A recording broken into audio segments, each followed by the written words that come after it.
from my Abu Dhabi building that was built 15-story in 12 days. The most evil organizations in the world today are the international.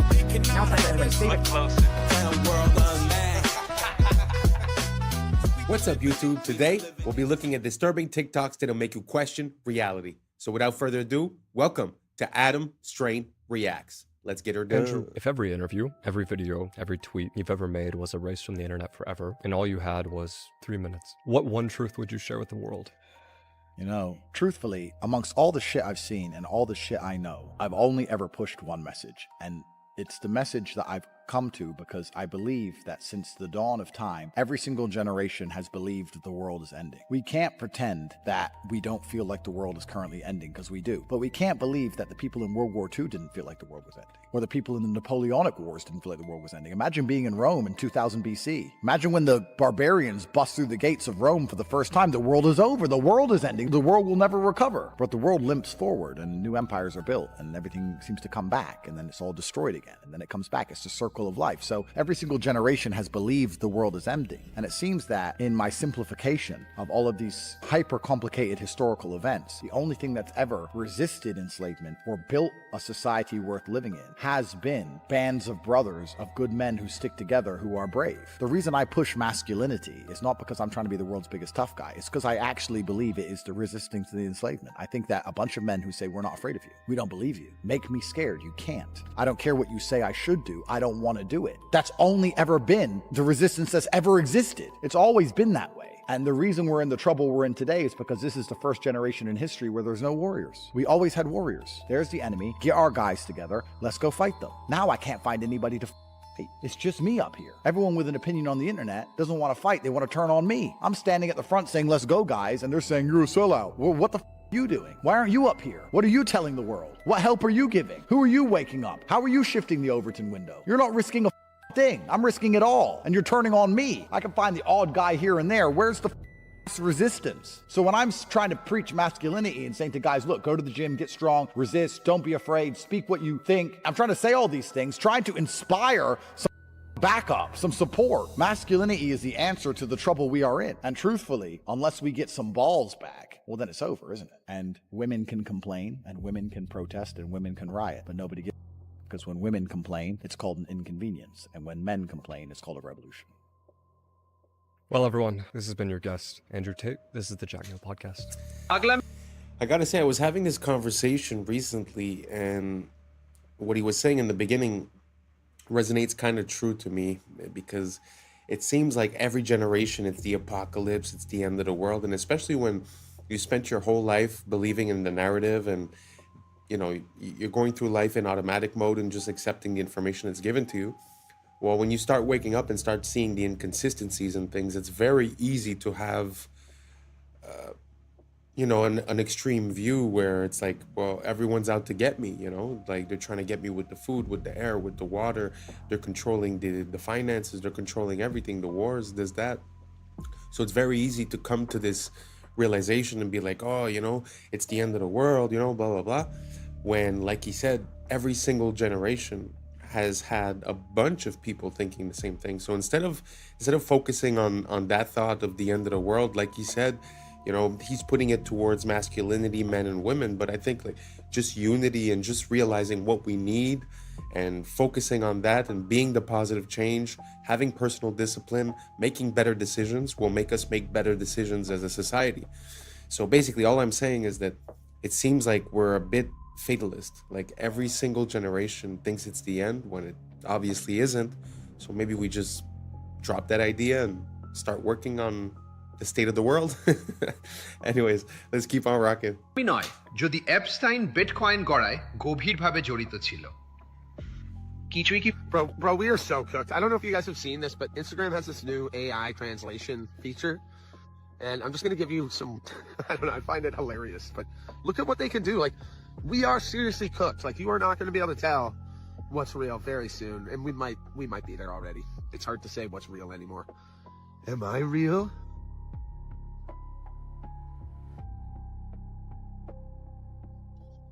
Here's me talking in different languages.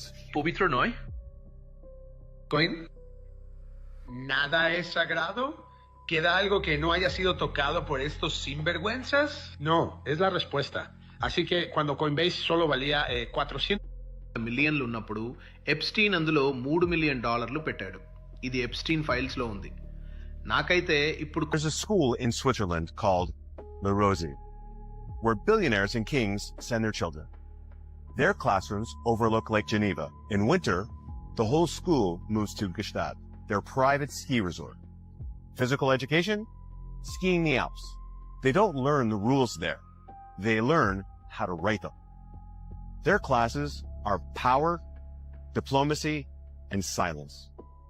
They're taught how to walk into a room and own it, how to speak less and be listened to more. They're not tested on grades. They're tested on presence, confidence, and connection. Because La Rosy doesn't prepare you for a career. It prepares you for control. I admire a lot of nationalities, but the Chinese and the Germans, for me, they come top. You know, they are the smartest mind. The smartest people who come from school and university, they are the people who are running China. They don't run technology companies. These guys are so serious. The West do not even know they are so serious. And I'll tell you, the gentleman who I bought from my Abu Dhabi building that was built 15-story in 12 days. It was fascinating to see 12 days a building was built. Thanks to the Chinese. Unbelievable. Like who will anybody believe 15 stories in 12 days? Like unimaginable. Absolutely. But this guy is easy for him because he does 30 stories in 30 days. So 15 story in 12 days is like he's just having his coffee. The gentleman, when I went to his house, I saw all the shoes outside the door. Well, I said, wow, that's my house. So he said, I apologize. You know, I said, no, we do the same. So I took my shoes off, and then we went in. And then when we sat on the dining table, guess who's sitting there? His mother. I said, oh my God. Well, I have my mother also sit on the dining table. We are closer to China because of tradition. My respect to the Western culture. I have nothing against it, but we're not the same. Well, that's pretty interesting because like he says, we're not the same, and it kind of makes sense because when we go to make a building, it's going to take us 2 years just to pass the permits and to receive the materials. So there's really something about before I start talking about China, I just want to say I do not approve the system that they have there and the rules that they have and the social credit. I'm not condoning it. But there is a difference when you're able to get your people together to do something quickly and efficiently, you know? And I think we've lost that. It's sort of like, you know, I don't know if it's Saudi Arabia or Abu Dhabi, but when they decide that they're building a castle, they're building a castle and everyone is on it and it gets done quickly. Here, they talk about plans, they estimate how much it's going to cost, it doubles the cost, doubles the time, doubles the work, right? So we're really in a different mind state, in a different capabilities zone. So I do tip my hat to those societies that are able to get things done, you know? As for us, it seems like it's all red tape and bureaucracy. I don't know if you guys agree or don't. Let me know down below. And let's keep on rocking. his 36 plus worldwide is not new research. And so we started working with him and our herd of ostriches here. And we were looking at developing the alternative to working with natural antibiotics to create resilience in your own body for viruses. And we were very successful. So we have scientific proof and data that we were able to neutralize, not block them, actually neutralize it. And this is all just through lozenges or nasal sprays. And so that was very exciting. But the lab that we were working with at the time actually got shut down.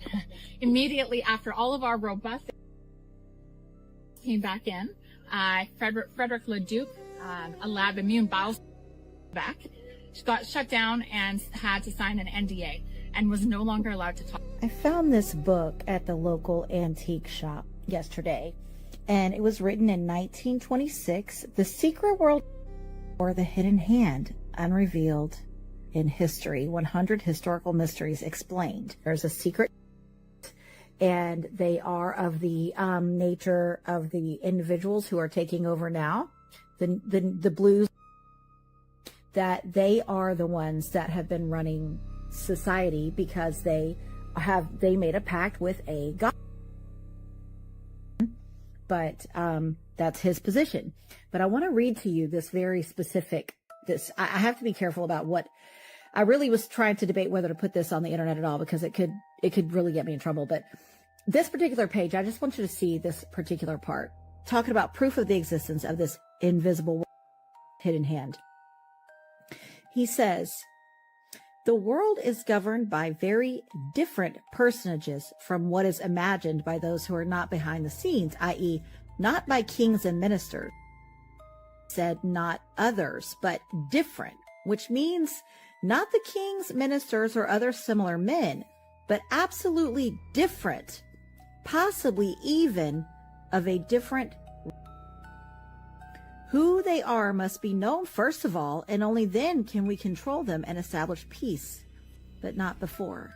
You know how I'm always saying, I'm calling them creatures and creeps, and I'm saying they're not human. I don't know what they are. And this has been my biggest reason around this. I ain't unifying, because I don't know what these things are. This apparently has been known. And this has nothing to do with religion. I'm talking about like a species of a soul or something that's on this planet. And that's what he's talking about here. Bismarck, the Iron Chancellor, perceived the existence of invisible forces, but could not or did not wish to formulate them, and called them imponderabilia, powers which no one could fathom. In 180 seconds. This is supposedly the body attacking itself. This is an identity crisis. It starts with taking after the thing that bites and stings causes your body to react improperly. Essentially all Lyme disease. Lyme was released from a bio. See? The rest of the world knows Lyme as Borrelia. They are not the same. It is a or abomination. These are all spirit programs. Programs kick in as autocorrectors where will is lost. When these spirit programs are blended and tacked on to vectors that bite and sting, they spread into the human system. Lyme is a spirochete like syphilis, thus it can be transferred through the mouth and sex, and it hides in the Dr. Judy Mikovits said that it's just the new Lyme. Many claim that the delivery system. They are structured the same. This chimeric spirit program creates a biofilm matrix within you to act like a middleman between you and your body. It was released the same year as Lyme, and Fauci was the head of that program. These programs demand more energy than you would actually need. Programs don't want to kill, then they will go dormant if they have to. Cells are just cells that follow the orders of the program. Many people are chimeras. At least 8% of the collective is personified. Gog and Magog are a chimeric clan. Esau bred with Canaanites. Esau's part Canaanite grandson crossbred with Japheth, aka Chittim. Chittim is part of Gog and Magog, the Chimera clan. This is who took over Europe and the world. These are essentially personified free radicals. They are highly reactive. There has been a collective genetic forced integration with the so there is a collective identity crisis. The steals resources and causes your cells to kill themselves. That is why self-harm is widespread. Codes are being deleted through mutation or silenced. But the collective is reaching a rejection point like a bad organ donation. Everything is being homogenized and stagnating. This always leads to collapse. The environment has to be balanced. When it's not, it's like a cartel that has eliminated all its competition. The chimeric clan is part animal. That's why these so-called are zoonotic powers. The body is a natural hyperbaric chamber, and the breath is the key to ending the identity crisis. The breath is the spirit. Spiritual immunity brings physical immunity. The breath aligns your true identity and maintains your terrain. The breath will show you which programs need to be updated or deleted. Only a small remnant will endure the coming rejection phase. Don't waste time with people you can't homestead with or make a network of homesteads with. Some sleeper cells will hide in the remnant, so it's important that we make the strongest remnant we can make. It starts with the breath. The true breath signature or algorithm restores the true identity. Okay, this is absolutely insane. Did you know that Austrian researchers put students in classrooms made of conventional materials, steel, cement walls, etc., and they put students in classrooms with wooden furniture, wooden rooms, natural materials. They measured their heartbeats, okay? And the students in the synthetic, let's call it, classroom with the unnatural materials had, on average, 8,600 extra heartbeats per day per student on average. Why? Why?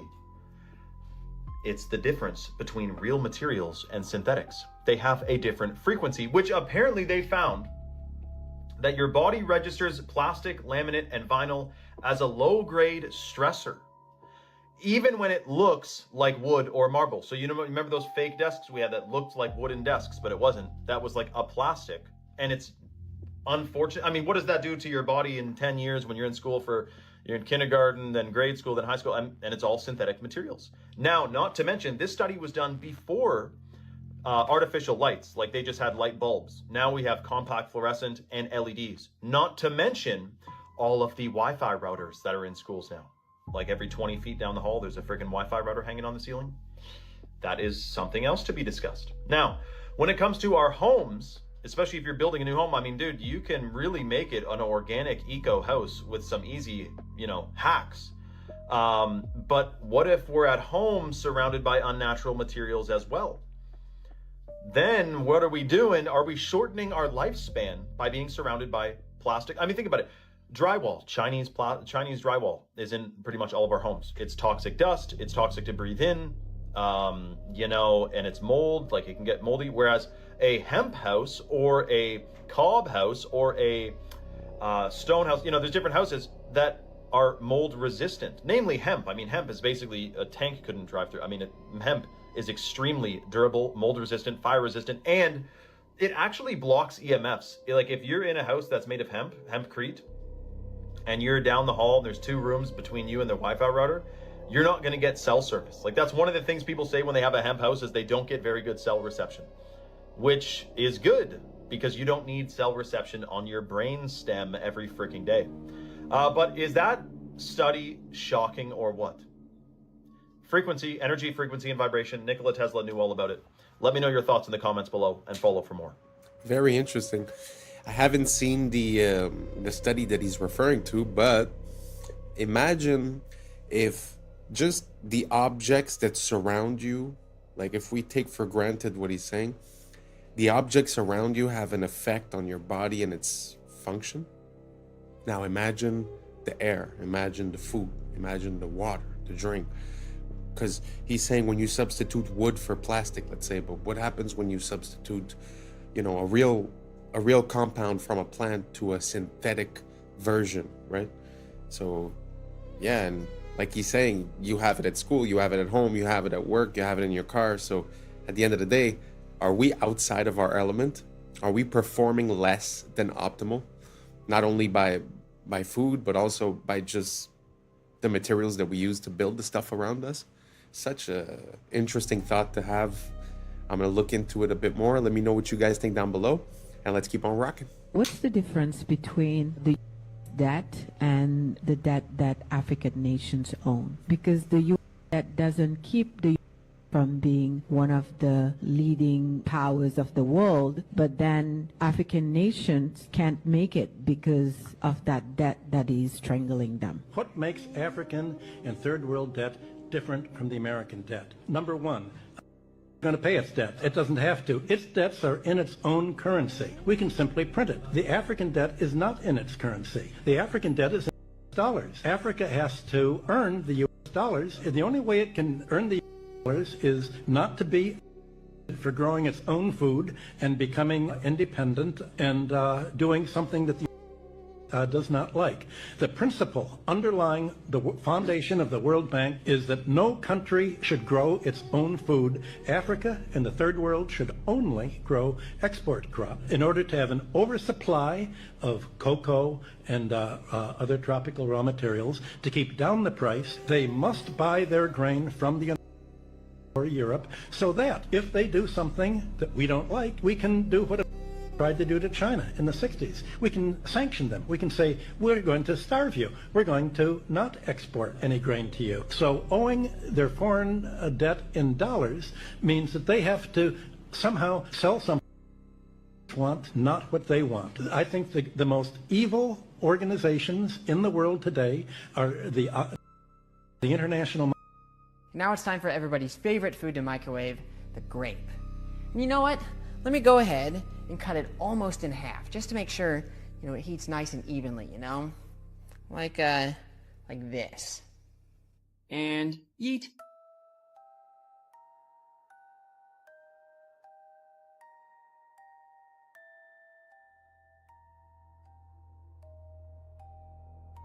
Unfortunately, the fragrant smell of roasted grape is hidden by the suffocating nitrogen dioxide fumes, which is the deadly brown gas left in the beaker there. Instead of cutting a grape in half, I just tossed in some unmodified grapes to see if I get the same result.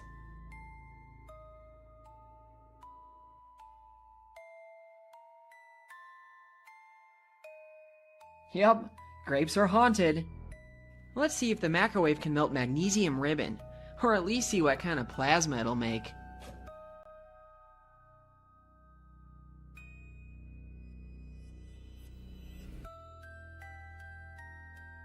Not only did it melt and burn in there, but it also managed to show off some of its green spectral colors, which is in contrast to the white you get by simply burning it in air. Aluminum melts at only slightly higher temperatures than magnesium, but for the sake of curiosity, I'm going to toss some foil in there anyway. Alright, here goes nothing.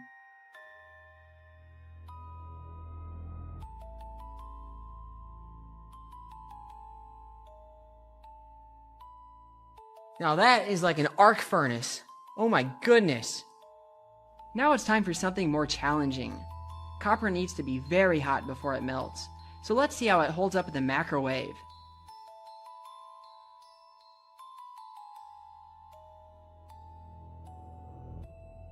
Oh yeah, it melted almost instantly. Now this also brings up an important point about the glass. It's actually astonishing how well these Pyrex beakers have held up to the plasma. The same cannot be said about this Pyrex bakeware. The difference is that the beakers are made from borosilicate glass, which has very low thermal expansion. Pyrex bakeware used to be made from this as well, but has since been changed to tempered float glass, and its internal stress patterns are easy to see in a polariscope. This change is unfortunate for home science, but it does make for less dangerous breaks in the kitchen, as it tends to explode into tiny bits as opposed to razor shards. Hello, my name's Jason. I live at 1776 Boulevard. We're here to talk about tonight. Excuse me, Jason? Yeah. What's your last name and what's your address again? My last name is Jason We the People, and my address is 1776 Boulevard. What city? Freedom City. Freedom City in what state?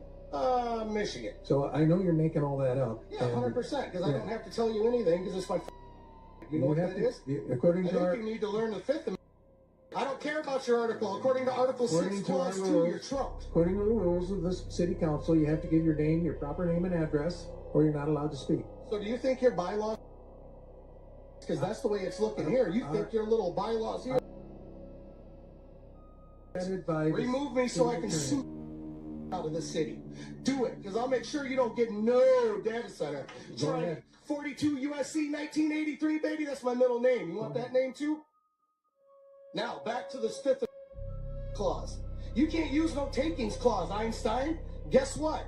That's for public use. You understand that? You know what public use is? Sure ain't a data center. It's a park, an old folks home, something like that. It's the Fifth Amendment. Not that complicated. You should look into it. By the way, how does it feel sitting up there being a Benedict Arnold to all your people out here? Not one person supports this. How about this? Everybody up here's been asking who supports the data center. How about this? Who don't support the data center? Any other questions? Is there any other questions? Ray Charles and Stevie Wonder can see this one together. What remedy do you have for the friends? You don't got none. So now land. Is there any foreign money involved in this? I'm pretty sure there is. Ain't Whitler in some hot water over there? Also, non-disclosure agreements. Bad news. I want everybody in this room who lives here, it's a FOIA request, every single non-disclosure agreement from any council member, mayor, anybody in this city. You need to FOIA who has one. You won't be able to see what's on it, but you'll be able to see who has one. And then at that time, we got a real conflict of interest, don't we? I think we would. Next thing, who are you having come in here that's putting these underground generators? Oh, you're not. You got these big old power lines going in right now that everybody's talking about. What's that? I mean, have we already made our minds up? Huh, seems that way. Well, anyway, here's your people. Have fun. Kudos to him for raising his voice, but it's pretty crazy. It feels like we've gotten so far from the beginning of this experiment, of this freedom experiment, of, you know, the Constitution and the rules on which we were based, and now everything is so convoluted with policy and rules. And like he's saying, you know, he's like, well, you could have all these rules, but it shouldn't trump my, you know, my Constitution amendment rights, right? So it's very interesting to listen to him talk, and he brings up a very important point as well. How is it possible to have people representing you and working for you that are allowed to sign non-disclosure agreements with these companies? And then afterwards, they decide on if they get to build or not, but they can't really tell you all the information that they're privy to. So if they're a representation of you and they know something, but they can't tell you, I really don't see like how that can work. I don't know. Let me know down below if you guys could shed some light, and let's keep on rocking. This guy, tragically, from falling off a balcony. He was also obsessed with bioengineering. So he had all of these scientists that he would donate money to their charities, and he would have them work on things and stuff. But what I heard, and this is completely unsubstantiated, but I heard it and I thought it was fascinating, was that he also had these same guys, because they were and everything like that. He had them design a novel. That was his, basically, that was his trump card, which is like, I don't go to jail or I release this. And it's like one of these things where if I don't keep entering in a thing every 30 days, I die. In October or November, his switch went off, and that's what introduced into the world until it became what we do today. I don't believe it. I'm with you. I don't believe that for a second, but that's a goddamn great. I love it, and I'm going to spread it as much as I can. That's crazy. Are you the...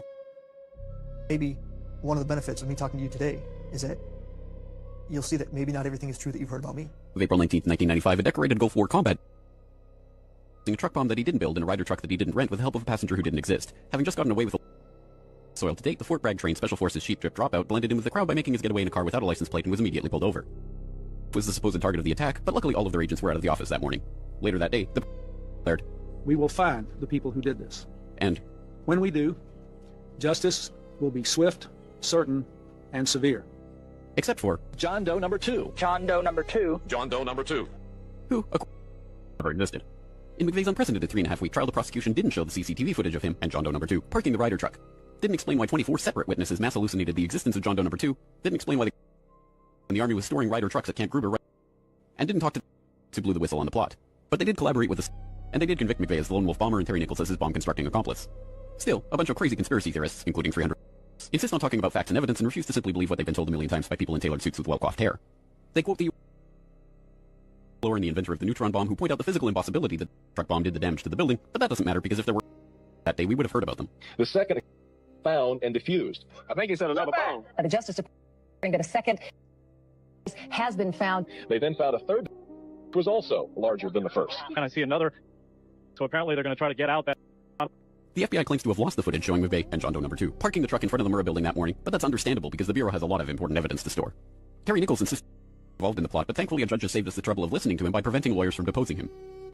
Truck parked across the street 2 hours before the blast, but that just shows the authorities were prepared for anything. And other documents obtained by 2020 show that someone called the executive department in Washington and said the Murrah building had been, but this was 24 minutes before the. But that just shows the public was unusually vigilant that morning. Also, apparently, Governor Frank Keating's brother, Mark, had been working on a novel about a stranger still. One of the characters in the novel was named Thomas McVeigh. But that's probably just a coincidence. McVeigh wrote a letter to his sister where he admitted to being a secret special of the pain in his ass from an Army That's crazy, because if he didn't actually leave the army in 1991, there would be proof of that. McVeigh was not executed on May 16, 2001 as scheduled because he had failed to turn over thousands of pages of evidence to McVeigh's defense attorneys. But the execution went ahead on June 11th. In a highly unusual and secret agreement, no autopsy was performed. One witness said he was still breathing, and the prison officials admitted his hearse was a decoy. Then, the case was officially closed. And if you question any part of this story, you are a paranoid, wingnut, birther, truther, tenther, prepper, conspiracy loon who...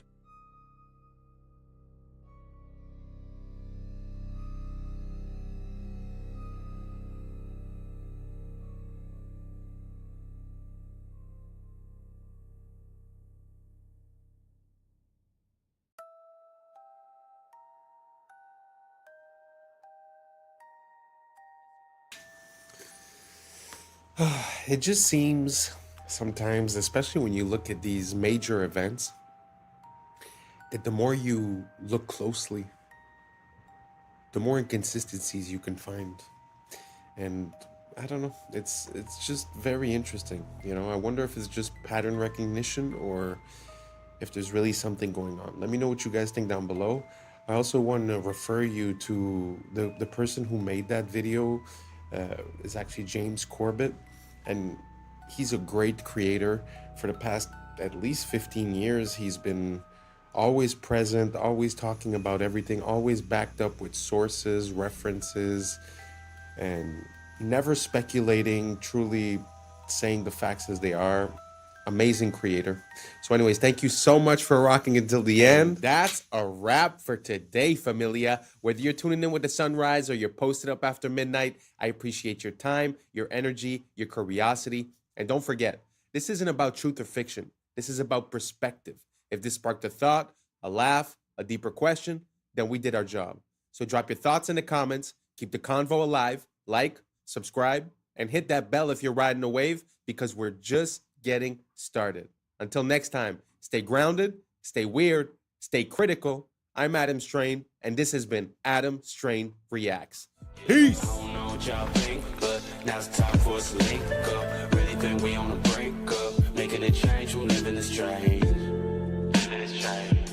Making a change. I'm living this change. Yeah. This is a tongue-eating louse. It cuts off circulation, and the tongue eventually... Horses can have mustaches. They have horizontal eyes. Last year, December of 2024 to be exact, that is when it became official that the bald eagle was America's national bird. What's up, YouTube? Today, we'll be looking at disturbing TikToks that'll make you question reality. So without further ado, welcome to Adam Strain Reacts. Let's get her done. This is a nasty little creature right here. It's a parasite that survives by taking over another animal's body. Most fish don't react to it because by the time it's visible, the damage is already done. This is a tongue-eating louse. It enters a fish through the gills and clamps onto the tongue. It cuts off circulation, and the tongue eventually dies and falls off. The parasite doesn't leave. It takes the tongue's place and functions as the new organ while the fish keeps eating. This is one of the only known parasites that replaces an organ inside a living host, straight from the fish tank. Gee whiz.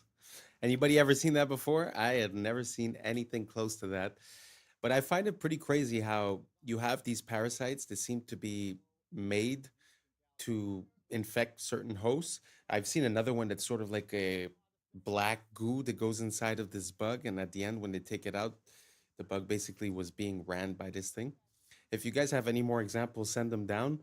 I find it super interesting. I mean, it also makes me kind of poke holes into the idea of evolution. How would that being be conceived if it needed another being to basically proliferate, right? It's a very interesting to me, the whole idea of reverse life, which would be like parasites, which would be like... you know, life is about going from 0 to 100, and the work of parasites is basically taking it from 100 back to 0, back to nature in a way, right? So, yeah, very interesting. If you guys have any more examples of this type of behavior in parasites, please send it down below. And don't forget to do your parasite cleanse. Let's keep on rocking. Apparently, this guy found 6 new Mandela effects. Top 6 changes of animals in this timeline. Number 1, foul tipping. Cow tipping is not a thing. You cannot cow tip. There's no evidence of you can cow tip. Apparently, that is not a thing in this timeline. It's never been documented. It's not a thing. It changed in this timeline. Number 2, horses can have mustaches. Yes, in this timeline, horses can have mustaches. Sometimes they shave them off. It's a thing, but they do have mustaches. Also, horses do not have round eyes. They have horizontal eyes. They do not have round eyes in this timeline. Apparently, we all just misremembered that because in this timeline, they do not have round eyes. The bald eagle is America's national bird. When did it become the national bird? How about last year, December of 2024 to be exact? That is when it became official that the bald eagle was America's national bird. In this timeline, there are Civil War camels. Yes, the camels fought in the Civil War. We have American camels, and they're here. They've been here since the Civil War, and there's actually famous ones in this timeline. I did not know that. Number 6, it is Smokey Bear. It is not Smokey the Bear. Apparently, it's always been Smokey Bear. Wow. I don't know if you guys know about the Mandela effect, but these are a few that actually, I mean, I didn't grow up on a farm, so I mean, I wouldn't really know about horses that much. I've seen them maybe a handful of times in my life, but you know, both the mustache and the fact that their eyes have like horizontal slits. Never seen that before. The camel in the States. I have no idea. I had no idea that that was a thing. And also the bald eagle being declared the national animal for the States last year in 2024. Well, more than a year ago. That is kind of weird. That is kind of weird. I always assumed that the bald eagle was the national bird or at least animal of the United States. Did you guys think the same thing, or is it completely normal that they did that because it was never so? I thought that they had put it everywhere on the flags, on the money, on the stuff. I don't know. I thought it was common knowledge. Maybe I'm just ignorant. So you guys let me know down below. Are these Mandela effects that you guys knew or just mistakes of collective remembering? Let me know down below. And let's keep on rocking. This is an AI-powered cleaning robot developed in China, and they've made it because they want to clean up the oceans and the rivers and all the waterways around the world. And so they've developed this thing that can sort of move around autonomously. Hopefully they succeed in this effort. And hopefully India buys some, maybe? Wow.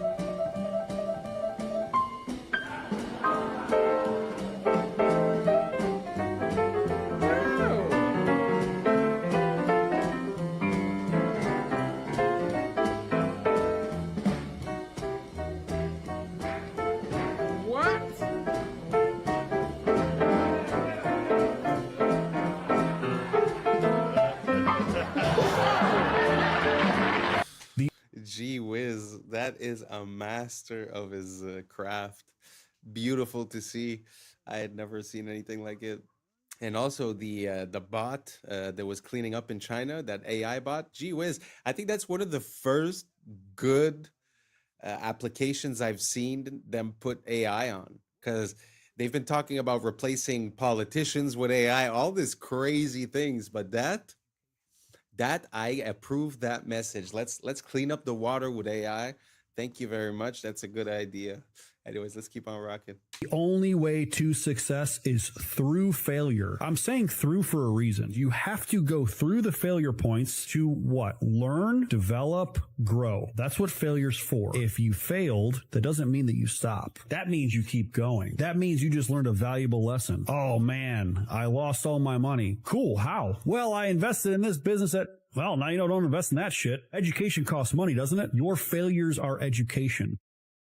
This right, like as he did, right, underneath, and try and keep it, that feels pretty tight right there, right? Mm-hmm. Okay, so you can, just breathe naturally. Let's just see what happens. Okay. All right, so we're at 1,367. We've already just passed 2. So now we're in the place where he can be having headaches. He can be, we're at 3,786. Look at this. We've just passed 5,000. Now we're in the toxic level. Right now we could be doing this 7,000 inside this mask of the CO2. 8,000 parts per million. And now this thing's gone off the Richter scale, folks. It can't even register how high the CO2 levels are inside. And look how many seconds that was. Wow. It's pretty crazy to think that we recommended that for all of our kids, no? I mean, it's a sad thing to see, but at the end of the day, I guess that's what it is.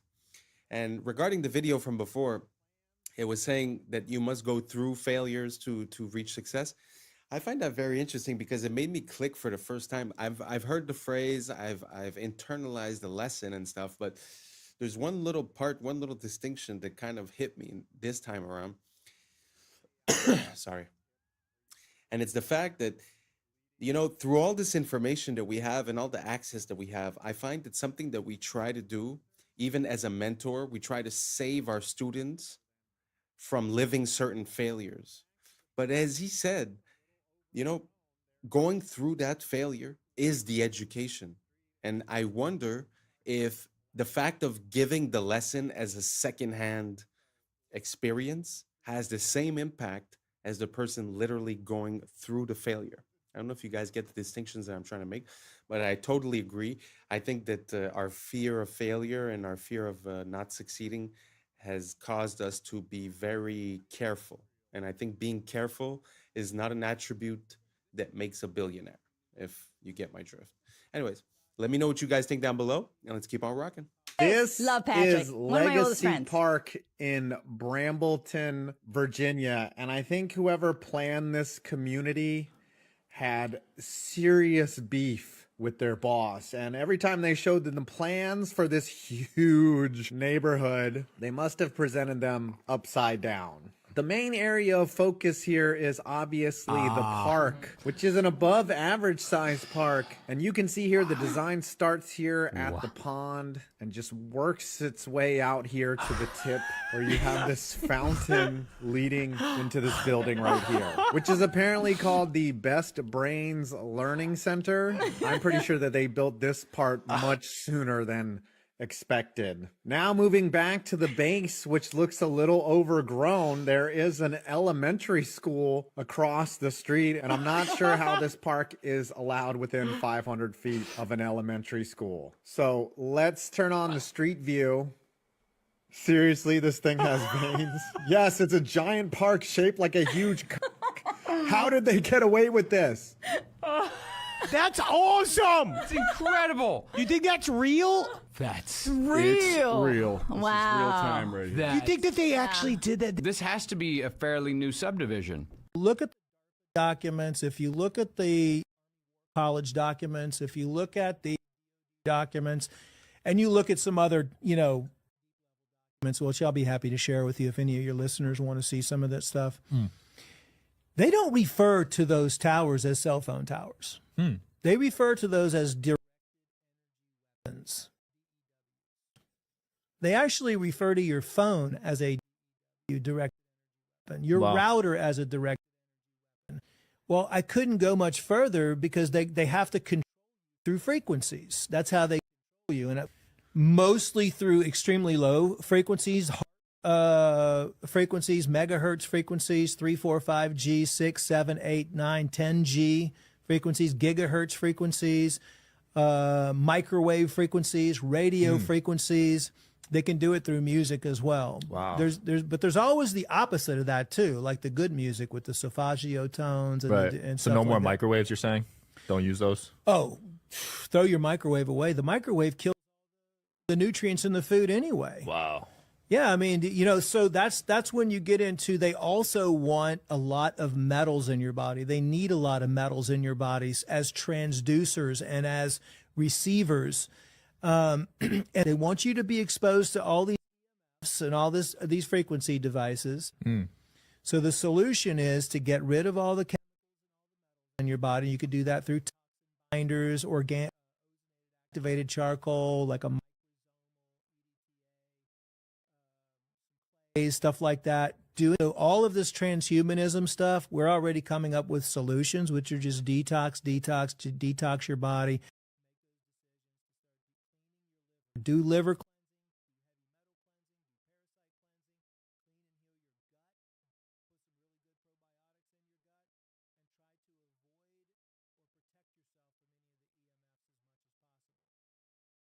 特に彼や言うんは、これ、日本に一台かないや言われよるけど、この中のお米がな、手作りで自分の田んぼで作ったお米を使ってあって。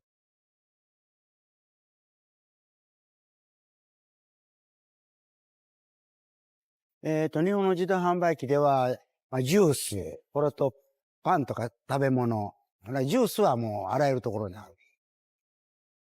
名前吉本正と言います。年は74か。ここの自動販売機ではもう40年ぐらい前からやっております。うちの自動販売機はね、日本にあんまりないっちゅうんで、なんかあらゆるところを来とるように思う。そうじゃ、お米がな、60度くらいあるに機械の中が、と置いたらやっぱりこう、乾燥してくるよ、お米が。硬んな。1日2回ぐらい入れ替えするように。また新しい米になってるんで。いやいや、もともと百姓屋で米作んでったけんな。ほんで、このお米を使うた方が得なわけや。買うよりは自分の米を使うた方が得だったけん。これ今作っとんが日の光。米を一応洗って水につけて15分か半時間ぐらい置く。スイッチを入れてから45分ぐらいで容器に詰めるんです。これから機械まで入れるにやっぱり1時間以上かかると思う。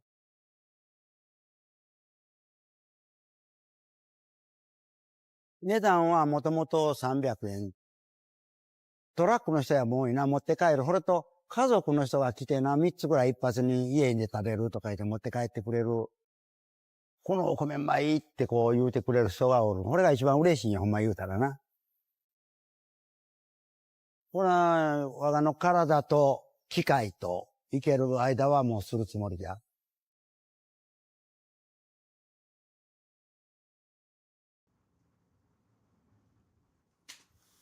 I know it's not such an impressive video, it's not an impressive story, but I found it very inspiring to see, I don't know, that blend of new and old, that organic, mechanic, accessibility, but yet fresh from the ground. I found it super inspiring. I think if we could harness this idea and push it to its maximum, it might just help a lot of people have access to good food. You know what I mean? I don't know if it exists or if it's possible in your city, but you could easily buy a machine and prepare some plates and people would have a better option instead of, all the junk food that they always sell in those things. The reason why is because the shelf time is so high, they could just fill it up and not really think about it, right? But if you would have a catered, vending machine, I don't know. I've never thought about it, but I find it super interesting. If someone could take that idea and run with it, I would be so happy to hear that I've created an enterprise. But hey, just an idea I'm sending out there in the cosmos, and you guys let me know if it hits, and let me know if you've ever seen a vending machine like that, like a handmade, custom, from the ground up. I really love this man. I find it super beautiful. He loves what he does.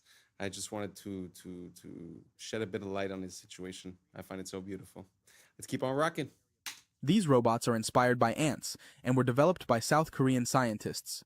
Each micro-robot is 600 micrometers tall and interacts with others using magnetic fields. The micro-robot swarm was able to unclog tubes that resembled blocked blood vessels. This technology could potentially be used to clear plaques from clogged blood vessels in medical treatments. In this other application, the micro-robot swarm transported a chunk of the metal indium to complete or break an electrical circuit. This allowed it to turn a light on or off with precision. The micro-robots were able to assemble into a group and coordinate their movements to walk over an obstacle. By leveraging their collective strength and synchronized actions, they successfully overcame barriers, demonstrating their ability to adapt and perform tasks that require precise teamwork. The micro-robots used centrifugal force for self-throwing, propelling themselves over obstacles. A swarm of 200 micro-robots successfully separated heavy liquid metal into smaller pieces in just 5 seconds, despite its high surface tension. They then moved the pieces, joined them back together, and shaped the metal into a smooth sphere. This demonstrated their ability to handle complex tasks with precision and control.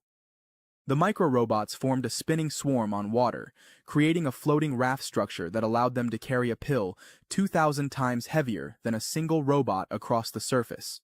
This approach could be applied to deliver lightweight medical supplies or drugs across liquid environments in remote or constrained settings. In this example, the swarm used orbital dragging motions at 2.5 Hz to block the superworm's path and stop it from reaching the food. As soon as the swarm stopped its spinning, the worm was able to move toward the food. The micro-robots guided an ant by using a spinning motion to block its path and topple its legs without causing harm. By controlling the swarm's direction, they successfully steered the ant to a desired location. This technique could be applied in pest management or controlled behavioral studies of small organisms. The micro-robots can assemble into structured swarms or disassemble into individual units based on the strength of the magnetic field. By adjusting the magnetic field intensity, their configuration can be precisely controlled to perform tasks like transporting materials or navigating complex environments. Here we see the micro-robots using orbital dragging motion to rapidly circumvent obstacles with precise single-axis manipulation. This allows them to navigate barriers efficiently, completing the task in just 180 milliseconds. Well, that's pretty crazy that we're there. We have micro robots. Kind of scary. I mean, as much as it's impressive, it's kind of scary because if you could have that in your blood vessels, you know, who knows how it gets there? I mean, obviously for a surgery or something, it's interesting, but to have something so small that could be ingested raises some concerns. And also, if somehow this little robot would have the capability of flight or levitation, I don't know, the possibilities seem to be endless, like a swarm in the air or I don't know. Kind of scary to me, but let me know what you guys think down below. Let's keep on rocking. It's a bad idea to let the people who make the food give you advice about what food to eat. 4 of the most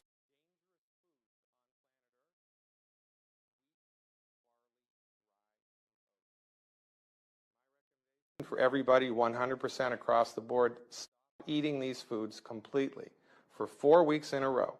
4 weeks. 4 weeks in a row. 28 days. Then on day 29, eat a lot.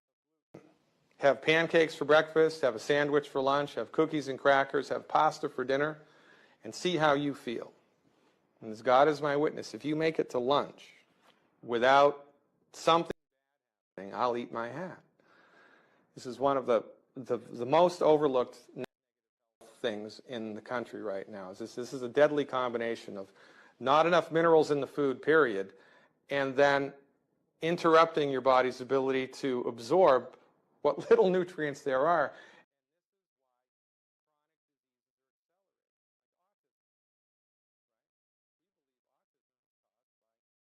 Bad nutrition in the blood of the pregnant mother. As the fetus is developing, it needs raw materials to make a brain, make a heart, make a liver, make a kidney. You can't make that out of pixie dust and air. The body needs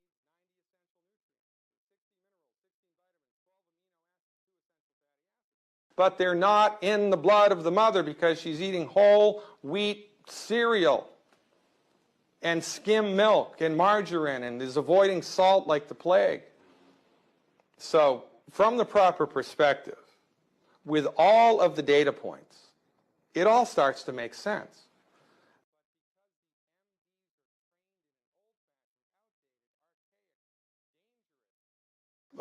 Understanding of the human body, they completely miss all of the most important things. So their job, again, is not to fix the problem.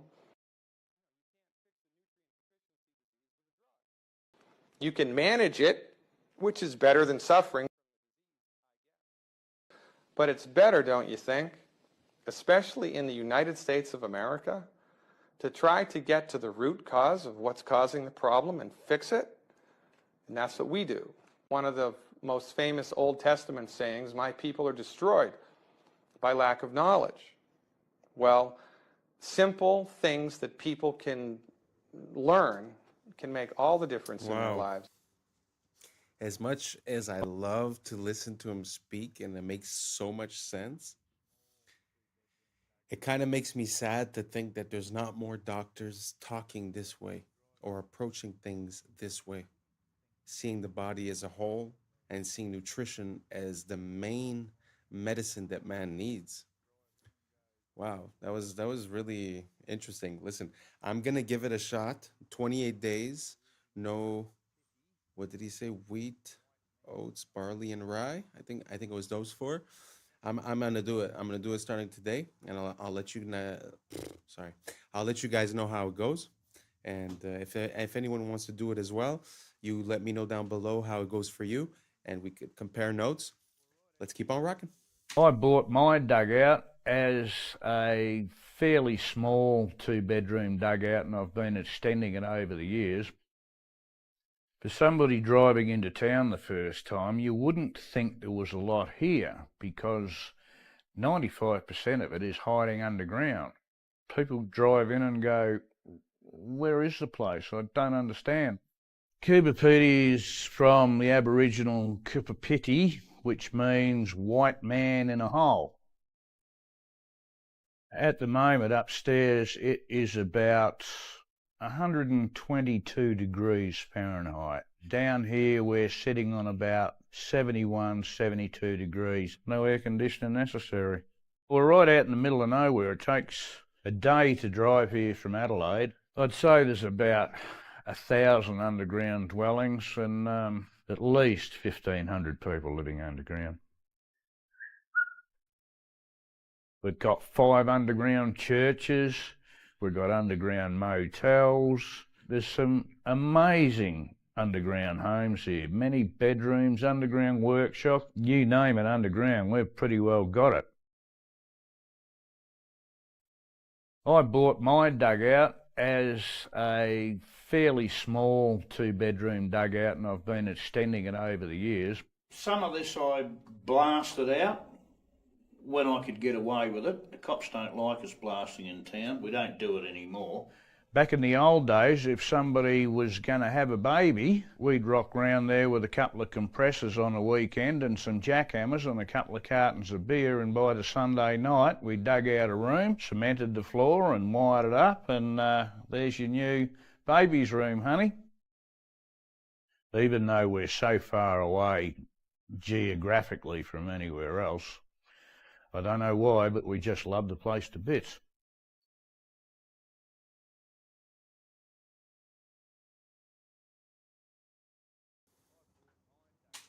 Wow. That's pretty impressive. I had never seen anything like that. A whole city underground. I had never seen anything like it. I find that so interesting. And to be honest, I could get it. I could get how living there must be so different, and you feel like you're living in another world in a way. And to change to go from that to something that you have to pay expensive for cheap materials. And like you said, we show up with a pickaxe and we make a new room. Man, the beauty of that idea, the luxury of not having to build up and to just, go a bit deeper. I find that so beautiful and such a great idea. Makes me wonder, are there other places where there's underground dwellings on that much of a massive scale? It's very interesting. Man has always seemed to be underground somehow. We often find streets or bottoms of buildings or a lot of things that are below our feet. Super interesting. Let me know if you guys ever heard of any type of city that resembles that or something different, or if you've been there or if you have footage. Let me know down below. Let's keep on rocking.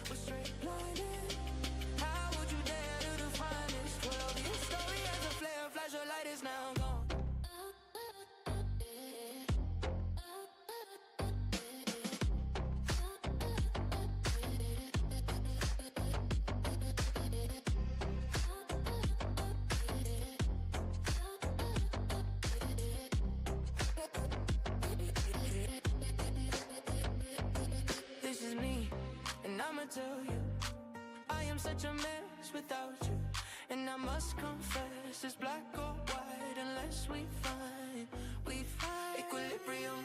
Oh my god, I'm really not a skater, but damn, all that in one shot.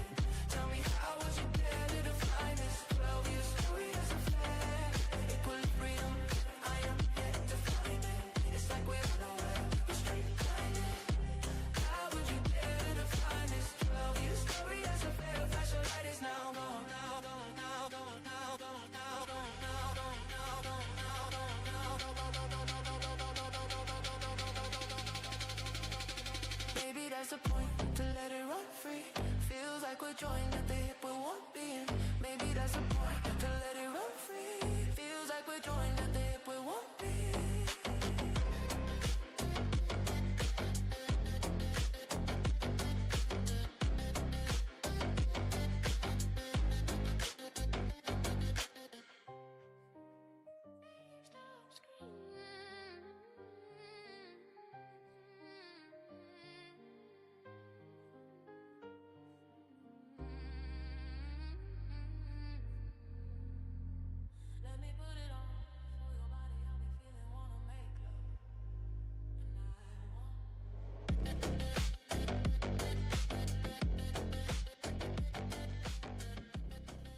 Wow.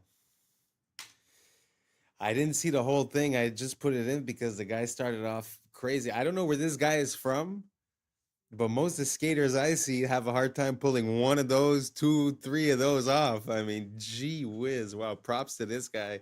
Anyways, we've reached the end. Thank you so much for rocking with us. And that's a wrap for today, familia. Whether you're tuning in with the sunrise or you're posted up after midnight, I appreciate your time, your energy, your curiosity. And don't forget, this isn't about truth or fiction. This is about perspective. If this sparked a laugh, a thought, a deeper question, then we did our job. So drop your thoughts in the comments, keep the convo alive, like, subscribe, and don't forget to hit that bell if you're riding the wave, because we're just getting started.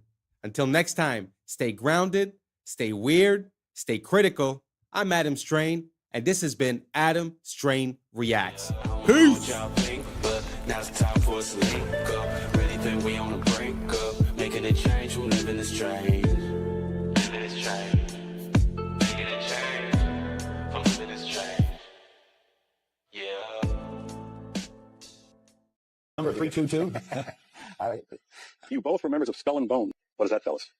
Not much. Opioids are physiologically identical to humans, yet they're not conscious and they can feel no pain. They can be used as meat for consumption. I was sleeping, had to wake up. Why? Every reason I can think. What's up, YouTube? Today, we'll be looking at disturbing TikToks that'll make you question reality. So without further ado, welcome to Adam Strain Reacts. Let's get her done. Coming straight out of the Galapagos Islands, it's the marine iguana, the only ocean-feeding lizard on Earth. Despite the look, its survival depends on the sea. Its diet comes from marine algae growing below the surface. When algae becomes scarce, it can actually shrink its body by reabsorbing bone to survive. But feeding in an ocean comes with a cost. The cold ocean strips heat from its body, forcing it back onto the rocks. Once you understand how it lives, the way it looks starts to make sense. Wow, I'd never seen that type of lizard. It makes me think that Godzilla might be more of a true story than we think, because he looks exactly like Godzilla looks. Let me know if you guys agree, and let's keep on rocking.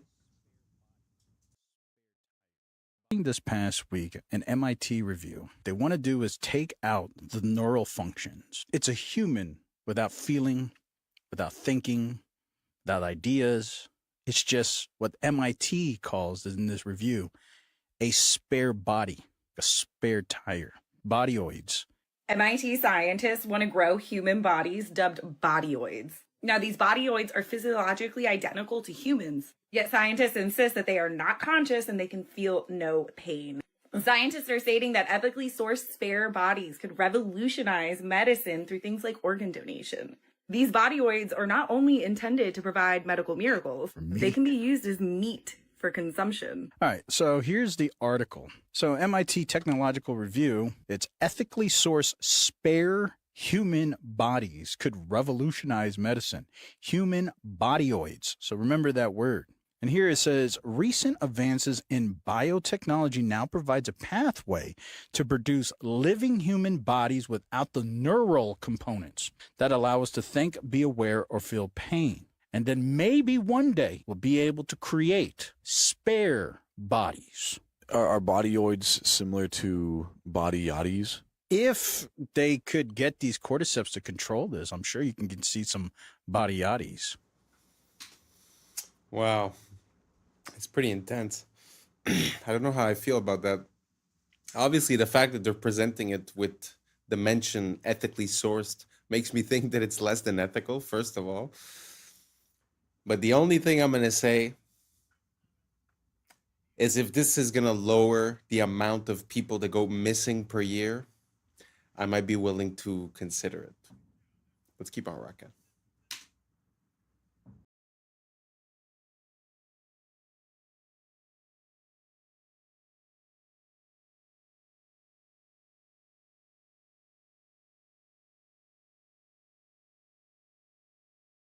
This one's in Thailand. Been in Thailand before. Have you? Beautiful. Beautiful. Beautiful. What comes with the island? There's a small villa there. You could practically build if you want. There's building space. Yeah, there's. Do the islands come with the children, or are the children This island does have a small school. There are children. Okay, so I didn't know if that was a stipulation. Yeah, what countries are near to abduct them from? Cambodia, Thailand, Laos, Vietnam, Philippines. The Philippines. Oh, cool. The Filipinos, if they're not being a nurse, they're being your crew. Okay, so. True. Yeah, so. What age ranges? Below 10, I don't. It's probably a setup. It sort of looks like it's part of a reality show or like a prank. But the people do seem to be responding quite, I guess it's a manifestation of what people think is going on. Because from what I understand, the island that everyone's talking about might not be the only one that exists. So let me know what you guys think down below. You think it's possible that there's other islands and that situations like this happen? Do you think this is a real video? Me personally, I'm not too convinced. Anyways, let me know down below and let's keep on rocking. Oh my God. Oh.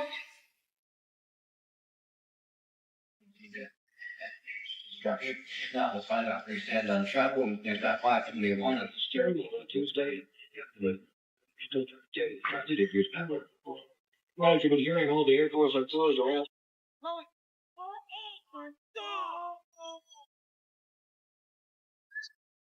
You were both in Skull and Bones, the secret society. It's so secret we can't talk about it. What does that mean for America? The conspiracy theorists are going to go wild. I'm sure they are. I don't know. I haven't seen the web. Number 322. You both were members of Skull and Bones, a secret society at Yale. What does that tell us? Not much, because it's a secret.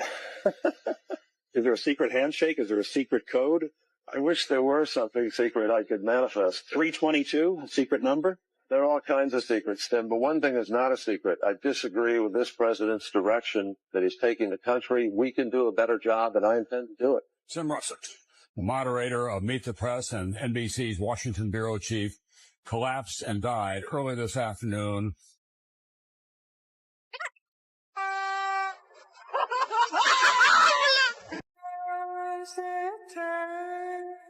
In your living room, no.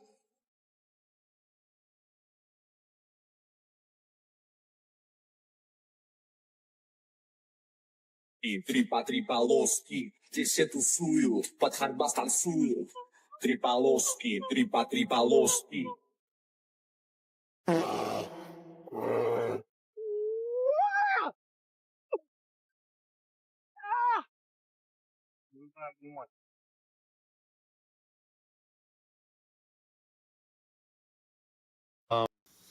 Although Russia isn't for beginners, number 3 and number 2 were fake because the bear was not a real bear, obviously. And the guy that went through that bus was actually for a movie. It was like a high-speed stunt that they were doing. So just to say that, not everything you see is real neither. Let's keep on rocking. Do you guys remember Shia LaBeouf starring in many different motion pictures, namely Transformers? Do you remember when he had a little bit of a breakdown, was kind of exposing certain things, and many called him crazy? Do you think that had anything to do with this clip I'm going to show you now? I remember we had an FBI consultant on the picture telling me that they can use your ADT security box microphone to get your stuff that's going on in your house, or OnStar, they could shut your car down. And he told me that 1 in 5 phone calls that you make are recorded and logged. And I laughed at him, and then he played back a phone conversation I had 2 years prior. Come on, joining the picture. The FBI consultant. And it was like one of those phone calls that was like, what are you wearing type of things. Now, I heard a whistleblower say that when we think of spies, we think of them as like, James Bond sneaking around. But in fact, according to this whistleblower, like 90% of spy work entails blackmail. And when he said 1 in 5, this has got to be like 15 years ago this video came out. 1 in 5, dude, anything you do on your friggin' phone, any keystroke is being recorded. Audio, talk about 5 out of 5 phone calls are freaking recorded, guaranteed. And I think that's going to be used at some point, or I bet you the intention is, to link it to your digital ID. At some point, something's going to crack here around the corner with digital ID and social media. It's going to be crazy. We need to resist. But I think he was trying to tell us. Let me know your thoughts below and follow for more. You know what? Yeah, it's a pretty crazy time we live in where everything seems to be like the net seems to be closing in on us. I've heard something recently about they were talking about controlling people's speech online, and it had to do with anti-Shemitism. But basically what they were saying is that if ever you get flagged or, declared as one of these bad people, that basically they're going to put a note or something along those lines on the Google Ads and the SEO so that throughout your whole life, it would never be forgotten and that it would follow you your whole life. So what he's saying about merging with the digital ID or whatnot seems to be one of the plans that are in motion for a near future. So if you have the opportunity to vote against it or to make it be known or to not conform, I would highly recommend to think about it because it seems to be coming quicker than we imagine it. Anyways, let me know what you guys think down below, and let's keep on rocking. Grocery stores are designed so that the only way to reach the exit is by awkwardly walking through the checkout lanes. Well, it's to discourage you from leaving without buying anything. Grocery stores will also place the produce section right at the entrance so that you'll grab the fruits and vegetables first and then hopefully feel less guilty about grabbing junk food later on. Another way that they get you to spend more money is by arranging the cereal aisle so that the sugary cereals are like at a child's eye level, so they're more likely to grab one, while the healthier options are way up top. You might have also noticed that essential items like milk and eggs are deliberately placed all the way in the back of the store so that you're forced to walk through other aisles to get to them. And they make sure to fill the ends of the aisles with a lot of unhealthy options like snacks and sodas to make sure that you come across them while on your way to the essential items. They're also very much aware that these tactics become less effective after you visit the store a few times and get a better sense of where everything is, so they'll regularly move the products to different aisles to disorient you. Some grocery stores like Whole Foods have doubled the size of their shopping carts over the last decade because a study found that doubling the size results in a 40% increase in sales. That's why they... Wow. Isn't that crazy when you start realizing that everything in life has a meaning and a purpose? It really makes me think about when you start looking into the etymology of words and you start seeing the meaning behind things that we sort of lost the meaning through time, but we still use as a tradition the saying or the word. Well, it makes me think of the same exact thing, that basically everything has a reason. And I think it's the same way in movies and in absolutely everything. The color of that the person is wearing means something, where they are, what temperature it is, all the colors that are in the scene, the flashbacks.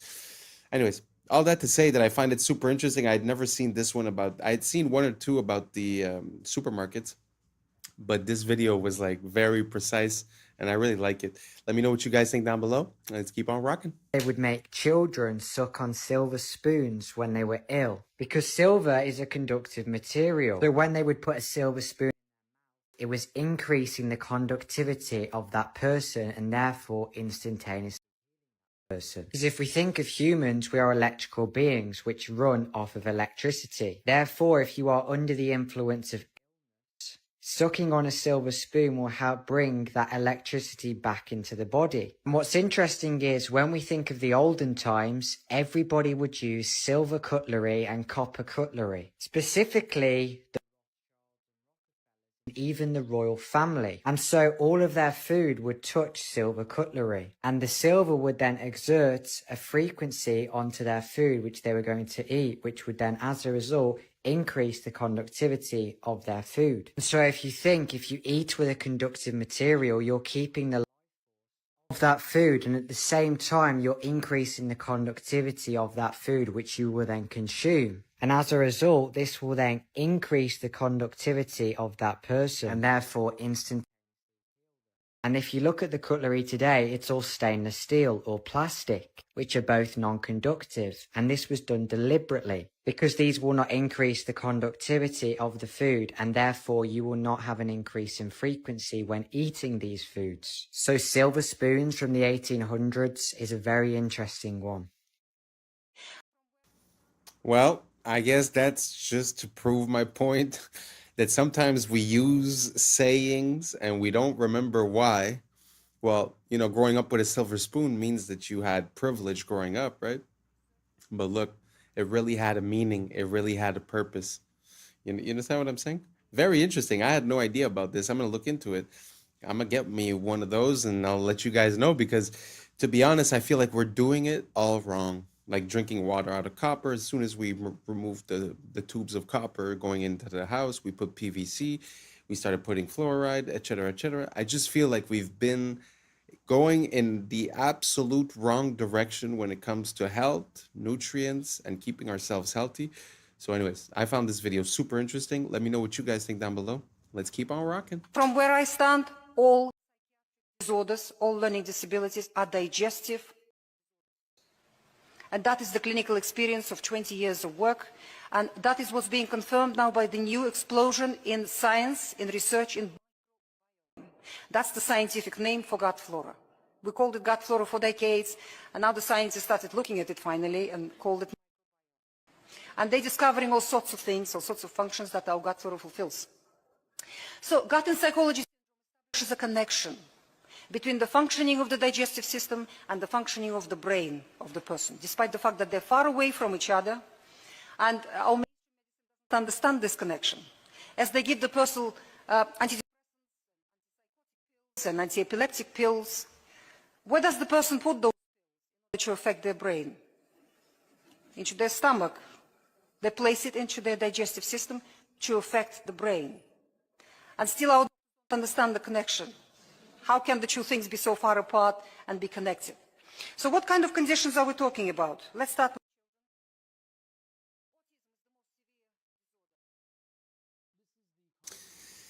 I really like the lining where she was going with this because I've heard a lot of similar things. I've heard that there are neurons around the heart and around the gut. And, you know, we say, again, to come back to the etymology and where, you know, sayings come from, we do say trust your gut.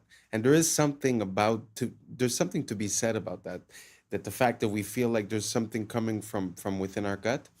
And I feel like it's not far. I've been seeing a lot of different stuff lately also as to when people get a diagnosis for a chronic illness or some type of illness, that in reality, when you do a flushing as for parasites and infectious microbiomes, that you end up having good results. So it kind of makes sense, you know, that there's like this link between the gut. And when she makes that parallel with the pills for the brain taken in the gut, actually makes sense as well. Let me know what you guys think down below, and let's keep on rocking. This is the contract between the Vatican and the King of England. Many people don't know that the King of England made a contract with the Vatican in the Middle Ages. The Pope declared himself the Vicar of Christ. This in Latin means someone who stands in for someone else. He is known as the Vicar of Christ today. The Vatican, as most Christians do, believe that God created the heavens and the earth, leaving the Pope to stand in for Jesus while he is in heaven and not on earth, ruling temporarily. The Pope, however, is also a very busy man. He has a lot of duties to perform, hence the contract with the King of England. This is when the names changed. This is when the people of the Angles, England, became the people of Britain. This is actually a name that was given to the people of England from the Hebrew, the original English language, from the Hebrew barith. Up here you can see the Hebrew word with the translation, covenant, barith.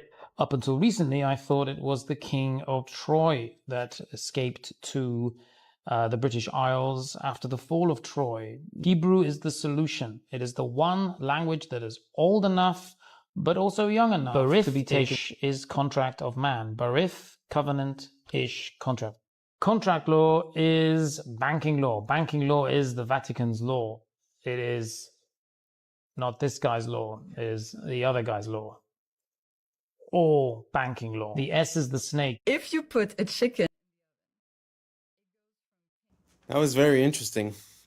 I don't really know much about that square in England and the ramifications behind it. But it does make sense that there was a connection there, because he said before they call them the Brits, they would call them the Angles. The Angles, if I'm not mistaken, is very close to angels. So it's kind of interesting, the connection that we're seeing there between the Hebrew and the English. So I don't know if you guys have any more information towards that. Don't be afraid. A lot of people have been sending me videos, and I appreciate it. If you guys have any more of that, send it over, because the fact that Brits would have a Hebrew root to the name, wow, that's the first time I've ever heard that, and I'm really looking for more. So I'm going to do a deep dive and try to figure out a bit more on that, and I'll get back to you guys. If you guys have any information, don't hesitate to share, and let's keep on rocking. In the oven, it goes from pink to brown, right? You've seen this. It cooks. This process of cooking is called glycation. It's the process of browning or of cooking. Same thing when you toast a piece of toast, for example. The interesting thing is, a human being, from the moment we're born, we're slowly cooking in that same way on the inside. We're slowly glycating. We're slowly browning. And then when we're fully glycated, when we're fully cooked, we die. That's why when you look at the cartilage of babies, it's white. And if you look at the cartilage of somebody who's 90 years old, it's brown. They've cooked on the inside. And every glucose spike increases this process of glycation. So much so that glucose and glycation, they kind of sound like a similar word, glucose glycation. It's because it's glucose doing the glycating. So every glucose spike increases glycation, increases cooking, accelerates aging. And this shows on your skin. You get wrinkles faster if you glycate more, and also on the inside, your organs slowly get damaged. So glucose spikes, mitochondria get tired, you age faster. In response to this, your body knows, Stephen, that a big glucose spike is not good for you. Your body knows that it has to do something to try to get that glucose level down. So what it does, it calls up your pancreas, and it's like, yo, pancreas, we got a glucose spike going on. We need to get this glucose down. In response, your pancreas sends a hormone called insulin out in your body. You've heard of insulin before, right? Mm-hmm. And insulin's job, and we love her job is to grab all these excess glucose molecules and to store them away so they don't damage your body anymore. And insulin stores glucose away into your liver, into your muscles, and then when those are full, insulin stores glucose away into your fat cells. And that's one of the ways that you gain fat on your body.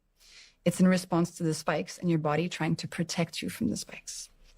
The problem is, insulin itself has consequences and is the driver of type 2 diabetes and insulin resistance. So to answer your question, yes, when you see a big spike on your glucose monitor, there's some of that going on. And the more spikes you have, the harder it is going to be for your body to manage your spikes. So it kind of becomes a vicious cycle. If you keep eating the same way, your spikes will get bigger and bigger and bigger and bigger over time with more and more damage. Wow, that was well explained. I really like the way she was talking to us.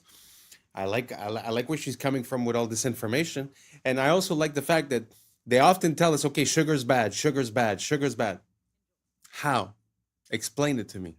Because we do know that glucose is a part of natural foods. It's a part of the stuff that we need to power our body, our cells.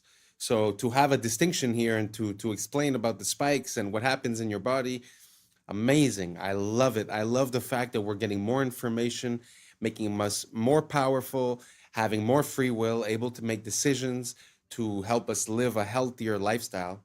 And anyways, let me know what you guys think down below. But I love the way that she broke that down.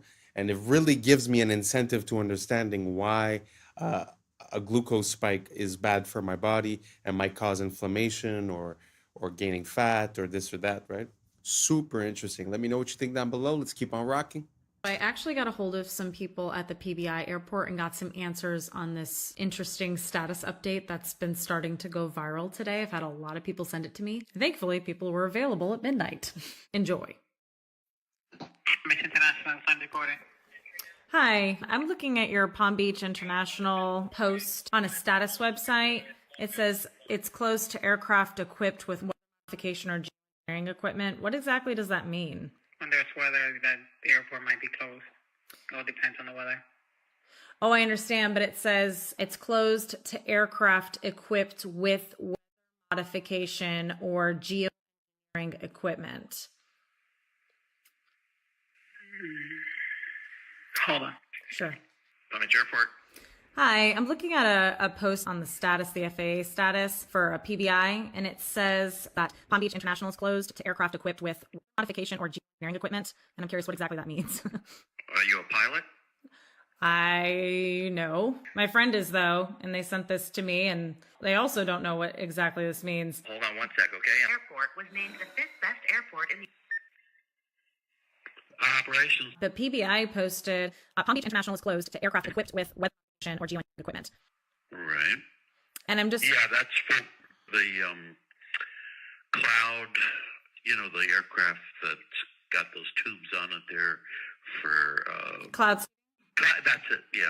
Closed to that. Oh, in other okay. words, not allowed. I see. And that's kind of a thing that the state of Florida is mandating, part of the environmental thing, and required the Florida airports to follow that. Gotcha. Okay. When did that get put up? I was briefed about it about a week ago. Okay. So that's a permanent. That's a permanent post for until. Yeah. Okay. Yep. Okay. Gotcha. And so before that, was PBI taking in cloud seeding aircraft? There was some aircraft in the past, and I know it's been probably a couple of years where they were weather monitoring, weather equipped, or were doing something as far as weather goes, which wasn't an issue then, but it is now. All the airports are supposed to follow that. Okay. The GA airports. Any airport in the state of Florida is not supposed to allow that. If there is weather seeding equipment on board, then it has to get a pre-approval before coming in. In other words, would have to call the airport, give all the information, the arrival time, the aircraft number, or whatever it is for pre-approval. And then there's two people that we have to report it to. How many people?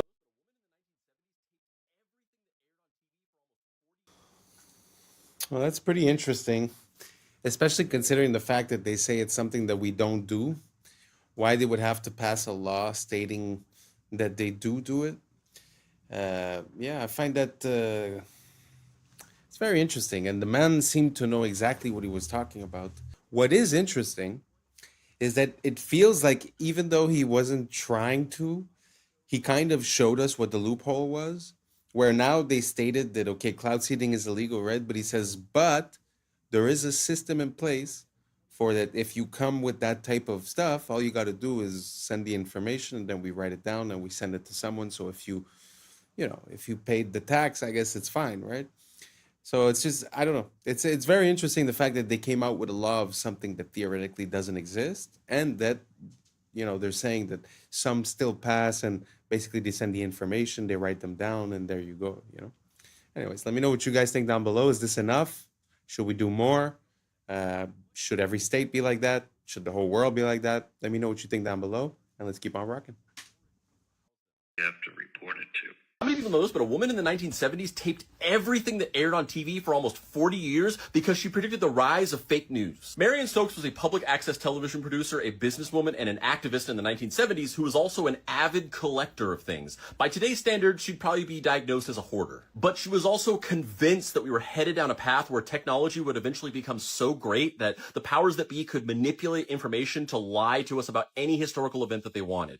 So she married her hoarding skills with this grand vision. And in 1977, she started taping everything that aired on TV 24/7. She mostly wanted to tape the news, but she also taped TV shows like The Cosby Show, The Oprah Winfrey Show, and Star Trek because she was afraid that somebody was going to eventually erase the contributions of these black actors and creators from historical record. She did this by recording the different TV channels 24/7 on VHS tapes on multiple VCRs and TVs throughout her house.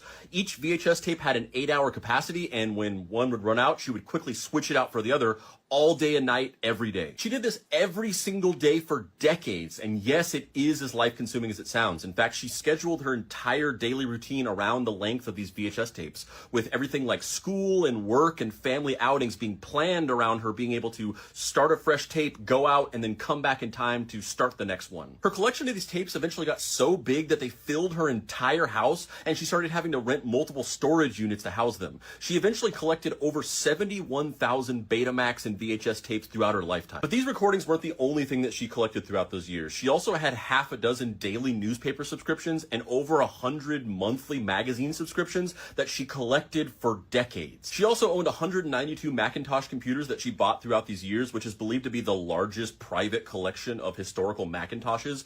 And she even at one point told her in-laws to invest in Apple early on, and they got very rich from this. Marion Stokes recorded everything on TV between 1977 and her death in 2012. Eventually, as she got older, she hired an assistant to help her with the tape switching. And the very final thing that she recorded on December 14th of 2012 before her death was coverage of the Sandy Hook shooting. In 2013, a year after her death, Marion Stokes' son donated her entire tape collection to the Internet Archive. It took 4 shipping containers and $16,000 to mail it to their headquarters in San Francisco. And upon receiving it, they started the process of digitizing every tape. And to this day, in 2025, they are still not done. And while many people probably view what Marion Stokes was doing for those 37 years as a pointless, quixotic task, as you can see from everything going on around us, she was right. She was a visionary ahead of her time. So hats off to the true OG, Marion Stokes. And real quick, if you like my videos and you also enjoy pointless, quixotic tasks, you can check out more in-depth writing from me by going here. Wow, what an amazing woman. Oh man, she had her finger on the pulse, and everyone must have thought that she was crazy. And you see how nowadays it's become mainstream to think that people like this are crazy, but man, the collection that she has, I'm sure, is priceless, completely priceless. I'm going to start looking into the collection that she built. That is amazing. Man, if you have a dream, follow it. Don't let them say, don't let them convince you of anything. If you got a dream, if you believe in something, make it happen. Anyways, thank you so much for rocking with me. This is the end. And that's a wrap for today, familia. Whether you're tuning in with the sunrise or you're posted up after midnight, I appreciate your time, your energy, your curiosity. And don't forget, this isn't about truth or fiction. This is about perspective. If this sparked a laugh, a thought, a deeper question, then we did our job. So drop your thoughts in the comments, keep the convo alive, like, subscribe, and hit that bell if you're riding a wave, because we're just getting started. Until next time, stay grounded, stay weird, stay critical. I'm Adam Strain, and this has been Adam Strain Reacts. Peace! Now it's time for us to link up. Really think we on the brink up. Making a change, we living this strange. Living this strange. Making a change. From living this strange. Yeah. Only organics are stacked in a row. You never put regular bananas under organics because then it makes it not organic. We grab our liquid, put it in a little machine. 2 bottles for this one. Pour it up. Close the room. Change the temperature to 60 degrees. Both sides. It's all set. We turn our little sign here. What's up, YouTube? Today, we'll be looking at disturbing TikToks that'll make you question reality. So without further ado, welcome to Adam Strain Reacts. Let's get her done. Yo, this video is kind of scary, but not in the way that you would think. Now, this simple drawing is something that you'd probably do in high school. But what if I told you that these simple lines can actually trick your brain? Now watch closely. It looks completely random. That's until the paper folds. But as the camera moves, something that didn't make sense just a second ago starts to look a little different. With a simple change of perspective, it looks like a perfect cube, almost like you could reach out and grab it. But the drawing never changed, only your point of view did. If you can understand this, then you can understand how life works. Most people get caught up in a certain way of looking at the world and think that it's actually reality. But most of the time, it's just the angle that you're looking at. Don't confuse perspective with reality.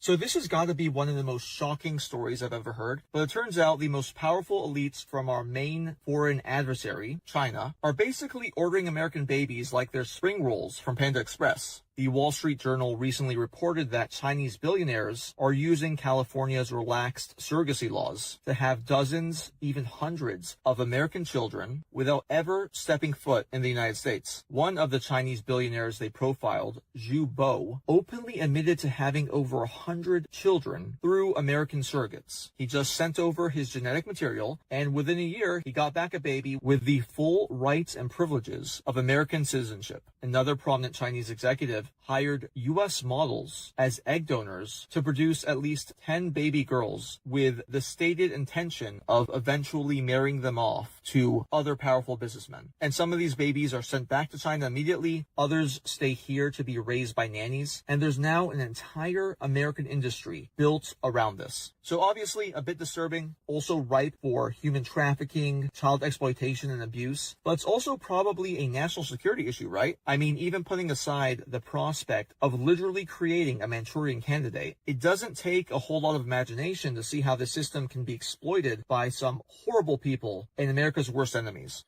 You want to know what's natural? This. You want to know what's not? This. We use our ethylene liquid, which turns into a gas. Going to be doing room 3 today. These are the bananas for today. So in here we do gas organics and regular bananas. But the only difference is that nothing is stacked. Only organics are stacked in a row. You never put regular bananas under organics because then it makes it not organic. We'll grab our liquid, put it in a little machine. 2 bottles for this one. Pour it up. Close the room. Change the temperature to 60 degrees. Both sides. This is all set. We turn our little sign here saying that it's gas. I'm going to show you guys after the bananas get gas what they look like. We're going to pull a banana out. This is one of them. This is maybe 3 days after it's been gassed. It starts to turn yellow. We have this little pulp thing that checks the temperature and the pulp on these. That gives us a reading. And this is what the other side looks like. Starting to break in a little bit of yellow. Both of them compare left and right side. Wow. Listen, let me try to link all of these things together. See, the first video was talking to you about perspective, which is pretty much the goal of the channel, is to just allow for new information to maybe help you carve a new, what I call a prism of perception, because basically light passes through the prism in our eyes. So I use that metaphor to sort of explain.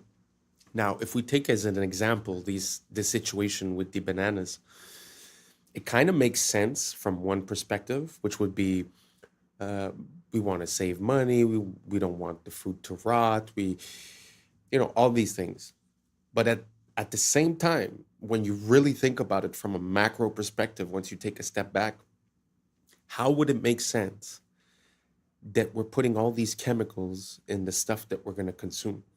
So we know that the effect on the fruit is that it's going to mature and it's going to change color, meaning that they cut it before it was ready and they sent it, maybe they layered some other chemicals on it to keep it from maturing during the voyage.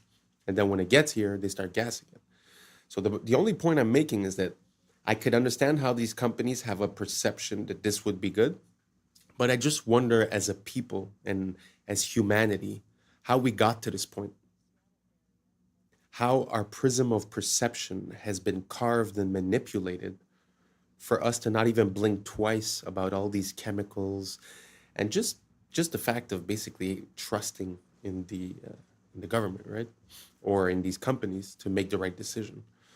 So anyways, food for thought. What do you guys think about these bananas and the way that we process them? Does it make you want to eat them more or less? Do you realize that maybe importing stuff from another place maybe is not as cut and dry or easy as we thought? Because if importing something from somewhere else means that we must treat and chemically process these things wouldn't that mean that maybe we shouldn't be doing that? So I don't know. Just an idea I'm having. Let me know what you guys think down below. Do you think like does it make you want to eat those bananas more or less? Let me know down below and let's keep on rocking. Creating art only using natural materials. Oh, I already know this is going to be extremely cool and detailed. Look at them eyes.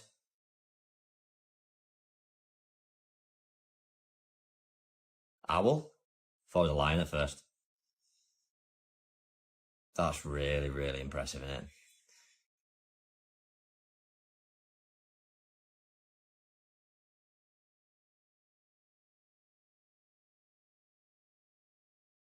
Cool. Peacock. I know.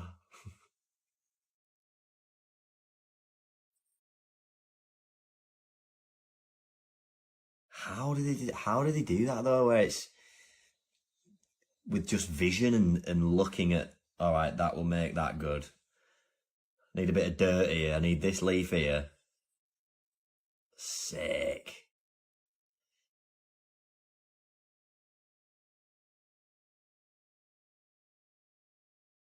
What are they for its claws? Wow. Wow. Impressive. What we're looking at is the Yukon Pacific Expedition, which was finished in 1909. This is in the Seattle area, and what is left of this expedition has become the University of Washington, which is north of downtown. The dates are going to be important here because this expedition supposedly was finished in 1909, but the first settlers to come to Seattle only made it in 1851. So that means after arriving in a covered wagon on Alki Beach, 58 years later, these Seattleites built this city. And as World's Fairs are supposed to be temporary, notice how permanent these buildings seem since we're still using them as the University of Washington. And this university has something called the Red Square, which you see surrounded by the nice trees. And look at these libraries where people study in. So you're going to tell me people arrived on the West Coast and 58 years later built this.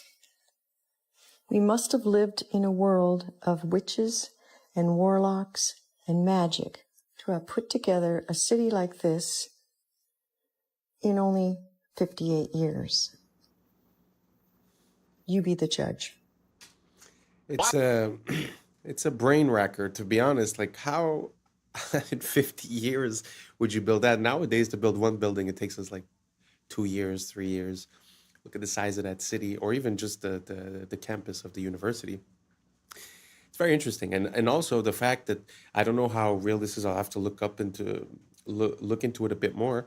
But if they were really conceived to be a part of a World's Fair, which normally, like she said, they're all, temporary structures, how is it that 150 years later we're still using them? I don't know. What do you guys think about the World's Fairs? Do you guys think it was all stucco and plaster? Or do you guys think these were real structures? Were they built by us? Were they built before? Maybe we just had a technology that they're not admitting to. I don't know. Let me know what you guys think down below. And let's keep on rocking. Do European royals always look like men? Maybe there was something wrong with them. The testosterone could have been too high, or maybe we all know the real reason why. Oh, ma'am, that's a gent. Ma'am, oh, that's a gent. It's not all but like 90%. Take a look through history, it really ain't no mystery. 'Cause ma'am, that's a gent. Let's take a look at Sweden first, they'll have you on your knees. There's Charlotte, Ingrid, Sylvia, and don't forget Louise. And then there's good old England, quite a selection there. And now we have Camilla sitting in that chair. Oh, ma'am, that's a gent. Ma'am, oh, that's a gent. It's not all but like 90%. Take a look through history, it really ain't no mystery. 'Cause ma'am, that's a gent.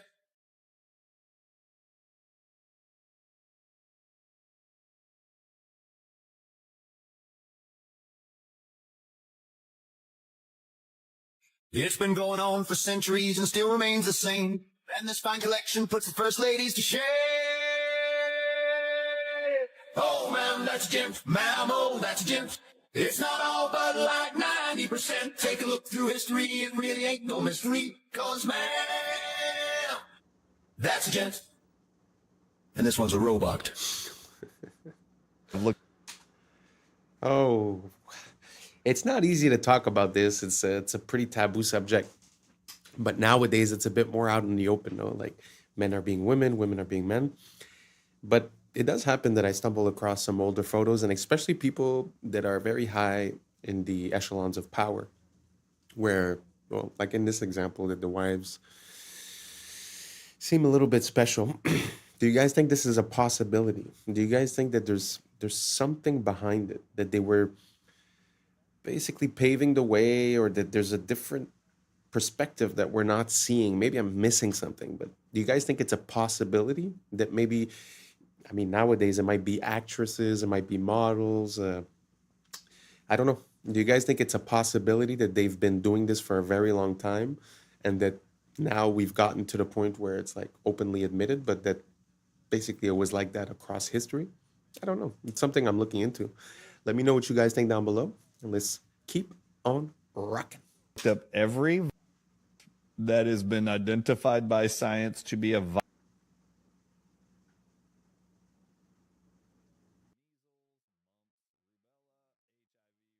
I've looked them all up. You know that science has published that every one of them targets, everyone that I've researched, they know every single one of them, included targets nicotine receptors.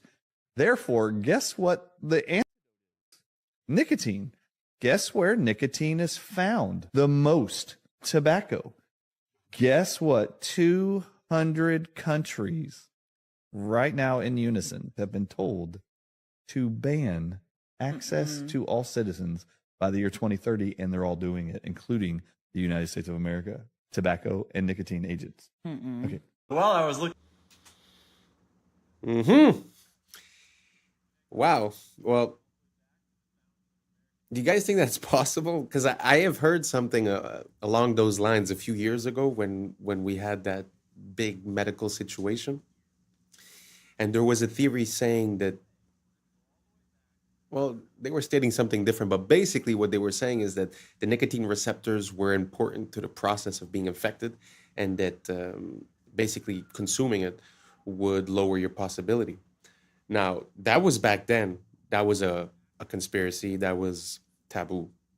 But today, if you just Google it, you write the CO, you know the rest, and nicotine, openly stated, they will say that it has an effect on reducing the risk of having the longer version.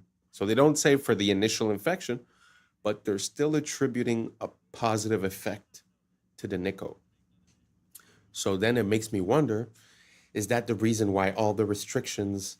I used to have a vape store, and basically, you know, year after year, more and more restrictions, more and more restrictions, double, triple tax. Now it's basically 150% tax on any item. And the country I'm in now is in the process of banning most products. So do you guys think this is a possibility? That basically, you know, maybe we escaped the intended effect by consuming the nickel, and that because they're trying to get it out by 2030, that afterwards we would no longer have that protection in a way. So I don't know. You guys look it up on your own side. Like I said, it used to be taboo, but now it's very out in the open. So let me know what you guys think down below. Is it possible that the nickel has positive effects, and that maybe we should be considering the opposite of banning it? Let me know what you guys think down below, and let's keep on rocking. Looking into the board of BlackRock, I got distracted by a rabbit hole. And the connections accidentally led me all the way back to the founding of American banking, and then all the way back to Mr. Epstein. You ready to follow a wild thread through the internet? Let's go, baby. So we're gonna start here, and we're gonna end here. And on the way, we're gonna go all the way back to 1800. And to be clear, this rabbit hole is just for funsies. We're not like uncovering any breaking news or anything. But anyways, I was at the board of BlackRock looking into Pam Daly, who's deep in General Electric. And I was kind of realizing that I don't exactly know that much about General Electric. So I started looking it up. And let's start with the basics. It's a major American corporation and one of the largest and most diversified in the world. So I went to the Wikipedia article. And I was looking at when it was founded, way back in 1892, 131 years ago. And then I noticed that it was founded by Thomas Edison and J.P. Morgan? How did I not know this? And we'll have to make another video in the future about how General Electric is splitting itself up into 3 different companies for who knows what reasons. But anyways, back in the late 1800s, Thomas Edison had business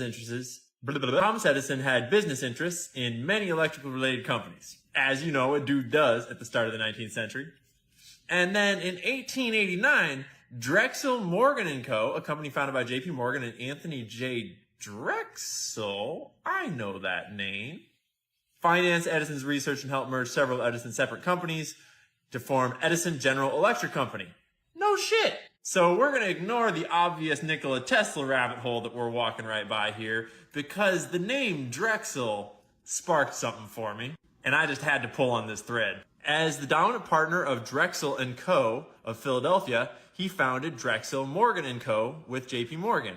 Was his junior partner, by the way. So I know about the name Drexel because of a much more modern institution that starts to lead us to Jeffrey Epstein. But I wanted to rewind a little bit because if this dude was more important than J.P. Morgan, then who the hell was he? Drexel & Co. was founded by Francis Martin Drexel, I'm sure I'm pronouncing that wrong, born in Austria, to a merchant father with business associations. He jumped on a boat to Philadelphia where he became a painter, an art instructor, and later leveraged all those fancy-ass connections from painting to start a bank. All right, we're starting to piece together how we get to Drexel Burnham Lambert. And Drexel Burnham Lambert is gonna lead us to this guy, who leads us to that guy. But first we go back to Tubby Burnham. Back in the 30s. So old Tubby partners with our buddies Drexel, and they founded Drexel Burnham Lambert. They're famous for being criminal as shit and inventing an entire industry called the junk bond market, which is exactly as junk as it sounds.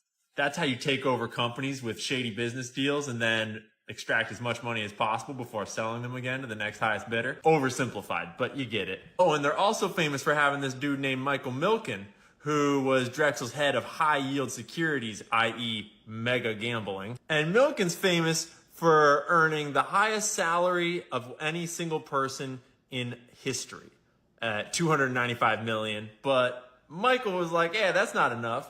So the next year he took home $550 million in a single year in payment. That's $500 million on your paycheck. So what did this snaky boy do to earn $550 million? Well, the answer is he did a lot of criminal shit.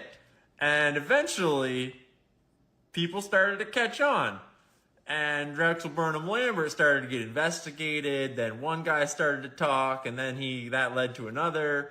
And pretty soon, Rudy Giuliani was talking about throwing RICO charges at Drexel Burnham Lambert. And Michael Milken was exposed for having basically made a shitload of money off of doing illegal stuff because no one regulates this. Basically, the whole financial industry is what's called self-regulatory institutions. And so once someone started doing a little regulating, they realized there was insider trading, stock manipulation, defrauding of clients, stock parking, and on and on. And Mr. Mikey Milk wound up going to prison, but he's living a life of luxury nowadays as he's retired and he's out of prison. He got rich on it. But I shit you not, the Wikipedia page for Drexel Lambert, this firm that went down in flames, they have a whole section for survivors, meaning the rats that jumped ship. And this is where we meet Apollo Global Management, noted private equity firm, was also founded by Drexel alumni Leon Black. That's this guy. You might be like, oh, Ian, that's a bit of a stretch. Come on. He just worked at the firm. Yeah, from 1977 to 1990, so, a couple years, Black was regarded as the junk bond king Michael Milken's right-hand man at Drexel. So this guy learned everything he knew from this criminal who was the highest paid person in the world ever, so to speak, because of crime. Well, Black went on to found Apollo Global Management, one of the biggest private equity firms in the world, and guess who he decided to bring on board? Well, in 1997, he made Epstein one of the original trustees of what was his and his wife's foundation. And he had him direct all sorts of charitable donations and philanthropy money and a whole bunch of other secret money just going to weird places. And someone finally caught on and started looking through these numbers. They found that he had paid Epstein $158 million in just 5 years from 2012 to 2017 for his financial services. I'm not even going to get into all this nasty bullshit. Black had more meetings with Epstein than just about anyone else on the books. And this is where it comes right on back to our friends at JP Morgan, just a few hundred years later. Because while we were all looking at submarines, JP Morgan was settling out of court $290 million because they totally were not guilty of helping facilitate this, trafficking ring thing going on. They totally weren't profiting off of that and involved in that. See, that's the thing about money is once you start following it, you start making connections. And once you start making connections, you start winding up in places where you're not supposed to be. And let's be clear, I'm not trying to say that Pam Daly has anything to do with what I just talked about. I'm just saying that the more you know, the more you know. And sometimes when you start looking into gigantic multi-billion-dollar mega corporations that are diversified all across the globe, you inevitably discover that money is used for some pretty awful things in this world. And it's important to remember that money doesn't spend itself. There's always someone doing the things. So stay curious. Don't forget to do your own research. Wow, that was a big one. It's very interesting to see historically how these things happen, and this rabbit hole really doesn't have an end to it, especially with that dude that everyone's talking about with the files. That dude seems to be implicated in absolutely everything, like whether it be science, duplication of people, whether it be the financial institutions. He was one of the biggest partners with the JP Morgs in NYC. He was bringing in clients like Mr. Gates, all these billionaires. And I mean, even in the interview, Gates is like, oh, well, he used to help me with my taxes. Like, what does that have to do? So anyways, the connection that we see, it seems like a hidden control system. And, what goes on the stock market, like you said, it was a self-regulatory system, meaning no one's involved, right? I think we've been asking for it for a long time. I think that our laws are open to this manipulation. And I think that the only way for people not to operate this way is to make it impossible for them to operate this way. So I don't know, food for thought. You guys let me know. Did you know that the file guy was involved so deeply embedded into the financial system of the United States, talking about these huge numbers? You guys let me know, and let's keep on rocking. This is a clip from historical film number 1119, produced in 1923 by the U.S. Army Signal Corps. The caption says, quote, "A smoke curtain, an important new chemical warfare development. Hanging a curtain half a mile long in 18 seconds, unquote." This 1923 film shows an aircraft spraying a trail where some of the chemicals rapidly descend to sea level to form an opaque vertical curtain. Observers have seen an increasing frequency of chemical warfare and other experiments in our skies. Spraying Agent Orange during the Vietnam War demonstrates the military has been developing more sophisticated chemical warfare operations using aircraft since 1923. As aircraft performance, altitude, and fleet numbers have increased over the years, observers are seeing a skyrocketing number of chemical experiments in our skies. The advent of the internet and digital cameras has created a spontaneous network of observers around the world who share their many observations of bizarre contrail emissions on YouTube. An online source for this and other historical films can be found online at criticalpast.com.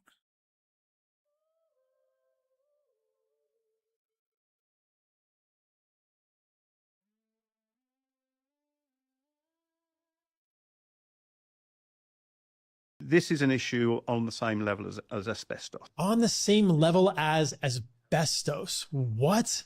This is a pub and it's big. The LED has got a big blue spike in it, although we tend not to see that. And that is even true of warm LEDs, and there is no red. The light found in LEDs, we can watch the mitochondria gently go downhill. They're far less responsive. The mitochondria breathing very well. You can watch that in real time. Under LED lighting. At the same energy levels in a domestic or commercial environment. This blew my mind. Dr. Glenn Jeffrey on Huberman's podcast, in his experiments and many other experiments exposing the powerhouse of the cell to this short wavelength light consistently leads to a decline in mitochondria.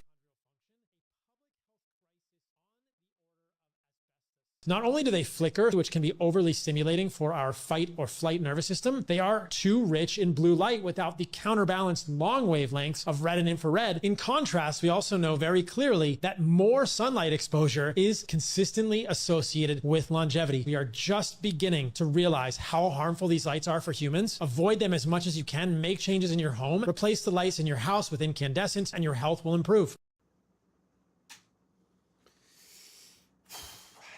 I need to say that I've always had a bad feeling about those LEDs. And every time that they present something to us saying that it's not for the better lighting, it's for saving the planet, it's for reducing this, I don't buy it. I don't buy it at all. Because if they wanted to reduce all those things, those huge multi-billion-dollar international companies would be the ones implementing the change first. So it makes me feel that there was something behind it. And now, recently, I've changed my lighting from a blue, LED type of lighting to an incandescent type of lighting. And the difference is palpable. I mean, the difference is huge. I feel like I'm in the 90s. I feel like I went back in time and I don't know, life is better. So I can't tell you scientifically what it's doing, but I can say this: give it a try and let me know how you like it. If you see a difference between that bluish lighting and the incandescent lighting, does it make you feel different? Let me know down below. Thank you for rocking with us. I appreciate you. And that's a wrap for today, familia. Whether you're tuning in with the sunrise or you're posted up after midnight, I appreciate your time, your energy, your curiosity. And don't forget, this isn't about truth or fiction. This is about perspective. If this sparked a thought, a laugh, a deeper question, then we did our job. So drop your thoughts in the comments, keep the convo alive, like, subscribe, and don't forget to hit that bell if you're riding a wave, because we're just getting started. So until next time, stay grounded, stay weird, stay critical. I'm Adam Strain, and this has been Adam Strain Reacts. Peace. Now it's time for us to link up. Really think we on a break up. Making a change from living this strange. Making a change from living this strange. Yeah. Along the edge of their shell, segments of their shell. 13 moons, 28 days on turtle shells. They've spent over $21 trillion on underground systems and cities, funded through 2 decades of unaccounted federal spending. But the system itself is corrupt, yet the standard human still believes in playing well within the means of the system. What's up, YouTube? Today, we'll be looking at disturbing videos that'll make you question reality. So without further ado, welcome to Adam Strain Reacts. Let's get her done. I want to tell you guys about the wildest fact about elephant seals, and it doesn't have anything to do with their size, although, look at this. This is a real image, by the way. Hang on, let me, okay, but that's not even close to the craziest thing about them. So cetaceans like whales and dolphins, and then also sea lions, when they're in the water, do something called unihemispheric sleep, meaning that half of their brain is sleeping at the same time. But seals are like humans, and they do bilateral sleep, so they sleep the whole brain at the same time. And a study in April of 2023 showed that they will actually do this while diving. And elephant seals are diving deep. We're talking like on the level of where sperm whales are at. But I think one of the coolest things is this animation that shows how that sleep is taking place. So when they start the dive, they're obviously actively swimming. They start to sort of doze off here. When they finally hit REM sleep, they flip over and get into a spiral. Relatable. Anyway, they are spinning out for minutes at a time in a deep REM sleep until they hit the bottom down here at a depth of like 250 meters. Then they hunt all the way to the surface. Anyways, that is the coolest thing about elephant seals. Wow. Recently in one of the past videos I showed, I don't remember the name of it, the fly bird or something like that. Basically, it was a bird that would land only once every 10 months or something, so it was able to sleep, to eat, to mate in the air. And I guess this is the as above, so below. This is underwater.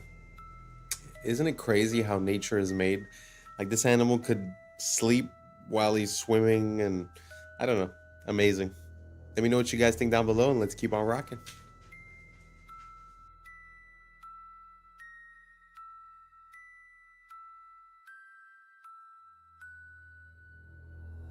Okay, I just found out something completely shocking about turtles, and I honestly think they're trolling us at this point because the natural world doesn't have time. Time doesn't actually exist, right? What the natural world has is rhythm. So time is a measurement of rhythm, but time doesn't exist. Clocks exist. Now, here's the crazy part. Turtles. I thought when I saw this post about lunar calendar on a turtle's back, that it was like some turtles, right? There's 13 carapaces in the middle of their shell, and there's 28 along the edge of their shell, segments of their shell. 13 moons, 28 days on turtle shells. This equals 364 days plus 1 day of rest. All indigenous peoples around the world knew the wisdom of the turtle and followed a 13-month calendar, as there are 13 moon cycles in a year and 27 to 29 days per cycle. It appears that 1 month was subtracted in order to sever the connection between people with the sun, the moon, and the stars, which are themselves a giant clock. But what I found out was, it's every single turtle and tortoise. Sea turtles, the same thing, a giant clock on their backs. So we're talking about the Fibonacci sequence is in the turtles, of course, as it is in all biological life forms. But the calendar is also on every single turtle's back. And you may be thinking, well, why would they change the calendar? Well, yes, to sever the connection, to alter our perception, our vibration, our reality, just a little bit more. Another thing we have never been told about in school. Isn't that interesting? Instead, we're hearing about Pythagorean theorem and carbon emissions, and they don't tell us anything about this natural world. Shocking. Let me know your thoughts in the comments below and follow for more.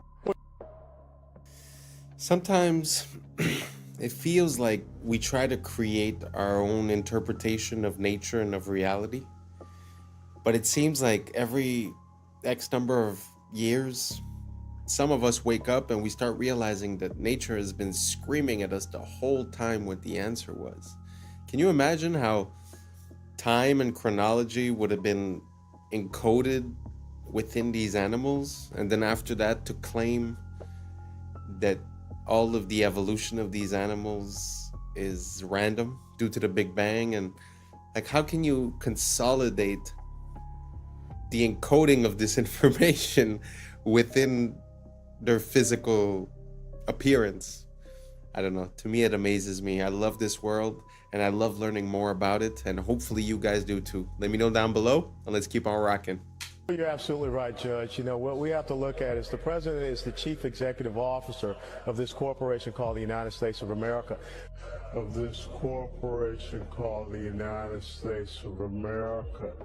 Now, haven't I been telling y'all on this platform for a long time that the United States is a federal corporation? The city of is a corporation. The state of is a corporation. Anything of is a corporation. Anything in all caps is a corporation. Under Title 28 U.S.C. 3002, Section 15, A, B, and C, the United States means a federal corporation, an agency, department, commission, board, or any other entity of the United States or an instrumentality of the United States. So you guys remember when we were in school and we used to pledge to allegiance. And obviously they make changes to these things over time because they rewrote history, his story. Let's go ahead and go with the 1954. I pledge allegiance to the flag of the United States of America and to the republic for which it stands, one nation, under God, indivisible, with liberty and justice for all. But it says, I pledge allegiance to the flag of the United States of America and to the republic. That's has two forms of government. I showed y'all on the $10 bill where the president has his back towards the republic. Remember, I pledge allegiance to the United States of America and to the republic. So he's got his back to the republic, which is we the people. And he's facing the Federal Reserve, the United States. He's facing the United States. And the United States is what? A corporation. The United... Well, you're absolutely right, Judge. You know, what we have to look at is the president is the chief executive officer of this corporation called the United States of America. Of this corporation called the United States of America. Now, haven't I been telling y'all on this platform for a long time that the United States is a federal corporation? The city of is a corporation. The state of is a corporation. Anything of is a corporation. Anything... Wow. What's the difference between the country, the republic, and the corporation? It's very interesting to look into it. I don't know if you guys noticed, but he had the Morocco flag. If I'm not mistaken, it was the Morocco flag that was there. It's very interesting to look at the history of the United States and Morocco, because Morocco was the first empire to acknowledge the United States as a country. So I wonder what the deal is with those two countries. If anyone knows, please let me know down below, because I've been looking into it, but there's a lot of different information, so I haven't presented it yet. But if you guys have any information, please let me know down below. Thank you so much, and let's keep on rocking. But yeah, this leads into another thing that I want to talk about, which is we've talked about it a couple times, but like underground cities. Yeah. This lady, the Tucker Carlson interview. Yes! I haven't seen it. I don't know what this is. This is nuts. Okay. Former Bush administration official Catherine Fitz. She was just on Tucker Carlson's podcast. Cool. And she did this really deep dive. She said it took 2 years to find all these connections with somebody else. I forget who it was. But basically, they uncovered of what they know of are all these major underground cities that the U.S. has been building since 1988. Pardon? Dude, what? With a total of what they found, paper trail, they've spent over $21 trillion on underground systems and cities, funded through 2 decades of unaccounted federal spending, money that vanished from the ledgers of the Department of Defense and the Department of Housing and Urban Development between 1988 and 2015. Well, it's happening. All this money is disappearing. Yeah. They can't account for it. And she says, for sure, with what they know, is that there are 170 underground cities under the entirety of the U.S. and in the ocean. In 1984, George Orwell wrote, "It was always the women, and above all, the young ones, who were the most bigoted adherents of the party, the swallowers of slogans, the amateur spies and nosers out of unorthodoxy." He wasn't being misogynistic, he was making a psychological observation. In his view, women, particularly in their role as caregivers and moral enforcers, tend to prioritize safety and compassion over risk and freedom. And that instinct, while natural, is easily weaponized by totalitarian systems. When conformity is marketed as compassion and control is rebranded as care, the state taps into the feminine psyche to enforce ideological obedience. Now consider this. Men will do almost anything to attract a mate, so when the state captures women through propaganda, redefining tyranny as empathy and compliance as virtue, men follow, especially those who can't compete in the traditional dating market. They feminize themselves and trade strength for submission. This is what evolutionary biologists call the sneaky strategy, low-status males mimicking feminine traits or moral positions in hopes of reproductive access. And while all of this unfolds, families disintegrate. Single motherhood, a top predictor of poverty and social dysfunction, becomes the norm. Children from single-parent homes are far less likely to climb the economic ladder, and who steps in as provider and protector? Not the father, the state. But here's the kicker. The state is funded disproportionately by men, so rather than supporting the women they married and raised children with directly, men subsidize the state, which in turn provides for women through social programs. Why? Because women have been propagandized to see every relationship as a power dynamic, except one with the state, which is ironically the centralization of raw power. They've been told that to rely on a man is weakness, but to rely on a bureaucracy is empowerment. This is not progress, this is dependency with a new face. And both men and women are suffering. The childless middle-aged woman and the incel are two sides of the same broken culture. A woman without her own child often directs her maternal instinct towards abstract causes, infantilizing minorities under the guise of social justice. What we are witnessing from psychologically unwell men and women is Nietzsche's concept of resentiment, envy dressed up as morality. The strong became evil, the weak became good, strength became tyranny. We now live in a pathologically soft society that sides even with those who harm it, where punishing crime feels unfair and victimhood is the highest virtue. Nietzsche called them the tarantulas, those who preach justice but act from bitterness. They don't want to uplift the weak, they want to drag down the strong.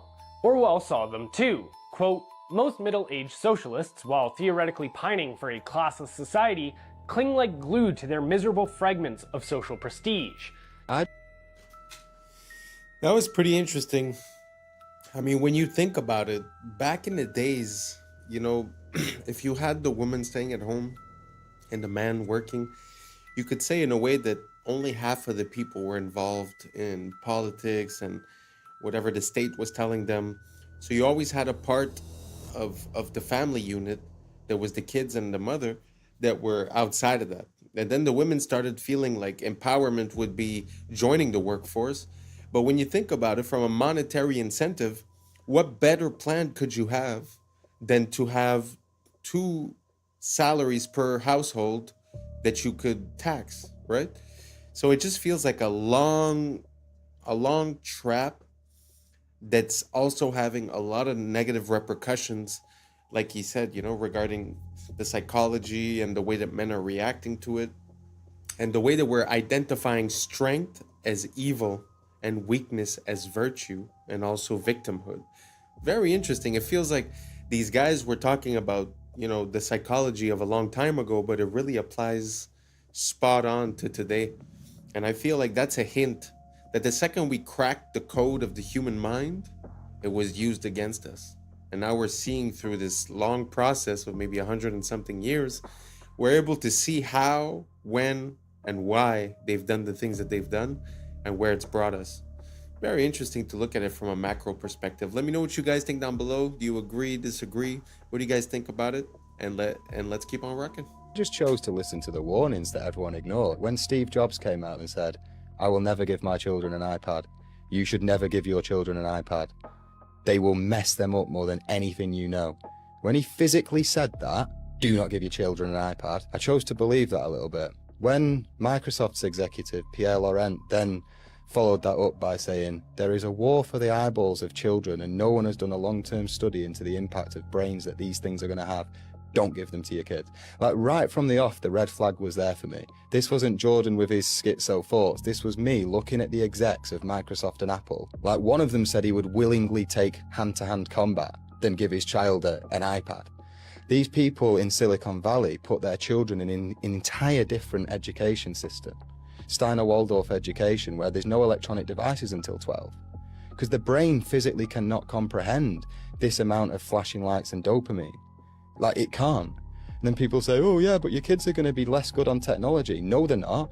Because the rate of technological development right now is so quick that iPads are irrelevant in 12 years anyway. The children that are being given iPads and children that are getting aggressive and sulking when their iPad's being taken off them, I think that's going to manifest as some very dark stuff when they're an adult. I was lucky enough to get an education from Paul Chek, and he talked about Steiner extensively and brain development. I researched that, took my children in for an interview. My son Troy was in public school at the time, and he resonated with Waldorf like that. He started going to Waldorf at kindergarten, and my daughter also went through it. Most of those brain development years, the mind is myelinating 0 to 7, so your nervous system's being entrained, and we did the best we could to keep them off devices for the most part. And then when we got to Waldorf, that was the curriculum and template for the whole school. And I will tell you now that my children are 15 and 18, and it paid off considerably, and they have the experience experience where their brain developed, the imagination centers of the brain developed, and they didn't have stress with too much testing in public school, etc. My children are balanced, attentive, intelligent. They know how to use their imagination, their problem-solving skills. My son sees the effect of what this technology and devices are doing to the consciousness of his fellow student body. If you'd like a better reference of what's going on with these devices and dumbing down humanity, I recommend you watch Idiocracy, a 2006 documentary that was made by Mike Judge, and have a great day. Wow, that was pretty good. That movie, by the way, is epic. Idiocracy, amazing. If you guys have the opportunity, please do watch it. As for the children with the iPads, I mean, you know, the creators told you themselves. That makes me think of Cardi B and Beyonce that wouldn't let the children listen to their own music and dance the way that, you know, they were dancing. But also, to come back, at one point he said from 0 to 7, the brain is like myelinated. I don't know what that means exactly, but I'm supposing what it means is that there's no capability for processing. Really, everything is absorbed like a sponge. And that's why the Jesuits say, give me the child, and at 7 years old, I will show you the man. And I think it's because of that processing. So not having devices and being the generator of ideas rather than the receiver of ideas for that period of time makes so much sense to me. Let me know what you guys think down below. Do you think that it's a tool and that it's very useful for kids to be on iPads at 5-7 years old? Or do you guys think that we should wait, like the Waldorf schools, until they're 12, until the neural pathways are different, or this or that? Let me know what you guys think down below, and let's keep on rocking. Wouldn't it be crazy if Hitler sent a secret Nazi Navy expedition to Antarctica during World War II in search of, like, the Holy Grail or aliens or something? Wouldn't it also be crazy if the U.S. responded by sending their own secret expedition to Antarctica during World War II, known as Operation High Jump? And wouldn't it also be crazy if back in 2018 a fitness app accidentally revealed secret underground bases deep within Antarctica? And I mean, wouldn't it be crazy if there were secret pyramids in Antarctica? Those certainly look to have very similar layouts, don't they? And then there's this picture as well. That certainly looks like a pyramid. Wouldn't it be crazy that after it was revealed there appears to be some sort of secret tunnel cave leading to who knows what, Hollow Earth maybe? Google went and edited out that cave. Wouldn't it be crazy that if the entire world had signed the Antarctic Treaty, which pretty much prevents any country or citizen from freely visiting Antarctica? It also contains like 16 different no-go zones. Wouldn't it be crazy if Dr. Richard Byrd claimed there was unexplored land larger than the United States in Antarctica? He later died that same year, back in 1957. Next year, NASA was created, and the year after that, the Antarctic Treaty was signed. That's crazy. Do you guys remember the blob anomaly, the 80-foot wave radar mishap that happens like 3 or 4 times over the last year? Well, wouldn't it be crazy if it looks like that blob seems to originate from Antarctica? And I mean, wouldn't it be crazy if I suggested that maybe it's about time the rest of the world and people realize or understand or be told what the hell is going on in Antarctica? I must admit that Antarctica is something that causes a lot of questions for me. Just like the COVID, when you have all of these countries coming together and agreeing on something and saying, oh, we will not do this or we will not do that, and everyone signs, it's kind of weird. And I mean, there's a lot of parts of Antarctica that are weird. That little church where the presidents go and visit. He was talking about the Second World War, but later on, when it was the race to space, the first race, from what I understand, was a race to create a satellite. And supposedly Russia succeeded first, which I think they did not succeed. And because they weren't able to succeed and figured out that maybe space travel was not possible for any way, shape, or reason, instead of continuing when the United States said, oh, we will put a man on the moon before the decade is over, instead of them trying to put a man on the moon, from what I understand, they went 9 times in 9 years to Antarctica. I don't know, food for thought. Some people say that because they reached a limit on the top, they tried to go find the limits on the side. But I mean, you know, your opinion is just as good as mine. So let me know what you guys think down below about Antarctica. Everything normal? Something weird? Let me know what you think down below. Let's keep on rocking. Yeah, I've been watching anime all my life, but to see somebody do some crouching tiger, hidden dragon type shit, some anime, and she hit that bitch on photograph, that shit raw.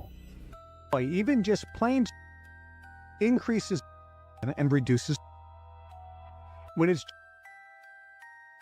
it's like on steroids, it dramatically increases.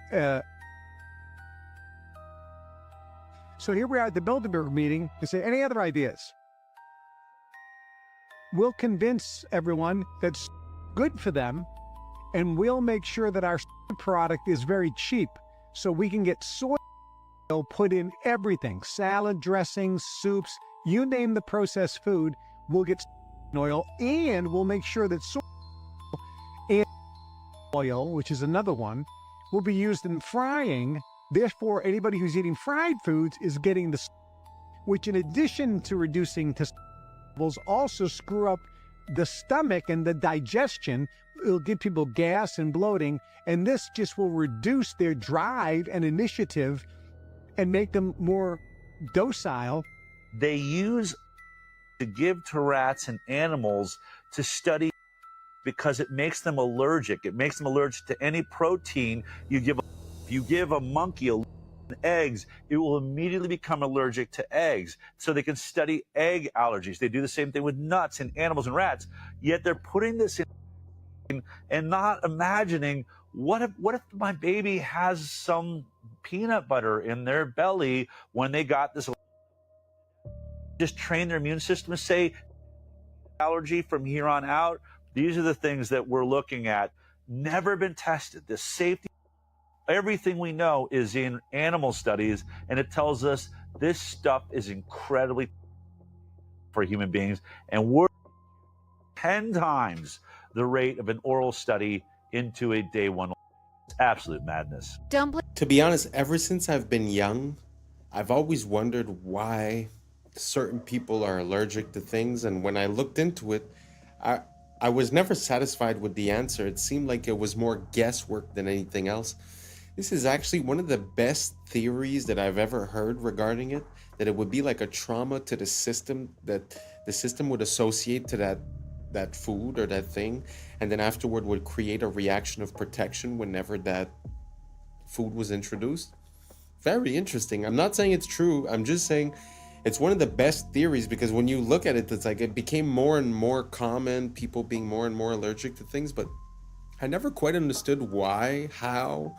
And even when you go to the doctor, it's not like it's a blood test. They literally put the things on you and they see if you have a reaction to it. So it's like, it's guesswork. It's pure guesswork. So it doesn't seem like we have a grasp on what the concept is. So this is actually, you know, one of the best theories I've heard. Do you guys have another one? Let me know down below. You know, maybe I'm just ignorant, but I'd like to know a bit more about this subject. So don't hesitate to write it down below or send me the video, and let's keep on rocking.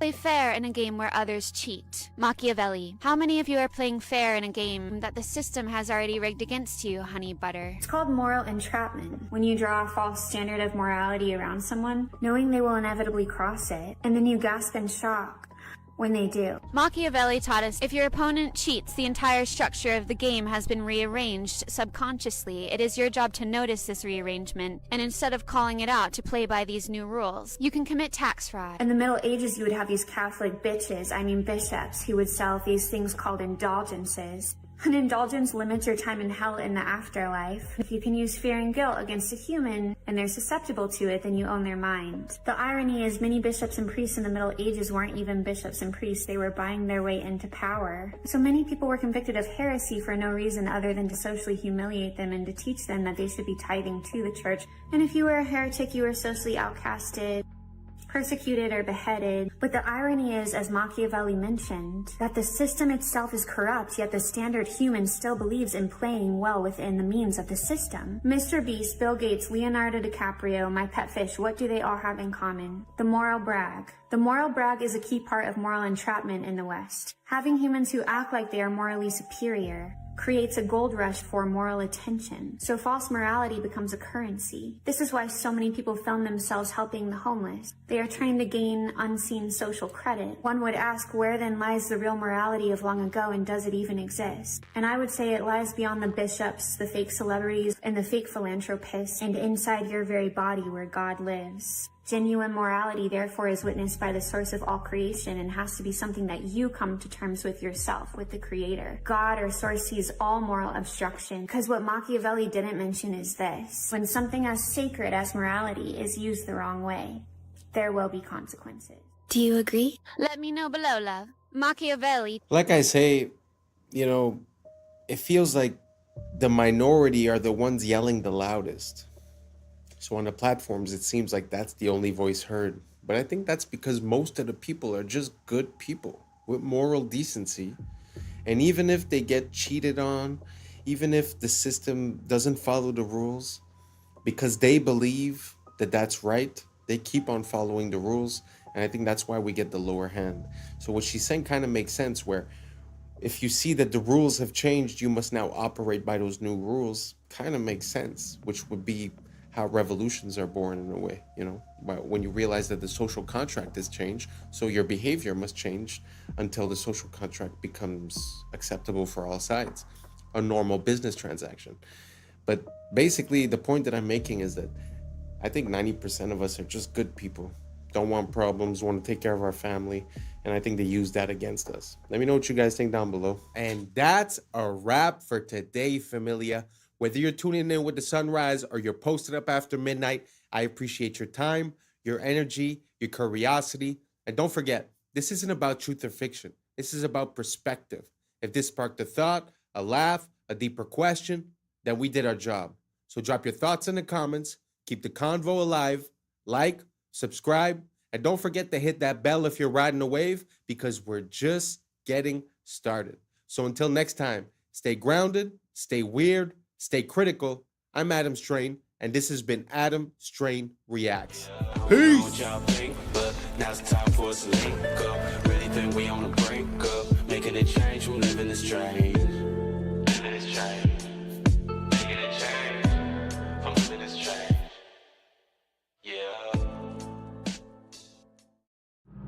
Yeah. Yeah. I was sleeping, had to wake up. Why? Every reason I could think of. God, till the day I keep the income. What's up, YouTube? Today, we'll be looking at disturbing TikToks that'll make you question reality. So without further ado, welcome to Adam Strain Reacts. Let's get her done. Some conspiracy theories are true. For example, let's say you had a friend call you up and say, I was eating at a restaurant and I found a microchip in my food. I know because I told them to leave off the pepper, but I saw a single speck of pepper, but when I looked at it closely, it was perfectly square, and when I took it home and looked at it under a magnifying glass, it was a microchip. Before you have them institutionalized, know that sometimes cheese has microchips in it. Specifically, authentic Parmesan cheese from Italy has chips embedded in the cheese wheels because they have a huge issue with counterfeiting. These chips let them scan the wheels for authenticity and also track where they go. These microchips are edible by design, and you may have eaten one in your life. Likewise, let's say that same friend says their printer is encoding secret messages in documents, that they keep finding these microscopic specks that they thought were just flaws in the printhead or something. But once again, when they looked at them under their magnifying glass, they found a pattern, and they're certain that the pattern has meaning. What your friend has discovered are printer tracking dots. Many printers, we don't know which ones, use tiny, basically invisible dots. These identify the serial number of that printer and also the date and time when the document was printed. Printer manufacturers actually did this for 20 years in secret before the public found out in 2004. But for example, if documents were leaked from a government agency, these dots help them identify which printer they came from. Likewise, if you're using your printer for some sort of illegal counterfeiting activity, they can scan those nearly invisible dots and immediately know which machine did it and when. This is actually the frustrating thing about the fake conspiracy theories. Sometimes the reality is just as weird. Welcome to America, where we work to live and live to work, where we spend hundreds of thousands on a home that we barely get to step foot in because the hours we work to pay for it keeps us away from it, where we buy a car just to drive it to a job that barely pays enough to keep the gas tank full, where our healthcare system will bankrupt you faster than the illness can kill you, where getting sick is the business motto and the cure is priced like a luxury. Welcome to America, where the food is fake, the water's tainted, and the air we breathe is up for sale, where the richest 1% own more than the bottom half combined, and they still tell us to work harder, where we chase the American dream only to find out it was designed to stay out of reach, and every time we get close to the finish line, they just inch it a little further back, where school doesn't teach you how to live, just how to obey, comply, and clock in, where education comes with a lifetime of debt and the diploma is nothing more than a receipt for money that you ain't never gonna see again. Welcome to America, where we pay taxes to keep the lights on in government buildings we ain't never even allowed to enter, where your rights are written in pencil and erased when it's inconvenient, where justice depends on your income and the law bends to the highest bidder. What?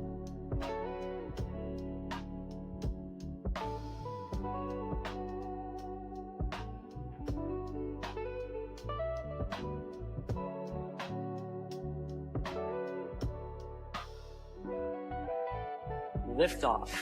The crew is in orbit, traveling at nearly 17,000 miles an hour.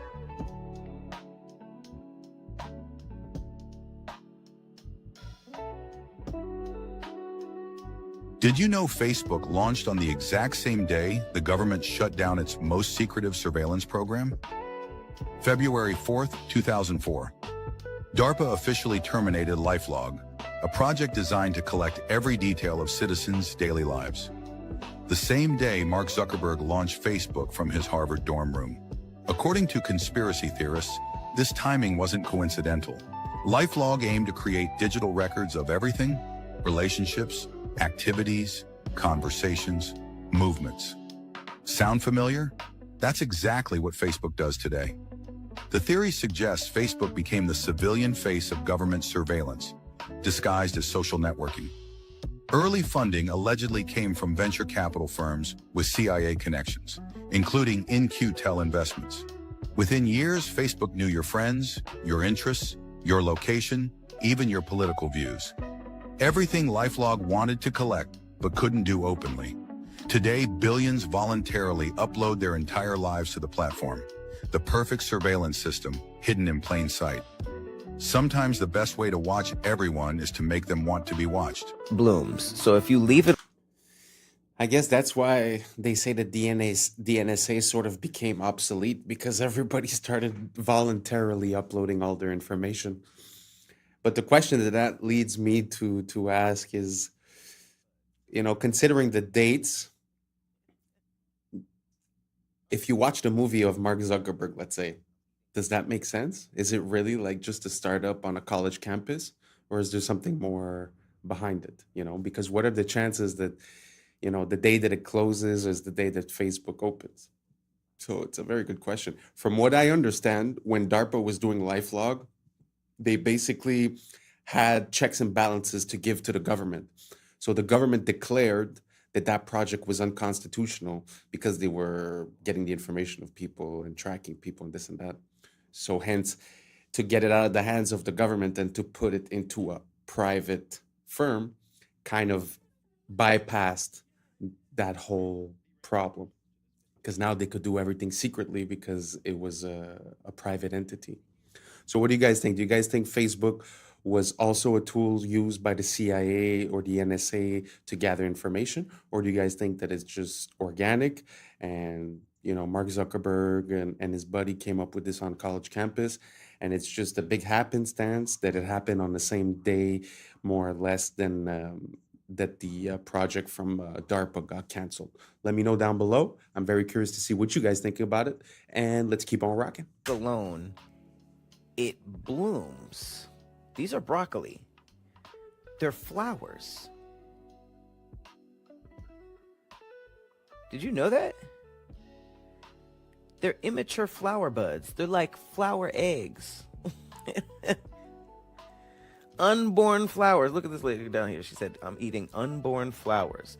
It says broccoli is actually the flower of the plant that we typically eat What we typically eat are immature flower buds. If left unharvested, these tight green clusters will eventually bloom into small yellow flowers.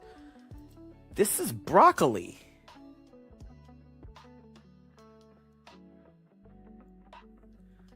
Like, what? Did y'all know that? Look! You just go on a date and give them here's some broccoli. I'm sorry, I didn't know that. You make me feel like sandwich, yeah. The ramifications to this video, the findings of this video are so shocking that I need to hear other people recreate this. And if this is true, then our entire world can change very quickly. Listen to this, absolutely shocking, and let me know your thoughts. What if intuition was a state of water, a kind of etheric antenna? You see, I've observed that after placing a sunflower seed in water, removing and freezing using a crystallographic method, the water doesn't design the seed, but rather it reads the potential in the seed and designs the outcome, the sunflower. Here are examples of water doing the same thing with apple seeds and flax seeds. So what if the water in us shares and receives information to and from the water in the air around us, which on a very subtle level is attracted to the human biofield, which is electrical and magnetic? Since it appears that water reads potentials as demonstrated in my seed examples, then perhaps the water in us uses our electrical charge to probe all potential outcomes simultaneously like a quantum computer and returns back with the most likely outcome, which we all call intuition. So intuition is the water in our body, seeing the potential of outcomes, quantumness. Like, this is incredible. The shockingest part, you put a freaking seed in water, you freeze the water. If you didn't catch that, that's what she did. She froze the water. And the water froze into the shape, the look of a sunflower. But she just put a seed in it. This is real. Recreate this study. She did it with apples and freaking alfalfa sprouts or flax seeds. Now, this is reminding me of Masaru Emoto, if you guys remember, the Japanese man who they say his studies were never proven and but meanwhile, we know he was onto something there with the freezing the water. Plus the snowflake thing too. I mean, water is, from my understanding and research, actually conscious. It's not this inanimate thing. It has its own consciousness. It's self-organizing, and it has memory. It retains memory. So there's a lot to water that we know nothing about, which we were never told. But I'm sure if this woman knows about it, if I know about it, how could you tell me that deep underground military bases with limitless budgets and boards of the most brilliant scientists in the world are just unaware that water has these incredible properties and powers? What is happening now to solidify that it's coming? Well, it happened in Vietnam. Sorry, my mind's a bit blown. Do you guys think that's real? What implications does that have? I mean, the fact that you could put the seed in the water and it's going to project the image of the grown plant. I mean, I can't even imagine what that means. If you guys have an idea, write down below, because truly I'm awestruck. Let's keep on rocking. Vietnam. 86 million people have no longer access to their banks because they refuse to comply with biometrical standards for digital identification. Denial by default. As of September 1st, 2025, banks across Vietnam are closing accounts deemed non-compliant to new biometric rules. Authorities estimate over 86 million accounts have been restricted. And the reason why this is all going on is because let's say the World Economic Forum, can we just force them to comply by restricting their bank accounts? Because if you have no money, what are you going to do? Eventually, you're going to comply. And if you don't, Vietnam can assert a martial law. They have no reason not to say, all you people who are trying to usurp this system by bartering or whatever, if we catch you doing that, you're going to jail. And that will force people to accept the digital system. This is not something that is going to stay in Vietnam. This is a test, because if we look at what's going on with the European Central Bank and digital ID initiative in Europe, as well as the real ID being imposed in the United States, we can see that it is coming to us as well. That's where it gets confusing. Right. So, what do you guys think about the digital ID? Do you guys think that it's the natural progression of things, or do you guys think that this is a whole other level of control, tracking, data harvesting, and etc.? Right? Let me know down below, and let's keep on rocking. The real problem, the question is the Van Allen radiation belts. Now, the people that say that it's easy to go through the Van Allen radiation belts will tell you that it's a donut. It's not like covering the entire sphere of Earth evenly, that there's openings at the top and the bottom. Is this correct? Well, yeah, but then they would have to launch at the North Pole or South Pole, where it's not possible to launch because of the temperatures. That's the only way you could do it, to get through those holes? That's right. According to NASA's own flight plan, they went directly through the center. That's why they launched in southern Florida, to be close to the equator. Okay, so what they would say is that it's not that dangerous, and it's just like being exposed to a few x-rays, and that the people were shielded. Well, go to Sabrel.com and watch a latest clip right about there. it. But you're right there, so I want to give you the opportunity. I'm just saying, what they would say to you. The clip there is of Kelly Smith. He's an employee at NASA, explaining something that most people don't know, which is above the Earth, starting at about 1,000 miles and extending about 30,000 miles, is a huge band of radiation that astronauts would have to go through to the moon and through again back. First, he says it's dangerous, meaning deadly, and then he says that the technology for an astronaut to go through it to the moon and back and survive has yet to be invented.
You know the narrative doesn't add up when you take a look at some of these beautiful works of art, like all that detail on that lace, that hair, and this veil, all said to be done with hammer and chisel. They are not just beautiful works of art, timeless pieces, they are impossible given the historic timeline we were told, because we don't make anything close to that detail and that beautiful like they did hundreds of thousands of years ago. And just look at the tools we need to recreate it today. Much like the architecture not matching the tools of the period. The same goes for the beautiful works of art from the old world. And everything seems so backwards. Our art has regressed. Our buildings are nothing more than boxes. This next video breaks down how we need robots and tools to help us replicate the beauty of the old world. A monumental block of marble about the size of a railway car, 200,000 pounds of flawless Carrara stone. You're going to move this block out of here? We are going to move this big boy out of here. How? There are going to be a couple of cranes and a huge truck to lift it.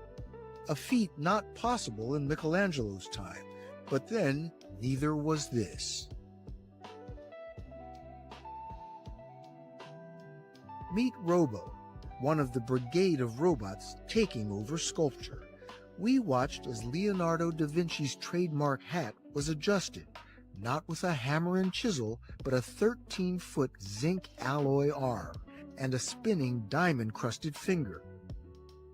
Water jets kept Leonardo cool. This was a week's work for Robo, with another 2 to go.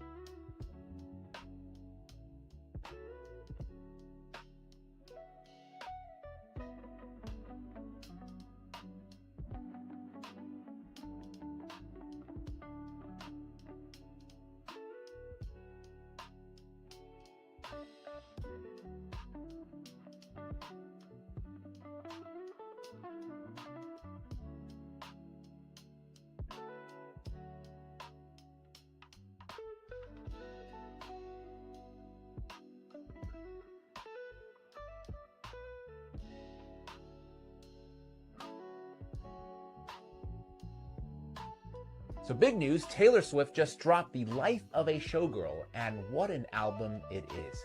Her fiance Travis Kelce says it's banger after banger. USA Today says she's shaken off the gloom of the tortured poets department and returned with playful pop and sharp one-liners. The New York Times frames it as Taylor hungry to move on, less about feuds and more about her future, though not without some side-eye at her past. The Guardian wasn't as impressed, though, saying that the whole thing feels a little bit rushed, akin to how romantic bliss doesn't fuel the same fire as heartbreak. Billboard magazine describes it as bangers for adults, not another 1989, but mature, sharp, and still packed with hooks. Variety says the love songs here feel easy for once, not battle-tested, which makes the album an uncomplicated good time. And People, they went all in, calling it her most radio-ready album since 1989 and the spiritual sister of Reputation. For me, overall, feels like a reset. Is it her best album? No. But is it entertaining, a little messy, and guaranteed to get people talking? Absolutely. They just gave the green light for ChatGPT to have a lot of freaky conversations with a lot of freaky people. I might be the first person to let you know this, but it's true. ChatGPT just went to a whole different level. So Sam Altman just announced that ChatGPT will soon be able to engage in erotic interactions with age-verified adults starting in December. And for the people in the back that don't know what that means, if you ain't got nobody to talk to that way, ChatGPT is going to talk to you that way, the freaky way. So they're saying that in December, OpenAI will permit mature content, including erotica. Mind you, it's a lot of people that's going to think this shit is real. It's a lot of kids that's going to log on to ChatGPT and interact with that. They're talking about it's going to be age restrictions. How? How are you going to restrict that? How do you know who's on the other side of ChatGPT? Mind you, people were trying to stop this because we already seen what happened to a couple of kids that thought they was interacting with a real person and they took their own lives. And then you have some adults who really and truly conversate with ChatGPT each and every day. I'm not saying it's a problem with that, but it's a problem with that. And now they're telling people that you'll be able to have those type of conversations, freaky conversations, erotica conversations with a computer. They're taking this shit to a whole nother level. Now think about this. Y'all see Sora 2 just came out, right? So think about people making AI figures and then doing that AI chat, the freaky chat. OF models, y'all in trouble because guess what? Now people ain't gotta pay for that. Now they can make the woman of their dreams or the man of their dreams via Sora and then have a chat with them via OpenAI, via ChatGPT. And what does that do for the population? Don't let me find out that you gonna be on ChatGPT using it the freaky way, because it's about to get freaky, man.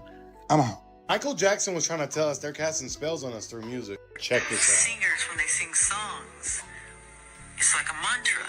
When you repeat a chorus over and over and over. So when a kid hears a song and he starts singing that chorus over and over and over, then you start to hear it in the alpha state, into the subconscious mind. So you start to become the song or become what you're saying. Now, Michael Jackson being one of the greatest musicians to ever live, you can safely say that he's an authority figure when it comes to the subject of music. The reality is that music is one of the most powerful forms of programming. Stay weird. You don't just listen to it, you actually... A worldwide. I agree with that. And whether it's music coming from outside or the music that emanates from your thoughts, it's very important to keep it positive and keep yourself on a good outcome. Because like he's saying, if let's say the song that you're listening to is, the chorus is hate your neighbor, hate your neighbor, hate your neighbor. Like he said, at one point you go into alpha state and you start talking to your subconscious, feeding that. So what do you think is going to happen in your conscious life? You're probably going to have more hate. As for if you were listening to a song that says love your neighbor, love your neighbor, love your neighbor, you're probably going to end up with a different consequence. It's the same thing with your choice of words. A lot of people replace the word mourning with rising because mourning is associated with death and rising is associated with life. It's an example, but these patterns create a sort of spell, as if you want to call it that. Some people call it epigenetics, the biology of belief. There's different interpretations of it, but my only point to this is I think we should be careful what we consume, what we listen to, what we repeat, how we think, and what we say. If you guys agree, or if you don't agree, let me know down below, and let's keep on rocking.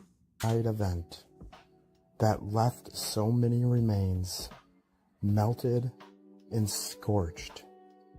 You can see the blackening and charring on so many of these melted structures.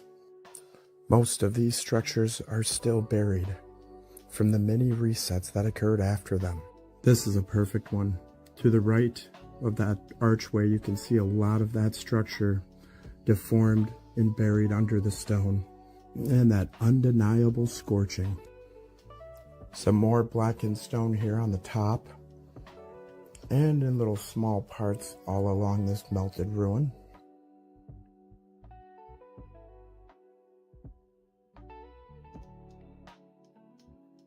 Our eyes are useless when our minds have been made to be blind. Most people will never connect the dots because they never see the extent of the melting. When you've ever seen maybe one or two examples that ever look like this, and they tell you it's erosion, that lie's easy to buy. Everyone that researched it, myself included, all thought the same thing at first. But when you see the thousands of examples, it's clear something big happened in our past. Something erased from the history books. Perhaps a massive plasma storm, realm-wide. The truth is hidden in plain sight. Question everything, friends. Until next time.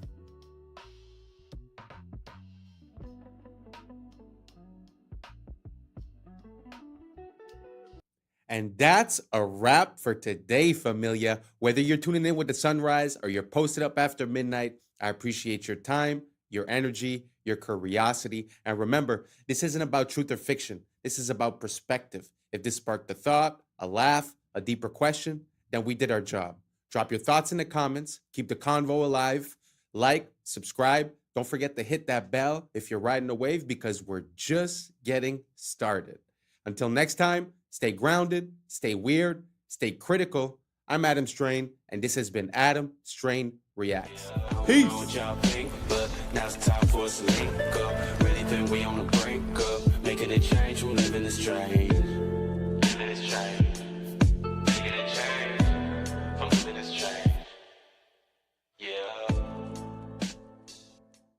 For several years now, he's been posting clips that depict a future completely devoid of people. The footage shows empty streets and total silence, full of video games made for the PlayStation 7. Even more unsettling, every single game on display is designed for that console. A system that is disturbing is the moment when he enters the Louvre and films the Mona Lisa from up close. The room is completely empty.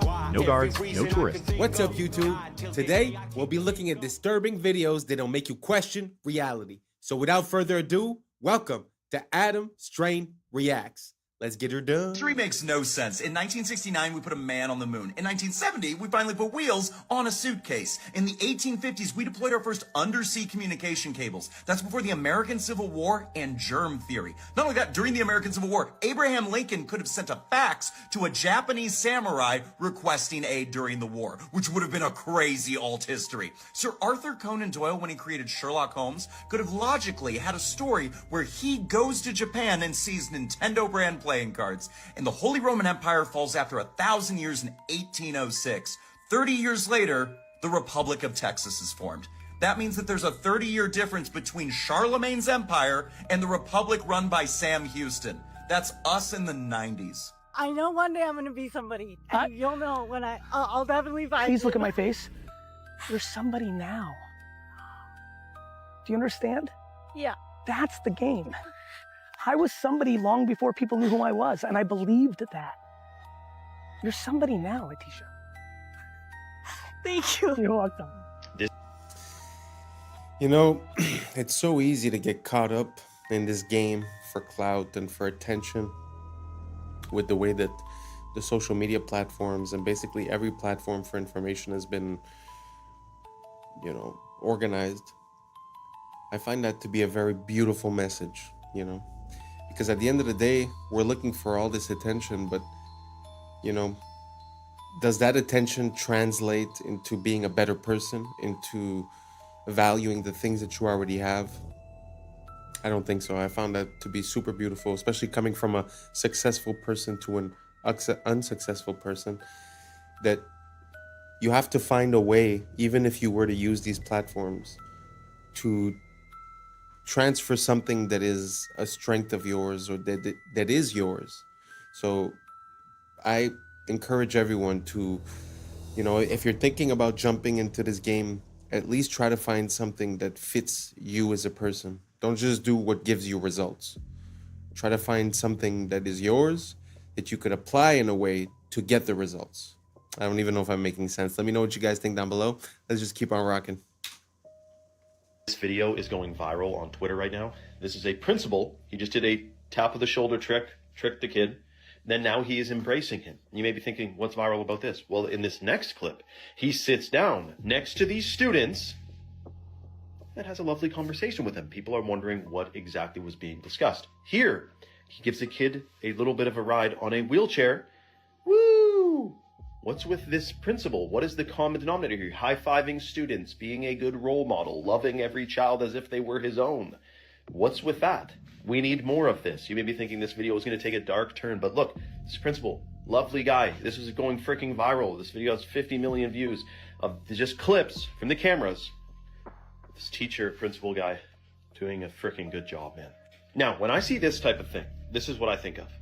Dear soul, but in an institution, I will say I am not a fan of the modern education system. I do believe it is intentionally flawed. It's supposed to make efficient factory workers. It has nothing to do with making you educated and critical thinking. That doesn't exist. So he's a dear soul in a system, and he's making the best of it, so God bless his soul. The Grand Canyon is the real Giza Plateau. Look, this is what we mean when we say meltology. All of this area is desert because there was a motherboard meltdown. The Earth is a grid, a motherboard. It has melted down several times. This is from one of the most recent meltdowns. After Israel was divided within, it imploded and became open for attack. As you can see, all these people are Shemites. Edomites, Moabites, Ammonites are still all from Shem, even though they were supposedly enemies. Like Ashur, who fathered the Assyrians, who were also enemies. So all Israelites are Shemites, but not all Shemites are Israelites. Since they didn't get along, civilization fell apart. Edom is synonymous with Mount Seir. Mount Whitney is Mount Seir in the Sierra Nevadas. Edom is Rome. Edom destroyed the temple, the Israelites dispersed, and order continued to decay. These are melted buildings. Obviously melted buildings. These so-called pueblos are remnants of a melted metropolis. The survivors of the meltdown found refuge in these pockets of survival. Egypt is Mitzrayim. That's where we're getting Mississippi or Mitsori. This is Hamite land that stretched all the way to the Grand Canyon in Sedona or Sidon. Moab is said to be east of the Dead Sea in the Bible. Moab, Utah is east of the Dead Sea. The Moabites are the Moors. Moab's mom was his sister. He was a product of inbreeding. So Edom, which is Rome, took Jerusalem in 70 AD, which is actually 1070. And Rome, or Edom, fell in 476, which is actually 1476. The Spanish. Well, that's pretty interesting. I've seen quite a lot of parallels between Egypt and Rome and the United States. So it really pushes me to re-question this whole narrative, because from what I understand, Washington, D.C. at its inception was called Rome, Maryland, so the land of Mary.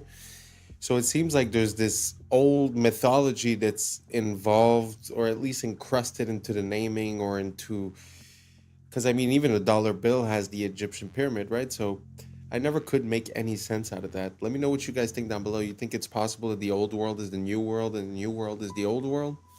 I'm not quite sure, but it's just very interesting to see the similarities between these two places. Let me know what you guys think down below. Let's keep on rocking. The guy is convicted. He's a Trump attaqué au Golden Globe, c'est loin d'être un accident. Regardez comment ça fonctionne. Mark, what's the pin? Mark Ruffalo exécute un rôle. Il doit pousser le mouvement Be Good avec son pin. Un slogan simple et court, impossible à attaquer. C'est comme ça qu'une opération psychologique fonctionne. Le but est de vous polariser et vous imposer une morale. Pour ça, il faut une cible unique. C'est le rôle de Trump qui sert de pôle dans un scénario héros-vilain. Ice doit produire le plus de scandales possible et les grandes chaînes diffuser en boucle. C'est la mécanique classique de l'ingénierie sociale. Problème, réaction, Identification, solution. We're out there killing each other. You know what the solution is? Et Ruffalo n'est même pas très convaincant. I gotta be honest with you. On dirait une scène mal jouée. I'm not gonna lie to you. I'm not feeling so great. I have felt things. Faire semblant, c'est son métier. I don't know. I can't keep pretending. It's driving me crazy. Dans Shutter Island, Now You See Me, il a le rôle de l'architecte de la manipulation. The more you think you see, the easier it'll be to fool you. My job? To take your attention and use it against you. Ces films expliquent que ce que vous voyez est un tour de magie. Donc ils ne s'opposent ni à Trump, He's a pedophile. ni à la pédophilie, parce qu'ils sont tous dans le même camp. Dans Pauvre créature, il couche avec un nouveau-né, placé dans le corps d'un adulte. Dans 30 ans, sinon rien, il embrasse une fille de 13 ans. C'est une technique de cinéma. On place un esprit mineur dans un corps adulte. Mom? Dad? Pour banaliser l'inacceptable. Voilà ce que l'industrie choisit de célébrer, parce qu'on est dirigé par des pédomanipulateurs narratifs. This guy claims he's stuck in France in the year 2055 and can't find a way back. And everything he shows in his videos looks disturbingly unreal. For several years now, he's been posting clips that depict a future completely devoid of people. The footage shows empty streets and total silence. The roads are deserted, yet vending machines and terminals are still working, as if the country itself still exists, but its population has completely vanished. In some videos, he walks into stores and shows shelves full of video games made for the PlayStation 7. Even more unsettling, every single game on display is designed for that console, a system that doesn't even exist in our time.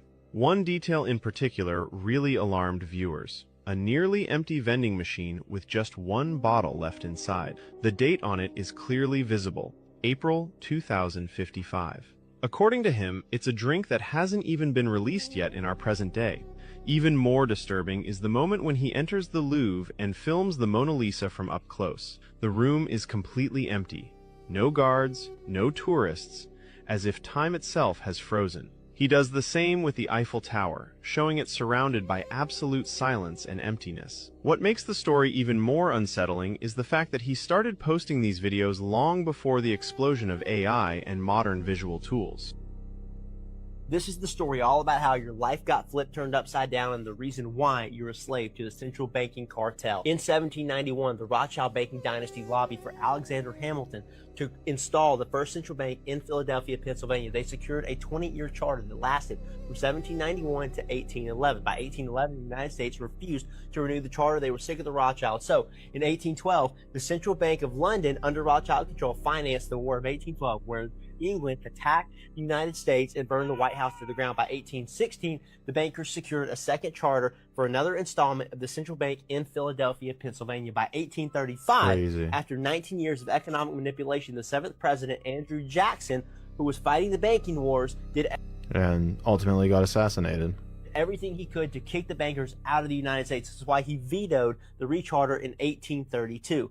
And he said in 1834, if the people only understood the rank and justice of our money and banking system, there would be a revolution by morning.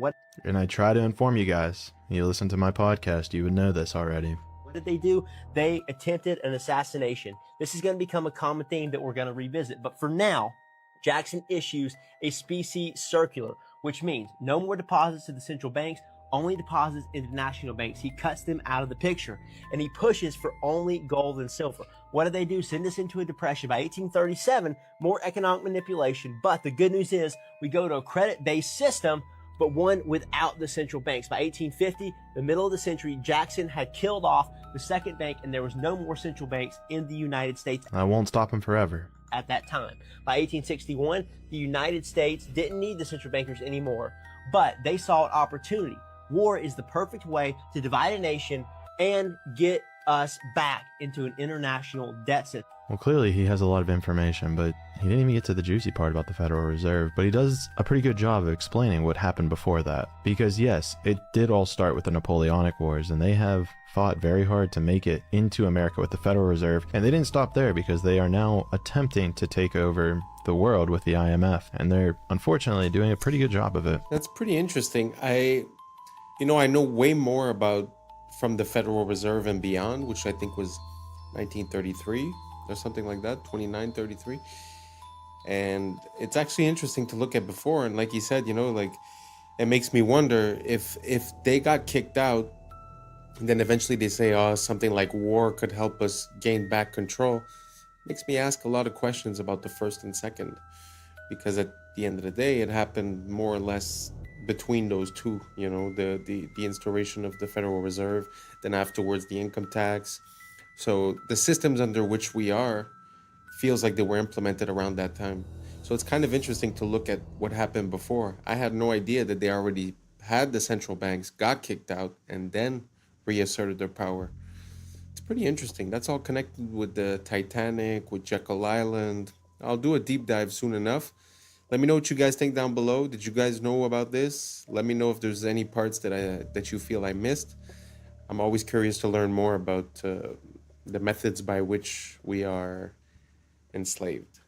Let me know down below. Let's keep on rocking. Rare images that'll make you say, damn, that's rare. This was the unbelievable moment Devin Stratton, a skier from Utah, survived a 150-foot fall from Mount Timpanogos. In China, police officers aren't issued firearms, so this is how they subdue dangerous criminals wielding knives, with the power of teamwork. Score 1 for Disney. It's almost impossible to believe that the scale of damage done to these engine blades was caused by a flock of birds. This horse is so well trained that it is able to protect its owner from a hostile mother cow while he routinely tends to her newborn calf. This is a theatrical demonstration of how the Victorians relieved themselves in the 1800s, using a fancy porcelain pot mounted underneath furniture known as close stools. Hold on a second. They didn't wipe? In early 2024, doctors at Massachusetts General Hospital treated 3 people with recurrent glioblastoma brain tumors using a brand new drug. A single dose of the new cancer drug made the brain tumor almost disappear in just 5 days. Ever pictured a real Jurassic Westworld crossover? This amusement park uses a robot dog in a Triceratops costume to play with the kids. Thank you, Michael Crichton. This was the moment a fan assisted his favorite wrestler, Negro, using his wheelchair to prop him off the ground, stopping what would have been a direct disqualification criteria in this match. This is a photo of a LAN party from 2003. I know it smells crazy in there. Now here's something you don't see every day. This electric SUV can run Contra with its rear lights through advanced programmable rear light system. I've never actually seen anyone play Contra without the cheats. This was the moment an explosion hit the Oceana water park in Gothenburg, a water park that was under construction. But seriously, man, how do you even get a fire at a water park? So this is weird. In July 1518, hundreds of citizens took to the streets of France, breaking off into a form of hysterical dance that lasted several days and led to numerous fatigue deaths. The exact cause of this bizarre dancing plague remains unknown to this day. Watch how easy it is to cut a shard of glass underwater compared to air. This is due to a scientific principle known as the rebinder effect, where water molecules interact with the surface to accelerate crack formation and control shattering. This is aerial footage of a scenic river canyon in Iceland. The ecosystem is so delicate here that stepping on the moss is prohibited by law in an attempt to preserve its lush landscape. When a specific nerve cord is severed, a mosquito has no sense of being full. It will continue to consume blood until it quadruples its body weight, whereupon it explodes. This is a rare sighting of a melanated fox, popularly known as the silver fox, a unique variation of the standard red fox species, existing as less than 10% of their entire population. Man, it's really heartbreaking when you realize that Chadwick Boseman filmed all these incredible stunts for Marvel's Black Panther while battling stage 3 colon cancer, a real-life superhero. Rest on, legend. This isn't a behind-the-scenes from Sharknado. This is the famous Headington Shark, a fiberglass structure erected in England on the 41st anniversary of the Nagasaki bombing as a bold anti-war symbol. Took me a moment to realize this wasn't the aftermath of a lethal shark attack. These are pelagic tuna crabs, a vital marine species known for their bright red hue and their affinity for moving in massive swarms.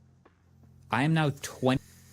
I mean, there's so much to go over in that little clip, but the only thing I could say is this world never ceases to amaze me, and there's always more to discover and to find out, and honestly turns me into a child every time that I get to learn about this world, because it's like you could never know it all, and it's so beautiful and well made, you know, so amazing. Let me know down below if you guys have any other videos like that. Send them to me, tag me. You guys have been sending me videos and I truly appreciate it. I'm gonna make a basically viewers sent in video soon enough. So keep on sending them in and let's keep on rocking. In massive swarms. I am now 20 nanometers tall. So, an individual transistor from a brand new 2026 M5 MacBook Pro is about the size of a garage for me. Now, I'll note that this most likely isn't 100% accurate because Apple's not going to share their exact chip architecture with me, but still, the smallest parts of it are still smaller than me, and at this scale, you can see individual atoms, which are the size of marbles. Now, obviously, or maybe not obviously, but 3 nanometer transistors this size aren't just built like other objects the way you might be expecting. There's a pretty refined manufacturing process called photolithography. Basically, it's like developing a photo with light projected through a microscope, but onto atoms instead of film. And that is how you end up with billions of these inside a computer that you can sit on your lap. Now, to be honest, I don't really know how much longer Moore's law can apply to semiconductors as they get down to the literal atomic level, but I sure do want to appreciate it while it's happening. Speaking of appreciating it, hey, this is Epic Spaceman, one of my favorite creators, and of course a massive help with this video. He's been down to this scale before in another video, and it's a pretty crazy view, right? Hi, Marquez. Yeah, it really is. Even when you can stand on them, I still struggle to get my head around how many transistors there are here, considering this is just a tiny cutout section. The full chip is 32,000 times bigger than this. So yeah, the best way for my brain to really appreciate all of this has been to visualize this scale. From the tiniest 3 nanometer transistors we have in computers today, at the scale of DNA and individual atoms, all the way to the micrometer scale with the computers of the 2000s and 90s and 80s, humanity has been so motivated for so many years to get this stuff down to such a ridiculously small scale that it makes a grain of rice look like a massive object. And yet it keeps going and going, all the way back to the earliest transistors the size of a deck of cards. You know, something else I've realized though, even though we've seen now all of this scale and how tiny things can get, sometimes it can still be hard to keep all the nanometers and picometers sorted and really comprehend it all. And sometimes it's actually easier to make things bigger rather than smaller. So let's try this. The world's first electronic computer is often credited as the ENIAC. They finished it in 1946, and they had light bulb-sized vacuum tubes called triodes. And of course, that computer was the size of a whole room. But if we still made computers like this, with transistors that big, how big do you think the iPhone would need to be to fit the 19 billion transistors that it has today? Think about it. Maybe the size of a city block? Or what about the size of the entirety of Central Park? Keep in mind, you need to fit all these billions of transistors. Wouldn't it be crazy if we carry around the equivalent technology of a phone the size of the city of Manhattan? Well, the reality is these are all still too small. Your phone, with the technology from 80 years ago, would need to be the size of the state of New Jersey to fit them all. This progression of technology has given us a computer the size of a US state 270 miles long and shrunk it down to fit in our pockets. Thanks for watching. See you in the next one. Peace. Wow. To think to scale like that really makes me think of when I first understood, well, understood is a big word, when I first got confronted to what $1 trillion would look like, and what $1 billion looks like, and $1 million and 100,000. Basically, to count to 1 billion takes years, and to count to 1 trillion, like just going 1, 2, 3, would take 32,000 years. From what I understood, it was like stacks of $100 bills stacked together the height of the World Trade Center. Something like that. That's $1 trillion. It's like beyond, and now we talk about it as if, oh, it was just something, you know. And also, it also makes me wonder about the fact where we find the patterns of these transistors or of these circuit boards within ancient sites, like in Egypt or Philippines or any place where they have ancient stuff. like there's a connection there. There's something about the placement of things that are conducive to energy transmission. And I don't know, there's definitely something there, and very interesting. Let me know what you guys think down below, and let's keep on rocking. Oh, what else can we do? Let's put everything. Because soy will increase estrogen, reduce testosterone. What else can we do? Let's put corn in everything. As a matter of fact, how do we get corn in everything? I know. Let's pay the farmers with massive subsidies to grow corn. You wonder why you're so tired? Look at what you're eating. Want you that tired? Look at these people. They're in their 90s. They're not sitting around going, I'm tired, so tired, so tired. Why? Because they're not doing what you're doing. They're getting you to do it, but they're doing something different. They're staying away from the things that are suppressing you and making you. It reduces your and makes you more. You're not tolerant. Strange. Why can we suddenly not tolerate as a society? I went to the Columbia University. It was a conference symposium on with a bunch of researchers and physicians, and they're talking about, we don't know what it is that's causing this rise. I went up to the microphone and I said, do they spray brain? Like the chemical, the doctors and researchers turned around and looked at me, they're like, they don't spray. I would kill it. And I was like, okay. And I went and I sat down. A scientist from General there to promote their free Cheerios. So he found me and he said, yeah, they're spraying on a lot of the grains. We know there's a problem. It's going to take 2 decades to reverse. Okay. Like 2 decades. I said, well, everyone's going to be gluten intolerant, and maybe because people are this. I always say it, man. There's definitely something wrong with not only the food, but our relationship to it. You know, as much as I agree with the first guy saying, oh, you know, the rich people aren't tired.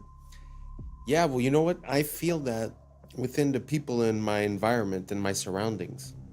Some people could have an easy job and at the end of the day still say, oh, I feel tired and this and that. I think it's also a thing of mind state.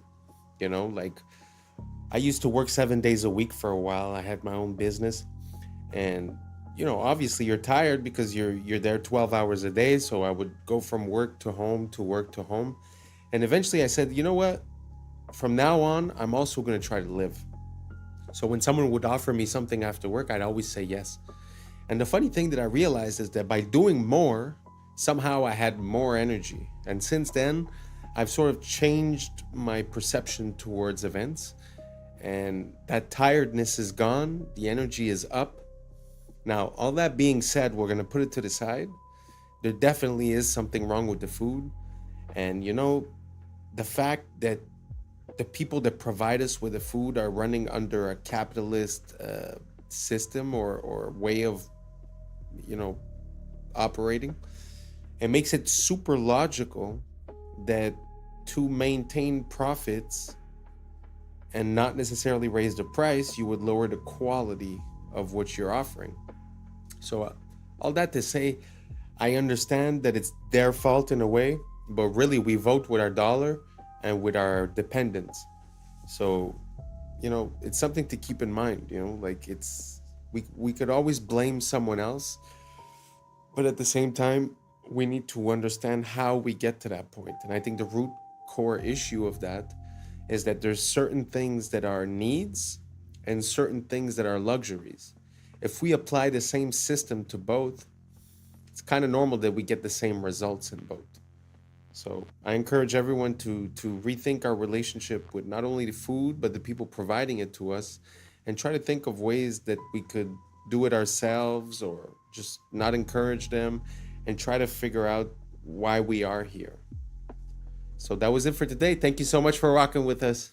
And that's a wrap for today, familia. Whether you're tuning in with the sunrise or you're posted up after midnight, I appreciate your time, your energy, your curiosity. And don't forget, this isn't about truth or fiction. This is all about perspective. If this sparked a thought, a laugh, a deeper question, then we did our job. So drop your thoughts in the comments. Keep the convo alive. Like, subscribe, and don't forget to hit that bell if you're riding the wave, because we're just getting started.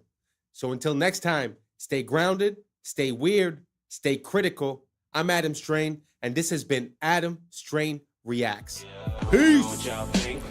Now it's time for us to link up. Really think we on the brink up. Making a change from living this strange. Living this strange. Making a change from living this strange.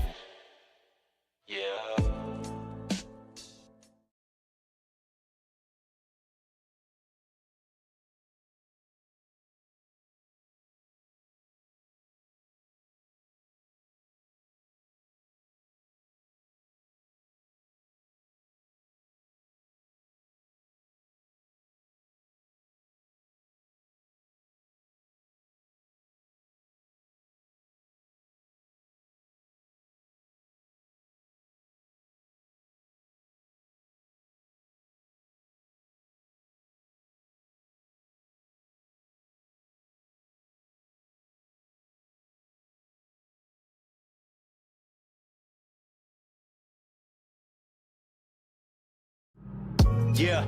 Yeah. I was sleeping, had to wake up.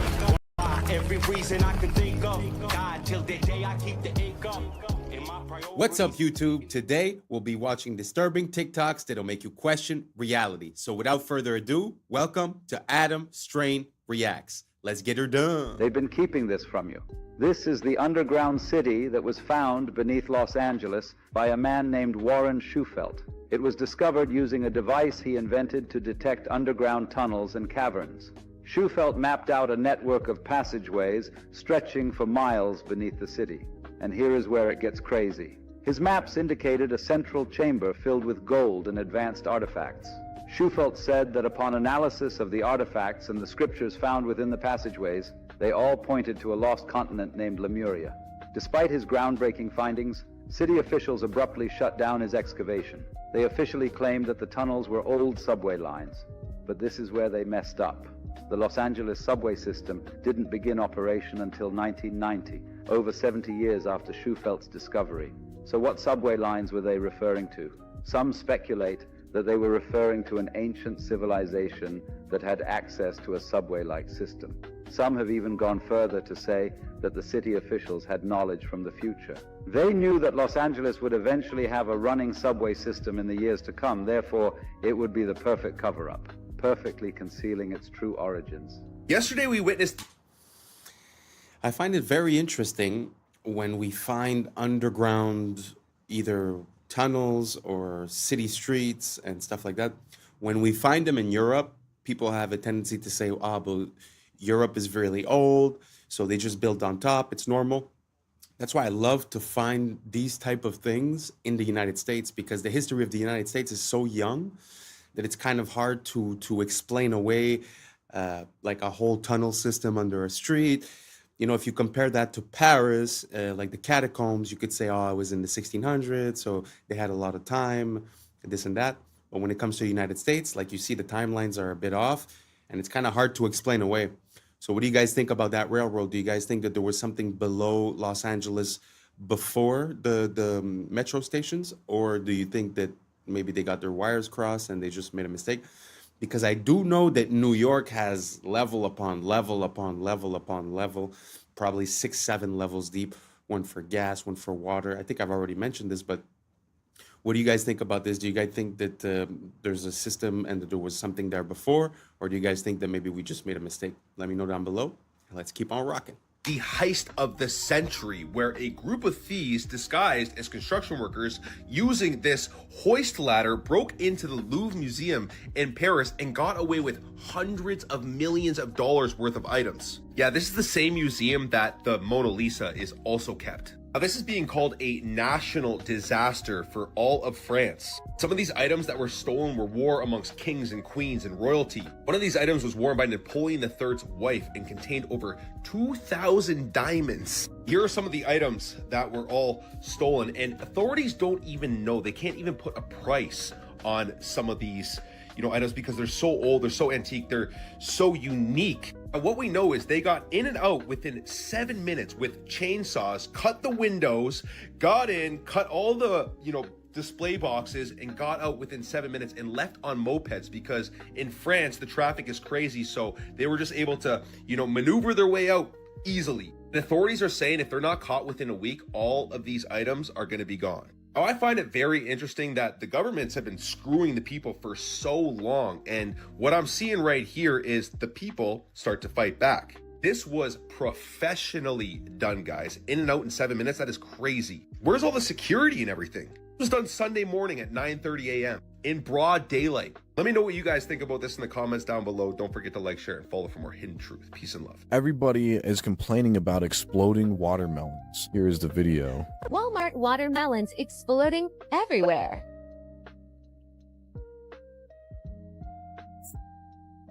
Hey, yeah, so I came downstairs and all of the guts of my watermelon was all over my table, as you can see here. Here it is again. The inside looks crazy. It really looks like it is a man-made watermelon. It doesn't look like...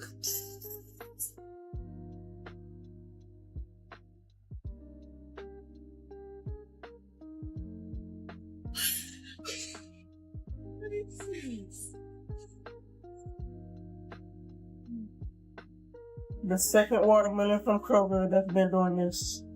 I got to a pot. Never did.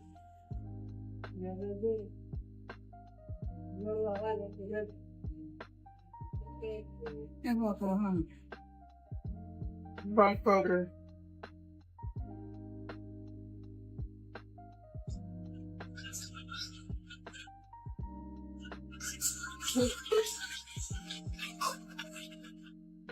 I cannot make this up. I heard a whistling sound in the pantry, and then my watermelon exploded like A. Do you really believe what they tell you? Have you heard of the orphan trains? It was a covert operation to repopulate and reshape the American Midwest. This is as dark and scary as it sounds. Between 1854 and 1929, the United States was experiencing massive waves of immigration that was flooding into urban areas. There was a need to spread the population more evenly across the country, not only to alleviate the overcrowded cities, but also to exert control over areas in America. So, the U.S. government came up with a plan. They took over 250,000 orphaned and homeless children from New York City and other urban areas, placed them on trains, and sent them to rural towns across America. This plan was sold to the public as giving these children a fresh start, but the reality was much darker and more complex. Many of these children simply vanished. Over 100,000 children disappeared as soon as they stepped onto those trains. Was this just a result of poor record keeping, or is there a more sinister story behind these missing children? Look through history books and count the fires. Libraries, cathedrals, palaces, hotels, always burning. Coincidence or strategy? Paris, London, Chicago, San Francisco, all scarred by great fires in the 1800s. After the flames, ornate structures vanish. And what replaces them? Concrete, steel, glass boxes. Even in 2022, Easter Island's sacred landscape burned, shortly after reopening to tourists. Always fire, always loss. Fire doesn't just consume wood, fire erases memory. In the ashes, you can write a new story. And maybe that's the point. Destruction as a reset button. A way to overwrite the inconvenient beauty of the past with the cold efficiency of the present. The Grand Canyon is not just an American sightseeing location. There are strange and dark secrets that lie within. Some have even encountered a gateway to a hidden world. In 1909, the Arizona Gazette published an article about an expedition funded by the Smithsonian. This expedition was led by a man named G.E. Kincaid, and he discovered an ancient underground city within the Grand Canyon. But here is where it gets interesting. This city was filled with artifacts from ancient Egypt, hieroglyphs, statues, and even a pyramid. How did ancient Egyptian relics end up in Arizona over 5,000 years ago? Is it possible that they had access to flight? But it gets even stranger. The Smithsonian seized all the artifacts and shut down any further exploration. which led to 90% of the Grand Canyon being restricted till this day. The canyon is home to numerous hidden caves and tunnels, many holding ancient treasures and technologies. Many adventurers used to report seeing strange lights and sounds coming from these depths. The Hopi tribe, a tribe native to the region, speak of sacred underground cities known as the Sipapu. These cities are believed to be gateways to the underworld, holding powerful energies that should never be disturbed. All this makes us wonder, what else is hiding in the Grand Canyon? Your name is Roger, yes? What do you guys think about that? Do you guys think that there's any truth to the story of G.E. Kincaid? Because it's not the first time that we hear about stories relating to the Smithsonian sort of making discoveries disappear. Like, mostly, the ones I remember are mostly like big bones. Some people say that they found giant bones. And like the newspaper would say it, the news articles would say it. But then afterwards, when the Smithsonian would come and take the artifacts, they were never to be heard of again. And when requests were made to ask about it, to inquire about it, they would say that that never happened, basically. Do you guys think the Smithsonian might be a bit less than honest, less than useful for, knowing what happened in our recent past?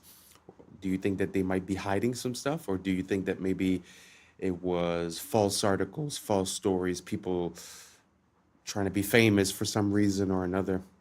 Let me know down below if you have any more information regarding G.E. Kincaid or any similar type of discoveries, because I have seen other things in the United States, such as the discovery of some Jewish artifacts, which theoretically wouldn't make sense, right, with the timeline and the geographic locations. There's also a similar story regarding they found cocaine from South America in the pyramids of Egypt, supposedly. So do you guys think that there's a possibility of this cross-contamination of the New World and the Old World having a contact before? Or do you guys think that there's something else to this? Let me know down below, and let's keep on rocking.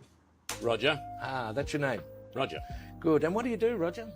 I'm a financial consultant. Ah, financial consultant, eh? Roger, Yeah, yes. Terrific. And Roger, how's business at the moment? Not bad, thank you. Been a bit quiet lately. How do you mean lately? Since the war, been a bit quiet. Fair enough. Okay, Roger, your special subject tonight is the economies of the European community. Your time starts now. Best of luck. Thank you. How much does Greece owe, Roger? $367 billion. Correct. And who do they owe it to? Mostly to the other European economies. Correct. How much does Ireland owe? $865 billion. Correct. And who do they owe it to? Other European economies, mostly. Correct. How much do Spain and Italy owe? $1 trillion each. Correct. Who to? Mainly France, Britain and Germany. Correct. And how are Germany, France and Britain going, Roger? Well, they're struggling a bit, aren't they? Correct. Why? Because they've lent all these vast amounts of money to other European economies that can't possibly pay them back. Correct. So what are they going to do? They're going to have to bail them out. Correct. Where are they getting the money to do that, Roger? That's a good question. I don't know the answer to that one. How much does Portugal owe? Hang on a minute. What was the answer to that earlier question? Just keep answering the questions, Roger. Where is Portugal going to get the money it owes to Germany if Germany can't get back the money that it lent to Italy? Just a minute. What was the answer to the previous question? The question was, how can broke economies lend money to other broke economies who haven't got any money because they can't pay back the money the broke economy lent to the other broke economy and shouldn't have lent it to them in the first place because the broke economy can't pay it back? You're wasting very valuable time, Roger. How much money does Spain owe to Italy? $41 billion, but where are they going to get it? Correct. What does Italy owe to Spain? $27 billion, but they haven't got it. They're broke. Correct. How can they pay each other if neither of them has any money? They're going to get a bailout, aren't they? Correct. And where's the money coming from for the bailout? That's what I'm asking you. Correct. Why are people selling the European currency and buying the US dollar? Because the US economy is so much stronger than the European economy. Correct. Why is that, Roger? Because it's owned by China. Correct. And very well done. And after that round, you've lost $1 million. I've lost $1 million. I thought you said well done. Yes, well done. You've only lost $1 million. That's an extraordinary performance, I've Roger. only lost $1 million. Very well done. And that's quite good, is it? Oh, it's excellent. Sell everything immediately. Quickly. Jeez. Wow. Like, money rules our life, but when you really break it down, it's kind of funny. Like, it doesn't really make sense. Like he was saying, like, all the countries owe money to themselves, but they can't pay it back. It's kind of ridiculous. At the end of the day, no one's gonna get paid, and no one's the wiser, right? So it just feels like some of these big companies that have shell companies, and the only goal is to, like, keep the money moving, right? And as the money keeps moving, everything's fine at the end of the day. Feels like that's what we're seeing, but on a massive scale, as if they're fudging the numbers, hoping that no one realizes. But I mean, at one point, this bubble will have to pop, no? Or we're just going to artificially inflate it forever? I don't know. You guys let me know. It's not like this is financial advice or I'm an advisor or nothing. This is just pure common sense. How do you pay back something you don't have? How do you lend something you don't have? Who do you sell it to? Who do you give it back to?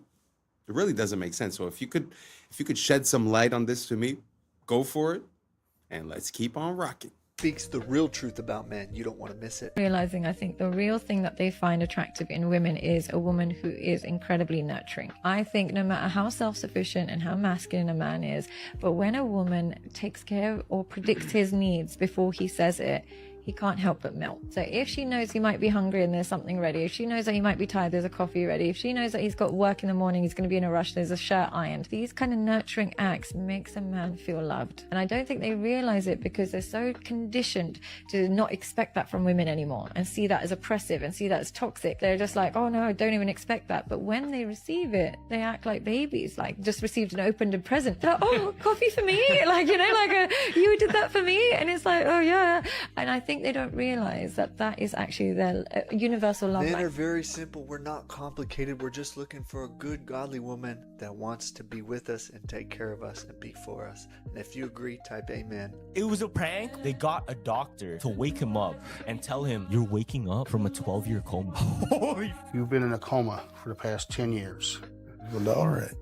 One of their friends got arrested because they were driving drunk and they were passed out. Okay. Because they got into like an accident, hit like a sign But they were or whatever. actually drunk. Yeah, they were drunk driving. So what they did, since he was so knocked out, they put him in a hospital, like simulated hospital room. Okay. They got a doctor to wake him up and tell him, you're waking up from a 12-year coma. Can you hear me? You're in the hospital. You're going to be fine. You're going to be just fine. Wow. Look at you. You just woke up. And he's like, what? What happened? Some time ago, you decided you was drinking. You was out drinking, and you decided to drive, and there was an accident. This accident took place back in 2013. Mr. McKinney, this is 2023. You've been in a coma for the past 10 years. Well, all right. They've been contacted. They're on their way. But you're going to be taken care of. You're going to be all right. Make sure, let me check on my colleague. Make sure he's in here. He's going to help you better make a transition from where you've been to where you need to be. It's all right. Just try to relax. And then another doctor came in and just started slapping his face. That's why you don't drink and drive. That's why you don't drink and drive. Close your eyes. You feel this? You feel that? A little bit. Feel that? Feel that? Feel that? All right. You feel that? Yeah. See, yeah. Feel that? You feel that? Yeah. Dude, look. Yeah, 5D you are. 5D you are. Wait, did y'all forget about that South?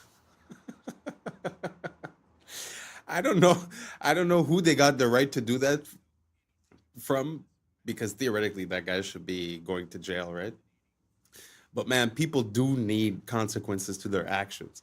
Like, this is a weird situation, but I'm sure he's gonna think about it twice before he drinks and drives again.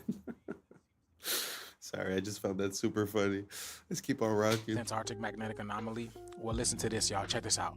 All right, I don't really even know how to put this, but does anyone know anything about this massive energy wave that seems to be emanating from Antarctica? There's a video going around as of yesterday, October 12th, showing this powerful, huge circular pulse of energy, this wave that seems to be stemming from Antarctica, stretching like allegedly 6,000 miles north over Australia. it looks insanely powerful, and it is very odd, and I am trying to get more information.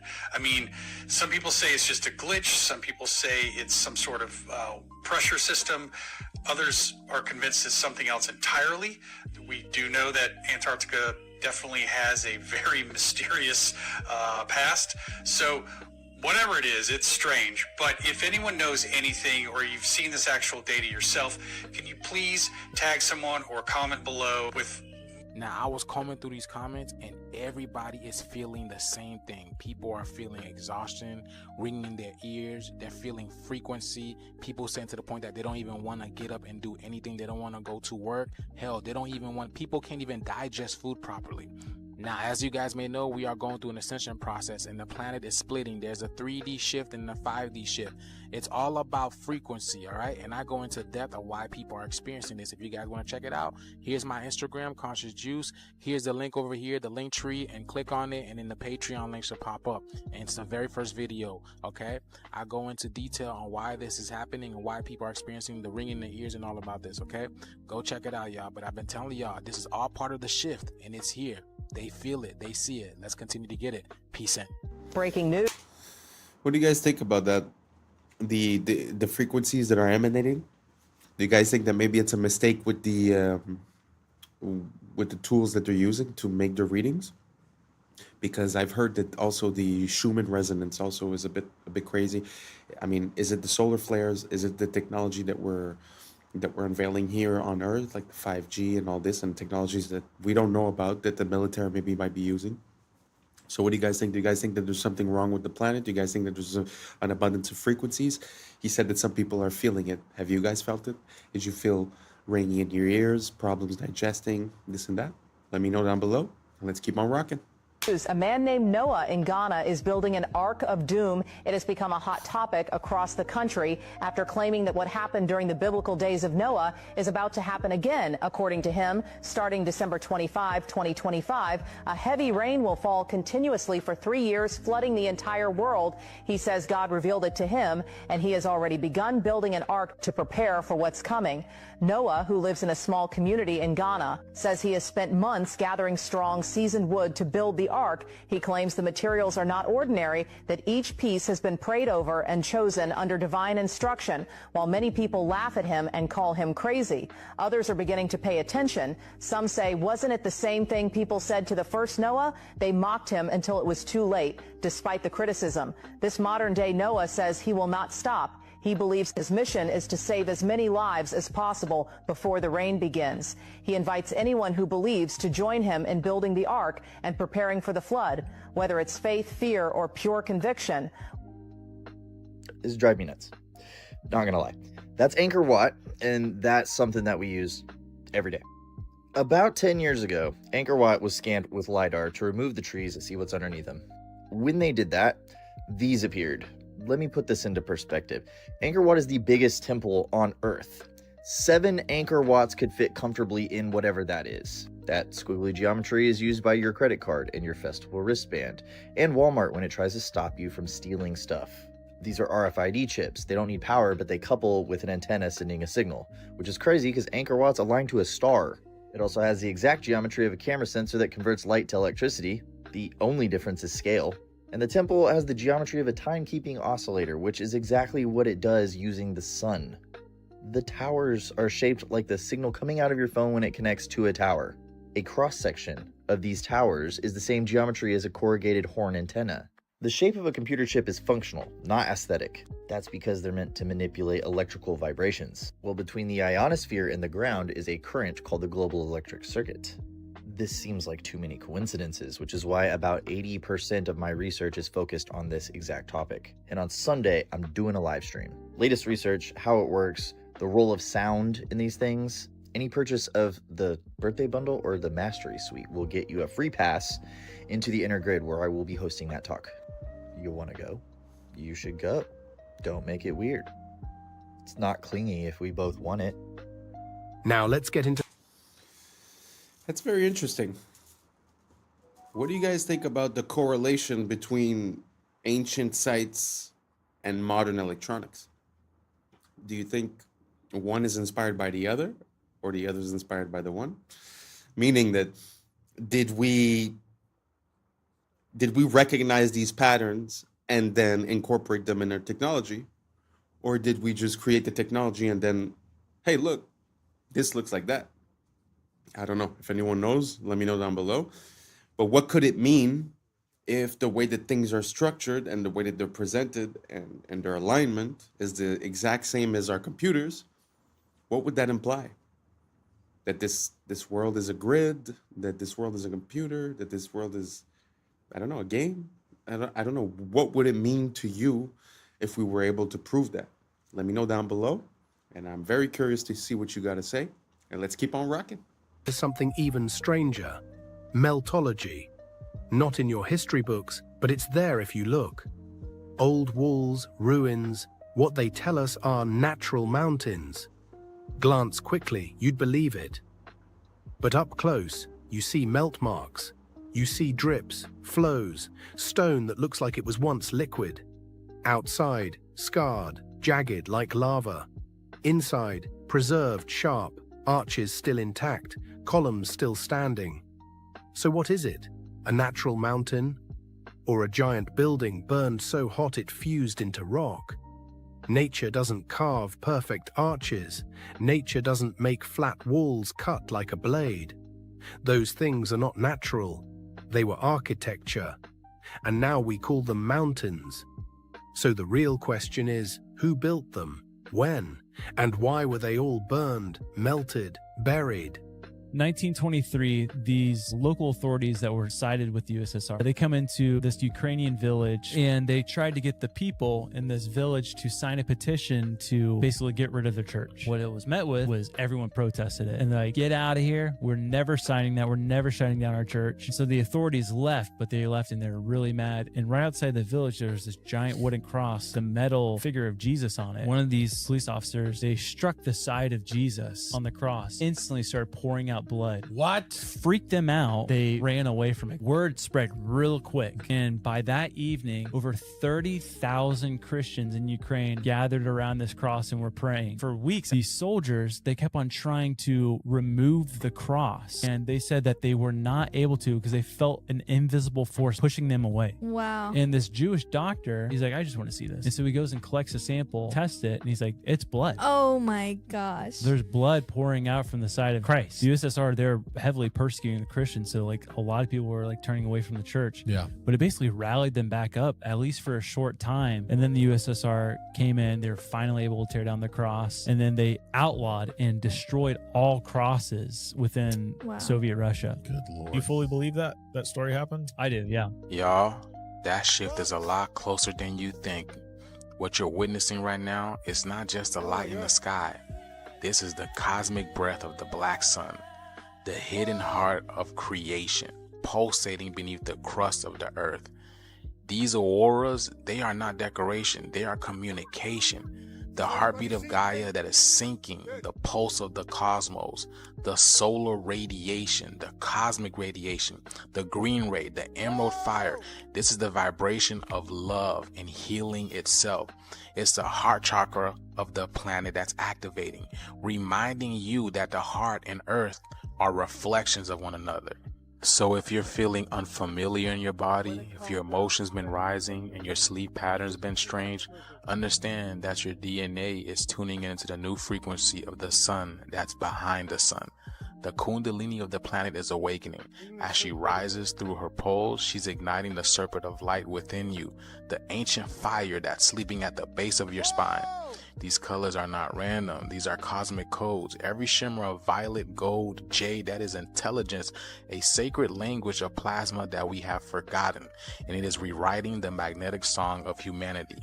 The black sun is in darkness. It's the unseen light, the womb of all stars, the mother of this current existence. So breathe that deep prana, feel that energy run through your veins like liquid aurora, because this is the sky awakening. It's the heavens that's awakening within you. Get ready, y'all.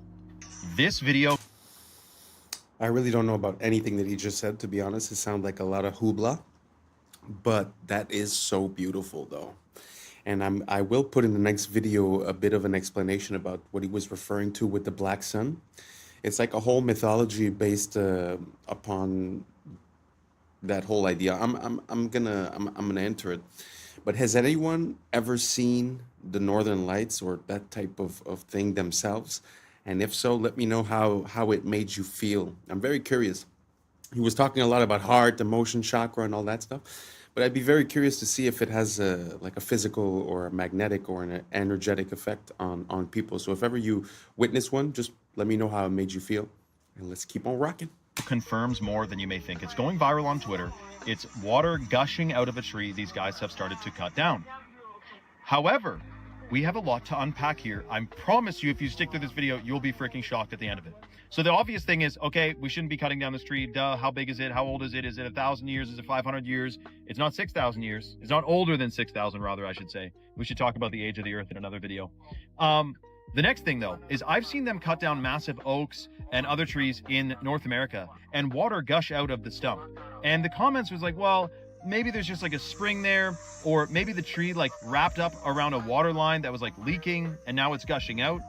This is a lot more serious. This is so incredibly shocking. For one, I hope these guys left the tree alone, patched it up, put some clay in there. Hopefully the tree heals itself. Like, look how massive this freaking tree is.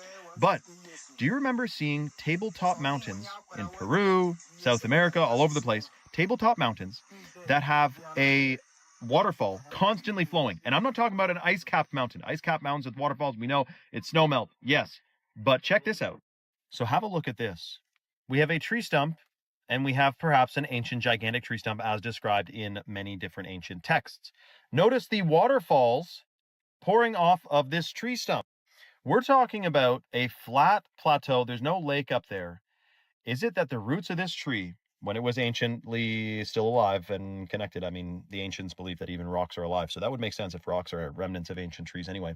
But I'm talking the roots of this silicon-based tree tapped into the water supply. When it got cut, this is what's said in the Bible, the angels came and cut the trees down so the Nephilim couldn't climb the trees and survive the flood because they were cannibalistic and everything.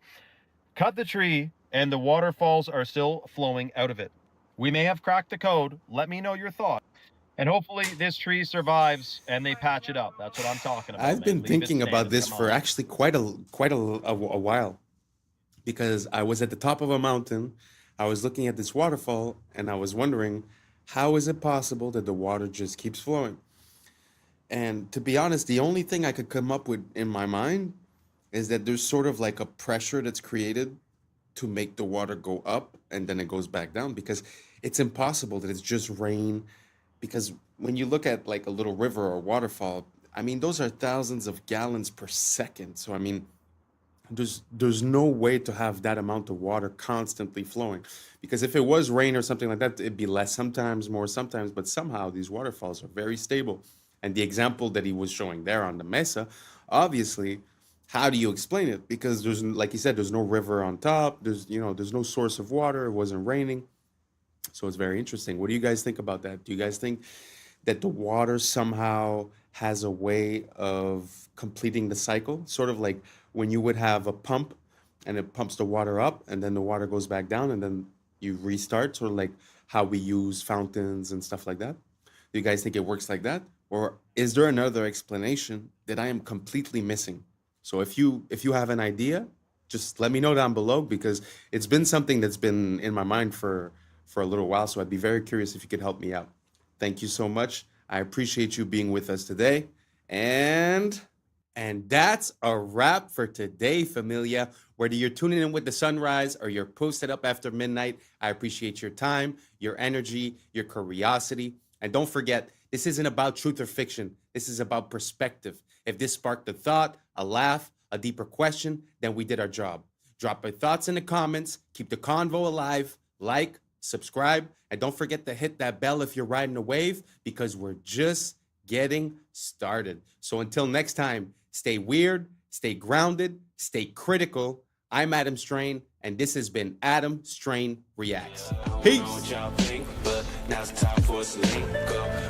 We on the break up, making a change, we're living this change.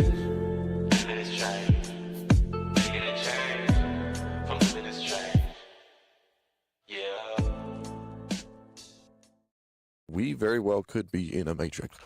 This is a computer that I have built in Minecraft. Just a simple calculator. This is a full computer. And you can use Holly Weird to scare people into believing that if they don't comply, they're gonna get, because nukes are fake.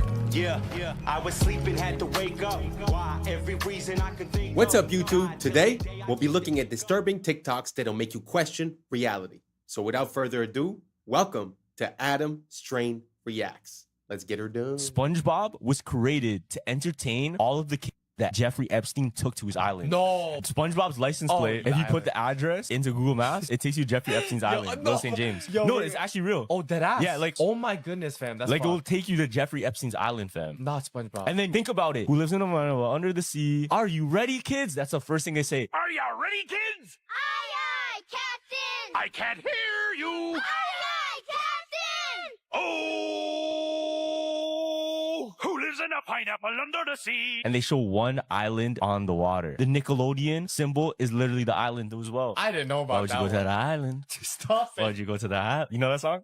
Know some niggas that went to that island. Why the fuck would you go to that island? Wait, why does he have two clip-on mics? One for backup, maybe? Wait.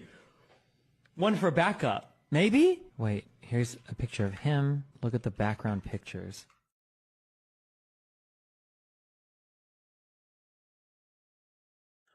Wait. I can't tell if I'm mind myself. Maybe it's just low resolution?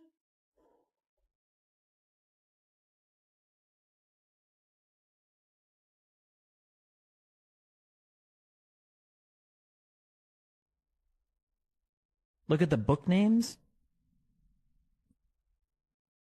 They don't have they don't have names. They don't have any names. Nothing looks right in this. Is he posing for a picture? That's always been something that's been on my mind ever since they released all these generative AIs. How long have they been using this? Like, this is an example from a few years back. What do you guys think about that? Do you guys think that that was possibly an AI render for the two mics, for all the details, the pictures, missing book names? I don't know.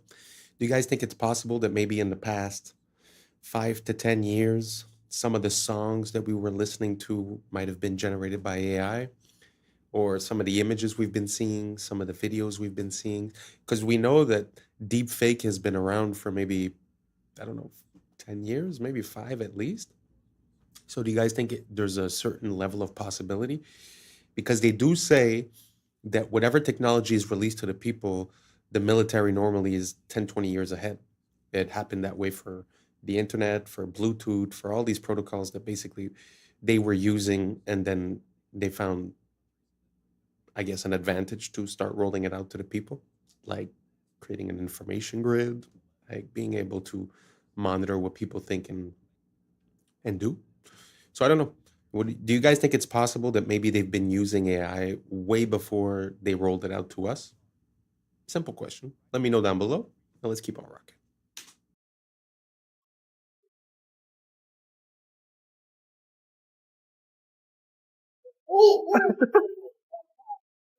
They would stage TNT right there, big TMT demonstrations to scare the people into believing in nukes. It's funny because when you look up an atom, go to Google and look up an atom. Look up the photo of an atom. Oh, wait, there isn't a photo. So how can you split the atom if there's no photo of the atom? Well, you can make up things. You can draw pictures of mushroom clouds, and you can use Holly Weird to scare people into believing that if they don't comply, they're going to get because nukes are fake. You didn't know that all that stuff you saw on television was all made by Holly Weird? That's what it is. All fake. And let me just show you a little picture right here. Nukes were so fake that what happened was when nukes were going off, buildings were still standing. That's what it is. See that right there? Let me just zoom right in there. Buildings were still perfectly standing, and all the trees were all perfectly still there. Japan was with napalm and mustard gas. That's what they did. There were no nukes. Nukes is just so that they can invade different countries and then bring their banking. That's what the nuke is. You know, they're always talking about those weapons of mass destruction. Remember that? 9/11, we got to invade those 7 countries and then bring our bank. That's the nuke. If the very interesting. I've went down that rabbit hole. And if you look at just the official story of how we came along to create rockets, it was through JPL, Jet Propulsion Laboratory, or Jack Parsons. There's a show called, I think it's Strange Angel, that shows you, a Hollywood adaptation of that story. So it's openly admitted that he was part of a, let's say, a Satanist cult type of thing. And there's a story that says when they were making the tests for these bombs, they were basically doing a ritual. I think it was called Babylon Rising. I'm not exactly sure what the name was, but I think that's what it was. And they had this metal thing that they put underneath, and they thought that with the radiation, maybe they could. The idea is to create a homunculus, which is a very old, ancient idea that comes from the Hebrew tradition of basically simulating the way God gave life to Adam, which was through earth, and then he put breath inside of him. So the idea is to sort of do the same type of thing and create I don't know if it would be a human, but to create life out of earth, and in this case, breath would be radiation, right? And also, if you look at, for an example, the classic pictures that we have of the usage of nukes is Hiroshima. Is it Hiroshima? I think so. So basically, when you look at the picture, it looks like a huge mushroom cloud. But when you inspect it a bit further, you sort of see that there are 2 different plumes of smoke that are connected together. Now, that being said, like he said in the video, when you compare somewhere that was hit by nukes and a place that was firebombed, it's pretty much the same destruction that you see. So it's very interesting when they've used this method to create fear for so many years, and it got ingrained into us. But when you really start looking at the details, it's kind of interesting. One of the ways where I'm able to tell if something makes sense or not is the repetition, because basically when humans are able to do something, they keep on doing it. So there's a few things that we've done once or twice or 3 or 4 or 5 times, let's say, in a small amount of time, and since then we haven't done it again. One good example of that is going to the moon, which, funny enough, requires the same rocket technology created by JPL, Werner von Braun, which was brought in by Operation Paperclip from the NAZIs that got brought in. So they basically took all the scientists and they put them into high positions. So there's definitely a lot to look into when it comes to that. There's also a famous clip from Joe Rogan when he was looking at the videos of the tests, basically. But when you really look at it nowadays, I mean, we have more time and more tools. You see that actually it was a little model of a house being exploded. It wasn't a real house. So I don't know. There's a lot of questions for me when it comes to that, because again, it's linked to fear. And when you believe in fear, it sort of changes your outlook on life and your decision and thought process. So imagine if most of the things they made us fear were actually non-existent. What would that mean for us? And what would that change? Simple question. Let me know down below. And let's keep on rocking. If one were to disappear tomorrow, these cave spiders could go on living for thousands of years, completely in the dark. If you go right to the border of Greece and Albania, you head down this dark cave and then you wade through chest-high water for about 50 meters, you find something really strange. This thick, spongy substance that is everywhere. It spans 100 square meters, and if you look closely, you find that it's teeming with 100,000 spiders. This is the world's largest spider web. But what's strange is that this cave is in complete darkness. There is no sun, so no photosynthesis, and no plants, or any other traditional sources of food. So how can these spiders survive? Well, things get even weirder when scientists looked at the kinds of spiders. They found two species, one bigger one and one smaller one. Usually, the bigger one eats the smaller one, but here they were living in harmony. So what was going on? Well, they found the answer to both of these questions when they looked at the walls of the cave, which was covered in this white slime. When they put this slime under the microscope, they realized there were sulfur-eating bacteria there, which were feeding off the high sulfur concentrations in the rock. And cave flies would then eat that slime. And so you got millions of cave flies, which ended up creating this near infinite buffet for the spiders. So much so that the bigger spiders stopped eating the smaller ones and just focused on catching fly instead. So here's this fully self-sustained ecosystem that's not powered by the sun, but based on sulfur. So the strange case of the cook pine trees. These trees always tilt by 855 degrees toward the equator, regardless of where on Earth they are growing. What's interesting is the farther they are from the equator, the more they lean. This strange phenomenon is studied globally, though its exact cause remains a mystery.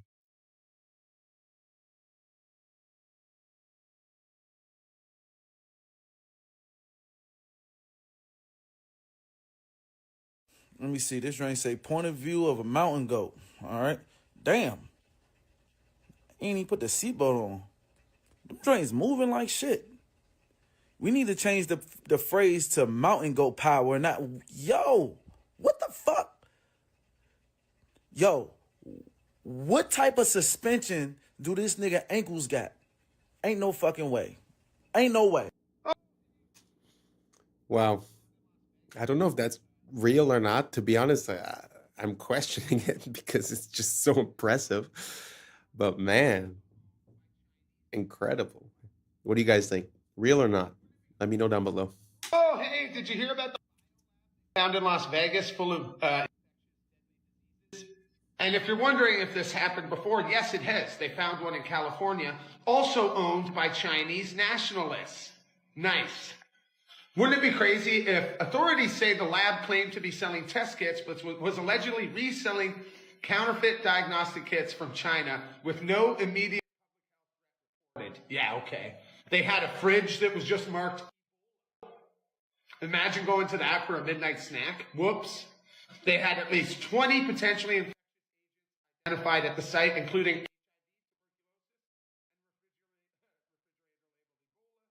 And yeah, it was, residents owned by Chinese nationalists. That's great. That's great stuff. I smell another coming. I mean... When I was a kid, we didn't have electricity until I was 9 years old.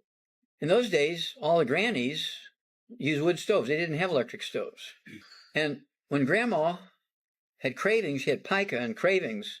Are you pregnant? You have cravings? No, I just have cravings. She'd take a spoon, go out in the backyard and eat clay and dirt. Kids will eat dirt when they have cravings. They would use wood ashes. They would eat wood ashes, and they'd mix them in with their porridge, or they'd put them in their drinks, or they'd put them in their bread dough to stop the cravings. Wood ashes, which are minerals. Now, babies, how many of you heard of cribbing? Okay, babies would chew on the rail of the cribs when they were missing those minerals and have cravings, and so they started putting fiberglass and plastic shields on the rails to prevent cribbing. Wow, I never heard of that. Does anybody have a grandma or something and has heard the similar thing? And it's very interesting regarding the kids. I mean, if they were cribbing due to instinct and a lack of minerals, isn't it funny that our solution is to put some chemical product on top to protect it? We're so upside down. Anyways, all that being said, try to get your mineral game on point. Because in my mind, the whole periodic table is basically minerals. So a lot of people are deficient in a lot of minerals. And I think that creates some of these habits that we see. So try to look into it. Anyways, let's keep on rocking. Seeing this guy who created a computer on Minecraft, which further solidifies the fact that we very well could be in a matrix. This is a computer that I have built in Minecraft, and 6 months ago, I would have never anticipated how massive of an undertaking this would have been to complete. But 6 months later, this computer is reaching the final stages of its construction. So far, I have programmed the Fibonacci sequence to run on this computer. However, I want to take this much further. This isn't just a simple calculator. This is a full computer, fully programmable with machine code and soon assembly. The data registers are 32 bits. The RAM can store 256 lines of code that is stored in the 2 kilobytes of RAM. The CPU has 16 registers, a multiplication accelerator, and a division and modulo accelerator. All of this runs on vanilla Minecraft. Mods are only used to increase the performance of my computer that is running this monstrosity. Wow. What does that mean? Does that mean that we are in a simulation? What do you guys think about that theory? Me personally, I have a lot of a hard time, and I wish I knew more about computers so I could understand what I just heard. To be honest, I use computers every day, but I really don't know how it functions or operates. So, can you guys break it down for me? Does that make sense? Does it mean anything? Are we in a simulation? What do you guys think? Let me know down below. Let's keep on rocking. I mean to make waves, but this guy is pretty genius. I've been asking to speak to you now for 2 years, to talk to you, to tell you that I'm also a super genius like yourself. Oh, I got they ass now. Because something is just off here. And I'm just going to show y'all how absolutely insane this fucking canal is. All right, so check this out, right? These ships get lifted above sea level, right? They use a 3-lock method, right? This connects 2 oceans, and we're going to get into this, all right? These chambers, they fill with water to raise the ships up. Then they drain to lower them. Each of the locks weighs 750 tons. Think about that.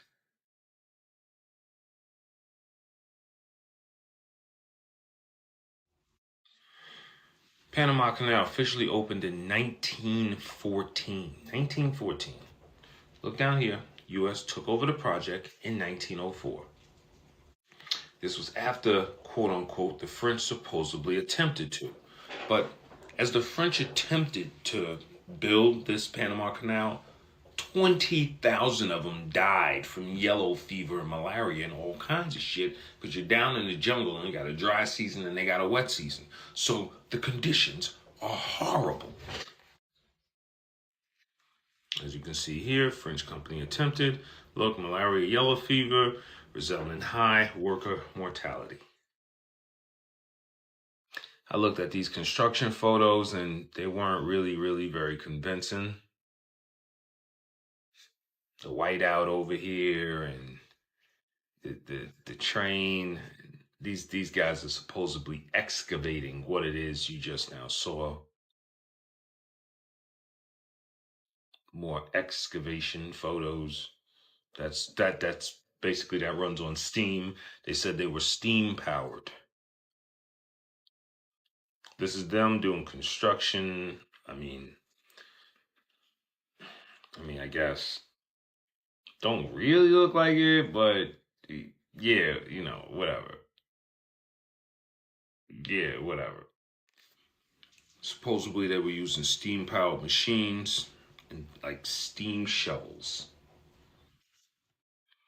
This is supposedly them doing construction again. Nothing here, but this look like this train wagon here in the middle of this all. More construction photos here again. And I found this odd. Because see, this like blew something open. The Panama Canal can't use seawater. Salt water can't be used to supplement water for the lockage. The canal operates with gravity-fed water high above sea level, and even if salt water could somehow get into the system, it would damage the freshwater ecosystem in the lake.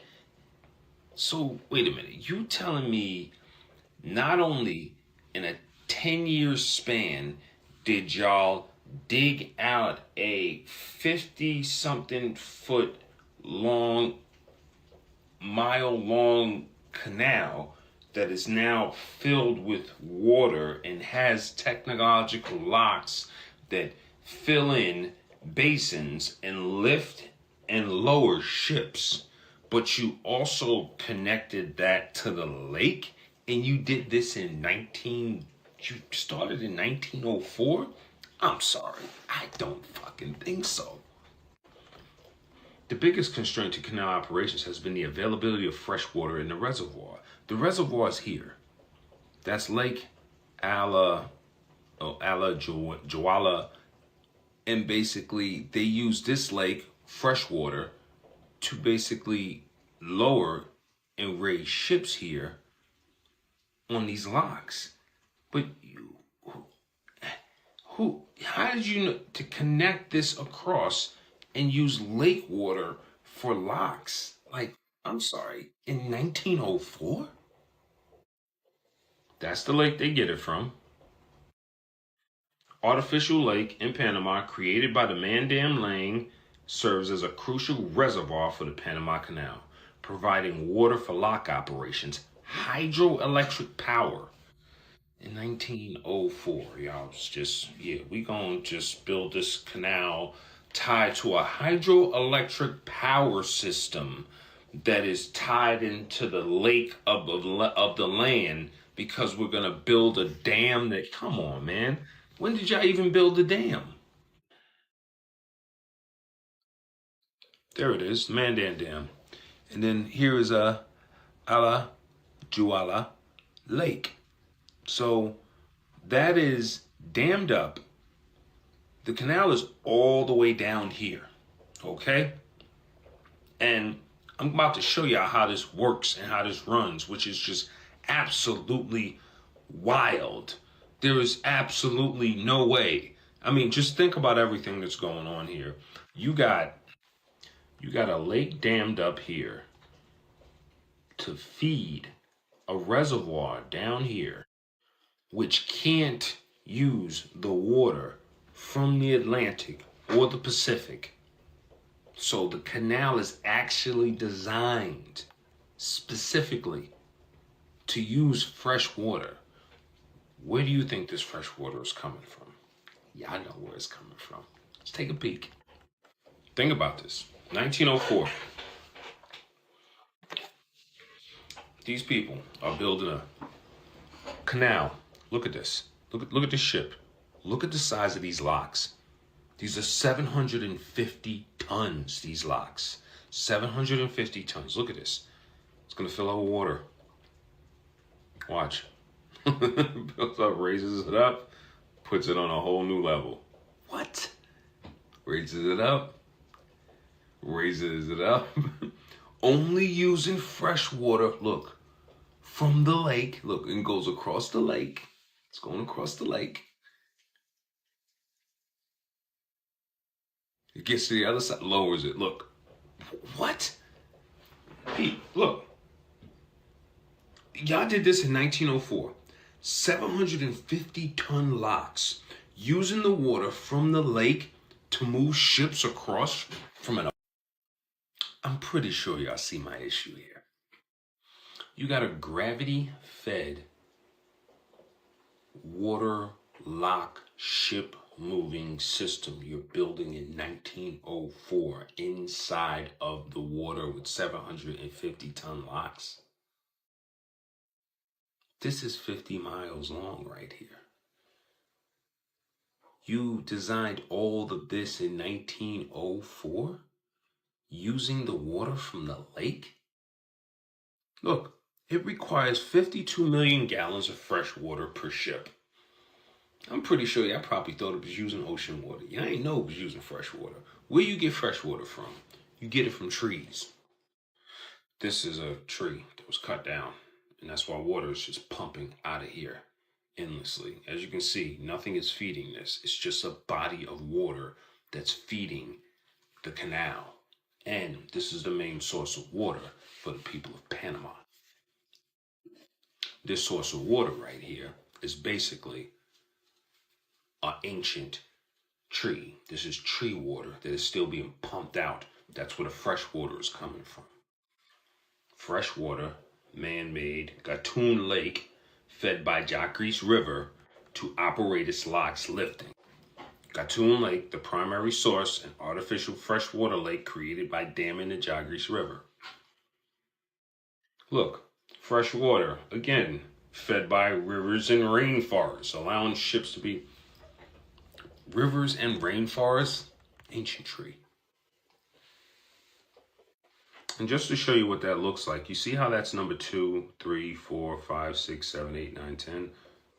Boom, that's what the gradient looks like as you go across. See? And done. First, there's about 40 miles of rough terrain between them. And then there's the added bonus that the Pacific Ocean has a higher sea level than the Atlantic. So how do you go about connecting two oceans that sit at different heights? Well, you see this specialized system of locks and gates? It basically functions as an elevator, where the changing water level raises and lowers vessels at will.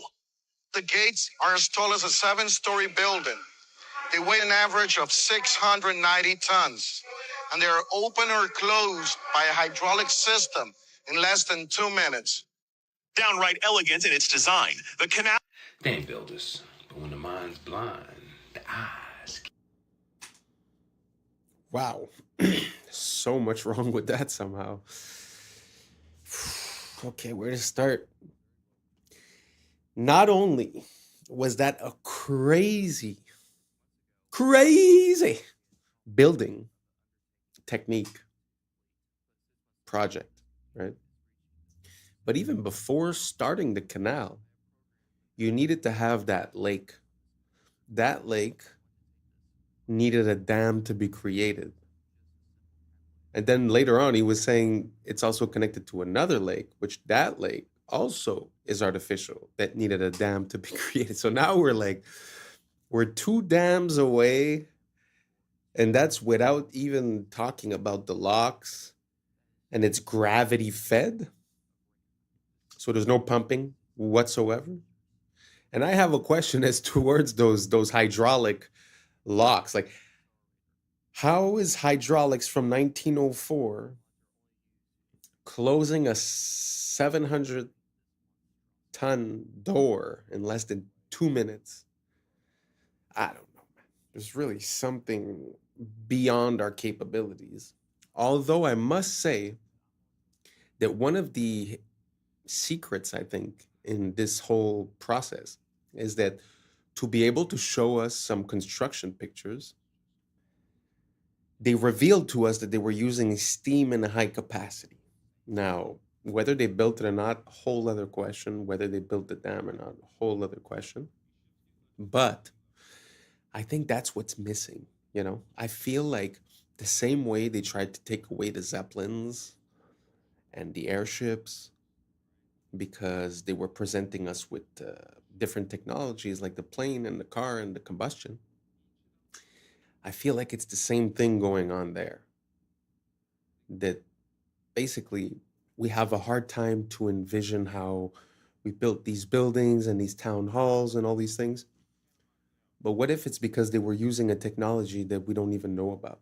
Because I've seen some stuff about in the, I don't know if it was the 1800s or the end of the 1700s, but that they were using these steam operated like self-carving machines. So basically they had a machine where they would put the block and then it would just pass and carve out until they had, like, let's say a pillar. So they would set it up so it would make a pillar so they could bring rock after rock after rock and get the same pillar getting done. But this is something that I find we don't see much about. We don't see much about the potential of steam, when in reality, like, this blows my mind, but basically steam is what we use to do most of our energy production. So there's places that they don't use hydroelectricity, that they use refineries and basically the gas or the dirty gas out of there to boil water, which is the same exact technique in a way, the result, as the nuclear power plants. So basically, a nuclear power plant is just a glorified water boiler. And through the pressure and the steam from the boiling, then they're able to canal it through turbines or whatever and get it activated. So basically, still today, we're running on steam. So steam seems to be like one of the most abundant resources, obviously, because it runs on water, but also one of the most powerful. And we're still using it today. So I find that that's a little secret. Now, coming back to the Panama Canal, I have no idea how that was done in 1904. To be honest, the size of that project, and even just the idea and the application and the doors and the hydraulics and the artificial and the gravity powered, man. So let me know what you guys think down below. Do you have any more building pictures or any more plans or any more regarding the Panama Canal or any other canal? Because there's also other canals, the Suez, even smaller canals. Sometimes when you look at the time frame and you look at the way that they built it, it's hard to believe, it's hard to understand. So let me know what you guys think down below. And thank you so much for walking with us. We've reached the end. And that's a wrap for today, familia. Whether you're tuning in with the sunrise or you're posted up after midnight, I appreciate your time, your energy, your curiosity. And don't forget, this isn't about truth or fiction. This is about perspective. If this sparked a thought, a laugh, a deeper question, then we did our job. So drop your thoughts in the comments, keep the convo alive, like, subscribe, and hit that bell if you're riding a wave, because we're just getting started. Until next time, stay grounded, stay weird, stay critical. I'm Adam Strain, and this has been Adam Strain Reacts.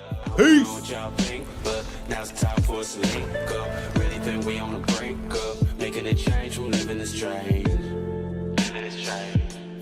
Making a change from living this strange. Yeah. The wiggling. Wiggling shows you the depth on a flat screen. This frozen lake ice fishing hole is actually a mat. Wild bonsai tree on a cliff is actually a moss on a poppy tree. But can you stop the wiggling? No. What's up, YouTube? Today, we'll be looking at disturbing TikToks that'll make you question reality. So without further ado, welcome to Adam Strain Reacts. Let's get her done. Check this out. McDonald's says, "Hey, DQ, you want to have a sign war?" And then DQ's like, "We would, but we're too busy making ice cream." And then McDonald's replies back, "That's cute. Our ice cream makes itself." And then DQ comes back with, "You mean it actually works? Shocker." The McDonald's got to come back again with, "What's a milkman in pantyhose? A Dairy Queen." And then DQ comes back with, "Why dine with a clown when you can with a queen?" Yeah, that's good. Now, Arvis Bank across the street got to go, "Ice cream machine broken? We have a loan for that." Sounds like a Google ad. And then Sonic, they got to kick in too, and they're like, "We have ice for these burns." And then here comes Domino's with, "Your signs are cheesy, just like our pizza." Okay, this is kind of blowing my mind. This is an experiment that you can either do with yourself or with somebody else. It's very simple. Either ask the person or yourself to sing at the highest pitch you possibly can. Just go like, ah, but do it as high as you think you physically can. Then either ask them or yourself to imitate the highest pitched singer in the world, and that the person will always come in higher than they just did when they thought they were singing at the highest possible pitch. And this is a technique that apparently works for a lot of things other than singing, but immediately the responses are people saying, "Oh yeah, this totally works." For example, one person said that when they were in choir, the teacher asked them to sing it like you were an opera singer, and that immediately the sound was bigger and better. I bring this up because I once heard somebody tell me that when they're struggling to solve a problem, one thing they do is try to imagine a smarter person and picture what that person would do, and that it usually helps them. That there are invisible barriers to doing certain things, and that you can make those go away by telling yourself that you are imitating someone else. Even if you're asking yourself in some interpersonal situation, what would the world's nicest person do? Or what would the world's most charismatic person do? Although my favorite response is this person saying, when asked how they learned to dance so well, they said they looked at their shadow and moved it like a puppet. When you begin... It's pretty interesting, the idea that if you put yourself in the shoes of someone else, you would perform better than if you believe you're yourself. It sort of brings back to that whole idea of confidence and of manifestation and of believing it first, being able to visualize it and then being able to do it, because you're able to visualize the person that in your mind is the best at that action, because obviously it's a reference. So you've seen that person. So you have a mental cue of how it would look, how it would sound, and then all of a sudden you're able to surpass your own limitations. It's very interesting. I wonder what type of other applications this could work on. If you guys have any ideas on what applications it could work on, write it down below. I'm very curious, and let's keep on rocking. To study history, you begin to realize during the feudal age, when the peasants kind of worked on the land of the feudal kings, they only worked 140 days out of the year. The other 200 days they chilled. So today we work more than the peasants. Most people work more than the peasants used to and have less to show for it. They have no land, they have no house, they have nothing. It's the illusion of slavery. It's the illusion of freedom.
We got the Chrysler building. Look at this thing. 2 years to build. 2 years. Come on, 1929, 1928. And in a surprise move, they hoisted that up at the last second to win world's tallest building. Just a little surprise by the architects. Well, listen, help me out here. Besides being Callus's Man of the Year, Grandpa Bill, the source of the stone, which I always say takes these buildings out. Hey, Grandpa Bill, what do you know about African marble? I don't know, they just imported it for the Chrysler building. Really? Donde está Mexico? Grandpa Jeb. What does that mean? I don't speak Spanish. Well, that's where they got the onyx from for the lobby, from Mexico. Georgia? Oh, what do you mean, Georgia? Well, that's where we got the granite from. 1929. Then they snuck the spire on to become world's biggest building. Do you believe these stories? Do you believe this BS? Sound off in the comments if you're smarter than me. Come on.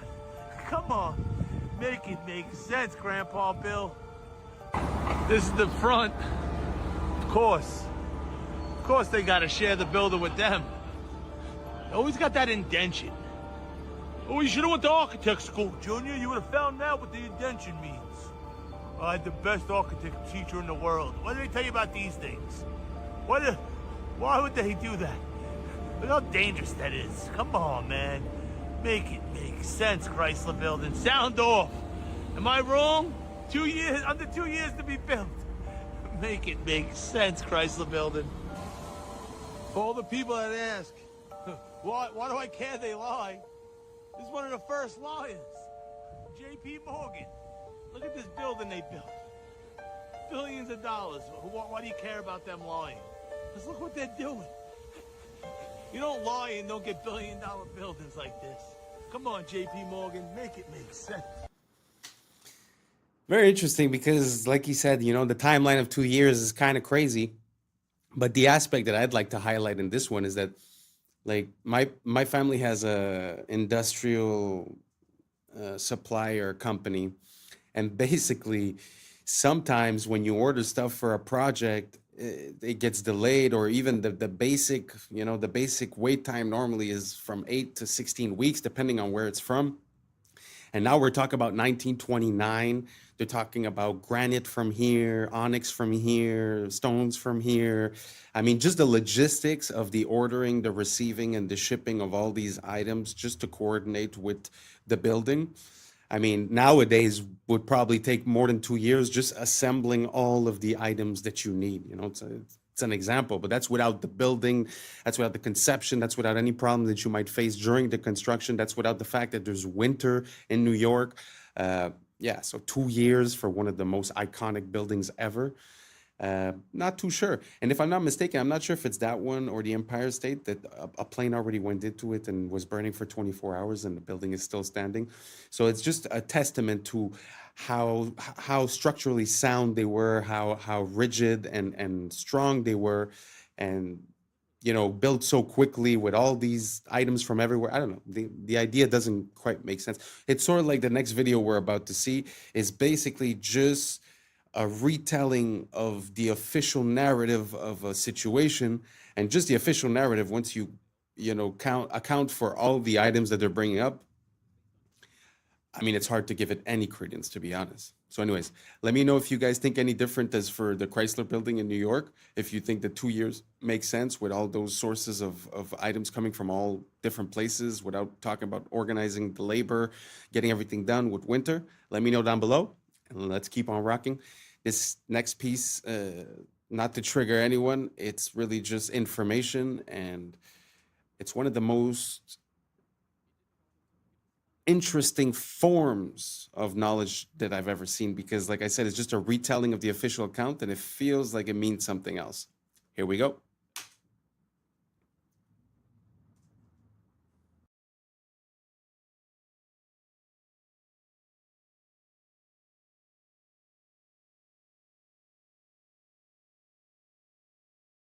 On the morning of 19 men armed with box cutters, directed by a man on dialysis in a cave fortress halfway around the world, using a satellite phone and a laptop, directed the most sophisticated penetration of the most heavily defended airspace in the world, overpowering the passengers and the military combat-trained pilots on 4 commercial aircraft before flying those planes wildly off course for over an hour without being molested by a single fighter interceptor. These 19 devout religious fundamentalists who like to drink alcohol, snort cocaine, and live with pink-haired strippers managed to knock down 3 buildings with 2 planes in New York, while in Washington, a pilot who couldn't handle a single-engine Cessna was able to fly a 757 in an 8,000-foot descending 270-degree corkscrew turn to come exactly level with the ground, hitting the budget analyst office where DoD staffers were working on the mystery of the $2.3 trillion that Defense Secretary Donald Rumsfeld had announced missing from the Pentagon's coffers in a press conference the day before, 10th, 2001. Luckily, the news anchors knew who did it within minutes. The pundits knew within hours. The administration knew within the day. Who committed these acts and those who harbor them. And the evidence literally fell into the FBI's lap. That a passport was found blocks from the World Trade Center crash site, if you can believe that. But for some reason, a bunch of crazy conspiracy theorists demanded an investigation into the greatest on American soil in history. That investigation was delayed, underfunded, set up to fail, a conflict of interest, and a cover-up from start to finish. It was based on testimony extracted through the records of which were destroyed. It failed to mention the existence of WTC-7, Able Danger, P-TECH, Sibel Edmonds, OBL and the CIA, and the drills of hijacked aircraft being flown into buildings that were being simulated at the precise same time that those events were actually happening.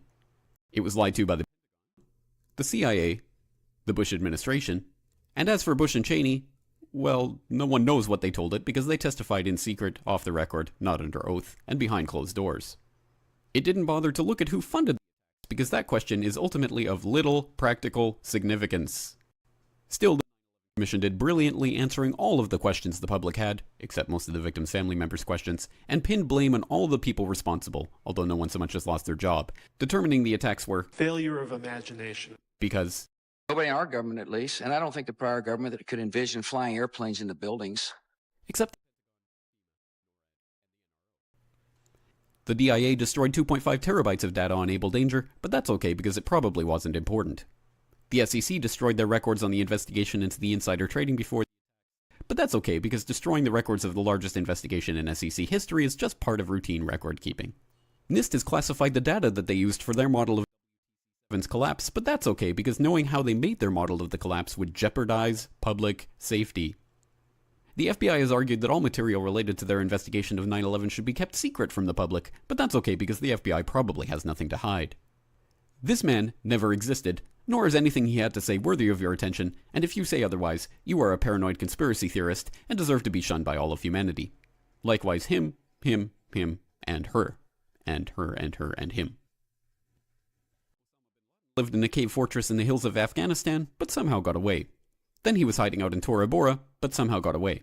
Then he lived in Abbottabad for years, taunting the most comprehensive intelligence dragnet employing the most sophisticated technology in the history of the world for a decade, releasing video after video with complete impunity and getting younger and younger as he did so, before finally being found in a daring SEAL team raid which wasn't recorded on video, in which he didn't resist or use his wife as a human shield, and in which these crack special forces operatives panicked an unarmed man, supposedly the best source of intelligence about those dastardly terrorists on the entire planet. Then they dumped his body in the ocean before telling anyone about it. Then a couple dozen of that team's members helicopter crash in Afghanistan. This is the story of brought to you by the media which told you the hard truths about his head could be seen to move violently forward. And they took the babies out of the incubators. And mobile production facilities. And the rescue of Jessica Lynch. If you have any questions about this story, you are a batshit paranoid tinfoil dog and will be reviled by everyone. If you love your country and or freedom, happiness, rainbows, rock and roll, puppy dogs, apple pie, and your grandma, you will never ever express doubts about any part of this story to anyone. Ever. This has been a public service announcement by the Friends of the FBI.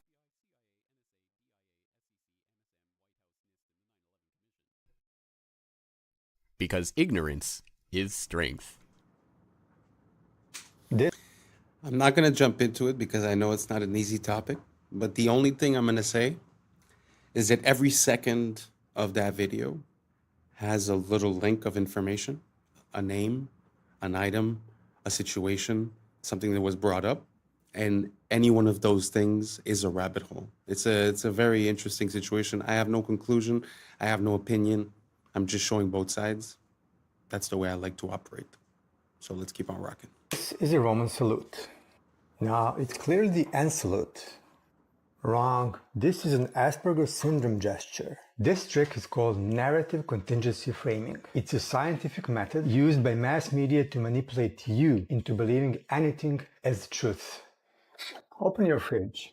You didn't freely choose these foods. Someone framed them as superfoods or low carb or raw paleo. So you bought a narrative, not the food. The same goes for your wardrobe. You bought certain clothes because media framed them as old money or quiet luxury or clean girl aesthetic. Look at this sharp ironing crease in my pants. The media framed it as a symbol of old money because that's how rich people's tailors iron their pants. So I bought them believing they would make me look more classy and elegant. This guy is clearly a murderer, but some extremists frame him as the rebel against the system. And if you scroll through certain corners of TikTok, you'll find women framing him as bad boy thirst trap. Even this video might be my attempt to frame myself as a smart guy worth following. But in the end, the ultimate decision of what the frame is should be yours. Because as Elon Musk said, you are the media now.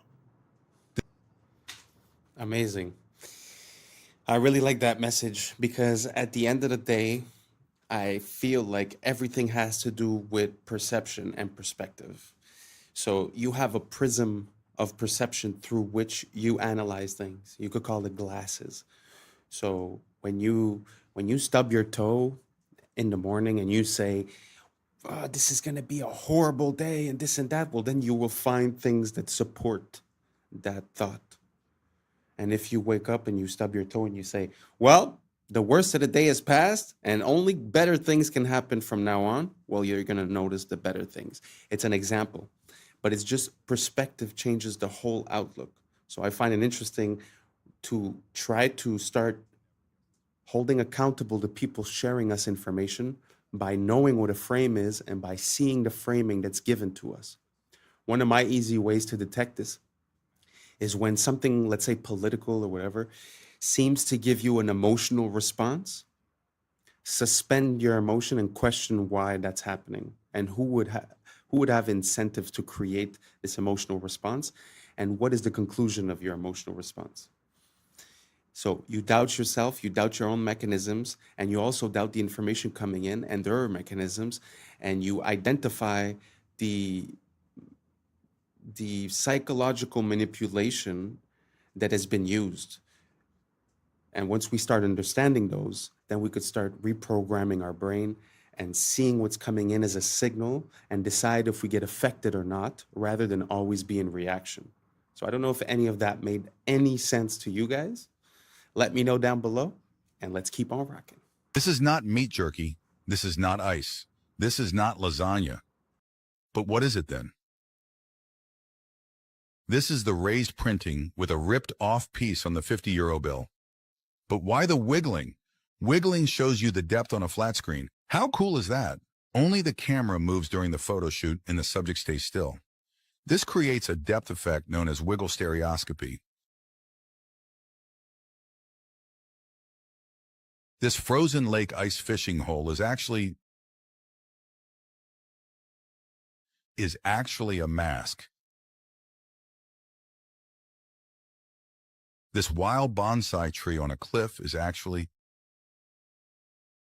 a moss on a poplar tree. You will never guess this one, I promise. But can you stop the wiggling?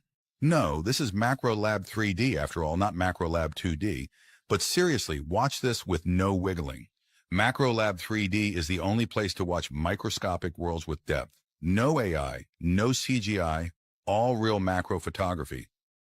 Here is another example of raised printing on a Ukrainian 500 banknote. It is really this high, so you can feel it with your finger. No exaggerations.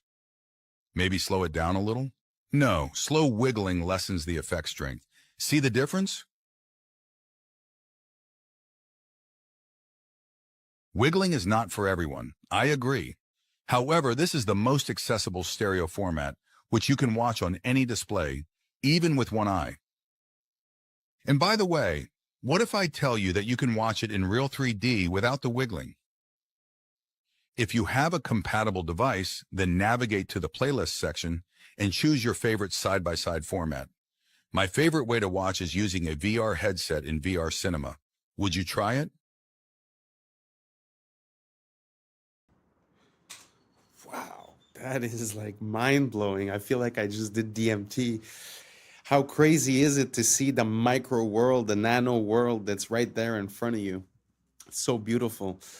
Like this world is like fractals. Things have, a bigger view and a smaller view, and it's so interesting to be there with the smaller view. And this technology of the wiggling, it's actually very interesting because it's true that it does give you the sensation of understanding how the spatial disposition of it is. It's like you understand more what you're looking at in 3D. Really love this technology, and I really like seeing things that we're used to seeing from close and having a complete different perspective on the same item. It completely changes your point of view. If you believe that doctors or scientists or whoever are always on your side, let's say, right? And they give you a recommendation and they tell you drink 6 glasses of milk a day, right? Well, automatically you take it with credibility and you do it because you believe in this whole system, But at the end of the day, what if it's not good and it was for monetary purposes?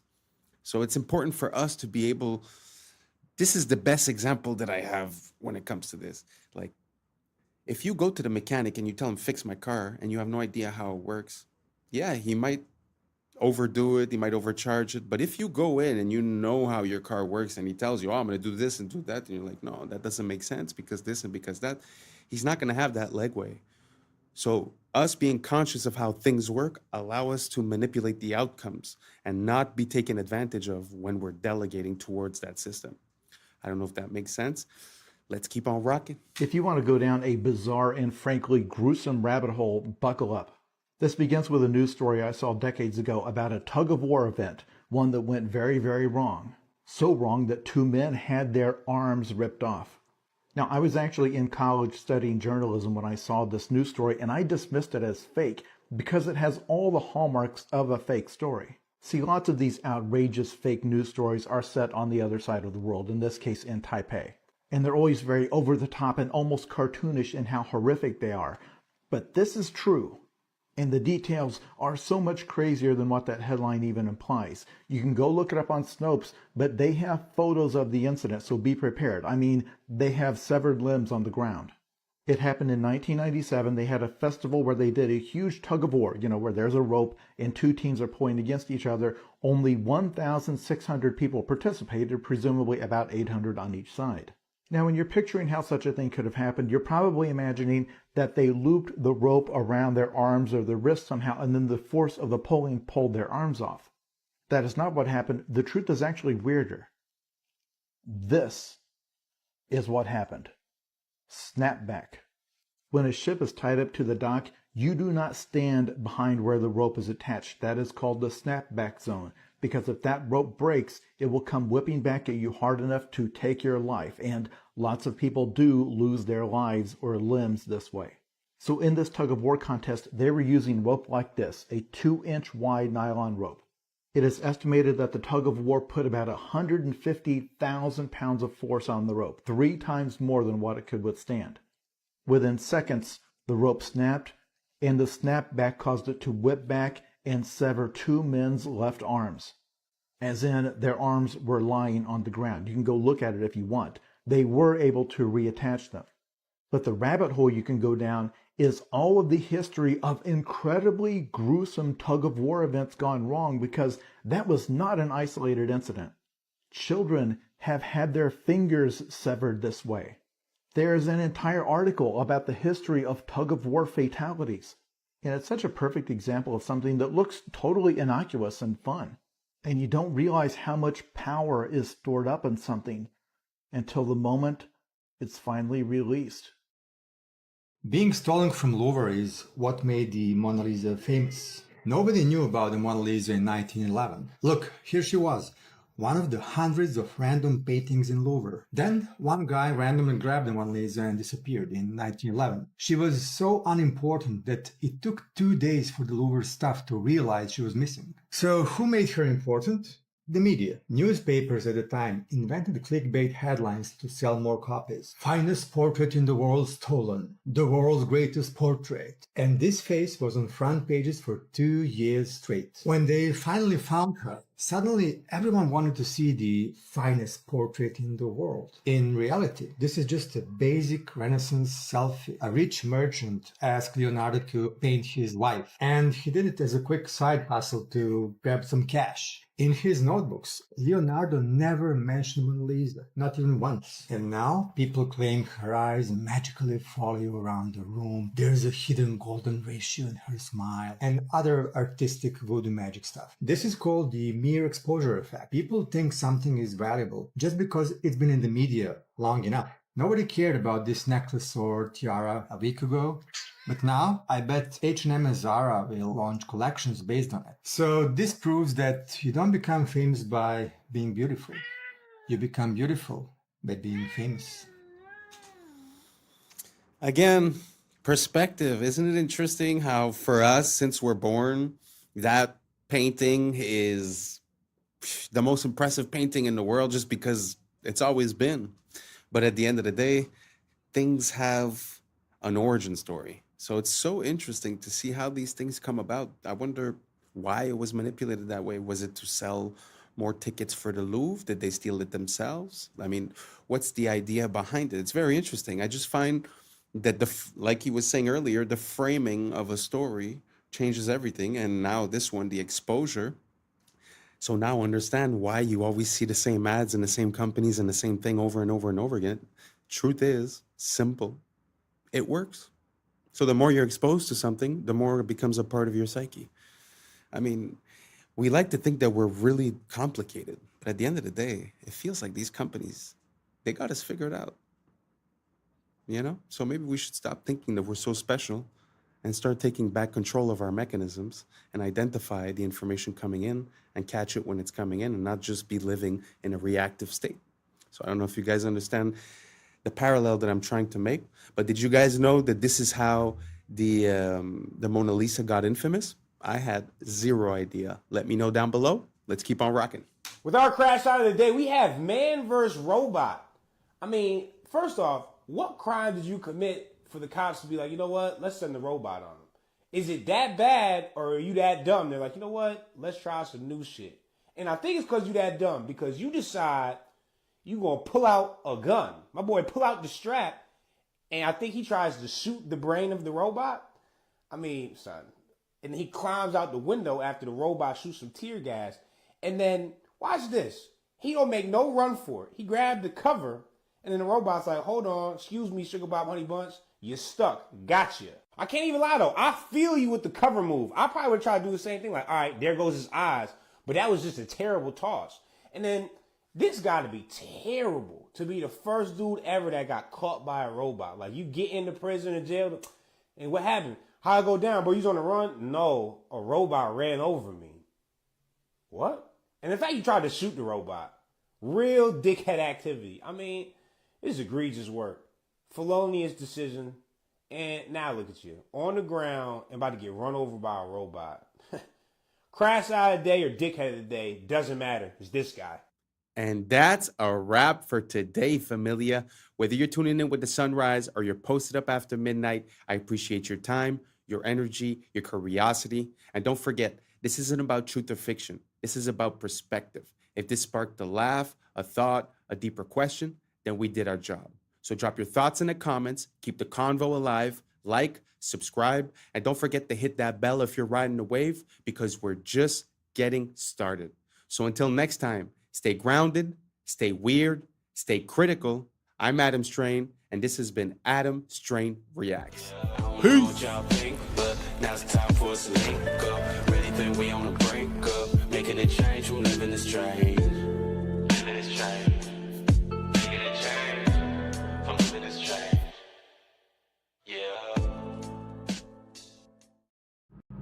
Yeah. Yeah. I was sleeping, had to wake up. Why? Every reason I can think of. God, till the day I keep the ink up. What's up, YouTube? Today, we will be looking at disturbing TikToks that'll make you question reality. But before we jump into it, I wanted to send a quick shout out to Jaden Robson listening up there in Canada. Thank you so much for being a listener. So without further ado, welcome to Adam Strain Reacts. Let's get her done. It's funny, even the story of Isaac Newton. So how did he discover gravity? Well, of course, he was sitting under a tree and an apple hit him on the head. Children, can I explain to you this? He already knew things fell down. Everybody knows things fall to the ground. That is not how he came up with the theory of gravity. The apple is symbolic of the tree. Once again, the tree of knowledge and good and evil. If you actually look up the old Apple logos, the very first ones, it's literally Isaac Newton sitting under the tree. So what did they change that logo to? An apple with a bite out of it. You guys understand what that means? Do you remember when they sold the first Apple computer and it was $666.66? Do you think these are coincidences? No, that is what they're telling you without telling you. What if I told you the reason you feel temptations for certain things and certain sins is very specific to what you're supposed to do? Before continuing, I wanted to warn you guys, their phones were being spied on. Click on this icon, then more. If you see it, delete it immediately. So if you have the urge to smoke or damage your lungs, it's because your voice was made to worship. The enemy's trying to silence you that was meant to praise. If you have crippling self-doubt or insecurity, it's because you're meant to lead and inspire. If you weren't dangerous to darkness, it wouldn't try to mute your confidence. If you have constant distraction and procrastination, it's because you carry strategy, vision, and ideas from heaven. The enemy delays you because he can't stop you. Only you can. Now, this one's gonna hit a lot of people. Okay. If you have an addiction to lust or pornography, it's because you carry a deep capacity for intimacy, covenant, and healing. Perverting love is how Satan prevents true restoration. That's true. Crazy. If you have fear of rejection or abandonment, okay, it's because you carry a spirit of belonging and reconciliation. You were made to gather the outcasts. So he tries to make you feel like one. Damn. You have an obsession with appearance or body image. It's because you're meant to reflect God's glory, not the world's standards. So he's going to try to get you to hate your image. Damn. It's bars though. If you're drawn to witchcraft, astrology, or manifestation, it's because you have a prophetic gift meant for God's kingdom. The enemy counterfeits your gift to keep you out of alignment. If you struggle with overspending or greed, it's because you're meant to be a kingdom financer. So he wants to keep you broke so you can never bless others. Follow for more Hoop conspiracy theories. That's a very interesting point of view. It kind of makes me think of, there's a saying that says that when you ask for God for patience, he's going to send you things to test your patience and to create that patience. It just seems like the reverse perspective from the point of view of the devil, but it seems like the same entity or the same pattern where you're going to be tested in the disciplines in which you must excel. So it's very interesting. Do you guys see that parallel within this? Do you guys think it makes sense? Do you see yourself as one of these archetypes? And if so, let me know down below which one. And let's keep on rocking. It's interesting, if you study history, all of the ancient civilizations, the Babylonians, the Sumerians, the Greeks, they all are the Chinese. They just arose out of nowhere. Poof, there's a civilization. There's no evidence of this stuff they teach in school, of them going from hunters and gatherers and grunts and groans, caveman stuff, becoming civilized and building cities. There's no evidence of that. It's, you farther back you go, it's all of a sudden, poof, there's the beginning of the Egyptian civilization, the beginning of the Chinese civilization, just like they moved in and built it in less than 100 years. So some strange things have been found in the fossils, as in the ground, that would indicate man used to be really smart. This little airplane, for instance, is in the Smithsonian, I believe. It was found in a grave in Colombia. It's about 1,000 years old. But it's an airplane, quite obviously, with all the features of an airplane. They knew about flight. In Peru, they've got giant stone walls like the one in the picture here. These stone walls are phenomenal. Some of the rocks in there are so huge, we can't even move them today. How did they move that? Who did it and how did they do it? I don't think it's logical to say ancient man was primitive. They must have known something we don't know today. I think it's just going to get weird. It's very interesting to see all the inconsistencies in the megalithic structures. But one theory that I heard about those types of walls, like the one that we just saw that he said, how did they move that? Was the idea that they might have like made bags and filled the bags with a geopolymer, which is like basically a cement type of thing. And then through the hardening process and with time, the bag disappears. And so the structure remains the same and everything is stuck together because basically, you know, the rocks had time to settle in and to stick each other. And then as the bags disappear, it sort of creates that rock. Have you guys ever heard of that theory? You guys think it makes sense? Do you guys think there's another explanation? I know that there's always the camp of the ancient aliens. Me personally, I don't really abide to any of that. Do you guys have any ideas on how we came to build these megalithic structures and move those huge rocks? If so, let me know down below if you have any rabbit holes I could go down. And if not, let's keep on rocking. Weirder and weirder and weirder, and finally it's going to be so weird that people are going to have to talk about how weird it is. I look for the invention of artificial life, the cloning of human beings, possible contact with extraterrestrials, possible human immortality, and at the same time, appalling acts of brutality, genocide, race baiting, homophobia, famine, starvation. The mushroom said to me once, it said, "This is what it's like when a species prepares to depart for the stars. You don't depart for the stars under calm and orderly conditions. It's a fire in a madhouse." And that's what we have, the fire in the madhouse at the end of time. This is what it's like when a species prepares to move on to the next dimension. The world is not what you have been told. We once had access to free energy, and they've been lying to us ever since. There is significant evidence showing that Nikola Tesla was on course to changing our universe forever. In the early 1900s, Tesla developed a technology called the Wardenclyffe Tower. This was more than just a transmission tower.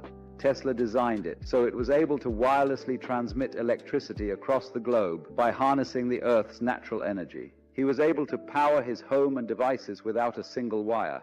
But here is where it gets dark. Tesla's invention threatened powerful individuals who controlled the energy market. J.P. Morgan, who initially funded Tesla, pulled the plug on the project when he realized that free energy couldn't be metered or monetized. But it gets even stranger. Tesla's lab mysteriously burnt down, and many of his notes and prototypes disappeared. Tesla's discoveries went beyond just wireless electricity. He hinted at tapping into what he called radiant energy, a limitless source of power derived from the very fabric of space itself, similar to what modern scientists refer to as zero-point energy. Many say that this is also how the Tartarians were able to pull off so many of their technological and architectural feats. Do you think this tower is still in use today?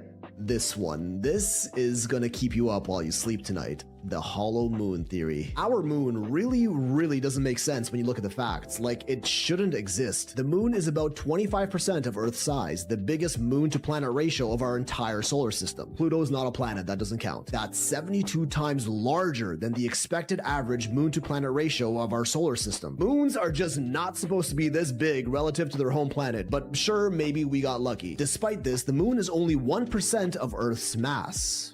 1%, meaning it is way lighter than it's expected to be, and we really don't even know why. Unless, of course, the moon is either extremely porous like a sponge or a hollow shell. When looking at this data, NASA's own Dr. Gordon McDonald even said himself it would seem that the moon is more like a hollow than a homogeneous sphere. But oh, that's just the tip, and we ain't stopping. Our moon's orbit is way closer than that of any of the other over 400 moons in our solar system, and also has a near perfectly circular orbital path. We don't see this on any other planet, which all have moons with wildly eccentric orbits. Our moon also coincidentally appears as the exact same size as the sun in our sky. Despite our sun having a diameter 400 times larger than the moon just so happens to be exactly 400 times closer to us, defying all odds of randomness, but is officially deemed just a cosmic coincidence. The moon also happens to be tidally locked with our planet, meaning its rotational period is the same as its orbital period around the Earth, which is why the same side is always facing us. This one is not so much a coincidence, as tidally locked moons are actually fairly common in our solar system. But it would also be the perfect excuse for the moon to always look the same in our sky, and for us to never see what's on the other side, like an all-seeing eye that never ceases surveillance of our planet. We don't even know for sure how our moon even got there in the first place. The most common explanation is that the early Earth collided with a massive protoplanet called Theia about 4.5 billion years ago, which was thought to be roughly the size of Mars, and the impact caused the resulting debris to coalesce and eventually form the moon. This is known as the giant impact theory. There's also the fission hypothesis, where an early molten Earth was spinning so fast that a part of it got ejected out into space and became the moon. The capture theory, implying the moon just drifted by Earth and was captured by its gravity. And the accretion theory, suggesting that as the early Earth was forming in its accretion disk, a part of that disk clumped together to become the moon. But when studying rock samples from the surface of the moon, we find out that none of these theories quite make any sense, with other NASA scientists like Dr. Robin Brett further quoted as saying, "It seems much easier to explain the non-existence of the moon than its existence. Like on Earth, the newest rocks are on the surface, and the deeper we go, the older the rocks get, as we would naturally expect to be the case. On the moon, it's the other way around. Soil samples from the moon confirm that older rocks are on the surface, and they get younger the deeper we go. The only time we ever see this inverse relationship of rock layer depth to rock age on Earth is through human interaction, like drilling, digging holes, and boring tunnels. Did the same thing happen on the moon? If the moon was hollowed out from the inside, this older inner rock would be brought up to the surface, and this observation would make sense. The lunar crust is also thinner on the side of the moon facing the Earth and thicker on the dark side of the moon, and researchers still have no idea why. The moon doesn't have a magnetic field, much the same as other planets' moons, but strangely, moon rock samples are strongly magnetized. Craters on the moon are all virtually the same depth, no matter how big or small they are. On Earth, bigger craters naturally go much deeper than smaller ones, as the impact was greater. Not on the moon, almost like there's a solid layer underneath preventing preventing the crater from going too deep. Moon rocks are also much older than the oldest rocks on Earth by millions of years, blowing the fission hypothesis and accretion theory out of the water. The moon contains traces of uranium-236, a radioactive isotope that doesn't occur naturally on Earth, but rather through the highly complicated scientific process of nuclear fission, something that only an intelligent species is capable of. Zirconium, chromium, and titanium are all relatively rare Earth metals, but are somehow quite abundant on the moon. Those three elements are also some of the most durable and corrosive resistant that we know of, perfect for building a massive structure. And they've even done quantifiable experiments that tell us that's exactly what the moon might be. When Apollo 12 was leaving the moon's orbit, they intentionally dropped their lunar lander down to the surface. When it crashed, seismic measurements showed that the moon reverberated and rang like a bell for an hour. They did not expect this. Only hollow objects are expected to reverb like this, especially with something as small as a lunar lander. During Apollo 13, they tested that again with a much larger object, dropping a spent Saturn V booster rocket that impacted the lunar surface. This time, the moon rang for 3 hours, with vibrations going as deep as 32 kilometers beneath the surface, and even got faster the deeper they got. This doesn't happen on Earth, or even solid objects for that matter, and again is only expected to occur on something hollow. Beneath Istanbul.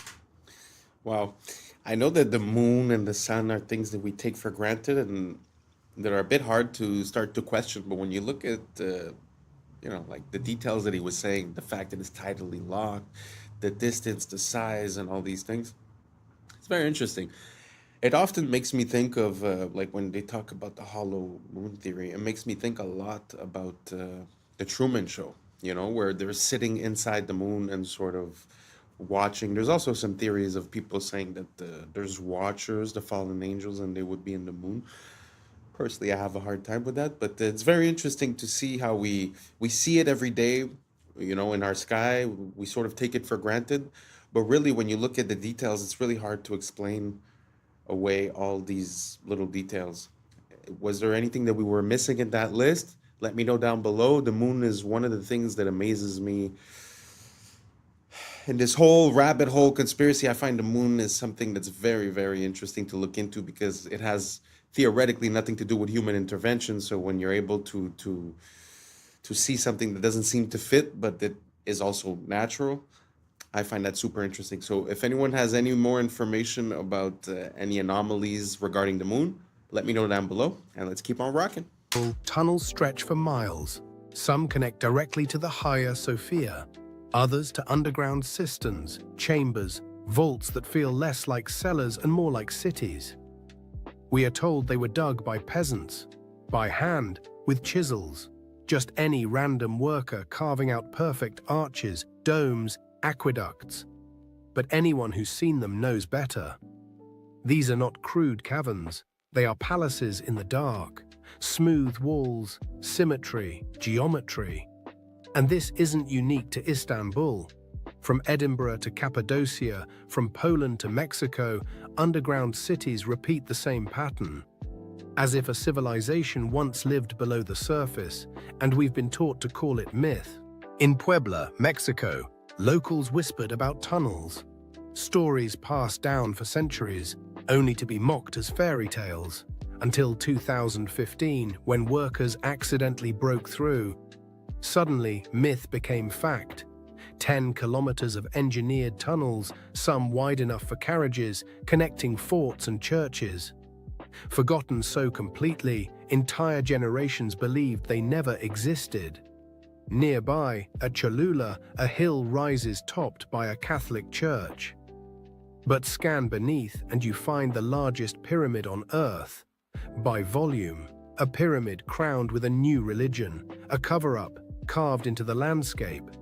So tell me, when a pyramid is called a hill and tunnels are dismissed as legend, what else has been buried, renamed, paved over?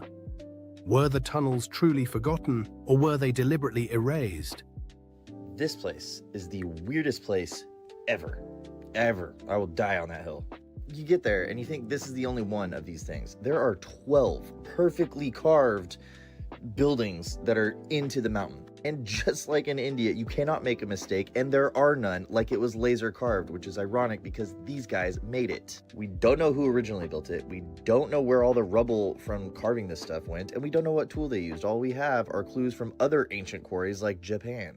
The oldest stuff on this planet uses whatever tool that was. The Inca call this style Hananpacha. You can see the stuff on Machu Picchu, and Al-Aqsa Mosque, the Dome of the Rock, the most holy place on earth, right up the street from the oldest parts of Jordan where Petra is. This makes Petra nearly impossible to accurately date. This building was carved at the same time as this building, allegedly. The place is so heavily eroded, I had to put a line on every man-made cut on this part of the mountain. We don't know what this was. What was that used for? Even at the treasury, how do we know that this is not just a really eroded that? And here's why we don't know. Because under the main part, the treasury, there is a 2-story we don't know under it. Only 15% of this place has been excavated. You can still see the ones that haven't, but did you see the one up here? There's hundreds of these. I haven't even talked about the mysterious stuff. Jordan is an incredible place to visit. I make these videos because the more attention these sites get, the more they excavate. Punch the share button. Tell them we want to dig more. Descend beneath Europe's churches and cathedrals. What do you find? Bones, thousands of them. Catacombs where human remains are arranged into geometric patterns, floral motifs, even walls of skulls. Official history explains it neatly. A practical way to store bodies when cemeteries overflowed. But pause. Does that explain the artistry, the deliberate design, the way skulls form archways and ribs frame altars? Or is there something ritualistic here, something we're not meant to understand? The dead aren't just buried under the old world, they support it. They become part of its architecture. Why? What were these people remembering or honoring when they built monuments on top of fields of bone? 2 miles below Antarctica. Of course, we don't really know that much about Antarctica. It's a little bit strange, a little bit creepy. We know about the pyramid, like this is 100% true, and that strange like island similar to the island. Now, this is Lake Vostok. Great picture, I know. It's a hidden lake in Antarctica. In 2024, researchers were searching this lake. I mean, it was actually frozen in ice for like 200 years. They used sonar and scans to basically scan underneath the lake and under the ground in this entire area. Now, they discovered living bacteria, completely unknown to be able to survive in these conditions, but also completely unknown to science. Like, they had never seen these type of bacteria before, ever. These organisms surviving with no oxygen, no sunlight, and they don't even have any DNA to match anything on Earth's database that scientists have ever found. So scientists are saying this is the closest thing we could probably ever have to actual aliens. Not like an alien from a movie coming down from space, but something that we've never seen before and is completely unique. But there's a far scarier part, unfortunately. They found never seen before shapes and man-made structures 1,300 feet along the bottom of the sea. And the mission abruptly ended and no one's been allowed back since. So what the hell is going on? Okay, you have got to see this video that China just released of a rocket launch they did. This looks like a boat skimming across the top of water, but in fact it's allegedly something going into space. Listen to this freaking video. China recently released footage of the Tianzhao 9 scraping upon the firmament. Now that statement that I just made, you probably think that I'm a little bit crazy, but just look at the comparison. The top video is literally a boat driving around on the water, and the ripple effects that it's creating is looking just like what the Tianzhao 9 is creating while it's flying around in the heavens above. Yeah, so Tianzhao quite literally translates to heavenly ship, and 9 is associated with the polarity in a torus field, Nikola Tesla's 369. It's really complex stuff. I honestly don't fully understand it, but 9 is the polarity, which would be Polaris in the torus field that we live on, called Earth. Yeah, so the rocket is scraping on the firmament, and they're quite literally telling us with the name of the ship itself. And if you don't believe me, literally look at the trajectory of the rocket. It's following an arched trajectory. The reason they may be hiding from us the truth about the nature of our reality and space and all that is because if we weren't on a spinning ball that came from a giant explosion called the Big Bang, then we were definitely created. That would throw apart the whole Darwinism, would be decimated. Darwinism wouldn't exist. Evolution wouldn't exist. No one would be talking about it. If we were on a different, let's just say, in a different realm, put it that way, than flying on a spinning ball. I mean, it's just true. So that's why they're hiding potentials of this. And listen, forget everything I just said. Just know NASA is to deceive. NASA is, you got to dig into the whole history of them and how much they get caught lying and their green screens in their swimming pools and their training grounds and all that. It's absolutely shocking. It's riddled with inconsistencies. There is something being hidden from us 100%, and we shouldn't trust this agency that's been caught lying on telling us the nature of our reality and what we live on in galaxies and all that. So keep your head vigilant. We'll discuss more about this. Comment for part 2 and follow for more. Nobody makes...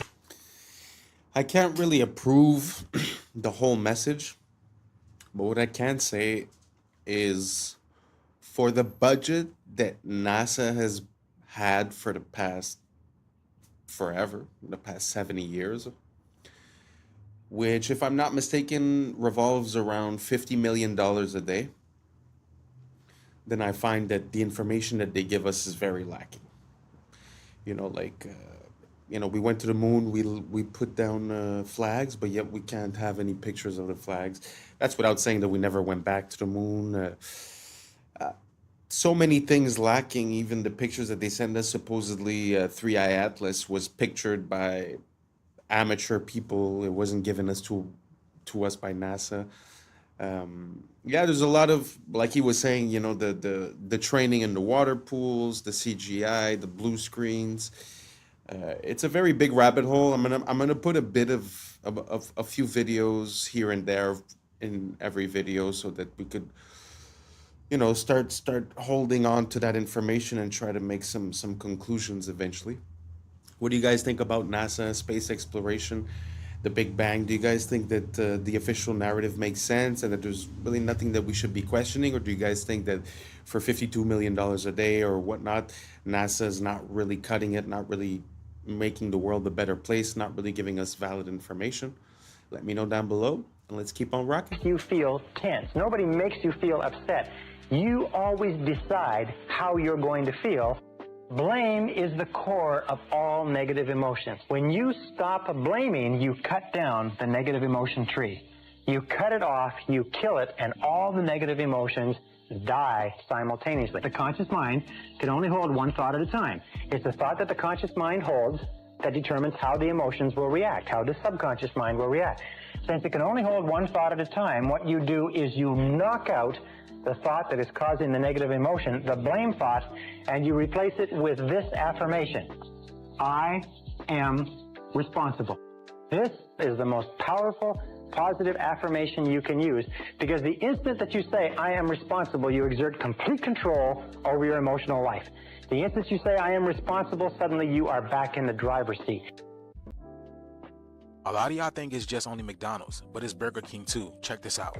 Tell me why the fuck this thing just fell out of my Burger King and is now fucking moving on its own. What in the actual fuck? Y'all, what is that? What is that? I have never seen this thing in my actual life. What is that? Why does it move like a balloon with water in it? It doesn't even have a head. Where is the head? Burger King. Welcome to Burger King, home of the Whopper. Come inside and let us serve you. Have it your way. I'm glad you all could make it. Are you ready for your daily feeding? Lunchtime has arrived. Once you try this burger, you will not be able to resist the craving for more. People always wonder, how do we get so much beef to feed all of these people? You love it. You need it. Come get some now. Look at you. You can't resist my food. You love it? Every greasy bite. Goodbye for now. And it's crazy how people see these videos and they still go back to these places. So if they don't have enough meat for the food, what are they feeding you? Because what is that? It's a headless type of worm, bacteria, virus. I have no idea what it is. Let me know down in the comments below what this is, y'all. The shift is here. Y'all need to change our diet. Let's continue to get it. Peace out. And that's a wrap for today, familia. Whether you're tuning in with the sunrise or you're posted up after midnight, I appreciate your time, your energy, your curiosity. And don't forget, this isn't about truth or fiction. This is about perspective. If this sparked a thought, a laugh, a deeper question, then we did our job. Drop your thoughts in the comments. Keep the convo alive. Like, subscribe, and don't forget to hit that bell if you're riding the wave, because we're just getting started. Until next time, stay grounded, stay weird, stay critical. I'm Adam Strain, and this has been Adam Strain Reacts. Peace. Now it's time for us to link up. Really think we on the brink up. Making a change, we're living this strange. Living this change. Making a change. I'm living this change. Yeah. And I say, oh, I sound like I have a slur. And she said, no, you sound like you can work at a Chinese restaurant. I'm on. Cash. Kasha. Crash. Krasha. Crashed. Krasha. Okay. Yeah, I was sleeping, had to wake up. What's up, YouTube? Today, we'll be looking at disturbing TikToks that'll make you question reality. Before we get started, I just want to wish everyone a happy new year, 2026. Let's get it. And may everyone exceed the expectations that they set for themselves this year and reach even higher. So without further ado, welcome to Adam Strain Reacts. Let's get her done. The world is $281 trillion in debt. You are in luck. There's a parable all about this, and it's awesome. And there is a town somewhere in the middle of nowhere, and everyone owes each other money. And then one day, a traveler comes to town, and he stays in a motel. The motel has a full refund policy after 24 hours. He puts down $100 and gets a room. The motel owner, he looks at this $100 and he's like, whoa, oh my God, this is exactly how much money I owe to the baker. So he goes and pays off his debt to the baker. The baker looks at this money and he's like, well, this is exactly as much how much I owe to the shoemaker. And he goes to the shoemaker and pays off his debt and goes through several people until eventually someone's like, hey, I owe this amount of money to the motel owner. So he gives it to the motel owner back where it started. And then the traveler is like, hey, it's been 24 hours and I don't like it here. So he takes his money back and he leaves. Everyone has the same amount of money, but then suddenly nobody's in debt. Because money isn't real, but debt motivates people. So it's important to the economy for some reason. That's pretty interesting. I mean, really, I've always thought about this. Like, who do we owe a debt to when you're a country? And they say the International Money Fund or these, other countries. But this example sort of displays something that's very interesting. And on a more massive scale, I think something very similar to this is happening in Europe, where a lot of the countries within Europe owe money to each other that basically they'll never be able to repay. But at the same time, if you deduce the debts from everyone, it's almost like everyone ends up in the clear. So maybe I'm missing something, but yeah, I feel like it kind of makes sense that at the end of the day, it's just an idea that we have and it's not really mathematically sound. And I guess that's why the concept of usury was like, prohibited by the Christians and this and that, because I think it sort of creates a part of value of money that's unreal in a way. So let me know if I missed something. But that example, do you catch it? Does that make sense? Everyone paid each other, but at the end of the day, the same amount of money is there, and the guy took back his $10, but everyone's accounts are settled. So maybe I'm missing something. Write it down below. Keep me in the loop, and let's keep on rocking.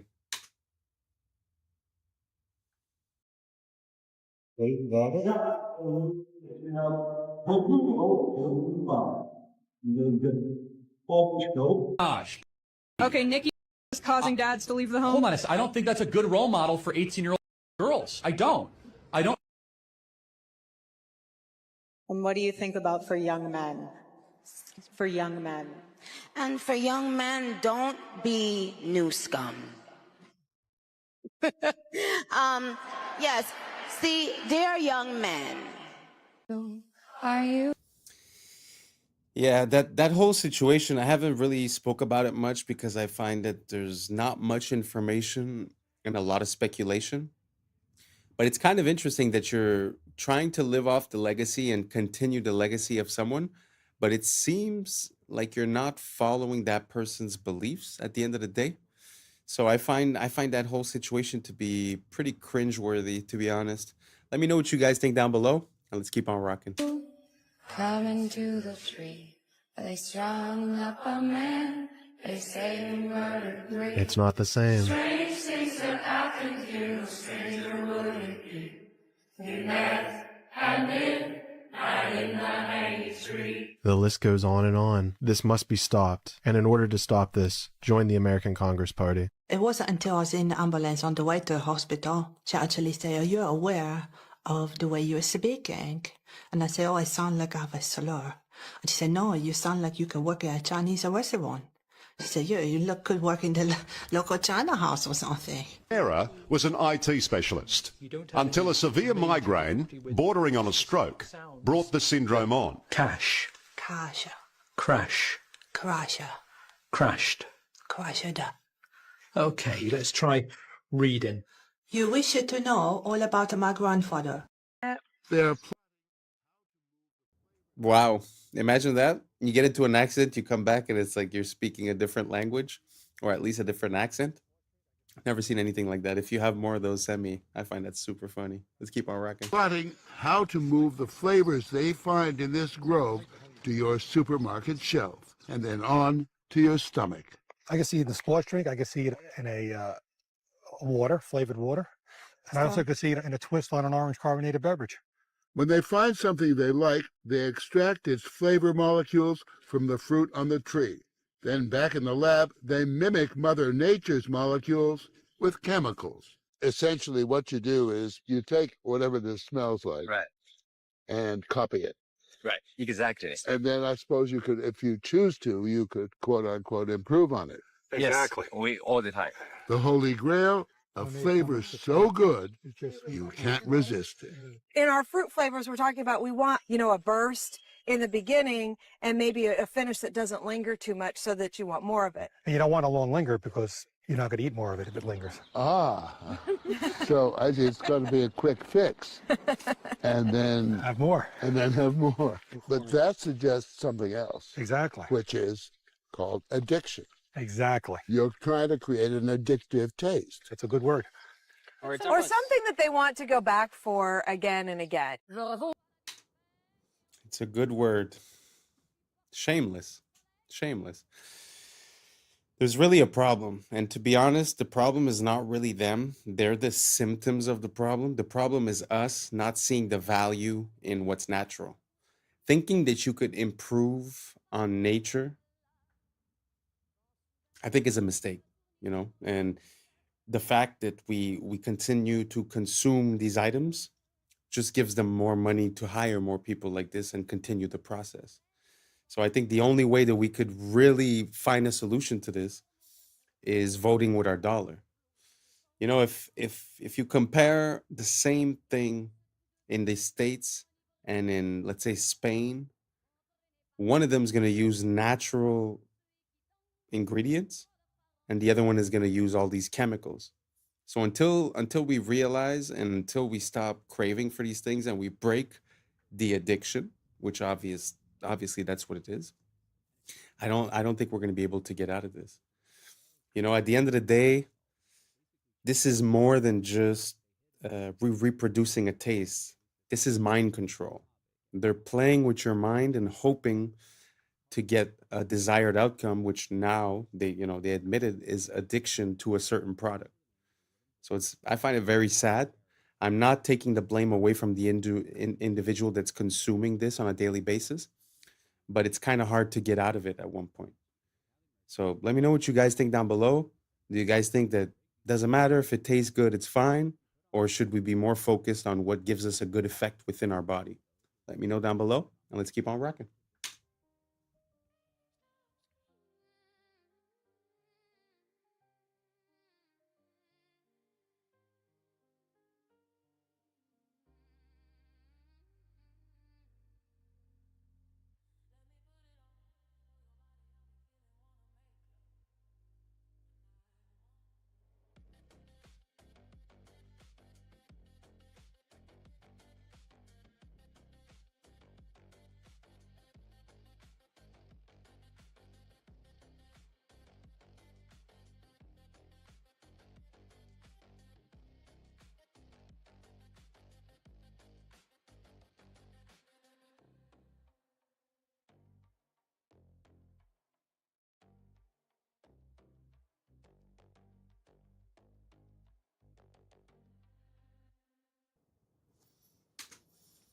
Wow.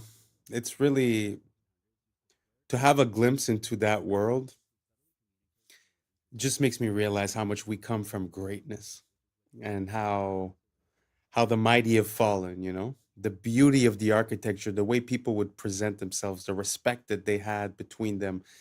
You know, just the fact of dressing properly and you know, holding a good posture, and it's something that is so beautiful to see, and I wish we would live in that era, or at least that era could come back in one way, shape, or form.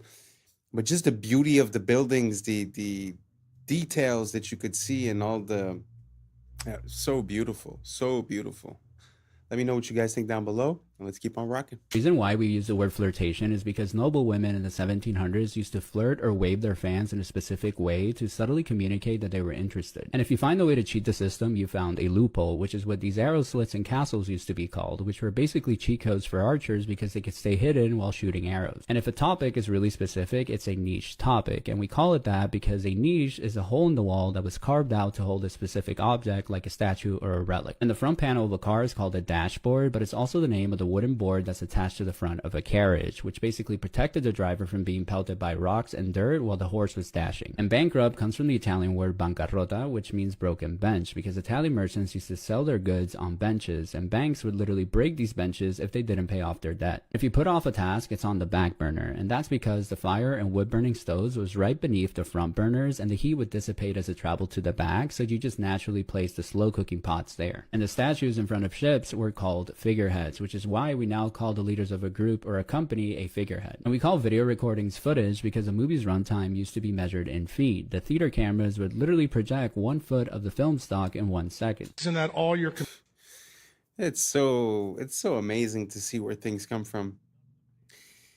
One of my recent songs, I say, the etymology, it teach you more than all your recent technologies. And like, that's pretty much it, because we get so far into the application, we forget where things come from. And I love to dive back into the past. It makes me be able to use, you know, the proper word at the proper time and understand what it means and where it comes from. And obviously a lot of these things get diluted, changed. And the name of that song is actually called Inverted. Our world is inverted upside down. So it's like, it's very interesting to see how words change, but also to see how we still use words that have a lot of meaning, but we've lost the meaning, but still use the application. Very interesting. Let me know what you guys think about etymology down below. Is that something you like? Because I would love to share a ton more with you guys. So let me know down below, and let's keep on rocking. Computer screens are blue lit. The reason none of them are red lit, the reason none of them pay attention to circadian biology, is because that original technology was developed in a government program that Bobby Kennedy knows about, and I happen to know about because I went to medical school at LSU. For those of you who've never heard about Operation Paperclip, you think it's all conspiracy theory. So at Tulane Neurology and Tulane Neurosurgery in the 50s and 60s and 70s and 80s, the CIA started a program there where they would do all these crazy things to monkeys. The CIA wanted to see how they could control things utilizing different things like drugs and things like that. Where the neurosurgeons got involved, which is my clade, we would drill tops of the heads off, put wires into the thalamus, put electricity in there, and kind of see what kind of behavioral changes we could have. One of the guys that was in that program was a guy named Professor Delgado. When he saw that we could control the behavior with the wired device, he said, what if we do it wirelessly? So he checked it in monkeys and checked it in bulls, and it turned out you can do it wirelessly with RFID chips and semiconductors. Then the CIA took it to the next level. They said, well, since this is electromagnetic radiation, what if we did it through light through screens? And it turns out you can. And that's the reason why all your computer screens have the frequencies they have. So why is this all important? Well, the person that set this meeting up between me and Bobby is the patent attorney that made sure that Google and Meta have those things so they can control the things that we all do. Where did the original idea come from that started off in MKUltra with the CIA? You're going to be surprised when you hear this. It came from the mafia in Las Vegas. They wanted to build a new city in a desert. They enclosed it all, blacked out the windows, invented slot machines that were blue lit, and they found out that they didn't have to take a gun, stick it in your face to steal your money. Then they even got smarter. They said, let's give people free alcohol while they're doing that, and they found out they got the money quicker. And that's when the CIA got the idea to start this program. That's really how it started. Have you ever read the tiny folded up piece of paper with micro font that you get with your new iPhone? Because if you did, you may be using it differently. The FTC requires that this warning be put in not only the settings of your phone, but also in this piece of paper, the manual that comes with it. Exposure to radio frequency. That's the emissions, the wireless emissions. This is a hot topic. On your iPhone, go to Settings, General, Legal and Regulatory, and RF Exposure. What does it tell you in the RF exposure part of your settings? No big deal. Just that you should keep it away from your body to ensure exposure levels to these electromagnetic frequencies remain at or below the as tested levels. Did you know putting your phone in your pocket exceeds the as tested levels of frequency because it's too close to your body? Or how about putting your phone to your head?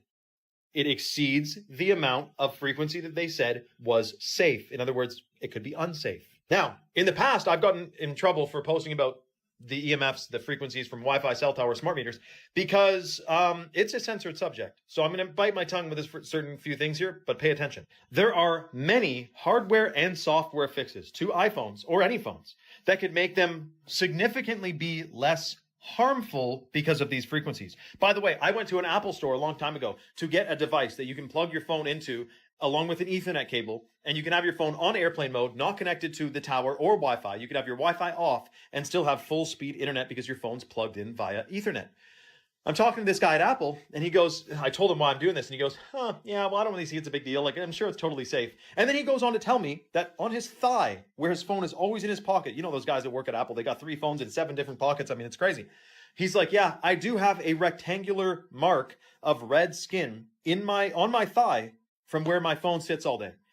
Yeah, dude, that's called a rash from radiate. I mean, what do you think? It's EMFs, man, electromagnetic frequencies. It disturbs your cells. Now, it turns out one of the things you can do if you're using Wi-Fi, which I recommend figuring out how to not use it, but if you are using Wi-Fi, have your phone on airplane mode while it's connected to Wi-Fi. Then it's not trying to connect to the tower and the router and reduces the EMFs. Ideally, though, you plug your phone into the internet and have it on completely airplane mode. And obviously, don't put it in your pocket or talk with it directly pressed to your head. Let me know your thoughts in the comments below and follow for more. I mean, it kind of makes sense. You know, you're connected at a distance from a tower that's radiating all these EMFs, so it kind of makes sense that it would be dangerous to have it close to your body. But it makes me think about the older technology. You see, back in the days, we used to use the cord phone, right? And the cord phone, when you think about it, it was plugged into the wall, but it wasn't even plugged with electricity. So I'm pretty sure that the radiation or EMFs that would have been radiated by that are probably 1,000, if not 1,000,000 times less strong. So a lot of time, you know, we change our technology for accessibility, but we either reduce in quality or we increase in toxicity. I think we're a bit lost, you know. And I was thinking about that recently. Like, if I were to build a house today, I wouldn't want it to be wireless. I would want wires everywhere inside of the walls so that anywhere I go, I plug myself in. Why would I want all the information? Like, let's say you're watching a video on your phone. Why would I want the information of that video all around me at every moment, you know? And then to go just a step further, if you look at, you know, a lot of people now, they tend to live in condo buildings, apartment buildings.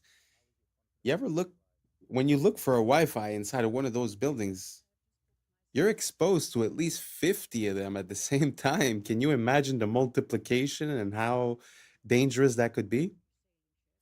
So it's kind of weird. They're selling you a cell phone that's made to talk on the phone, but if you put it here, it hurts you. If you put it in your pocket, it hurts you. So I don't know. I don't know what we're doing, you know? I think we're going to need a little bit of consciousness and realize what we're doing and try to find a solution to it.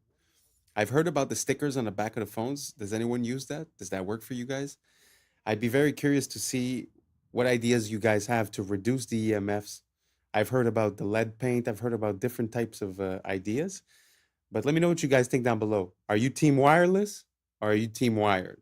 I'm team wired all the way. So let me know down below and let's keep on rocking. Excuse me, I just want to say I really like your style. You look incredibly stylish, if you don't mind me saying. Oh, I don't mind you saying that at all. It's a very nice thing to say. I'm a portrait photographer. What is the shtick? Tell me. So I talk to the stranger, I take a picture of them. I disapprove thoroughly of social media. I know what you mean. I think it's poisonous. But I've tried to use it as in a positive way. And what's your name? Irene. And you're a teensy bit skeptical? Of course, because I live in London and the world is full of scams. Would this face scam anybody? That isn't something that you can ever say, unfortunately. I'm going to show you what I do. Okay. Oh, how sweet. You were walking very briskly there. I have things to do. I'm going away next week. I'm 88 and a half. I'm old. You are so sprightly for 88 and a half. Yes, I am. I am sprightly for my age because I make a point of doing a lot of exercise. But also because I know I have limited time, my son says I am frenetic. So I am filling it with lovely things. It's aloneness rather than loneliness. If you could write a letter to your younger self. Don't be cautious. Go for it. I was often too cautious. How is your confidence in your life? I am up to a point. For instance, I have just booked myself this holiday. It's called Solos, the company, because they deal with people on their own, on a gullet, which is a Turkish sailing ship. And at first I was fully confident. Now I suddenly am thinking, and it's only a week away, oh my goodness, I'm going to be the oldest person there. I'm going to be a pain in the neck to everybody. And oh dear, oh dear, oh dear. Yes, I don't know how it's going to be on this boat. Getting on and getting off is going to be a problem. Hopefully this has been a nice experience for you, Irene. It's been a different experience through Kensington Gardens. And what are your hopes for the future? Long life. Which I've already had.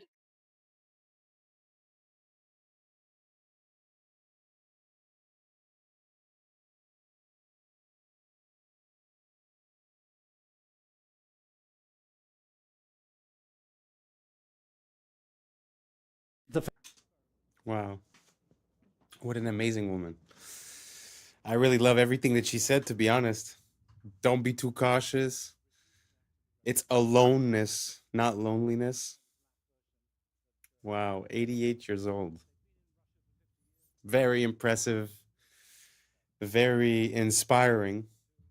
And wow, so beautiful to see, to be honest, to see someone with so much liveliness. Wow. I hope she has many, many more years to come and continues being frenetic, because I agree. It seems like people nowadays, they hustle to be able to do nothing. I never understood it. Like, the goal of working for money is to be able to do something with your money, right? It's not to go home and close your brain down for 8 hours on Netflix and then go to bed, right? So I love to see something like that. And to be honest, I feel like I have more in common with this woman than a lot of people of my age. Really beautiful, really inspiring. Long live her. And yeah, let me know what you guys think down below. Let's keep on rocking. Famous experiment by the Russian biologist Dmitry Belyaev, who in the 1950s started selecting foxes on the basis of reduced reactive aggression. So here's what he did. He took foxes, slightly black version that occurred in Canada. They'd been in Russia for 50 years, breeding without anyone deliberately selecting them. And so what Belyaev did was to arrange for people to walk towards the young foxes when they were something like 6 weeks old. And at the point that the young fox said, "Ah!" then they would write down, well, how far was that? And they would breed from the ones who got closest, who allowed the human to get closest. And within a few years, in sometimes 3 years, sometimes 5 years, sometimes 10 years, different features that are found in domesticated animals suddenly appeared, such as these white patches. Doesn't look much like a fox anymore, does it? It looks like Fido. Floppy ears. You probably remember that there's only one animal in the wild that has floppy ears, or one kind, and that's elephants. Floppy ears are characteristic of our friendliest dogs. So these are examples of features of the domestication syndrome. And what we're seeing here is evidence that you select against reactive aggression, and then, boom, magic, you get these features of the domestication syndrome, which is why goats and horses and cows and cats and dogs all have individuals that have got white patches of fur on them. Floppy ears occur in all of these animals too. And it means we can now reverse engineer, as it were, and go backwards and say, okay, if you show a self-domestication syndrome, or if you show a domestication syndrome, that means that there was selection against reactive aggression. And fascinatingly, Homo sapiens, that's you and me, or most of us anyway, I think here, has key features of domesticated species as determined by archaeologists. So archaeologists working in the range of, say, 5,000 to 10,000 years quite often find an animal bones, and they want to know, was this a domesticated species or was it a wild version? Was it a wolf or was it already a dog by this time? So they look at the bones and they say, well, okay, how do we tell? And here's how they tell. Lighter body, shorter face, smaller teeth, feminization of the skull and skeleton, and brain reduction. And guess what? Homo sapiens shows all of these features in relationship to our earlier ancestors. So why did it happen? Wow, isn't that crazy? How a fox sort of becomes a dog just by selective breeding and by reduced aggression? That is completely ballistic.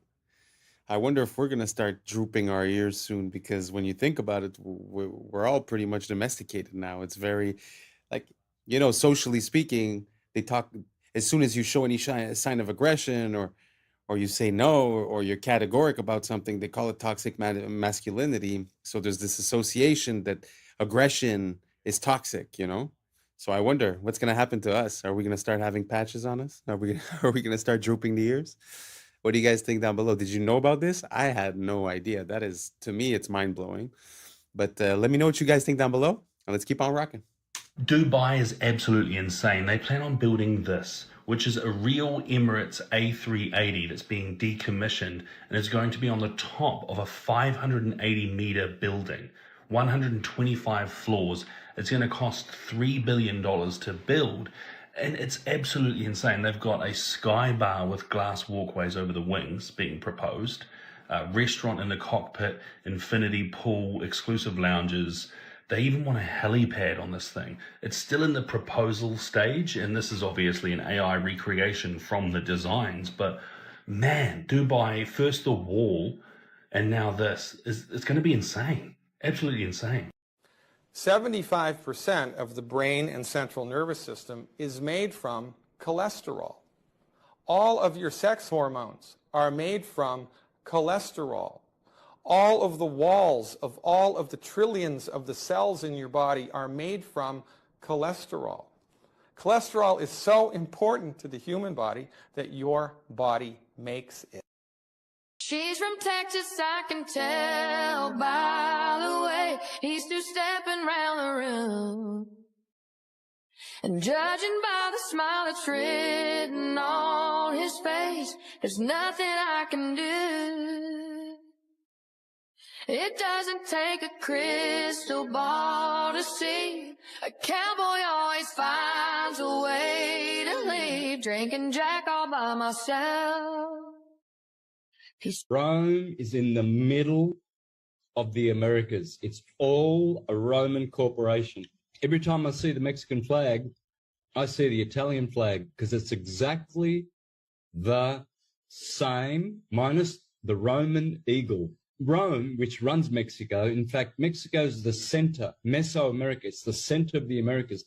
This is where the Jesuits came, installed their Inquisition. Mexico had a violent, vicious Inquisition. They're telling you in your face, if you know what you're looking for, they've got the eagle, the Roman eagle, right in the middle of the green, red, and white, exactly the same as the Italian flag, which comes from the Persian flag, which is horizontally green, white, and red. Because the Roman elite families, the Farneses in particular, the Orsini, the Pallavicinis, Aldobrandinis, they're all from Persian. They're all Iranians. And that's a wrap for today, familia. Whether you're tuning in with the sunrise or you're posted up after midnight, I appreciate your time, your energy, your curiosity. And don't forget, this isn't about truth or fiction. This is about perspective. If this sparked a laugh, a thought, a deeper question, then we did our job. So drop your thoughts in the comments, keep the convo alive, like, subscribe, and don't forget to hit that bell if you're riding a wave, because we're just getting started. So until next time, stay grounded, stay weird, stay critical. I'm Adam Strain, And this has been Adam Strain Reacts. Peace! Now it's time for us to link up. Really think we on the brink up. Making a change from living this change. Living this change. Making a change from living this change. Yeah. When did elephants have breasts? I've never seen this before. For 100 years, whereas these melted ruins are thousands of years old. Jake, I'm not even kidding. Go look this up. They literally brought in to dig through the rubble. Yeah. There's big dudes. Yeah.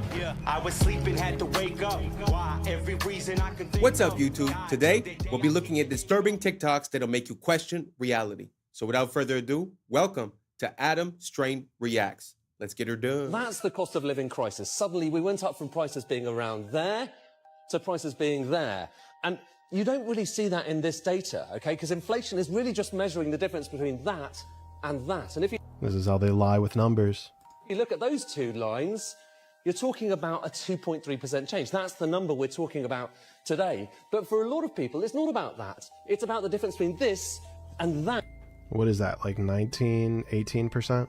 And when you look at the difference between this Yeah. and that, that's 20%. And I think that's the dichotomy here between these inflation numbers where it looks normal and this, which is really not normal at all. Not to mention how they change the basket of goods that they use to mark inflation against, such that they can make the numbers look smaller. It's all a ruse, to make you feel like you're going insane, when the reality is that they're trying to manipulate the reality of what you see. In order to fix this, join me and the American Congress Party. Did you see the about the Nephilim? The Nephilim are often referred to as giants in the Bible, but some believe they are the offspring of fallen angels and humans. Sounds crazy, right? Well, email here requesting documents pertaining to the resurrection chamber of Gilgamesh, the location of his body, and the location of the buried Nephilim. If they didn't exist, why is she requesting documents for them? And about Gilgamesh, a Mesopotamia mythological hero. Here is supposedly a video that some people think is Gilgamesh found in his tomb.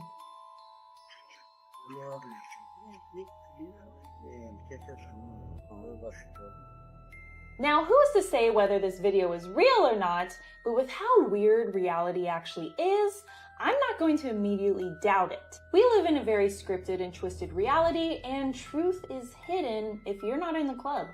But I don't know, I'm just a conspiracy theorist. Let me know what you think. That is kind of interesting because they like to make people seem a bit crazy when they inquire about these types of things, but how come the people that govern us also are inquiring about these things? We've heard about stories about when they went into Iraq that they were basically trying to take control of the ziggurat of Ur. We've heard about a lot of things, and one of the first, stops when they go into a new place often seems to be the museums and the ancient artifacts. And that kind of reminds me of the times of the Nazis when they used to do the same thing. They were on like a mission to find occult teachings and occult practices and relics and stuff like that. So again, very interesting question that she raises. How come these people that lead us are sort of talking and looking for these things as if they believe in it?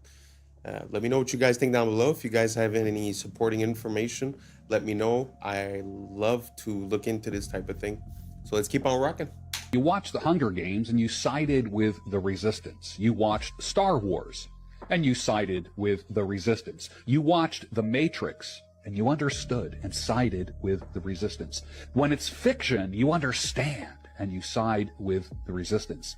Yet when it's happening to you in real life, right now, in the news, in the world, right now, you refuse to see it when it's the reality that you are living in. Would you like a free water? They also have free water. Here you go. What company is this? It's called Free Water. It's free because we put ads on the packaging. Free? Is it crappy water? No, it's the best water. It's natural spring water. Other people buy similar water for a couple bucks. We give it away for free, and we also donate 10 cents per water to charity. Charity? Which charity? Right now we're donating to Well Aware. They build water wells in Africa, and they have a 100% guarantee on their work. How much does this cost? To advertise? To advertise. Or drink it? Both. Well, drink it, it's free. You don't owe us any money. To advertise, about $1 of water total for all of it on those boxes. Okay. How do I contact you for advertising? The website is freewater.io. Go to the advertiser page. Do you have a card? The water's the card. Oh, all right. Yeah, Well, scan that QR code. Sweet, I'll take Have it. a great. I mean, I'm not trying to make everyone jump on the same idea, but man, that was pretty revolutionary, no? Water's the one thing that everyone needs. You're giving it out for free, and it's the advertising, and it's also, you know, the business card. So I don't know. I found that super interesting. If you guys have any ideas like that, let me know, because I feel like that is the future of marketing. People are just so tired of being blasted left and right with all these ads that no one really cares about. That something like this, I think, could go a long way. I just found it was an interesting idea. I wanted to share it with you guys. Let's keep on rocking. This video is going viral on Twitter right now, but not for the reason you might think. This is a professional of this skyscraper somewhere in the United States. The problem is, many people notice a similarity to it in regards to something that happened. Here we have a lesser known angle. That one didn't get hit. They said it was from fires. But the fires in Hong Kong, 7 towers caught fire. They burned for almost 48 hours. And none of them collapsed to their own footprint. Now, officially, it happened to happen, man. A fire can weaken the structure. Don't worry about what architects and engineers say, but fires apparently can cause it to drop just like that. For the first time, though, in recorded history. Now, I would have expected something bigger to come from this, now that it's been. But seemingly, many people are still sleeping. Again, the Hong Kong towers, almost 2 days on fire, still standing. Let me know your thoughts in the comments below and follow for more. There has been many different resets since the Great Flood, or the Flood of Noah. When you look at the age of the buildings in the previous video, and the ruins from the buildings here, the melted bricks, the melted red bricks, there seems to be a clear age gap between the two. While this is much older than the mud-flooded buildings looking fairly newer by comparison, last several hundred years, while as these melted ruins are thousands of years old, indicating the many different cycles this realm has went through. Since the Great Flood, or Flood of Noah, the theory is we're looking at about 6 or 7 resets here that happen about every 150, 200 years, kind of like clockwork. And with that cycle, it has taken many advanced civilizations. Think back in the stories of Atlantis, told throughout ancient time. After that, the Tartarian Empire. Just look at these structures, clear evidence of melted, deformed stone and brick. That is not some ancient design choice of hammer and chisel. History is nothing more than a set of lies agreed upon. Question everything, friends. Until next time. Man, do I love looking into ancient history. I mean, even if you had an excuse for 1, 2, 3 of those pictures, man, it's so anomalous to see all these, you know, all these temples within mountains, or the bricks being melted, or sometimes you don't even know where the mountain ends and the castle starts. I just find it so interesting. If you guys have any good footage, send it over and I'll feature it in the next video. Let's keep on rocking. So quickly, I'll go through this 2-year war, over 60 million tons of rubble there, and tens of thousands. Pour eux, les débris comptent plus que les vies humaines, parce que ce n'est pas une guerre, c'est un nettoyage. One of the great honors for me has been working with Steve. Steve, qui l'année dernière nous expliquait travailler sur son plan depuis 2 ans. Been working on master plans for the last 2 years. So there are plans already. Au WEF, les plans de reconstruction existent avant la guerre. We have plans already. We have a master plan already, and we're working together on it. And I think if the world saw the progress so far, they'd be pretty impressed. Et on attend que tout soit détruit pour signer la paix. Comme ça, on peut reconstruire sans résistance. We have created a sense of hope for what the future can bring. On félicite ceux qui ont créé le problème. I am so honored. I'd like to thank. Parce que sans eux, ce nouveau système n'aurait jamais pu être justifié. nobody's ever dreamt of. You used him well. Obviously used him very well. C'est grâce au chaos qu'il provoque que le sauveur devient nécessaire. The world needs a savior, and the hope is that AI is the savior that we need. Ce qu'ils appellent sauver le monde, c'est en réalité le reformater pour le rendre compatible avec l'IA. This vision for the future as an example of what's possible in other parts of the world. Il nous parle de paix, mais la paix ici, c'est l'absence d'imprévisibilité humaine, l'absence de liberté. Et c'est exactement le but d'une Smart City, une ville sans âme, où tout est mesuré, tout est prédit, où l'humain n'est plus un être vivant, il devient une donnée. Regardez le plan, zone industrielle intelligente pour Musk. Donc en réalité, ce qu'il construit, c'est un monde post-humain. Are there aliens among us? I am one. Quand il parle d'alien, il ne parle pas d'extraterrestre, mais de conscience inorganique. Parce que l'alien, c'est la rupture avec le vivant. Et ils vous vendent votre disparition comme du progrès. Did elephants have these? Did we jump timelines? Did elephants jump timelines? When did this happen? Not out to Troublemaker Travels for saying this, because I had no idea. Am I in an alternate universe? When did elephants have breasts? I'd never seen this before. Never dawned to me that they would look like this. I mean, it's okay, but I've never seen this in no Discovery Channel, in no animal book, in no internet search. I have never, and I mean never seen this before in my life. When did this happen? Why is it like this? Apparently, female elephants, this is how they feed their young, and this is what it looks like. Does that look weird to you? Did you know that? Have you ever seen this? Obviously, it's not weird for elephants. Is it weird for me? Is it weird for you? Is this strange? I don't know. Am I tripping right now? Because I have never seen these on an elephant. I mean, never. I've seen elephants all my life. I've looked up elephants. We learned about elephants. They are mystical creatures, but I did not know they had those. What are those? When did this happen? Am I the only one? Let me know on this one. I know it wasn't 5, but let me know on this one. Let me ask you something simple. How does a comedian with zero political experience become a global icon and the centerpiece of the largest in Europe? Come on, Peter. Elected, people chose him. That's democracy. Was it? Let's rewind the tape slowly. Wasn't a politician. No manifesto, no party background, no governing experience. He was an actor and comedian. Then comes the TV show Servant of the People. In the show, plays a regular guy who exposes corruption, goes viral, gets drafted by the public, becomes president. That's just fiction. Coincidence. Except the show was financed and broadcast by one of you oligarch, prime time slots, endless promotion, crossovers with news. The show didn't just entertain, it trained the audience. 1 year after the show peaks, registers a political party, same name as the show. Then he announces his real candidacy and still wins 73% of the vote. That's overwhelming support, though. Or overwhelming narrative control. And NGOs had already spent over $5 billion in Ukraine since 2014.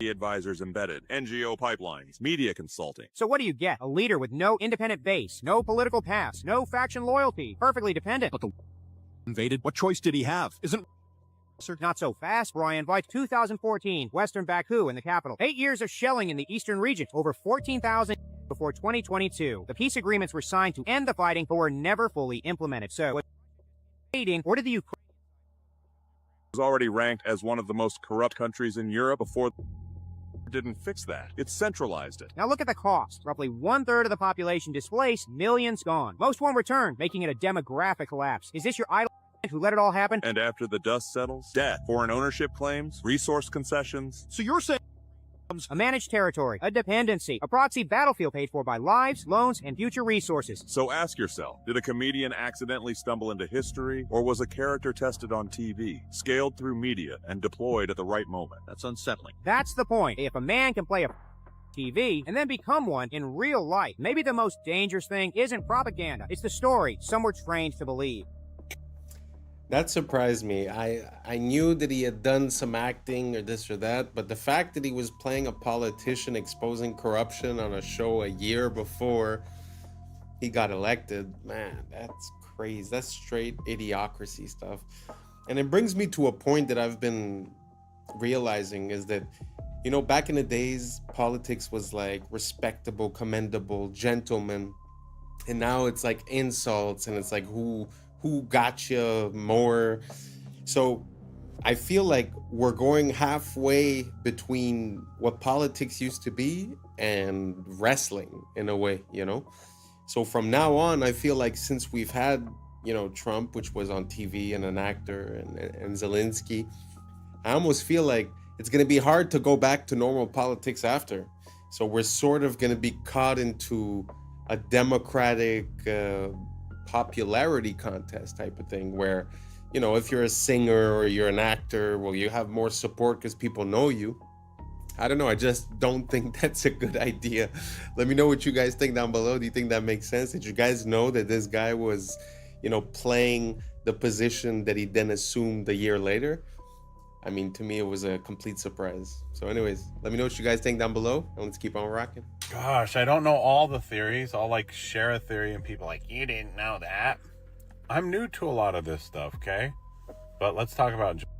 So this guy, computer programmer, businessman, very, very successful until he came across some information.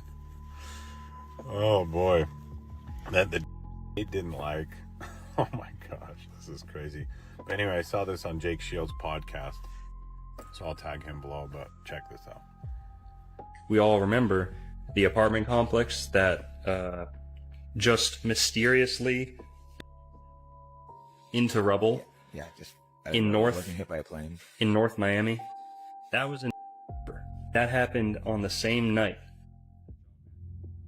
Wow. And it's believed that he had an apartment or information stored in this one little apartment. And when that apartment building collapsed, they didn't let American response teams or emergency teams do all the digging. Jake, I'm not even kidding. Go look this up. They literally brought in to dig through the rubble. Way.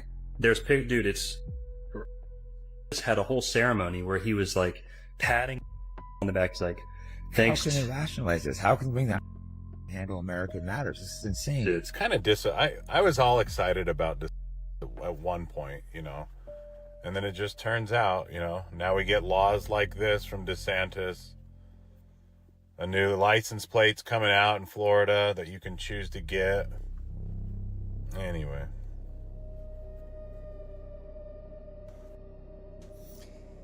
Wow. I mean, that to me, with perspective and hindsight and looking at the dates, not only the fact that it happened on the same day that he was offed, but just the fact that they brought in that organization on American soil to go through the rubble, man, that there's something up there.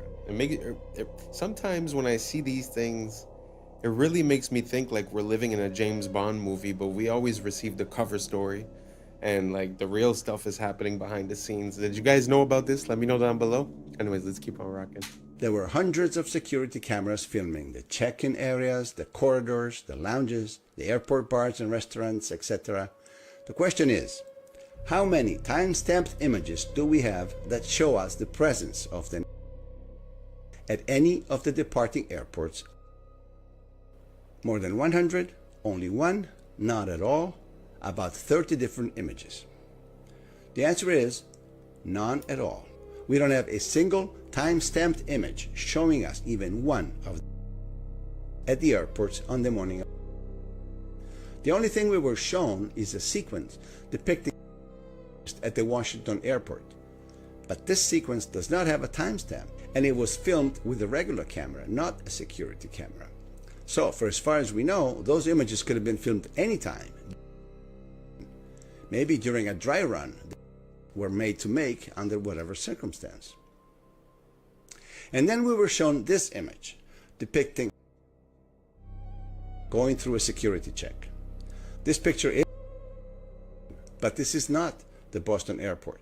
This is the Portland, Maine airport, as clearly shown in the timestamp that says 5:45 in the morning. This is the infamous connecting flight to Boston, not the flight to LA that was.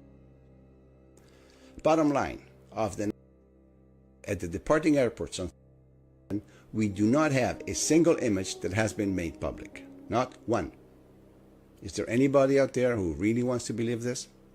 You want to know why is now everywhere? It's not some random gotcha. It's a playbook move, used by power for centuries. You don't fix a dying system, you burn its reputation to ash on purpose. You drown the masses in filth until the old world itself makes them sick. That's the whole show. First, they spoon-feed you shocking truth. Then, the media blitz. Every headline a nail in the coffin. Politicians, celebs, old money, all dragged through the mud. It's about breaking the audience. But isn't that good? Like, if everyone's a crook, at least now we know, right? Shouldn't sunlight disinfect the room? No, kid. Sunlight's just the setup. When all trust is exhausted, the demand for something new becomes inevitable. That's when they roll out solutions. Incorruptible AI judges, new digital money, total transparency. All wrapped up in words like safety, fairness, and reset. People want that. They're sick of scandals, tired of hidden dirt. We have the tech now. Why not let machines run things? At least then, no more old creeps making backroom deals. You ever wonder why every leak just happens at the perfect moment?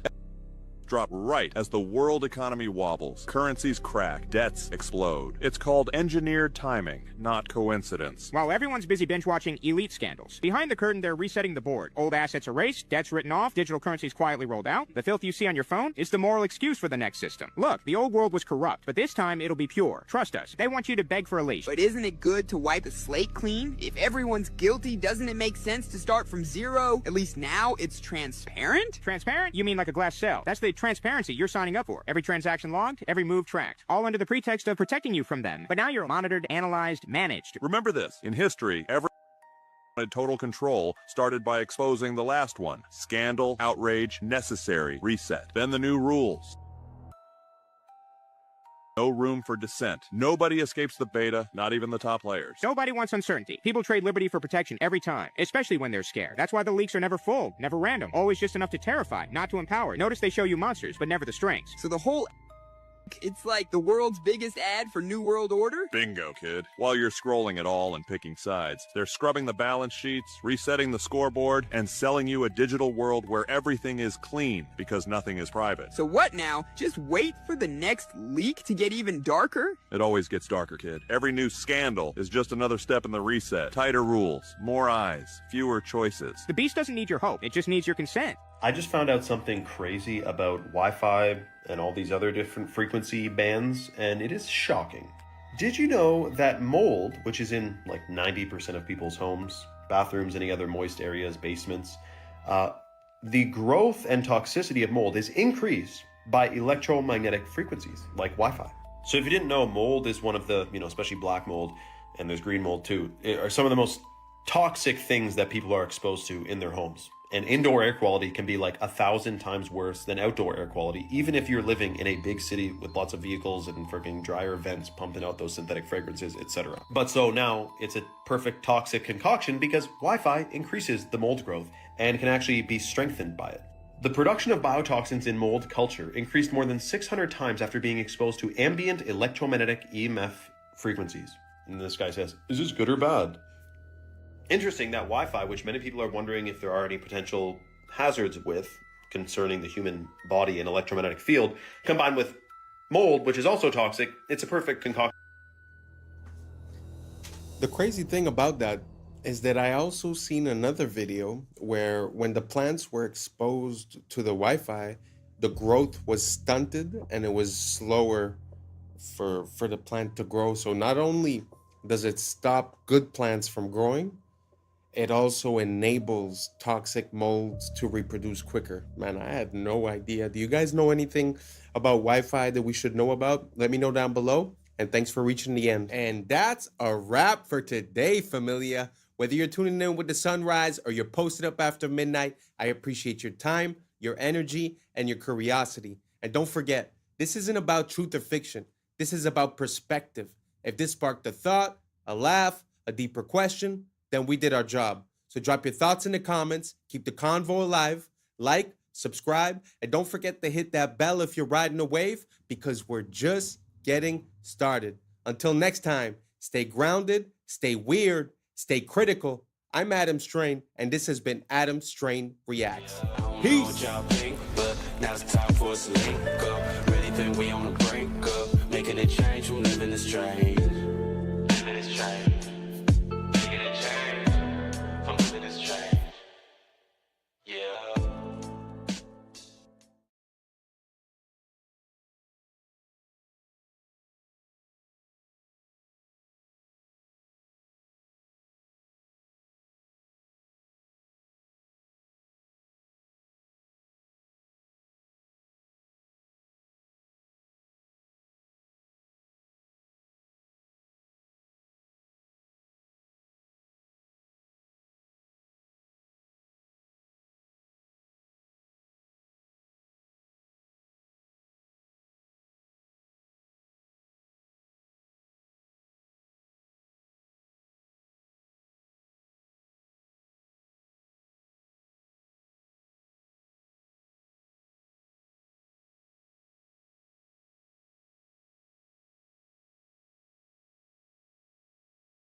the end. Even ChatGPT thinks history has been faked. How long did the original Yankee Stadium take to construct? The original Yankee Stadium took 284 days to construct, 1 to 2 years of horse travel. So it took 1 to 2 years just to get the stuff there, and this was all built in a year. That seems impossible, then, doesn't it, John? Yes, it seems highly... What's up, YouTube? Today, we'll be looking at disturbing TikToks that'll make you question reality. So without further ado, welcome to Adam Strain Reacts. Let's get her done.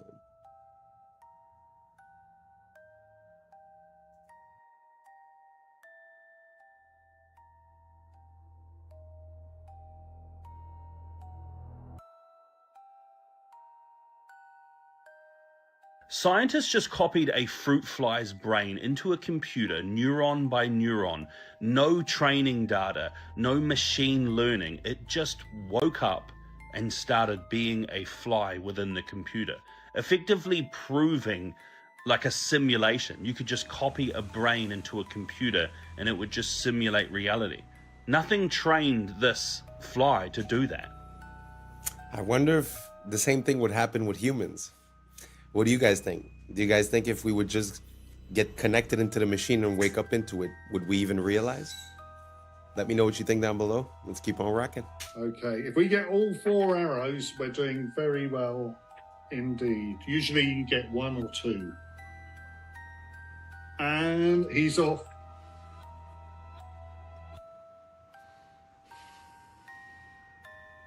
Oops, that's all right, it's all right. That's it, that's not the one he gripped. Okay. Oh, yeah, nice. Oh my goodness, look, it's stuck in the cupboard. So that's arrow number 1. Where, do you want to move it in a little closer? Are you going to stand there? That's right, that's exactly where he's firing. Can you think? Okay. Yeah, that's good.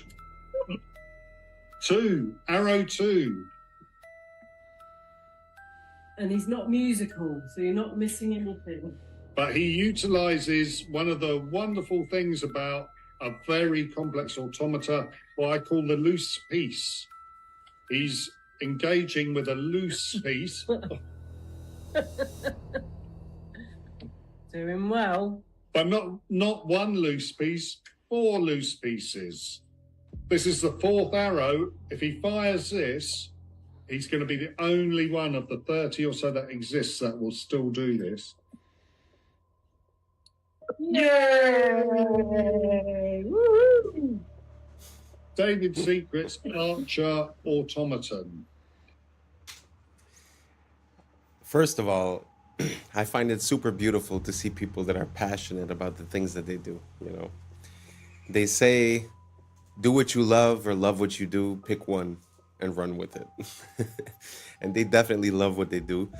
And also, just as a piece, as a testimony of the technology that we used to have, we consider like animatronics and stuff like that to be outdated or this or that, and the digital stuff is way better. But it's very interesting to think that all of that was mechanical, that the control that was done was mechanical. I'm not sure we would be able to you know, to do that as well. We could do a lot of different things, programming chips to make all kinds of movements, don't get me wrong. But it's very interesting to see these relics from the past that sort of give way to animation and all that, you know. Very beautiful. Let me know if you guys know of any other examples of this. I'd be very curious to see more of that. Let's keep on rocking. Nope. Nope. Sure. I just want to be just in case. Just knowing the amount of glass that's in here, there's just such an unsettling feeling. Like if this falls down, it's like going to be a chandelier hitting the ground. We pull the pins. And Christmas! Shot glass, white wine, red wine, cereal bowl, cake cover. This is a shaving mug. This is a little purse atomizer that I keep full of alcohol. A single drop of perspiration hits a bowl. I have to get that off of there because it spreads. So that's always there. Now we get into the preparation for playing. Right there. So this is a note rod. This is invented by a guy, as I remember, it was 1785, came up with the idea. Franklin painted the rims on the insides of the bowls white for each of what would be the accidentals. Get your fret markers in there. So there we go. We need to get surgically clean. Yeah, I completely scrape every surface until it starts to grab. You can feel the grab. Because if there's any oil or sweat on your fingers, Anything. it just won't work. Dead. No, you don't have to dry. No, you don't want to be dry. Don't want to be dry. And I use distilled water. Does it have to be distilled water? Yep. Everything else leaves deposits on the glass. And then we just dip some more water. And then we put it on.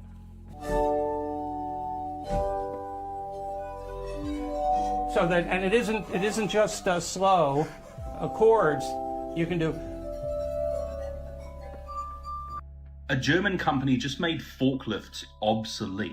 These things can go into any existing factory. You don't need anything special. You operate it from your computer. It doesn't require a person, and it's going to be cheaper than buying a forklift. It's just going to move things around your factory autonomously, and you can just sit in there on your laptop and tell it where to go. This is going to be everywhere soon. History is nothing more than a set of lies agreed upon. One of my quotes I often use here, attributed to this man Napoleon, who is one of those sets of lies agreed upon. And no, that's not a Masonic symbol he keeps flashing in all of his pictures. History would tell us that's just indigestion. Suppose we use the same argument on Napoleon.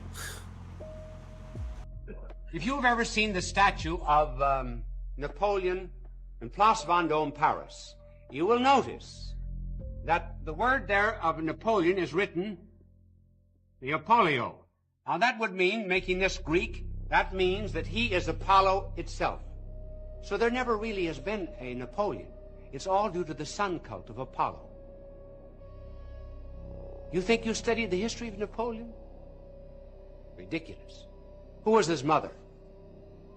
Letizia, wasn't it? Who was the mother of Napoleon? Leto. What does Leto mean? In one language and Letizia in the other. Both joy. That's how we got the idea that Napoleon was born of a woman named Letizia from Apollo. You believe that Napoleon had 3 sisters? He did, according to a myth, but where did the myth start? Apollo had 3 sisters. Didn't Apollo have 2 wives? One was the earth, the other was the moon. Napoleon had 2. Where's the sun the major part of the day? How long is it in the sky? About 12 hours. How long did Napoleon reign supreme? 12 years. See, sun myth. He never existed. Furthermore, where is the sun strongest? In the north or the south? It's the south, isn't it? Gets weaker in the north, doesn't it? Where was Napoleon defeated? In Russia. See? Napoleon never existed. Sun cult. Think. Very interesting. I had never considered Napoleon, but I have come to this conclusion when it comes to like Plato, Socrates, all these bigger than life historical figures that sort of came up with all kinds of stuff. It almost seems like if you would go from one, like let's say the way the world is now, right? If we would go from the way the world is now to a new way, there would be stories about this world, right? So sometimes it feels like that's what we're seeing. It feels like we're seeing an attribution of the contributions of that previous generation or that previous civilization being attributed to a single person, sort of to make it easier. So you could delete all the books, release one book for whoever it is, and then all of a sudden, all the information that's missing from that civilization gets transferred. I really have no idea if you guys are following what I'm saying. I feel a bit lost just saying it. But let me know if you guys think that it's possible that some of these historical figures are actually attributions of the past without necessarily being historical figures, if that makes sense. Let's keep on rocking. The entire planet was just 3D scanned using Pokemon Go. I cannot make this up. 30 billion images. LiDAR scanned with your phone to create a digital clone of our entire world for AI. Yep, those Pokemon were not in random spots. They were in spots they wanted you to scan. multiple people scanning the same place, different times a day, different times a year, have all just created a map that is so accurate, GPS can't even come close. This would allow robots to get anywhere on Earth. Now, before we start blaming the tech companies, that was right in the terms of service that everyone agreed to. Google also did this with reCAPTCHA. You ever wonder why it was almost only images of city stuff? It wasn't ever select the image of a shirt or a fork. Google charged businesses to use this and trained its AI for free. So where are we in the life cycle of AI? Because I think we've been here before. First, we research AI. Then we perfect AI with quantum computers and stuff. Then AI perfects itself as we make it dance. Then AI enslaves humanity and makes us build its components into the earth. Then the sun throws a thunderbolt like Zeus and kills the AI demon, forcing us to go underground. When we emerge, we return to worshiping the sun like we used to. I'm only half kidding, sort of. Niantic Spatial is the company that did this. And despite its terrifying implications, I will say it, that was one of the most genius moves in human history. Pokemon. Every single textbook we got as a kid came from a Masade. By the way, McGraw-Hill, you know who started that? Ghislaine Maxwell's dad. Robert Maxwell owns, every single textbook we got as a kid came from a Mossad agent. Oh my fucking God. Yeah. Not my Texas history book. not all 11 of them. Robert who is Maxwell. McGraw-Hill? They made all the textbooks, right? You ever look at your textbook? When you were a little kid, it was made by McGraw. Oh, that's the publisher. That's the publisher. Oh my God. That was apparently founded by Jeffrey Epstein's girlfriend's dad. This is how evil the Epsteins were. Not only were they kids, they were also giving them homework. Yes. It's like, damn, bro. That's messed up. That's crazy. Big ass books too. I know, right? Carry these around your backpack. You had to cover the book yourself. Yeah. Oh, yeah. You had to give it its own yarmulke. Oh my God, dude. We did. That was the thing. We had to cover our own books. They wanted us to cover it up so you couldn't see who made it. I wonder what company owns the book cover. I don't know. Oh, the company that takes all the school pictures. No. Holy cow, you're right. That's like big news right now. Yeah. Are you schools this year are canceling their school pictures because of this connection? Yeah, the company is heavily connected to Epstein. So they've been sending our photos over there too? Probably. That's just probably picking how us they recruit some out. people. Just picking us out of the school They yearbook. have a draft board, Mel Kiper style, of every picture of every kid in America. Yeah, and they're just sitting there. Yeah, like a fantasy draft. I am never making fun of a homeschool kid again.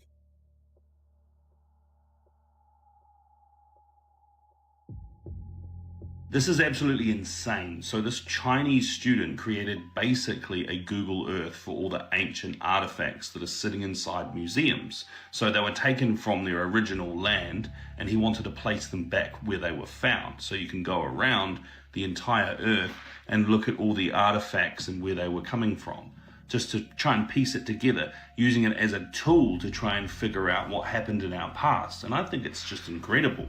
What a really good way of showcasing what AI is able to do now, to create these tools that are going to be so useful to so many people. Look at that. It's showing all of those artifacts from one museum and then what it looks like to patch those over the entire globe. It's going to be a tool used by historians, and I just think it's an incredible idea, really. There was this individual, and they were asking it some logistical questions about the Yankee Stadium. At the end, even ChatGPT thinks history has been faked. How long did the original Yankee Stadium take to construct? The original Yankee Stadium took 284 days to construct. Do you want to do an estimate of the materials for this as far as granite, the limestone, marble, and iron is concerned? Yankee Stadium's total material estimate: granite, 400,000 cubic feet; limestone, 300,000 cubic feet; marble, 100,000 square feet; iron/steel, 15,000 tons; concrete, 500,000 square feet. Total estimated weight, approximately 750,000 tons. That's incredible that all that material got there with horses and donkeys. Indeed. How many times would the horses have to go back and forth, and how long would that take? So we'll say there was 500 horses, and the materials were 10 miles away. With 500 horses, 750,000 loads, and 10 miles per trip, 1,500 trips per horse, 3,750,000 horse miles. Assuming 2 trips/day, 375 to 750 days, 1 to 2 years of horse travel. So it take 1 to 2 years just to get the stuff there, and this is all built in a year. That seems implausible then, doesn't it, John? Yes, it seems highly unlikely that Yankee Stadium could have been built in just 1 year. The coming in 180 seconds. Let's go back to Bill Clinton. Clinton was a real estate swindler and governor, running through Arkansas via Barry Seal. This movie whitewashed the true involvement. And L.D. Brown said he facilitated human for Clinton. Clinton was the perfect puppet to throw up after Bush. He gave us the crime bill, which expanded legal human trafficking and wiped out competition. His crime at least 50 people, even Vince Foster, a childhood friend. Clinton effectively got rid of Glass-Steagall, which contributed to the 2008 collapse, causing vertical integration and the consolidation of. The Telecommunications Act accelerated propaganda, which slowed the public's responses to banking crises. And the Telecoms Act gave us the dot-com bubble. The CFMA contributed to the derivatives crisis that we're currently in. Look, see? Which brought us things like the Enron scandal. Investigations like that under the rug. Look. He also brought us the WTO, which brought us the China files of the economy. Obviously, via the Lewinsky debacle, among others. Then we get another to swap puppets to keep up the fake left-right paradigm. Bear Stearns was the first domino in the 2008 collapse. They worked with high toxic assets to inflate their value. Look, see? Yup, all banks were doing this. One big family. This is the collapse in a nutshell. Guys like Roman Abramovich initiated the 2008 collapse. See? Collapses allow these institutions to buy up the monopoly board and raise your rent and mortgages. Then we have financial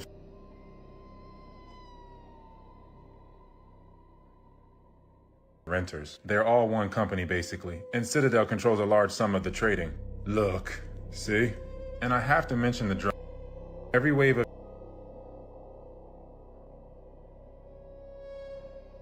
market. Then we get another fake election for the left-right paradigm illusion, which is why Obama continued the bailouts. Then we get another fake Clinton.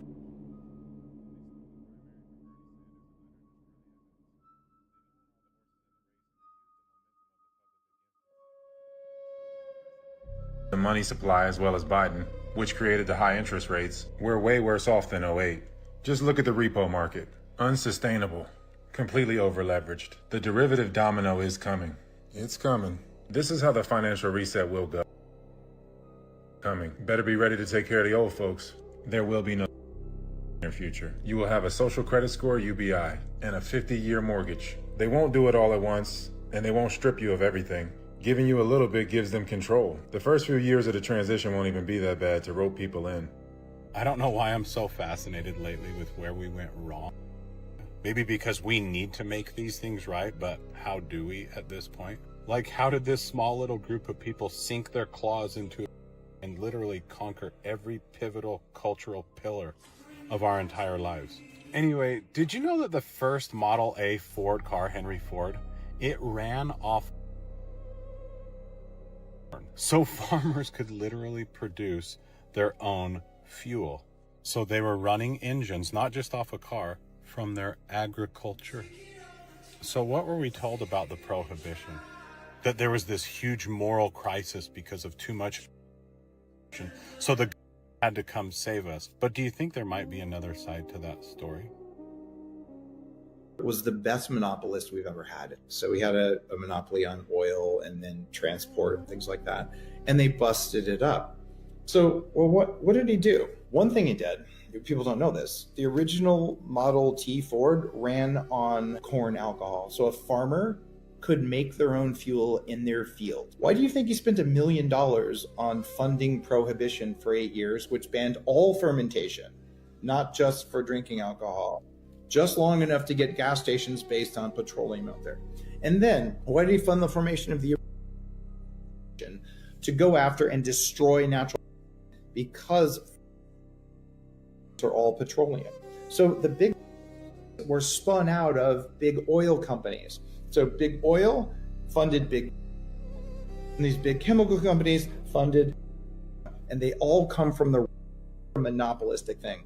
And even the latest evil stuff like the things going on, people don't know this. He's the largest owner of farmland in the country. You know what Bill dad did? What? He was. Anyway.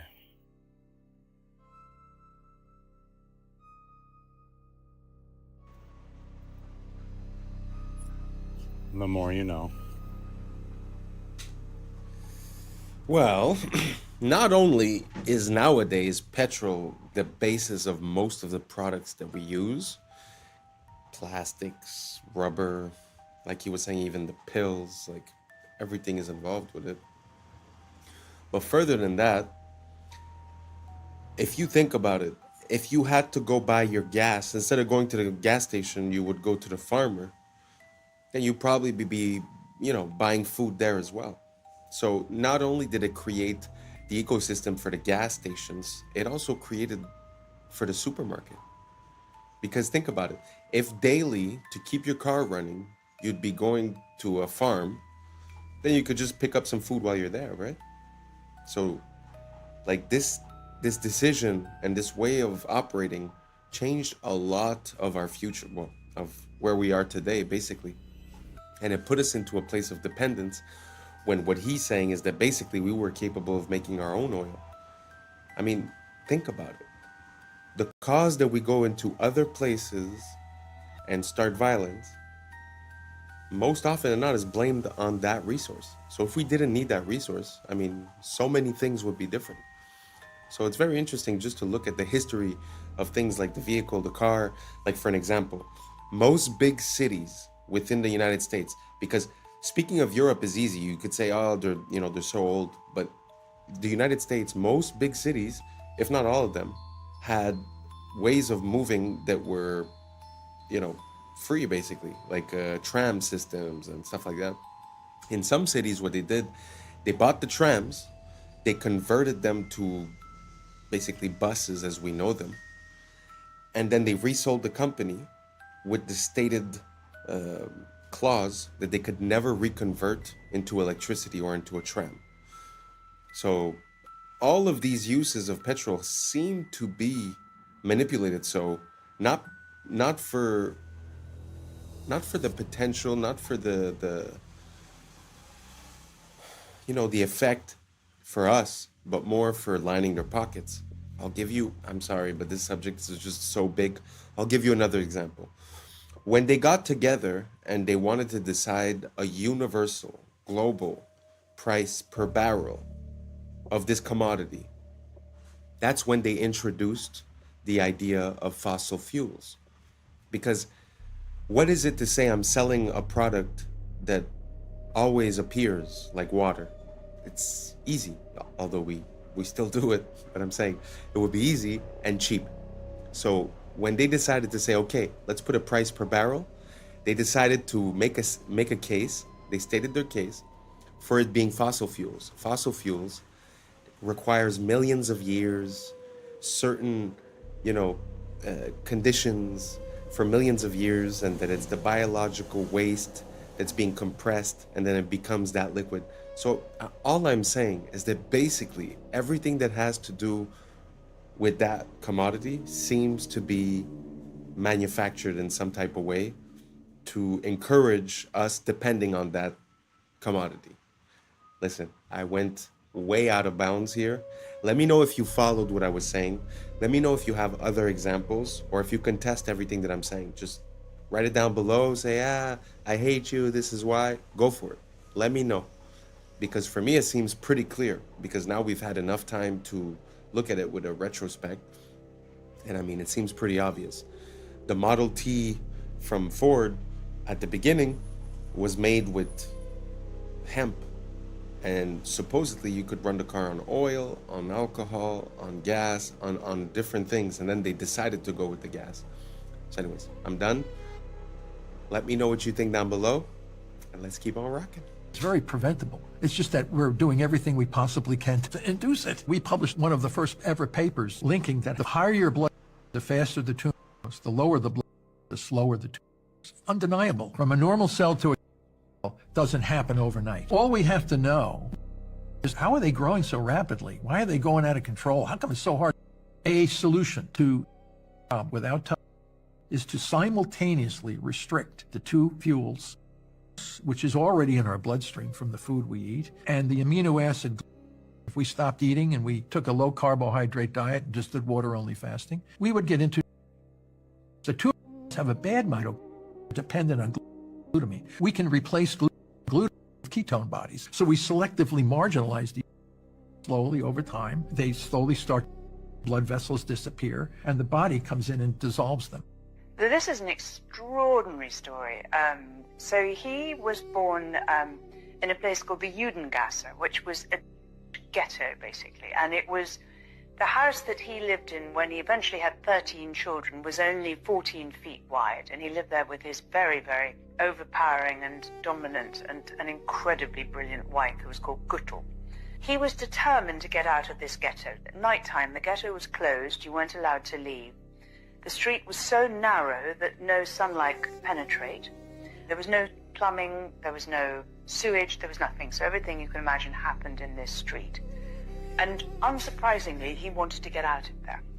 And he started a small coin business, and that did reasonably well.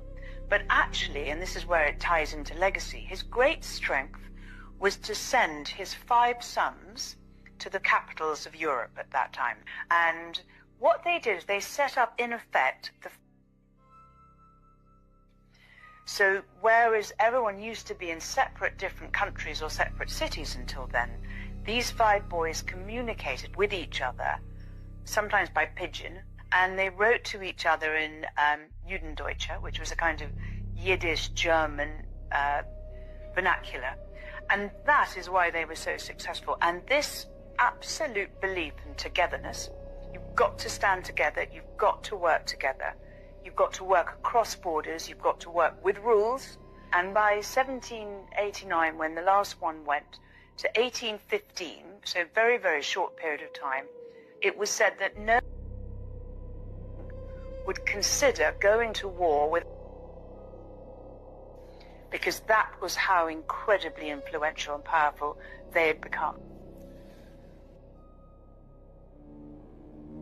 CBI is fully owned and controlled by leadership. Okay. All right. 2 + 2 makes 4. Makes total. I don't know. First off, just to circle back to the Napoleon story, doesn't that seem like the origin story of a type of myth as well? Because I've heard the story many times, but even when she says it and she's a family member, it doesn't really make sense. I had nothing. I had coins. I sent my sons all over the world. I don't know. I feel like there's missing something. And the point that the guy was, pointing towards the end is that it seems like that information that he gave was the same information before we went into other places, including, Syria, Afghanistan, Iraq, Venezuela, Cuba. That all these places seem to be disconnected from this big system that we have. So that could be an ulterior motive. I think that's what he was trying to allude to. Anyways, let's keep on rocking. If you guys watch the Super Bowl commercials, they always are interesting. The Ritz commercial talks about an island. The Nerds commercial shows a guy who... The Pringles commercial, you see them eating a Pringles human. Ads were really weird. The Ritz Cracker ad was about a party on an island, and these 2 dudes were salty that they weren't invited until Scarlett Johansson invited them. Scene then of they his shirt. weren't mad anymore and enjoying the party. It seems like they're saying that we're just salty we weren't invited to the parties too. In the Nerds commercial, they got a dude who looked just like eating candy with children running around in his background. In the Pringles commercial, Sabrina Carpenter had a boyfriend who was made out of Pringles. Suddenly This shocks Sabrina Carpenter until she gets a bite for herself. Then she made a face like, oh, it's really not that bad. They trying to tell us don't knock it in. In the Alexa commercial, Chris Hemsworth was telling his wife how he was scared about the AI, and she was just telling him that he was crazy. And then the AI suggested to give him a back massage, and then everything was good. Like, that was it. It's like they're telling us we're doing too much about the AI. Let's talk about the salt conspiracy. First of all, salt is a misnomer. The body needs natrium, not sodium chloride. Salt is an ionic bond, a metal and a non-metal. It is bound by electrostatic. It is not like an atomic bond. Ionic bonds are formed from stealing. Covalent bonds are formed from sharing. Natrium, however, is wrapped within the fabric of whole foods. Natrium is perfectly balanced within the fabric of the food, unlike crystal salt. Natrium is packaged with water within the plants, so it doesn't dehydrate you like crystal salt. Crystal salt is more chloride than natrium, and is not found within the fabric of plants. There are no anti-caking agents in natrium or synthetic iodine. Up to 90% of salt has anti-caking additives. Iodized table salt needs iodine stabilizers. Table salt contributes to. This causes you to retain water. It makes you bloat and have a puffy face, especially around the eyes. Salt blocks your ability to know when you're full. Many people mistranslate the thirst that salt causes with hunger. Table salt makes you crave actual salt, natrium. It's not a low salt diet versus a high salt diet. It's isolated versus holistic. Table salt causes serum osmolality, so your blood gets dehydrated and pulls moisture from the cells, causing them to malfunction. Table salt causes inflammation, cognitive impairment, and locks you in the sympathetic nervous system. Table salt pushes calcium out of your body. This interferes with the production and transfer of melanin, and thus light production as well. Salt, or salts, is the origin of the word salary. It's been a key tool for conquest. Mansa Musa was the richest man on earth because of his salt wealth. Its value was equal to gold. Salt, sugar are all the same. They are isolated crystals. Your body doesn't know the difference between legal and illegal drugs. Look. And salt and sugar kill your eyesight. The Crusades were sugar wars. They called it sweet salt. The world was colonized for sugar. There are endless sugar wars. Sugar is white gold and the primary driver of the slave trade. Sugar plantations were the worst. The sugar slavery complex was 10% of Britain's GDP. Here are some sugar families. These tiny hat families have a monopoly. Don't let the Hispanic names fool you. These are cryptos. Hawaii was stolen for sugar. Look, slavery. Ever buy a Chiquita banana? Let's get into booger sugar, the Contras. Brown sugar. Vietnam was a trap house. Sugar slavery was Aboriginal genocide. Aboriginals. Salt is for witchcraft. Look, it keeps things out, but it can lock things in. These isolated crystals bind to the liquid crystals in your blood. Melanin is a unifier. These crystals tax the melanin and deplete it. Melanin holds everything together. It has to be destroyed to invert the order of the world.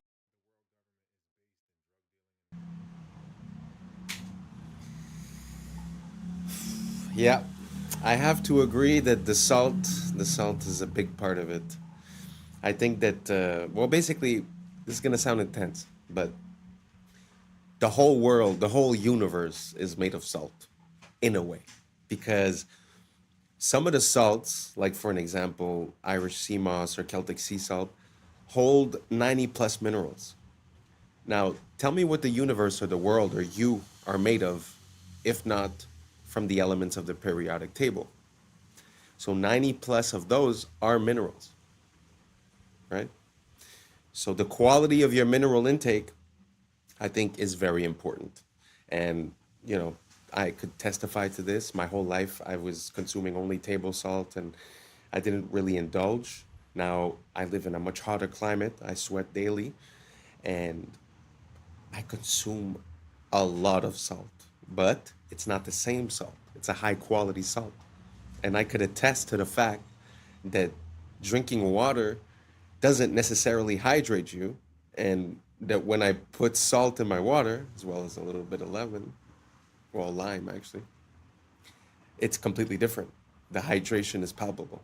So if you guys haven't tried it, I wouldn't tell you do it. I wouldn't tell you it's the best. I would tell you just give it a shot, because I believe in testing all things. I believe that life and science are synonymous. That basically everyone needs different things, and it's through trying different processes that we reach on it.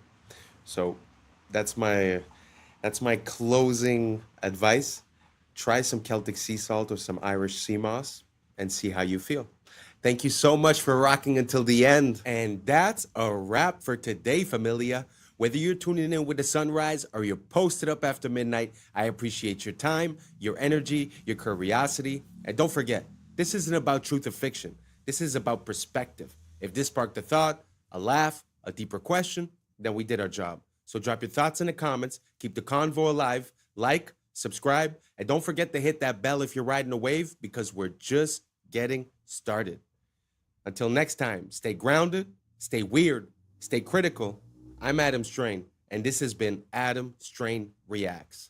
Peace! I don't know what y'all think, but now's the time for us to link up. Really think we on the brink up, making a change from living this strange. Living this strange. Making a change from living this strange. Yeah.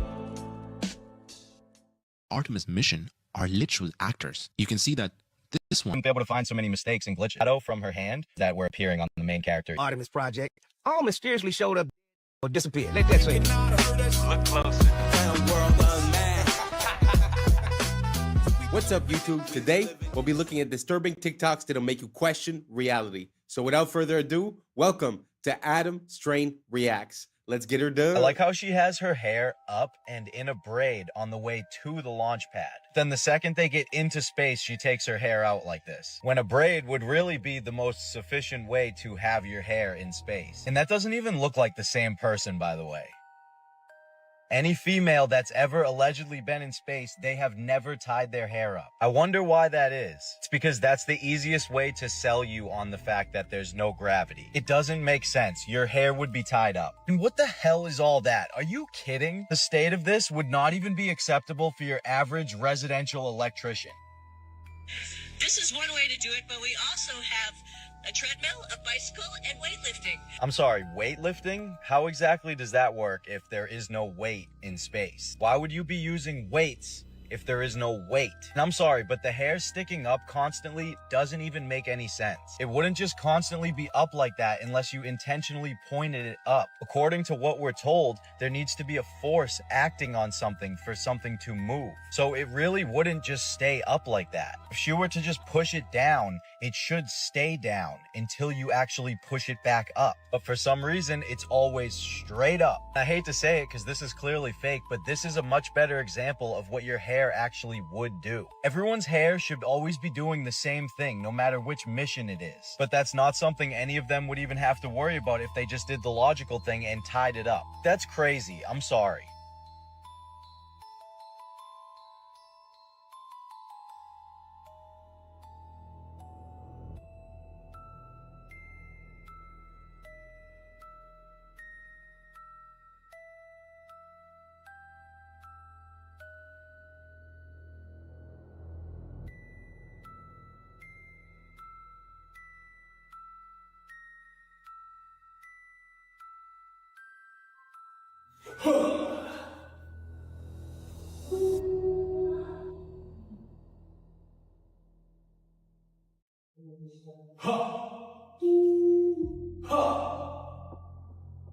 For America and a waiting world, integrity is 5. What is that? The end of a paper towel tube?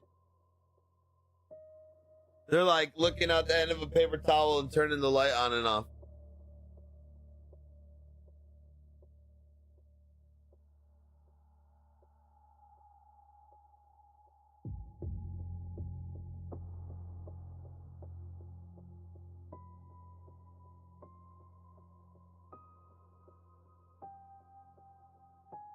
As you guys can see, we're doing a bit of a deep dive on the space stuff. I mean, it's something that really was an integral part of me questioning the world in which we live. And for me, it was satellites. When I started searching for that, it started bringing me to so many different questions and different pieces of how things work, and it didn't really make sense. But that was a good example. I mean, he's like, oh, that looks like this. He just pulls it out and he does it. I think there's something about the way we intake information due to like credibility and stuff like that, because basically, you know, I've seen videos where they show you a picture and they say, which planet is this or what is this, and it looks like a nebula, or it looks like Saturn or Jupiter, and at the end of the day it was just like a random kitchen appliance or just liquid inside of oil, and then they took a picture. You know what I'm saying? Like, it's just, I think a lot of this has to do with how we're looking at the information. So does it really make sense that, I don't know, just like he was saying, that they're keeping the hair up, or that, you know, after all of this evolution in camera, somehow, you know, we only get basic shots, basic quality. There's no camera pointing outside all the time. So let me know what you guys think down below. So this is the Artemis 2 special. We're just gonna breeze through it. Let's keep on rocking. Fast are you going at your top speed? It's interesting measuring speed in space. So, you know, we use like air density and, you know, to determine Mach. So when we enter the atmosphere, we'll be going about Mach 25, 26, or 25,000 miles per hour. 7 miles a second. Wow. He said entering the atmosphere at 25,000 miles per hour, 7 miles a second. So what they tell us is that the atmosphere starts about 62 miles up, what they call the Kármán line. You understand too that they tell us asteroids that we can view from Earth also move at about 25,000 miles per hour. So this tiny little pod about 6 feet across enters the atmosphere only 62 miles up, moving the same speed as an asteroid, which by the way is the same speed as escape velocity, which is required to leave the atmosphere. So if they were coming in at that speed, only 62 miles up, they would hit the ground in about 8 seconds. Oh, but I forgot they had parachutes, because you'd be able to stop an asteroid with a couple of parachutes, right? Oh, and I also forgot you can film something 60 miles away that's going 25,000. I keep seeing people say, oh, well, the air actually slows them down to about 300 miles per hour. Okay, so even if we went with that dumbass logic, 25,000 miles per hour to 300 miles an hour in just a couple of seconds. Remember, it would have to happen in just a couple of seconds because you only even have 8 seconds before you're at the ground. So basically an e-brake from 25,000 with humans inside. That would be even more extreme than going 500 miles an hour directly into a brick wall. This is about 5,000 miles per hour. Think about 5 times faster than that. 7 miles a second.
These astronauts are really an IQ test for the general public, because tell me why she's walking around just fine on stage, and then a few days later she's hobbling around like a baby gazelle that just fell out of her mother. Muscles don't just atrophy from being just fine from no gravity to barely being able to walk. Uma invenção de 1950, veículo híbrido, metade carro, metade avião. Na estrada, chega a 90 km por hora. Para voar, basta travar a parte inferior, dobrar as asas e acoplar a hélice. Sem ferramentas, sem complicação. No ar, alcança 160 km por hora, fácil de pilotar. Funciona com gasolina comum. Único problema, custos elevados para a produção e achar onde estacionar. It's the first time I see that contraption, a car plane. So awesome. I don't know what language it was. I think it was Portuguese, but they were saying that it runs on car fuel. It's normal. The only problem is that it costed expensive to build. But imagine that you just take off a piece and then you could drive, and then put on another piece, you could fly.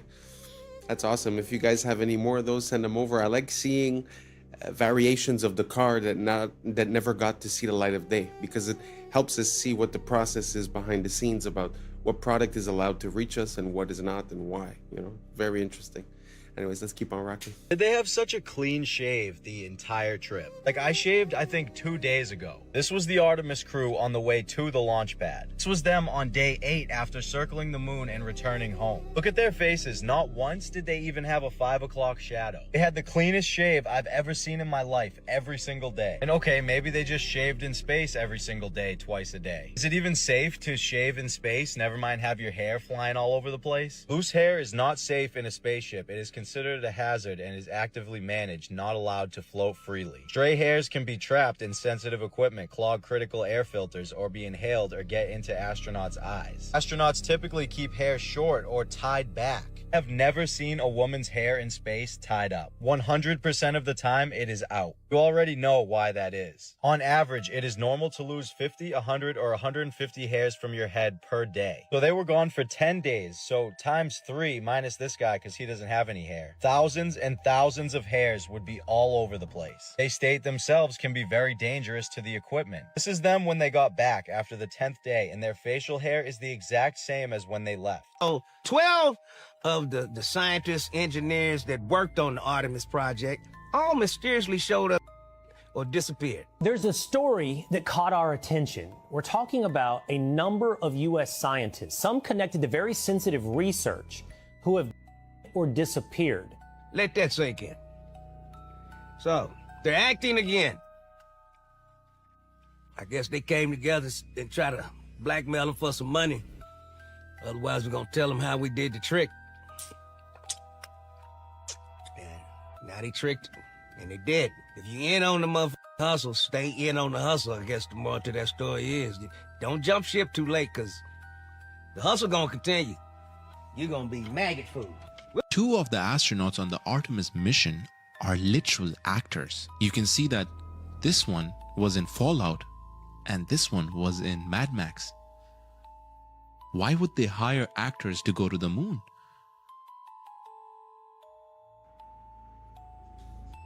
Isn't that concerning? I mean, it's a small detail. Don't get me wrong. It's not like it blows the lid off of everything. But what are the chances?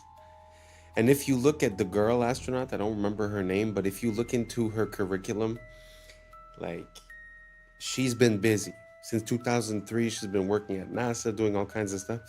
So when is it that she becomes an actress? And how come? I don't know. You guys tell me, does it mean something? Does it not mean something? Let me know down below. Maybe I'm missing something. Let's keep on rocking. Get your tinfoil hats out, folks, because this is maybe my favorite conspiracy theory of all time. Okay, so one of the biggest conspiracy theories regarding the lunar landing is that we never went back after the 60s and 70s because we lost the technology. The idea is that the machinery and the tools that we used to get to the moon were either intentionally destroyed or lost over time. And the engineers that were working on it, they eventually all passed away. And so the actual hardware and the people that took us to the moon are no longer. What if I told you that the reason there hasn't been another lunar landing is because of lost technology? It's just not NASA's, it's Disney. What does Disney have to do with this, you ask? Well, naturally, we never actually went to the moon. We filmed the lunar landing and broadcast that as if it was really happening. Disney had government contracts with the United States. They worked with scientists like Wernher von Braun. They filmed a very convincing lunar landing using green screen technology from the 60s that we simply do not have anymore in 2026. Listen to this guy talking about the Disney Prism that allowed them to film unbelievable scenes like this one in Mary Poppins that is simply lost forever.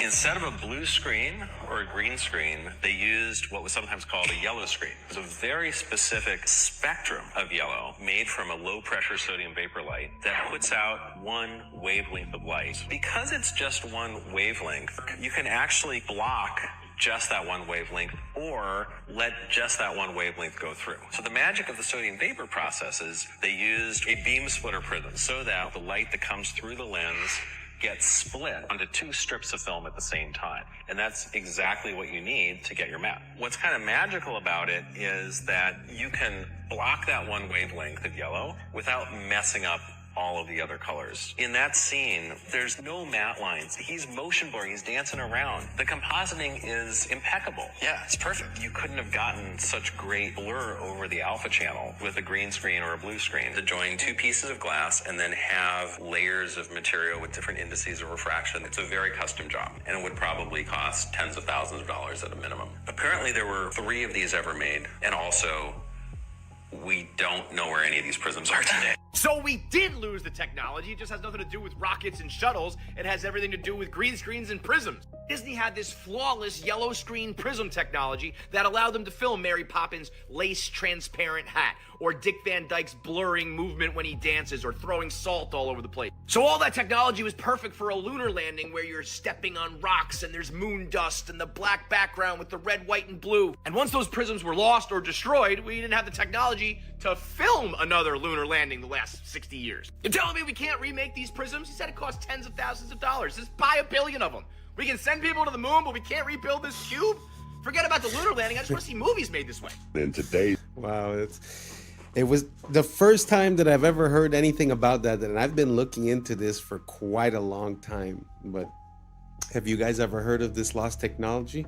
That's pretty crazy. I mean, to have the capability of doing just the masking or just the coloring and to have it perfectly split, I mean, that's a revolution for the 60s, never mind today. So yeah, very interesting. I had no idea. I had heard the idea that Disney was involved in the filming. But anyways, what do you guys think? I don't think I've ever asked you guys, so I want to know. I'm curious. Are you on team we landed on the moon in 69 up to 72, 73, and then afterwards we've never been back? Or do you think there was some trickery or fakery and an ulterior motive or reason for the reason that we haven't been back? Let me know down below, and let's keep on rocking. This video is showing you guys what the sun looks like up close with an ND5 foil solar filter, which allows us to be able to see through the brightness of the sunlight to actually see the shape of the sun, its texture, what it looks like. And I'm going to show you 3 different views from 3 different days, and you're going to see that the sun always looks the same, always has these same little spots on it, which I'll get to here in a second. Let's get zoomed in. There we go. Now you see these little black, look like little black dots on the sun. Now, to be honest with you, I don't know exactly what they are, but I know every time that I zoom in on it, they are always there. Now, they are not always in the same spot, but they always look the same. Every time I zoom in on this sun, these little black spots are always there. Every time on different days, no matter which day that you zoom in on it with the solar filter. And the cool thing about the solar filter is most of the time you could use your P1000 or your P900 and you'll never be able to see what I just showed you without the solar filter because the sun is too bright. And this filter, it just filters out that brightness so you can actually, like I told you earlier, see the texture of the sun itself. Now, I'm not for sure if you can actually buy this filter for the Nikon P900. I just know that they have it for the P1000. So if you have a P900, you might want to kind of research that, maybe look it up and see if they have one. I'm sure they probably do, but I know they have one for the P1000 and it does a fabulous job, as you can see right here.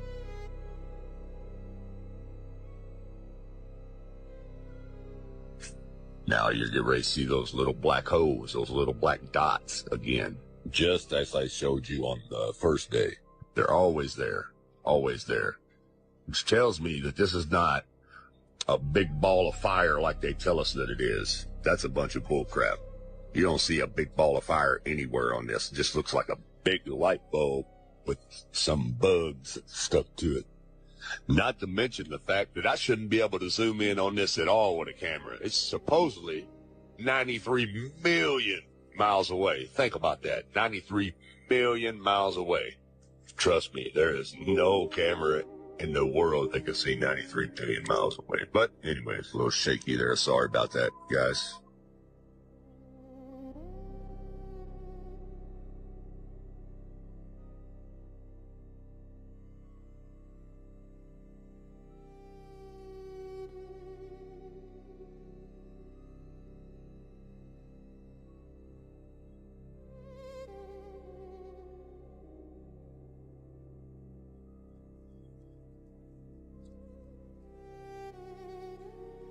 Okay, now this is a total different day here.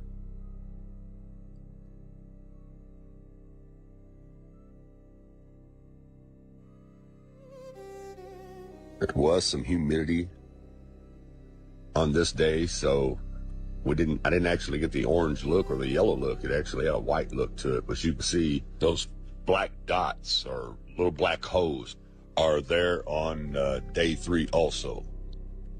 Well, you see the atmospheric reaction kind of blurring there over them, but they're definitely there. I don't know what that is, but it's something.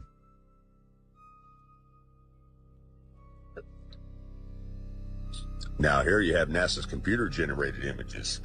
Now look what they show you. They show you this big old ball of fire with looks like lava and fire shooting out of it, which is all cartoon images, CGI. People, looks nothing like what I just showed you in real time with a real camera with a real solar filter. Looks nothing like this NASA cartoon bullcrap. Yeah, you see that? You don't see nothing on that one when I zoom in on it. Just looks like a big light with some little specks on it, little holes on it. Looks nothing like this cartoon crap.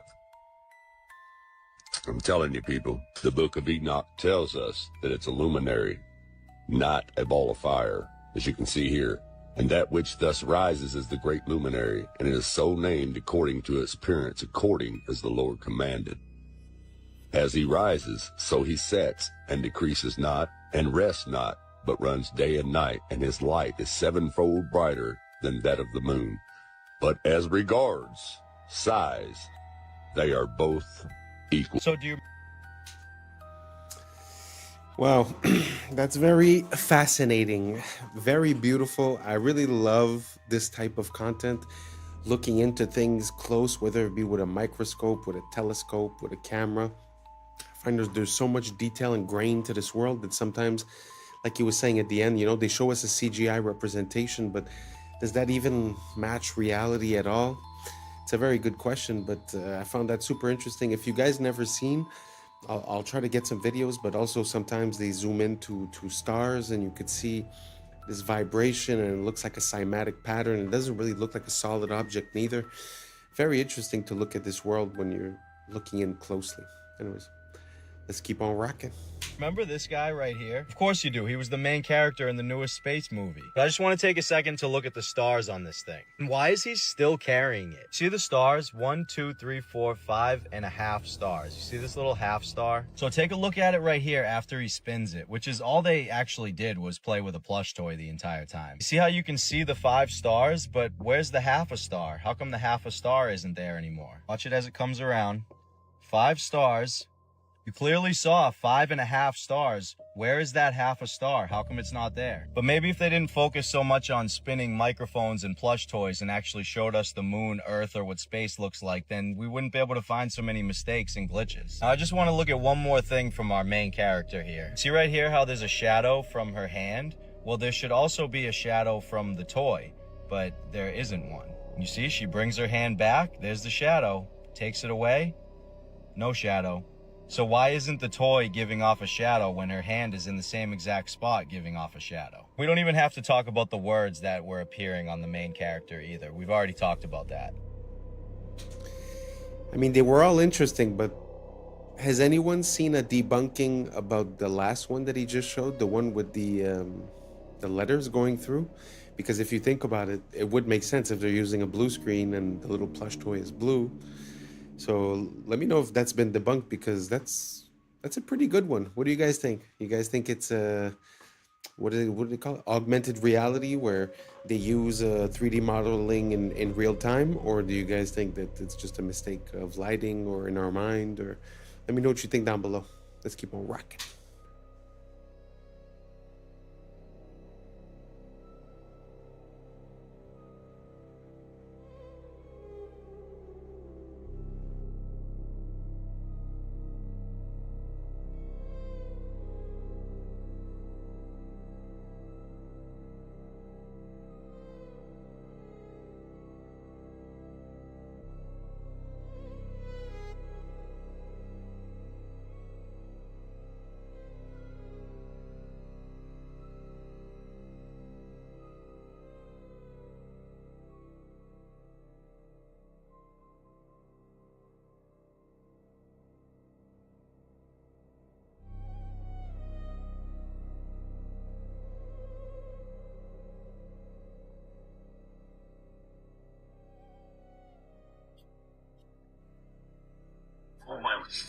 Where these are basically pods that you would drop out of the aircraft and they would parachute.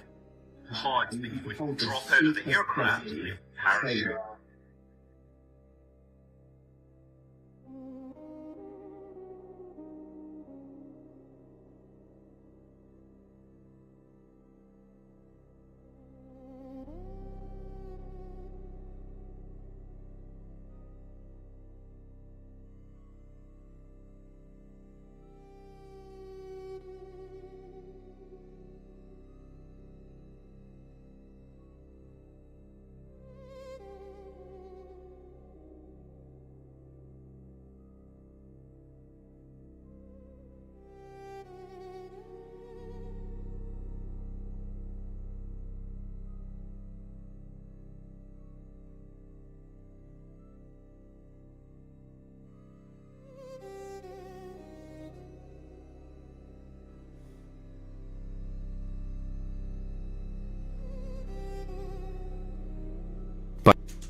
What do you guys think?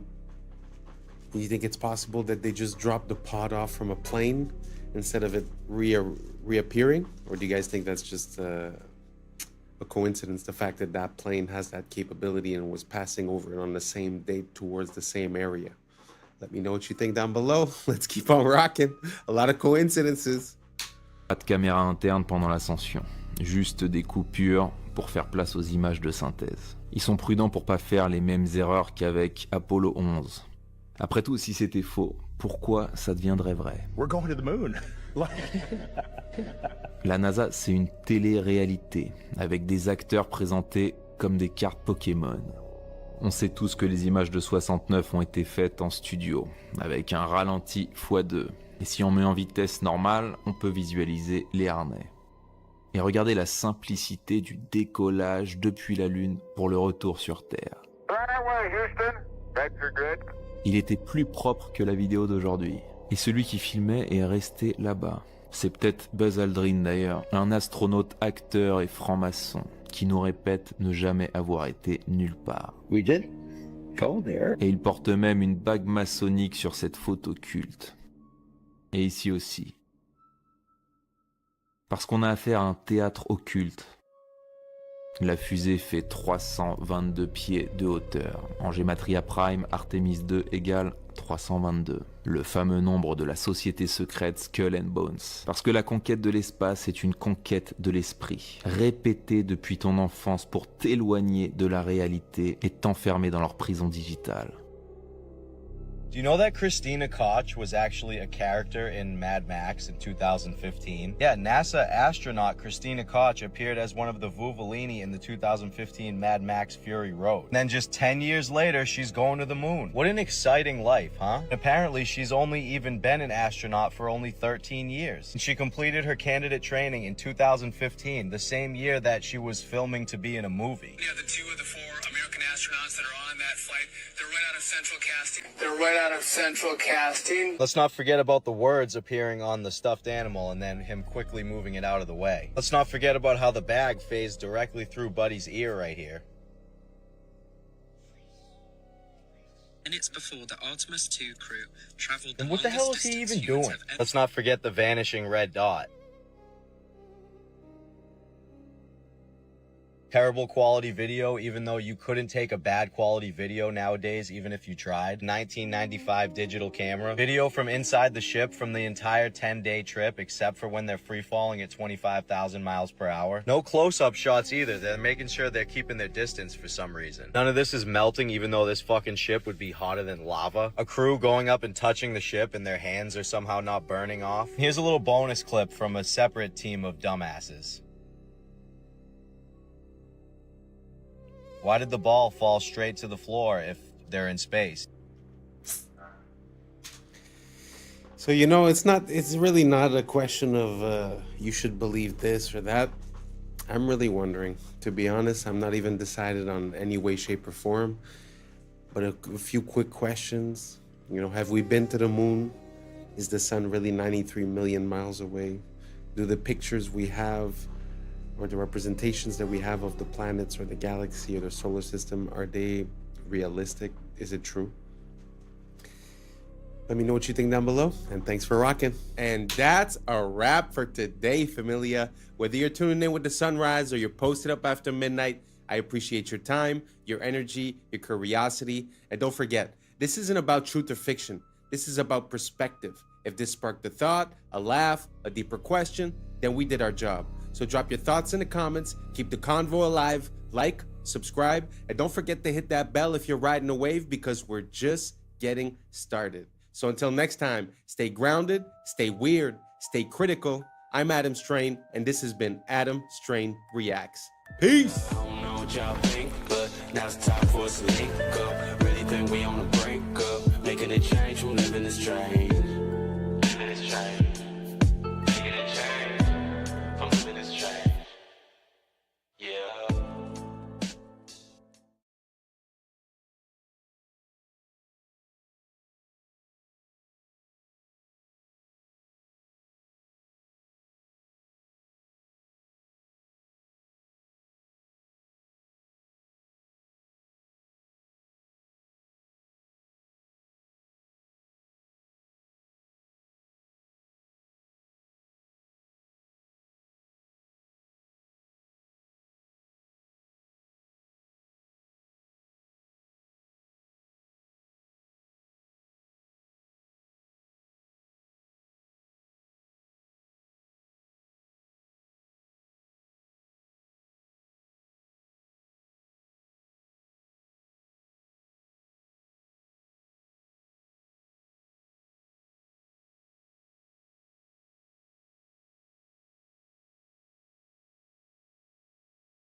Parking garage for his pets, and even wasn't big enough for a growing family. So naturally, he started building an entire town. Just fly straight to the house. It's got LiDAR too. That means it shoots out. And was located in what we now know as Ghana. He gets to the Asante Kingdom, sees Flushing Report. What's up, YouTube? Today, we'll be looking at disturbing TikToks that'll make you question reality. But right before we jump into it, I just want to give a huge shout out to everybody watching this, everyone who's ever watched the channel. Thank you so much for all your support. We have just hit the 5K subscriber mark, and we are just getting started. So without further ado, welcome to Adam Strain Reacts. Let's get her done. Listen, I'm beating all the traffic with this one right here, y'all. This is the Jetson 1, a single seat, all electric aircraft that basically turns you into a human drone. 8 motors, carbon fiber frame, hits about 63 miles an hour, and stays up around 20 minutes. And yeah, it's like 128,000. But think about it. People out here drop 60K on a car, then they spend thousands more on gas, maintenance, sitting in California traffic. This, you just charge it up and fly straight to the house. It's got LiDAR too. That means it shoots out laser pulses, maps everything around you, and helps avoid obstacles in real time. Even comes with a parachute for backup. Hopefully you don't need it though. Straight from the fish tank. That's very interesting. You guys think that's the future of transportation? I mean, it's true that we haven't seen an evolution in transportation, whether it be planes, cars in the last 50, 70, maybe almost 100 years. So it would make sense that we would have, a different type. But to be 100% honest, people have a hard time driving cars. I know that they're talking about using AI to drive, but I have a hard time seeing air travel being opened up for everyone, especially when all the airspace is controlled all around the world and there's laws not to drive drones and this and that. So I feel like it's given, maybe in 10, 20 years, it could be, but I feel like at the beginning, at least, it's going to be so limited that you're not going to be able to do anything with it. But let me know what you guys think. Do you guys think that this is the future of transportation or just a cool gadget? Let me know down below, and let's keep on rocking. Not only are they real, they actually turn into superheroes during the winter. Let me explain. Meet the reindeer. You can only find these guys in the North Arctic region surrounding the North Pole, which I shouldn't have to tell you that. And during the summertime, when it's not as cold in those areas, they look like this. Just a regular deer. However, as soon as winter hits, their body transforms like a Super Saiyan. First off, their blood produces a chemical that acts like a natural antifreeze, keeping them warm. Their fur turns white, which helps them blend into the snow, not get spotted by predators. Their hooves go from rounded to rigid for better traction. But the craziest part is their eyes change from brown to a super deep purple. And in that stage, they are 1,000 times more sensitive to light, basically giving them supervision, which is cool and all, but 1,000 times? That's not even necessary.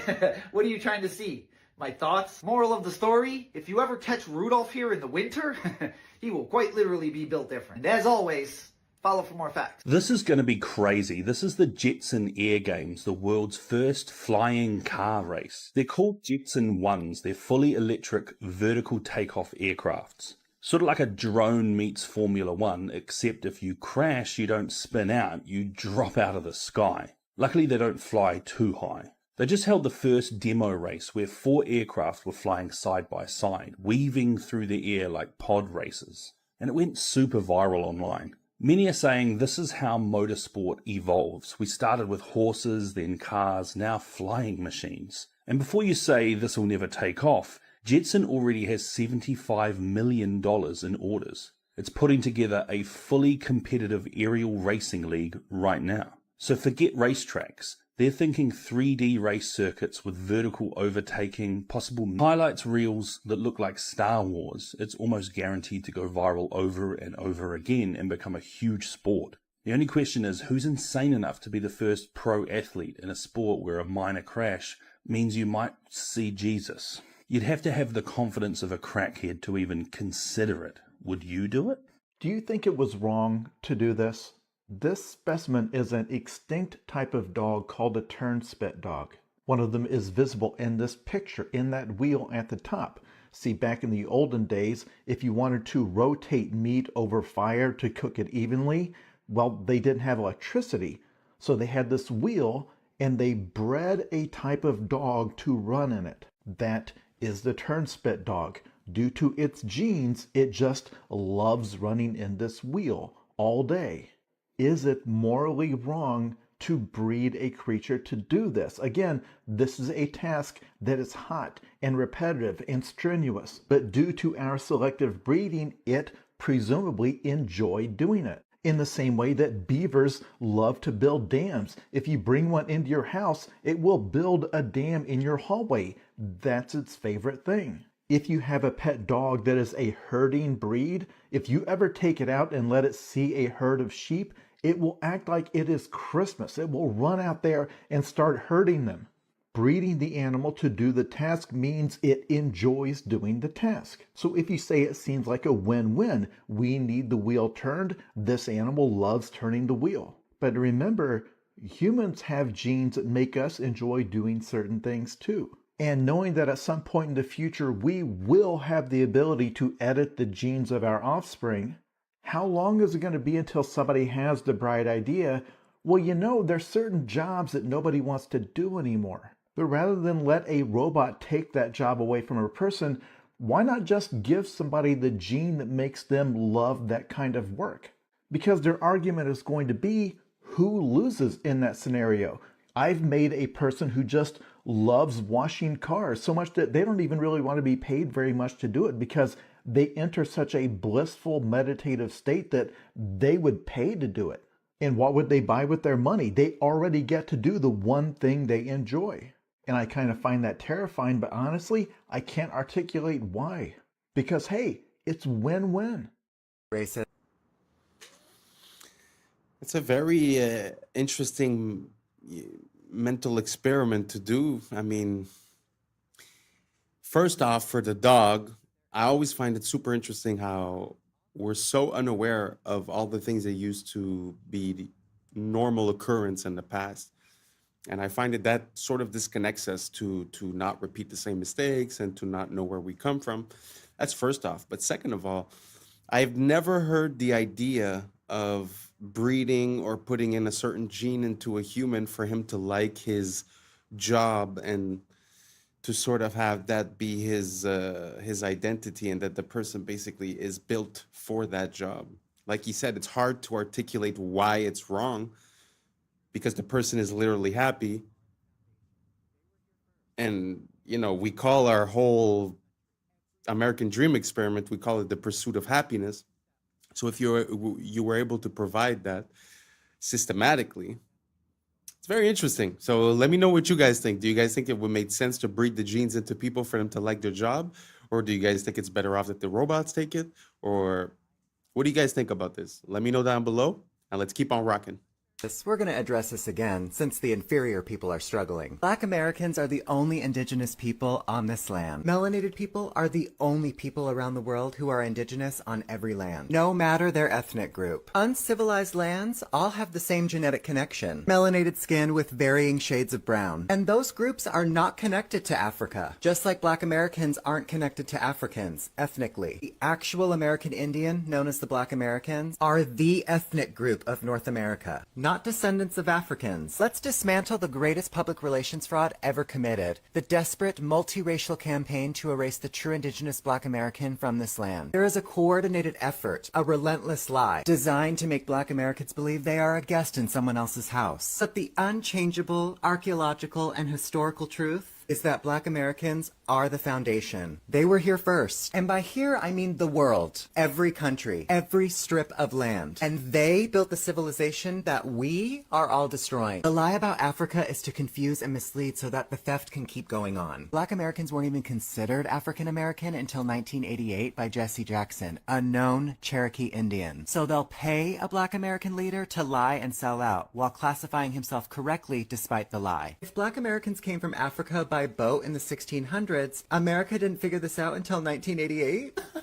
And this isn't just a white lie. This is a lie woven by $5 pretendians, by secret treaties between immigrant groups, by decades of policy and propaganda, all aimed at one single goal: convincing the world that the original people of the soil simply do not exist. They have every story in the world about the false history. And then you ask for ship manifest and evidence of ships, and then suddenly they can't produce them. But they could show you evidence of the Titanic hundreds of feet under the ocean. They won't even show you the entirety of the Titanic under the water.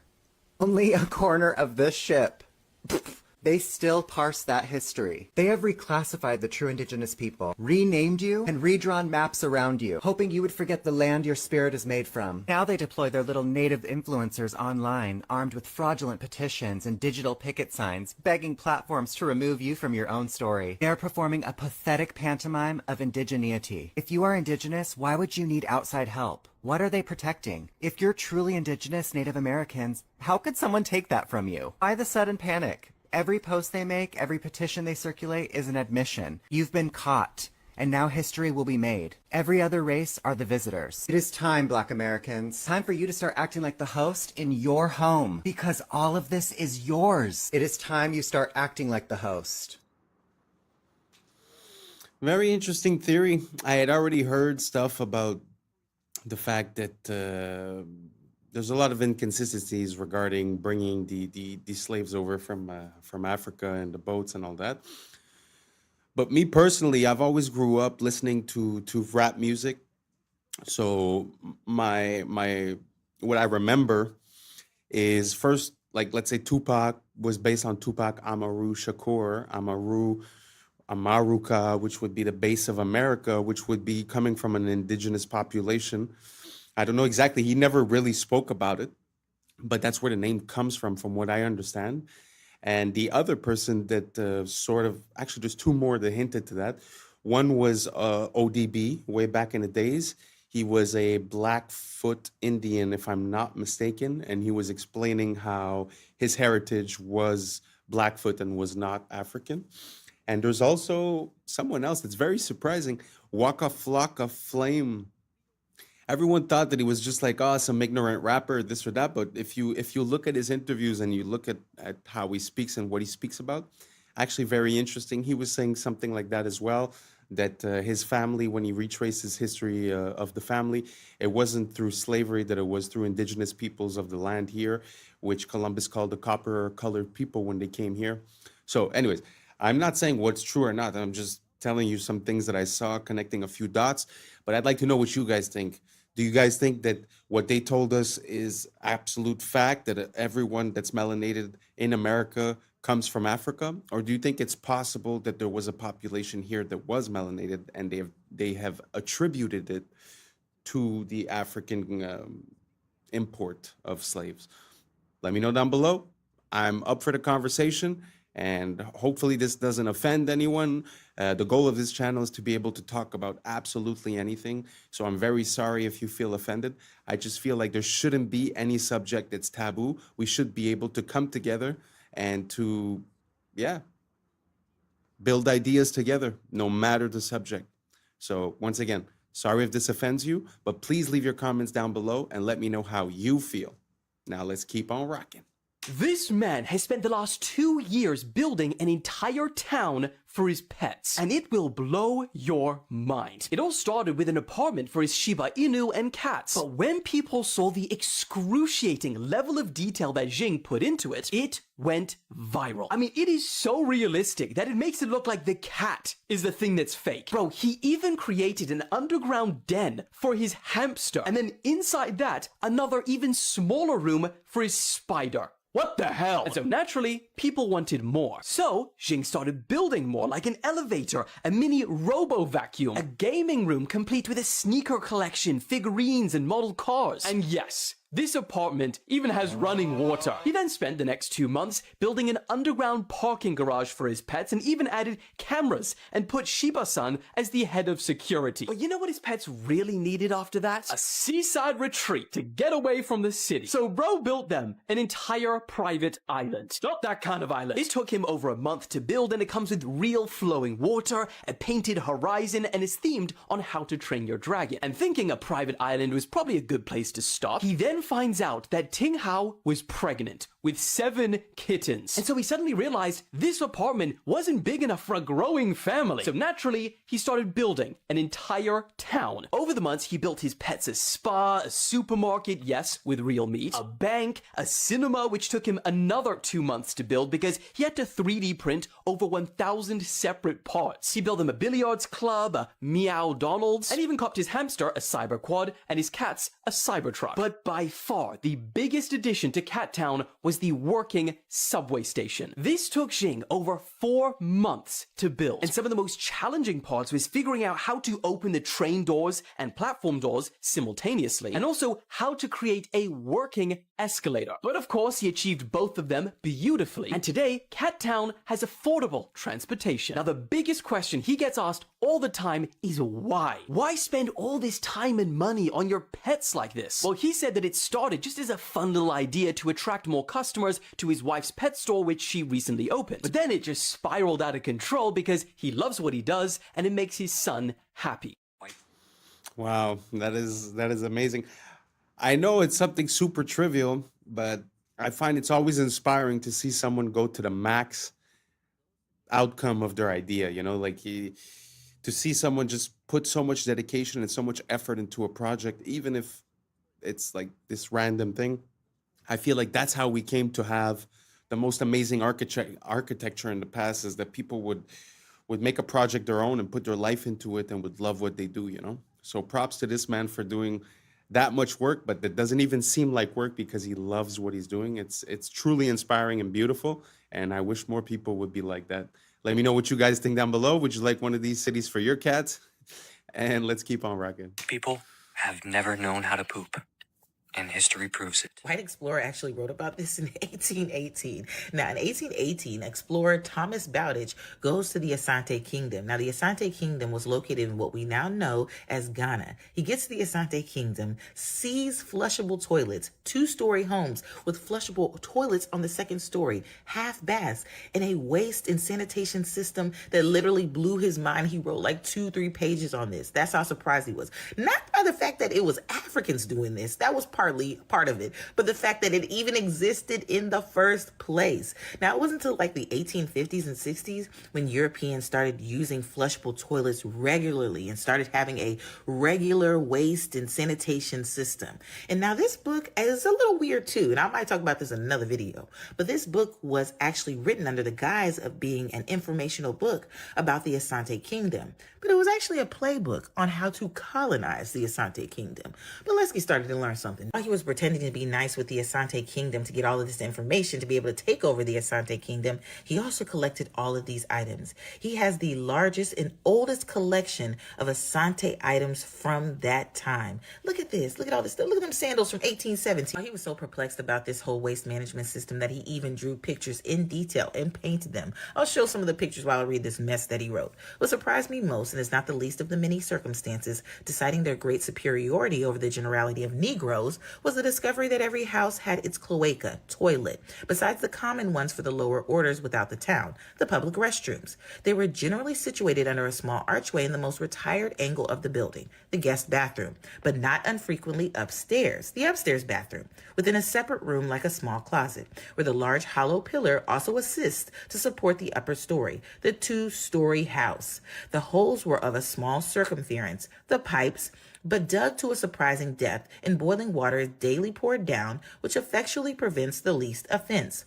The rubbish and offal of each house was burnt every morning, waste management, at the back of the street, and they were as nice and cleanly in their dwellings as in their person. Thomas Bowditch's book provided one of the earliest, if not the earliest, account of how African people were living before European colonization for centuries. Now, you want to know what happened to him? Less than 5 years after he lied to the Asante people, lied to the Asante king, pretended that they were going to do trade, he passed that information on to his superiors, who used that information to take over the Asante kingdom. He thought that he provided that information that would give him leverage for better pay and a better position. They said no. He decided that he was going to move to Africa and get his fortunes and terrorize the African people. That same year that he decided to move to Africa, he died from a fever, leaving his wife and children destitute. Hope you learned something new. Wow, that is very interesting to see the advancements of the African civilization before the Europeans, actually. And this whole story about the bathrooms is something that I've been ruminating for quite a while, because sometimes you look at the constructions that they've built, like for an example, the Castle of Versailles, which was built in France, I think in the 1600s, but it might be before, I don't remember. But the point that I'm making is that I think there's like 400 rooms in the house. They diverted the flow of water from a river nearby. They have all of these working fountains outside. Everything is amazing and beautiful and functional. And there's not one bathroom inside the house, not even an outhouse. So it's kind of weird to imagine, uh, you know, a civilization that's capable of building castles of that magnitude, and just like forget the castle, just the outside, just the landscaping, just the fountains, like a civilization able to do that, but then they bathe in their own poo and they all get sick. I don't know. It feels in my mind like there's something missing. There's a missing link. There's a missing key. There's something that we're not seeing. If you guys know what it is, let me know. If you guys know about the history of poo, let me know. And somehow we're still affected today, right? When there was the CV-19, the first thing that flew off the shelf, it's all about the toilet situation, right? So it's very interesting how it's like something that's ingrained into us. It's very important, but that we don't know the history of. We don't know where it comes from. And like I said, if anyone can explain me the Chateau of Versailles or other types of constructions like that that are huge, almost megalithic in their size, but somehow don't account for any waste at all.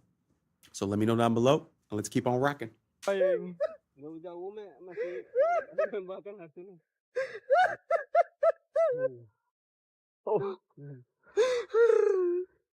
It's okay. We did it. We found it.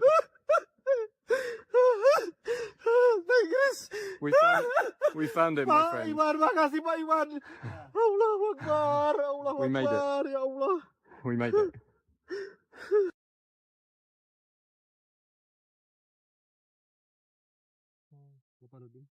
Kasian ya, penghargaan udah dapat. Gara-gara dia main harimau itu kan, Iya. bapaknya dulu yang main. Bapaknya baru diri tuh. Awak kenal karena. Tell me how you feel that we found this plant. But this is very amazing. This is complete for me for the habitat modern aplysia for the Sumatra. And you've been looking for Has 13 been. years. For 13 Yeah, years. 13 years old. And here it is. Chris, are you very lucky, Chris? I'm very lucky. Ah. I'm the luckiest guy alive. Very interesting. Very beautiful plant. I'd never seen anything like it. It actually looks like a cartoon. It looks like something you'd see in Mario or something. It's very beautiful. But there's something so natural and so wholesome about seeing this connection with nature. And you know, nowadays we get this dopamine rush when we receive a message or when we get a little ting on our phone, right? But imagine that, like the level of that dopamine hit when you give yourself to something for like 10, 12, 13 years, and then you finally reach the completion of your project. It's so wholesome, so natural. I find it so beautiful. Sort of like planting seeds and all the work that you have to do until it's time to get the fruit. You understand what I mean? Like that time that's involved. Nowadays, we like to have it in an instant. I just find there's something so beautiful and so natural into a long process with a bigger payoff and a bigger reward.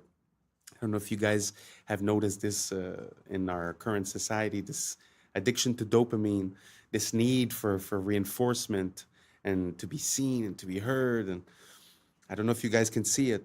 Let me know what you guys think down below, and let's keep on rocking.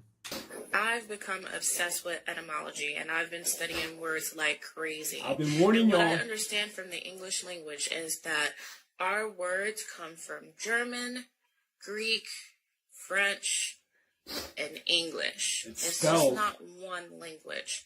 That's why when we divide the word up Balenciaga and only had an A, we see that now it went from an English word to a now Latin word that says ball is king. We all know this one, but watch. And the even more crazy thing about this situation is that Balenciaga is not the only company that is speaking in this coded Latin language. Look at Nickelodeon. I don't care about God. And look at Gucci. We just put a space between the two C's and it says there is an owl. And we already know the esoteric meaning of owls. And if you don't know of the esoteric meaning, look up Moloch. He was the god of child sacrifice. And it made me look at Adidas, and you put a space between the A and the I and the D, you get, you give from God. Is that an accident? Amazon made $1.47 trillion last year. And if you type them in Amazon and you put a space between A and Z, you get Love Zon. Well, who is Zon? So let's look up Zon. Zon, a god. Zon Kathan. He is the Midnight Lord, the Dark Prince. At the bottom it says, possesses one of the most twisted and evil minds in the multiverse. His position as God of Pain is well earned. He has been the root of countless tortures, murders, and worse throughout time. Now, Manulife, this one really threw me for a loop. They are a wealth management company, and they're worth $40 billion. Let's see what their Latin name means. If you put a space between the N and the U, it says, a man is a wolf. Now, that's a saying, that's a phrase, right? So let's go look up and see what that means. A man is a wolf. Homo homini lupus. What does that mean? So this one was crazy. It's a Latin proverb. It means a situation where people are known to behave in a way that's comparably in the nature of a wolf. The wolf as a creature is thought in an example to have qualities of being predatory, cruel, and inhumane. This next one is interesting because I actually learned this one in high school. Visa means you want or you've seen what you want. It's all mind manipulation. And evidently, these big corporations know that they are playing mind games with you to get you to purchase from them. But what does Mercedes have to do with you will give up? You give up what? What are you giving up? Your life, your soul, your money in order to purchase a car from them? And then some of the corporation names are named after like things in astrology. Like this one says, not a star for Nestle. And these big name Asian companies have figured out a way to say 3 different meanings in one name. Look at Mitsubishi. And these companies are not dumb. Like, they're not idiots. They have acquired billions, hundreds of billions of dollars. Why do you guys think they're in control? Think that they know exactly It's the what mind. their name means? They're coming for our Latin. minds. I went through all 200 billion dollar companies on the Forbes list, and I have found numerous examples where they name their business one name, and then in Latin it means something completely different. People, this is a spiritual warfare. Yes. Well, one of my favorite verses in one of my recent songs is, the etymology will tell you more than all your recent technologies. And yeah, I think that looking at the meaning of the words does mean something. All of these companies as well, if you look at the logos and the symbolism behind the logos, you could actually see a lot of recurring themes, as if there was a pattern to success, as if there was a way to speak to the subconscious of the consumer and to have him, I don't know, put this brand in a higher credibility state, or to attract the person, or to pass these messages. It's very interesting. I'm not saying that these companies do it willingly or not. I'm not making any claims or anything. This is for entertainment purposes only. But do you guys see that? Do you guys see that spelling, the words, the etymology? It's as if it's double speak, as if they're saying one thing, but it means another thing. I don't know if you've ever heard of double speak. I'll put some more of that in the next couple of videos. Anyways, let me know what you think down below. And I think we reached the end. Thank you so much for being here with me. And once again, thank you so much for the 5K subscribers. We're just getting started. We will not kick our feet up. This is just the beginning. But thank you so much for being here since the start. And we're about to hit the roof because the sky's the limit. Let's get her done. And that's a wrap for today, familia. Whether you're tuning in with the sunrise or you're posted up after midnight, I appreciate your time, your energy, your curiosity. And don't forget, this isn't about truth or fiction.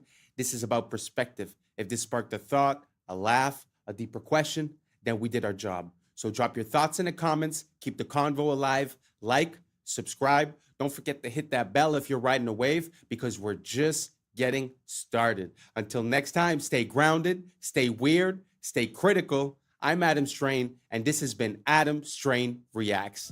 Peace. I don't know what y'all think, but now it's time for us to link up. Really think we on the brink up, making a change from living this strange. Living this strange. Making a change from living this strange. Yeah. This guy was literally missing for 22 years. They found him was a picture on Google Maps. I know what you're thinking. That's an alien. We call this a salp. Are they slits or are they rectangles? More debt in the system than there is currency in existence to pay the debt. What's up, YouTube? Today, we'll be looking at disturbing TikToks that'll make you question reality. So without further ado, welcome to Adam Strain Reacts. Let's get her done. This guy was literally missing for 22 years. The only reason why they found him was a picture on Google Maps. Oh, shit. And it was in a nice ass suburban neighborhood. The day he went missing, he told his girlfriend that he was gonna go to the club. No like missing person alerts, no Amber alerts for this guy. His family was like, he probably got abducted. We're not gonna do anything about this because no one's gonna find him. There's no like reports on him. One day, randomly, 22 years after, this guy's on Google Maps and then he's looking at this little lake with a bunch of suburban houses, right? And then he sees a little car by the side of the lake. And he's like, okay, I'm gonna zoom in, tilt my head a little. And he's like, okay, what the heck? I'm gonna report this to the police. This is weird, right? So police come, pull the car out, and it has a bunch of algae, right? They flip the car. In the car, there's still a skeleton with the seat still buckled. Oh, shit. That's you know crazy. what I mean? This is the sidewalk, and this is the car that's been there for 22 years. Damn, Like and just people- nobody like paid attention to it. Like kids grew up from 0 to 20 probably with that thing in their backyard. You knew there was a car in the lake, but nobody would have thought a body was in the car. Oh, we got your ass. We got your ass now. So as you know, there was a painting in 1562 that showed humans riding what we would call a dinosaur. And many people said it could not be. Some said dinosaurs don't even exist. Others said dinosaurs and humans didn't live at the same time. All right, okay. Let me ask you a question. Can somebody tell me why has China got the same creature on a wall? Oh, you son of a bitch. And before you say that's a dragon, you can clearly see that the Chinese know the difference between dragons. That's a dragon. And that thing at the top is a long-necked dinosaur. So the Flintstones was telling the truth. It's real. Humans, dinosaurs, and dragons at one time all lived together. Are you saying the map? In this channel, we haven't really dug that deep into the dinosaur stuff. But what do you guys think about that idea? About the possibility of the cohabitation between the period of the evolution of the humans and the existence of the dinosaurs? Because theoretically, they said in our textbooks that the dinosaurs disappeared 60 plus million years ago. So I guess that timeline doesn't work. So what do you guys think would explain that? Let me know down below. And let's keep on rocking. Is wrong? Oh dear, yes. Look at Greenland. Okay. Now look at Africa. Okay. The two land masses appear to be roughly the same size. Yes. Would it blow your mind if I told you that Africa is in reality 14 times larger? Yes. Here we have Europe, drawn considerably larger than South America. When it's 6.9 million square miles, South America is almost double the size of Europe's 3.8 million. Alaska appears 3 times as large as Mexico, when Mexico is larger by 0.1 million square miles. Germany appears in the middle of the map when it's in the northernmost quarter of the Earth. Wait. Relative size is one thing, but you're telling me that Germany isn't where we think it is? Nothing's where you think it is. Where is it? I'm glad you asked. The Peters projection. It has fidelity of axis. Fidelity of position. East-west lines are parallel and intersect north-south axes at right angles. What the hell is that? It's where you've been living this whole time. Why are they dunking chicken and selling it to us? This is the first time in human history we have been dunking chicken in labeling it as organic, and people are buying it. 97% of chickens processed through USDA are bathed in it, and this includes certified organic. In industrial farming, such large volumes of chicken are processed all in the same bath, so if one chicken contains like salmonella, that'll spread to the rest of them. Therefore, the USDA mandates another layer of sanitation, allowing up to 50 parts per million of chlorine. Wash is actually banned in the European Union, and US federal regulations do not require disclosure of sanitation ingredients on packaging. The better alternative is air chilled, where the birds are passed through a cold chamber rather than a bath, and this also eliminates contamination risk without getting chlorine. If you borrow the very first dollar. That's pretty crazy. I always say food, if we'd be able to produce our own food, we'd be a step ahead of the game, that's for sure. One thing that really bothers me is not only the difference in prices sometimes between articles here and articles in, let's say, Europe. What really bothers me is that when you compare here between Europe, sometimes the things that are banned down there somehow are accepted here. And the companies that sell here, when they sell down there, they sell a better product. So like, let's say something like Orangina, which is a drink that's based with sparkly water and orange juice. If you go down there, it's made with that. Actually, I think Fanta, like the orange Fanta, is made of orange juice when you go into Europe. And in the United States, it's made of artificial juice and corn syrup. So just food for thought. I just find it weird that we have different regulations in different places and that somehow we always seem to be the ones that are consuming the things that are more questionable. Do you guys see a trend towards that? Let me know down below if you think the same way or if you think the opposite or if you have any opposite examples. Food is something that I'm very interested in. So let me know down below and let's keep on rocking. Dollar into existence, and that's the only dollar that exists on the planet. But you promise to pay it back plus another dollar's worth of interest. Where do you get the second dollar to pay the interest? The answer is that you have to borrow that one into existence and promise to pay it back with interest as well. So now there are $2 in existence, but you owe $4, and so on and so on. The result is there's never enough currency to pay the debt.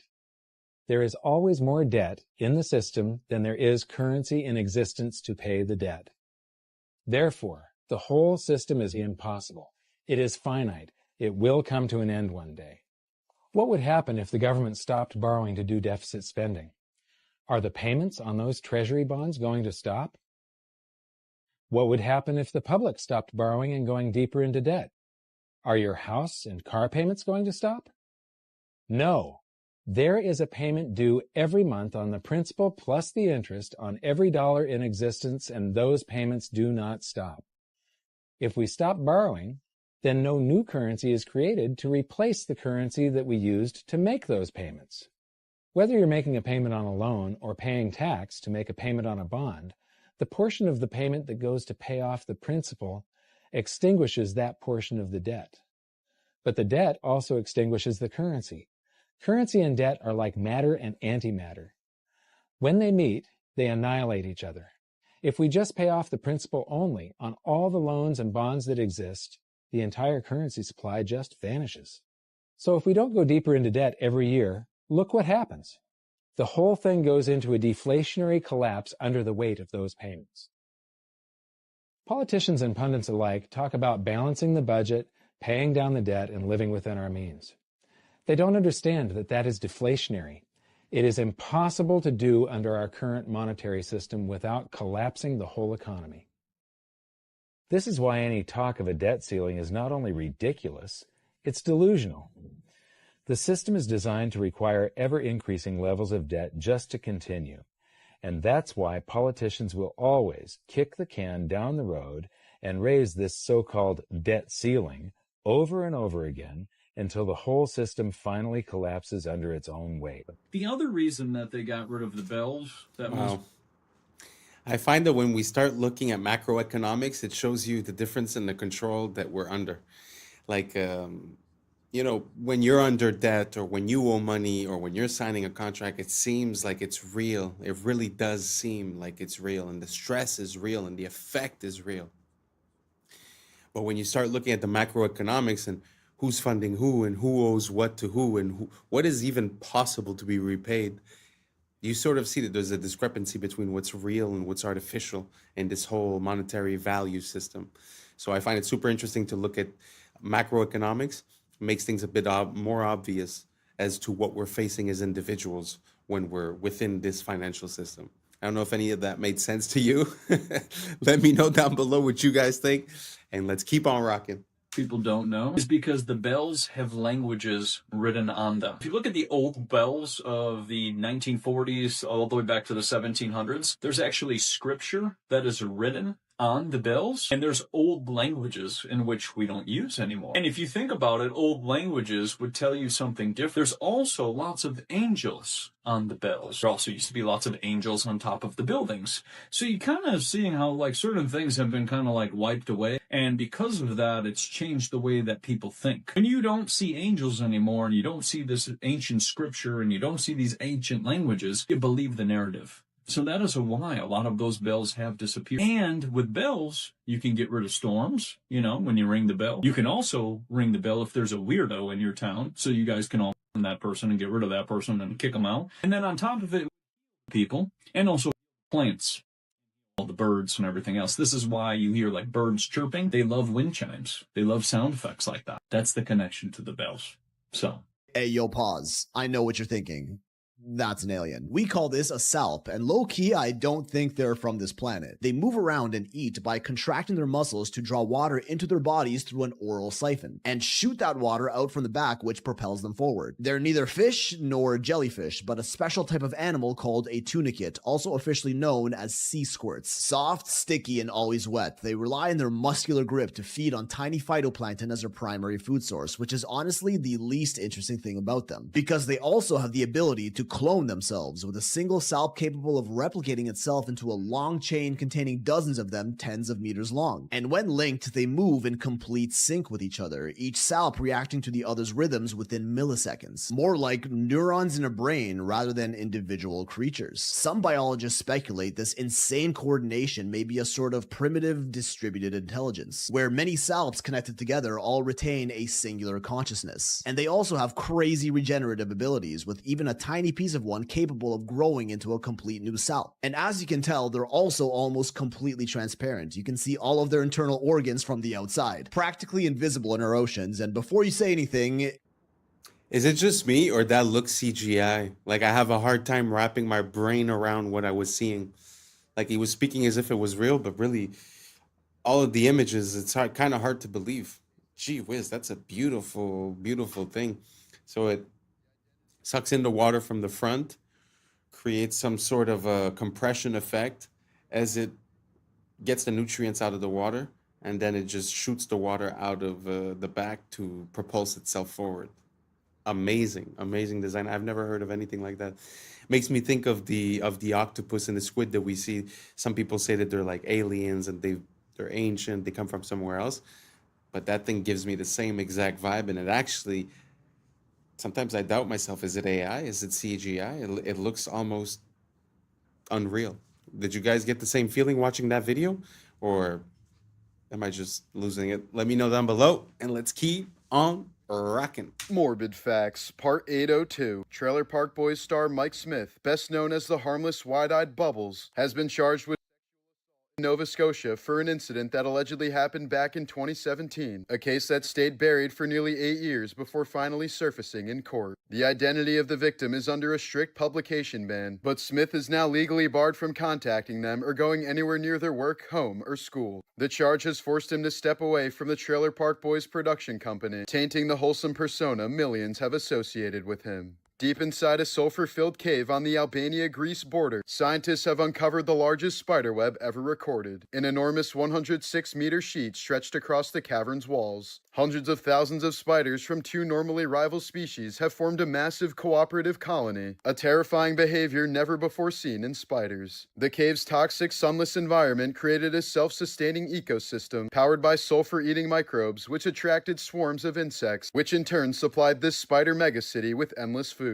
The web is so dense and vast, it looks like the cave is wrapped in ghostly white fabric, proof that life can evolve into something terrifyingly efficient when pushed into extreme conditions. Have y'all seen this bridge? Wait, what the? This is called the Poughkeepsie Bridge, and it's the only interesting thing in New York. That's because this ain't just any old bridge. It is the longest elevated pedestrian footbridge in the entire world. Rises 212 feet above the Hudson River, and it's more than 6,000 feet long. That's a length of almost 1.3 miles. Technically, this isn't the longest pedestrian footbridge in the world. That's a title that's technically held by this zoo in Colorado that has a footbridge that's almost 8,000 feet long. But this thing's like a damn boardwalk, okay? That's some weak sauce for the longest bridge in the world, and I therefore refuse to recognize it. The reason that this bridge is objectively cooler than that thing in Colorado is because it wasn't always a footbridge. It was first built in the 1880s as one of the only train bridges across the Hudson. And it was a big deal when it opened, with this cantilever steel design being an engineering marvel of the day. It would stay in service as a train bridge for almost 100 years until the industry on the East Coast began to wane. In May of 1974, sparks from a train crossing the bridge set fire to its rail ties. While it was ultimately brought under control, this fire would claim 700 feet of the bridge's deck. Warping to the steel caused from the immense heat of this fire essentially was the final nail in the coffin for its use as a train bridge. This very easily could have been the end of the story. Bridge is damaged, just knock it over, who needs the thing anyway?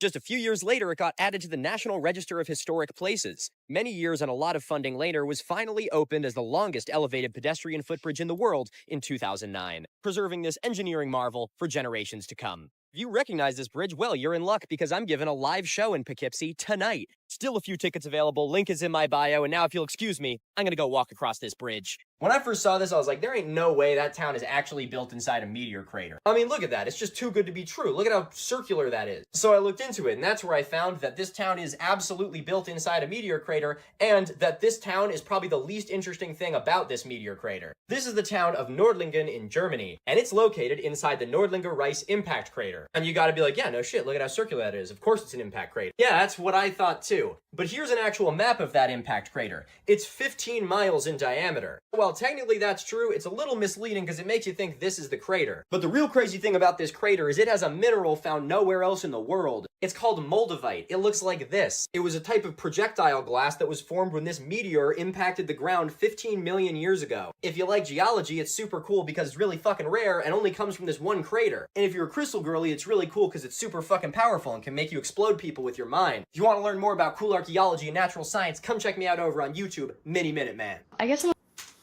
That's pretty interesting. I had never heard about the fact that that meteorite had created the green glass, because basically that's what is guessed and supposed that would happen if you were to have a nuclear bomb explode in a desert setting. It would sort of melt the sand into glass, and it would have a green tint. So it's very interesting to see that they find pieces of that green glass. I'd have to look it up a bit more. I haven't really looked into that, but it's just interesting to see the fact that they find that. Do you guys think that makes sense, that there was that we got impacted by such big pieces, and that we remain the way we are today? My big problem with the meteors and all that is the fact that it seems like it doesn't really happen on the regular, It kind of makes me think of, like, they show you videos of the space station, of spacewalks and all that stuff, but then after they show you also a picture of the space junk around Earth, and it's like it doesn't coincide. And I feel like this gives me exactly the same vibe. So again, let me know if I'm crazy, and let's keep on rocking. I'm afraid like other people won't like it. So what? Who cares? The ones that don't like it, it's not for them anyway. It's only for the ones that will like it, isn't it? Yeah. Does that make sense? Yes. Not everyone is going to resonate to what you have to create, but it doesn't matter. What you're creating isn't for the ones who aren't attracted to it. It's for the ones who are. So who cares about the ones that aren't? Yeah. Is that too logical for you? No, it makes sense. Do you understand? You have no business measuring yourself against others. You have no business comparing yourself to other people. And what anyone else thinks of you is also none of your business. Do you understand? Yes. It's none of your business. Because that's not what your business is about. Your business is about being yourself as fully as you can. That's your purpose in life. And if you're not willing to be yourself, all the people that would be attracted to the gift you have to give are being deprived of your gift. Why would you do that to them? Why would you hold yourself back from people that are looking for you? Why would you be that stingy? Oh, yeah, I guess. You see, you think, in a sense, you're doing something humble. But you're being arrogant and hoarding your gift and keeping it away from people who might need to see it. Relax. You would not be where you are. You would not have the gift you have if there wasn't someone who needed to receive it. As we have often said, there are no one-sided coins. If you have the head, the tail has to be there or there's no coin. You have the head by saying you have the gift. The fact that you have something to give defines the reality that there must, by definition, be somebody in that reality who needs to receive it, or you wouldn't be excited about it. You'd be excited about something else. So don't hold back the gift that you are. Someone is waiting to receive it. Don't make them wait. Yes? Yes. And when you don't make them wait, you won't be waiting to be yourself. Channel more of yourself. Yes? Yes. Is this helping you? Yes, thank you very much. You are very welcome. Stop arguing with creation about your value. If you weren't valuable, you wouldn't exist. Stop arguing with creation. All right? Yes, thank you. All right. Yeah, here's the easy. This guy really has some gems. The problem that I have is the source that he says that it comes from is from channeling this alien or whatever. But really, when you break down what he's saying, you know, kind of makes a lot of sense. And a lot of people I find get caught in the thinking and in the planning and in the trying to know what this sacrifice is going to give me before actually doing it. So you get all this plan done, then you realize, hey, I don't even like doing this. You know what I'm saying? I feel like there's a bit lacking of the just doing type of thing. And to come back to what he was saying regarding if you have a skill or if you have a thought or a passion, it's that automatically that means that there's someone that's ready to receive that. I find it funny. It makes me think of the idea of like magnetism. So if you, like he said, if you're the coin, there's this part and this part is just implied. I really like that idea. It kind of makes sense a lot to me. And yeah, like I said, I don't like where it comes from, but did you guys agree with what he said? Did you guys find any flaws? If you found a flaw, let me know. Let me look into it. Let me try to figure it out. And let's keep on rocking. What does a horse look like? Yeah, 4 legs, fast, muscular. Okay, you got it in your head? What does his pupils look like? Yeah, his eyes. Are they round? Are they oval? Are they slits? Or are they rectangular? Think about it. They are rectangular. When did a horse's eyes become rectangular? Now, I remember a goat's eyes being rectangular. I remember some sort of devilish animal being rectangular, but I don't never remember a horse being rectangular. Now, I'm not an expert. I'm not like a rancher or a cowboy or anything, but I am a human being, and I do remember things, and I just don't remember horses' eyes look like that. Now, if there is some equestrian professional, please let us know. Do you remember? Because you work with horses all the time, but I don't remember horses' eyes looking like that ever. Let me know if I'm tripping. It's us. Why? I think he's tripping. But I think I'm tripping too. Do you guys remember horses' eyes being like that? I feel like I remember movies where there were horses and I remember the close-ups and they're like face-to-face kind of giving a kiss. Never jumped out that they were that shape. I always felt like they were like big and brown. Maybe it's just me. Why is there Who absolutely knows? no trace of the outside? In fact, why are there no pieces of the at all? Not one seat cushion, engine, vertical stabilizer, nothing. 100 tons of titanium, steel, and aluminum gone. The only pieces of debris on the front lawn of the Pentagon were light enough to have been carried by hand, and employees from the Pentagon were seen carrying away a large box shrouded in a blue tarp. What was in that box? Why weren't we allowed to see it? But don't take my word for it. Listen to CNN's Jamie McIntyre as he reports live from the... You know, it might have appeared that way, but from my close-up inspection, there's no evidence of a plane having crashed anywhere near. The only site is the actual side of the building that's crashed in. And as I said, the only pieces left that you can see are small enough that you could pick up in your hand. There are no large nothing like that anywhere around, which would indicate that the entire plane crashed into the side of the and The biggest thing on the news right now, also a recession indicator, the Starbucks Barista Cup. Wait, what? Oh, this is What the is new this? What is Labubu, this? fam. Oh, you don't know. Starbucks just came out with it's a bear with a Starbucks hat on it and the straw that goes out like this. Okay, right? okay. This is my theory. This is a whole social experiment that Starbucks did just to expose this whole recession, because all we can look forward to is this $30 luxury cup. Mans were elbowing people in line for it. Go ahead. Oh, all right, Karen. All right, that's fine. On the photos, bring up the photos. You're escalating the situation. I'm not. I'm in line just like everybody else. Everybody else was in line out there. I was in line the same way. They were arguing, sending threats to Starbucks because the workers got first dibs and they were lining up for 5 hours. Sneakers, bro. Fam, sneakers just for this bare cup. Yeah. You can get this cup on Amazon without the Starbucks branding for $15. It is this recession. But why does everyone want it? Because it's limited. It looks like luxury. Oh, I have it. This is a collection. Yeah. Because what's going to happen, because the Labubu, I guess, idea is proven, they're just going to start remixing that shit, bro. And they just made new versions. So it's oh, you have a winter version. You have a Christmas version. Oh, they know exactly what to do. This is peak consumerism at a time of recession. In 1951, a man named William Albee. First of all, I cannot imagine being addicted to extremely overpriced coffee and have it be a part of my identity that I'm a Starbucks person. I've been to Starbucks. I just don't find it that crazy. But anyways, that's not even the story.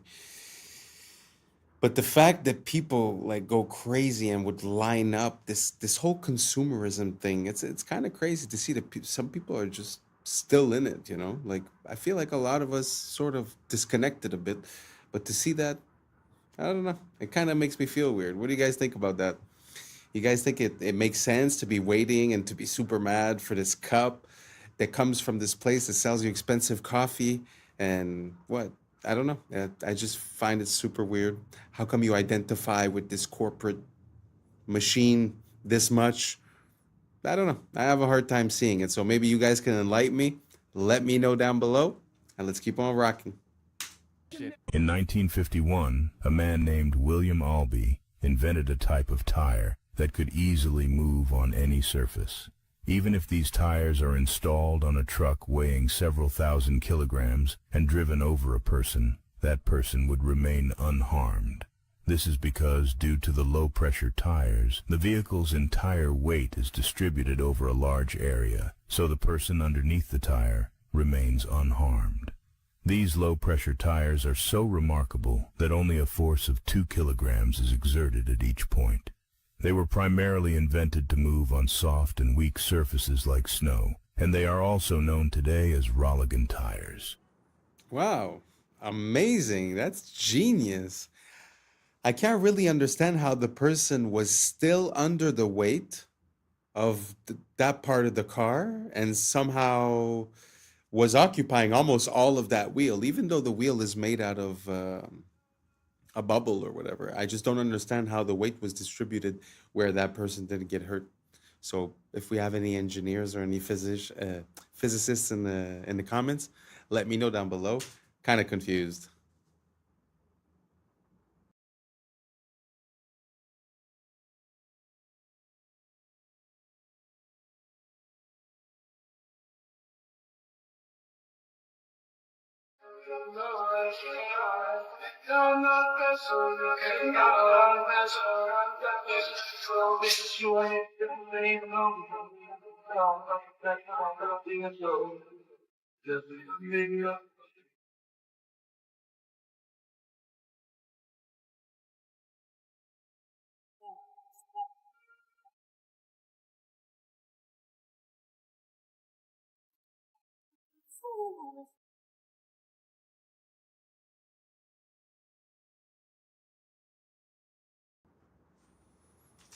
Wow. Again, that is complete genius. Wow. I never even thought about that. So you're throwing stuff in the garbage and it's like a never-ending garbage in a way. So you're occupying the same amount of space as you do with the certain amount of garbage collection, but you're actually collecting way more and there's way less garbage visible, at least. Wow.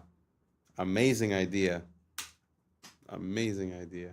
And that's a wrap for today, familia. Whether you're tuning in with the sunrise or you're posted up after midnight, I appreciate your time, your energy, your curiosity. And remember, this isn't about truth or fiction. This is about perspective. If this sparked a thought, a laugh, a deeper question, then we did our job. Drop your thoughts in the comments. Keep the convo alive. Like, subscribe. Don't forget to hit that bell if you're riding the wave, because we're just getting started. Until next time, stay grounded, stay weird, stay critical. I'm Adam Strain, and this has been Adam Strain Reacts.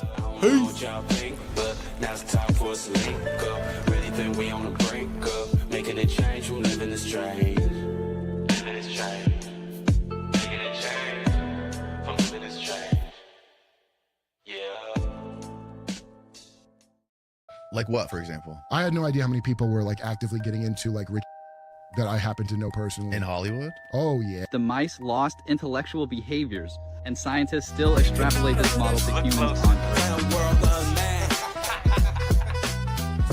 What's up, YouTube? Today, we'll be looking at disturbing TikToks that'll make you question reality. So without further ado, welcome to Adam Strain Reacts. Let's get her done. This is crazy. I read this morning that Orion took 42 minutes and 50 seconds to pass by the far side of the moon. And the total runtime of the Pink Floyd album, Dark Side of the Moon, is also 42 minutes and 50 seconds. Yeah. What is it the universe says about coincidences? They're never so lazy.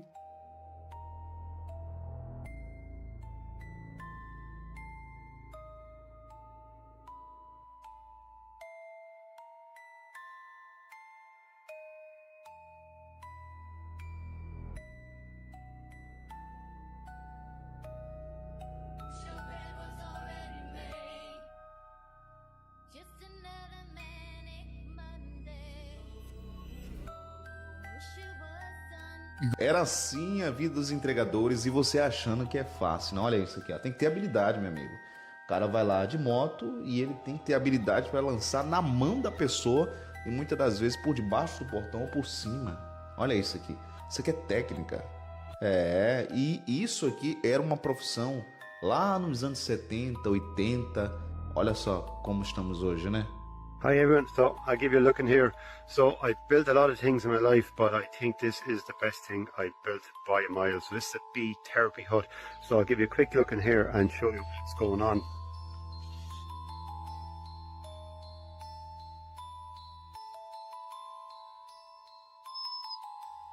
So in here now, underneath this is the bee bed, and underneath this there's 3 hives. There's about 150,000 bees in there, and then just down here at the end I have another hive. It's an observation hive. I'll just give you a quick look here.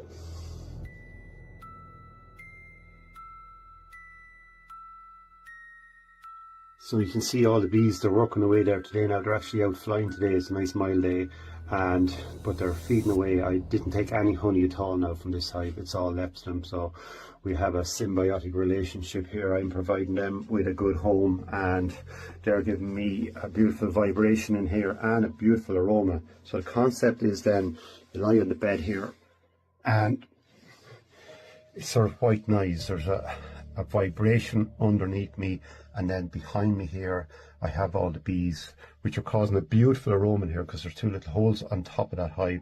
So there's a beautiful smell of propolis and beeswax, and it's just amazing. So the concept is, this is called apitherapy. So they reckon 5 minutes here is equal to a night's sleep. Well, all I can tell you is from mine, like 5 minutes, 15 minutes, but it's just absolutely amazing. It's lovely to have somewhere like this in your life that you go to, that you're picking up really good energy. When I leave here, I leave feeling good. So I know when I come back here, there's a good feeling left behind me. and we know water holds memory. So there's a lot of moisture in the air and in the timber and in the structure. So heat contains the memory. And yeah, so feeling good. You go back and remember little things that were odd, and you can put it together and come up with some bad answers. And I do. Like what, for example? I had no idea how many people were like actively getting into like rich that I happen to know personally. In Hollywood? Oh, yeah. I'm not going to say who it is on here, but I'll tell you after. But when I heard this, I was like, what? Do you ever kiss your 38-year-old? No. Are you sure? Put Carl Rob Reiner kiss and, oh, here we go. Hold the back of their... No, they don't. That's weird, Go down, hand holding. Oh, it happened again. Yeah, there's multiple. Look at that shit. My God, dude. Yeah, it's not one picture, dude. They do this all the time. I've been very fortunate in family. In my first marriage, I had 2 lovely daughters. Girls are such sweet-smelling, yeah, that's true, wonderful things. Mm-hmm. I can still remember when they would be so clean and their hair done, their starched dresses, and how when they would, the dresses would come up and what? He's talking about his daughters? They're just totally beautiful things, and I was happy. I was lucky with my girls in that they never had the problems that sometimes. Who is this guy? Not that my daughters didn't Gene have their Roddenberry? own What's his? Yeah, who is The he? creator of Star Trek? This is the creator of Star Trek? Yeah, the beloved creator of Star Trek. Oh my A God. guy Did you who- know this, Steve? I did not. Yeah. That's me. God. I'm not particularly genius in any way. This is anyone should notice if they feel like noticing it. Yo, I didn't know there was a till last year. Do you understand? Why the wouldn't I know that until just recently? Because it's effective. We're worse than North Korea as far as propaganda, 100%. So building. It was a C. There was And that 2 trillion of that is missing, they can't account for. Julian was telling me that he thinks that when they built it. Of course it would have been. He's right about that. Not only that, Julian told me that he thinks. And he's always told me that. The day I met him, he was talking about telling me. Dude, he's worse. Ben is worse than that, but Julian's not. And Julian's not a guy that will jump over to where I'm at automatically. So that's a thing that he personally noticed. Yeah. That stuck with him. Those are the things to really follow when something sticks. Like just jokes I remember people had that were like, did you ever notice jokes? But they're then you realize and now a lot of jokes are coming true. It's really upsetting. I don't know if you guys know about Gene Roddenberry, but basically Star Trek is, a lot of people say it was like a plan towards where technology was going. You see the first AIs, you see the first tablets, you see the first transparent screens, all kinds of stuff. But it's kind of weird when you start looking at what these people believe. Like we saw the interview of that guy. It's the same thing with like space travel and rocket engineering. There was Jack Parsons. It always seems like the forefront of technology is in some way, shape, or form associated with these weird beliefs or attitudes. I don't know if you guys get the drift that I'm saying. If you have other examples, please let me know. But let's keep on rocking.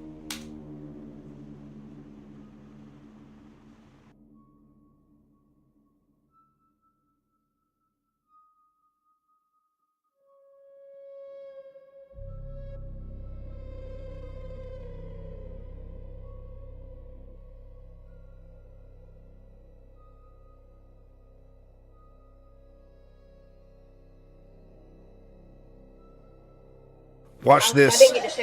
This is awesome. That's right, man. I'm going to get that for you. You guys asking for a lot today. Say excuse me. Say excuse me. Say excuse me. Excuse me? Say excuse me. Excuse me? Yes, sir. Can you talk to my manager? You need to speak to my manager. So that's what we not gonna do. We not gonna get no attitude with that. You understand that? Yes, sir. So we're gonna put our hands down and we're gonna ask nicely. If it's okay, may I speak to a manager? Sure, please. It's okay. Can you speak to your manager? Yeah, I'll go get my manager for you. Right. Say thank you. Thank Thank you. What's his problem? He might be having a bad day today. You know, who knows? Sometimes they don't. Sometimes they Yeah, sometimes people, hey, look at me. Sometimes people have bad days, but we don't catch no attitude. We don't get an attitude back, nor do we, start snapping at people. We don't curse. We don't do any of that stuff. You understand that? We as men keep our bearing. You understand that? When we have issues, what should we do? Stay calm and keep our bearing. You understand that? Yes, All right, so we had to ask her to speak to just because we just need to let her know our experience. Because he's not doing good. We're not having a good day at the restaurant. We've had to ask for our refill. We had to ask for silverware. We had to ask for plates, all this stuff. And then he not bringing stuff out. We had the wrong food. So think about all that stuff. And then you need to tell the manager that when she gets here, okay? But you're going to tell her nicely. You understand that? Nice to meet you. How can I help you? We having a complaint about the waiter. We went ask for more plates and refills. He smelled out the plates and he said it was way too much. So y'all were being too much and that he threw the plates down? Yeah, I have any complaints on this side? And also, when we had got our food, he had forgot to give us silverware. And then when he did give us our silverware, he forgot to give him a spoon. So, and he forgot my order and he placed just rice on my plate. Okay. Did we get your food corrected already? Yes, ma'am. We did? Okay. I apologize for our server's attitude towards you guys. That's unacceptable. I will go have a talk with him and hopefully we can get things cleared up. Is there anything else I can do? No, ma'am. You sure? Yes, ma'am. How's everything going? Good. I just want to come out and apologize. My manager spoke to me. I was having a really bad morning, guys. Hit something on my car, and I took it out on y'all. That was all me. I apologize. Thank you guys for bringing it up. It won't happen again. How's your meal? Is everything else going okay? Yes, sir. Awesome, man. Well, if y'all need anything, just give me a little holler, all right? All right. So this is what we want to do here before we ask for the check. What did he say was going on his day? He had something going on with his car. He had something going on with his car, right? Yes, so what's something we can do? Ask him, is it okay to pray for him? Is it okay to pray for you? Of course, man. I would actually very much appreciate that. All right, cool. So you want to say a prayer for him? Father God, thank you for our day. Thank you for our surgery. And thank you for having him to get things fixed with his car. And again, we thank you for him. In Jesus' name we pray. Amen. Amen. All right. All right. I appreciate that, man. That made me feel so much better, dude. All right, now what we need? Can we get a check? That is a man raising up children the way they should go. I think, to be honest, kind of gets me emotional. I know it's probably staged or whatever, but it's more about what it represents. And I feel like a lot of the kids, they have access to information, but they don't necessarily have access to a good teacher. And to see that in action and to see how sometimes, kids might act a certain way just by reflex and just having someone there to guide the situation is beautiful. It's a beautiful thing. And men, more than anyone else, need to be, like he said, calm and in bearing, of their emotions and of their attitudes. So I find it such a beautiful thing. And I think it's a bit lacking these days. I don't know, maybe it's just an impression I have. Let me know what you guys think down below. Do you think this guy went too far, or do you guys think that it makes sense to teach your kids something like this? Let me know down below, and let's keep on rocking. I think I just found a connection between the Georgia Guidestones, resets, and an experiment done in the 70s on rats. So my bad, it was on mice, not rats. So this was a man-made mouse utopia called Universe 25. It started with 4 males and 4 females. The colony peaked at 2,200 and from their decline to extinction. Once a tipping point was reached, the mice lost intellectual behaviors, and scientists still extrapolate this model to humans on Earth. So the Universe 25 experiment was one of the most terrifying experiments in the history of science. Through the behavior of a colony of mice is an attempt by scientists to explain human societies. The idea of Universe 25 came from the American scientist John Calhoun, who created an ideal world in which hundreds of mice would live and reproduce. More specifically, Calhoun built the so-called paradise of mice, a specially designed space where rodents had abundance of food and water, as well as a large living space. In the beginning, he placed 4 pairs of mice that in short time began to reproduce, resulting in their population growth rapidly. However, after 315 days, their reproduction began to decrease significantly.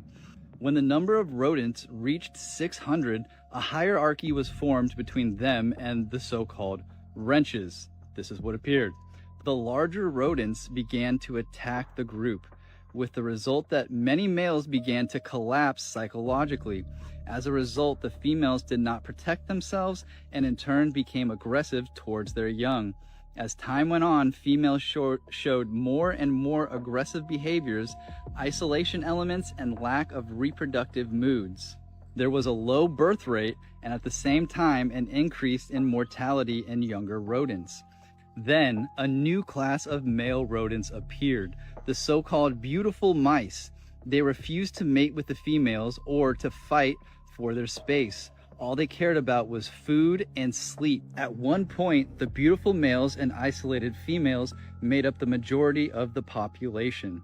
As time went on, juvenile mortality reached 100% and reproduction reached 0. Among the endangered mice, homosexuality was observed and at the same time cannibalism increased. Despite the fact that there was plenty of food, John Calhoun repeated this experiment 25 more times, and each time the result was the same. Could this be the message on the Georgia Guidestones? Maybe it's not that they just want to have this ruling class. Maybe they know once the population gets to a certain amount that this same thing that happened in this mouse experiment will happen with humans. This would also explain the Cabbage Patch Babies and why they had to repopulate the earth, because we had too many people and they stopped reproducing. Dude, this is crazy. So what if these resets don't actually happen because of a catastrophe? They just happen because of overpopulation, just like what happened with these mice. And then the mud floods would just be to like seal the deal, to rewrite history so that nobody had any questions about what happened in the past. Dude, that's a crazy ass perspective. Let me know in the comments what you guys think. This is crazy. Peace and love, y'all. Yeah. It's some interesting questions because, I mean, that experiment is very worrisome and it feels like we're at some point in that process.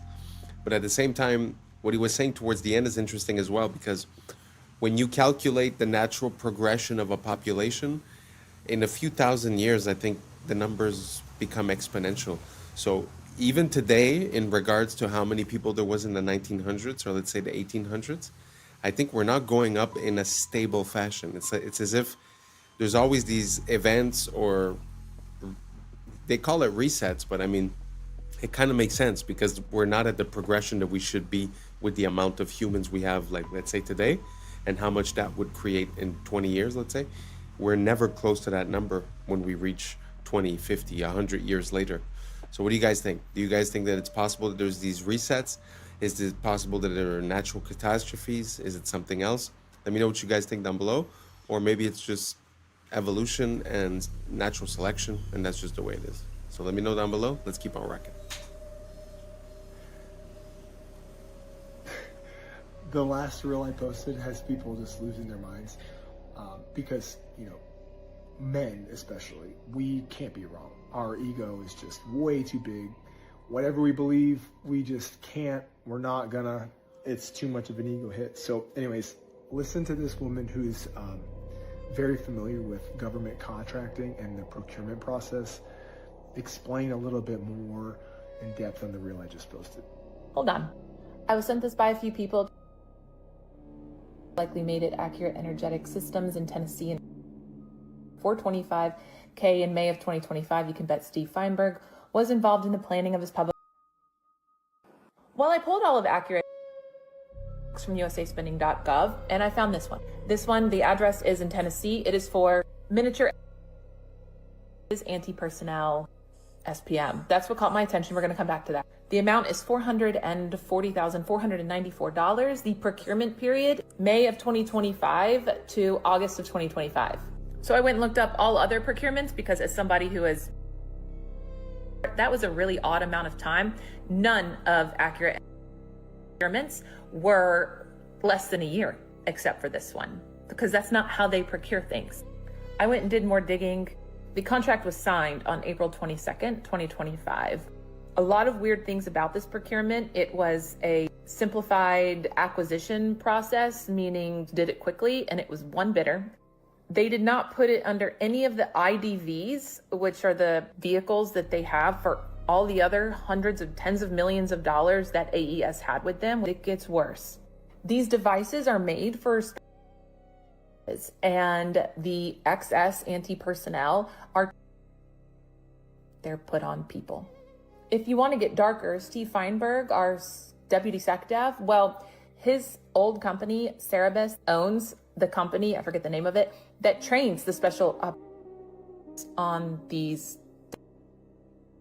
He's the one who put protecting the blue and white country in his priorities as the same as protecting America. So you have a procurement that was signed April 22nd and started May 1st, ended August. For tiny devices, forgot to mention that the plant that the address is at did a month after, and everyone in that. So, I don't know, Cersei, what do you think? Huh? What do you think? Yeah, I totally agree. Day 6 of Artemis 2, and the logic just broke. These images are the exact same. One's day and one's night, but if you look at the top, these images are the exact same. And look at the live feed, and watch his eye. Ready for it? Watch, watch, watch, watch, watch. And the shrimp soak back up the water.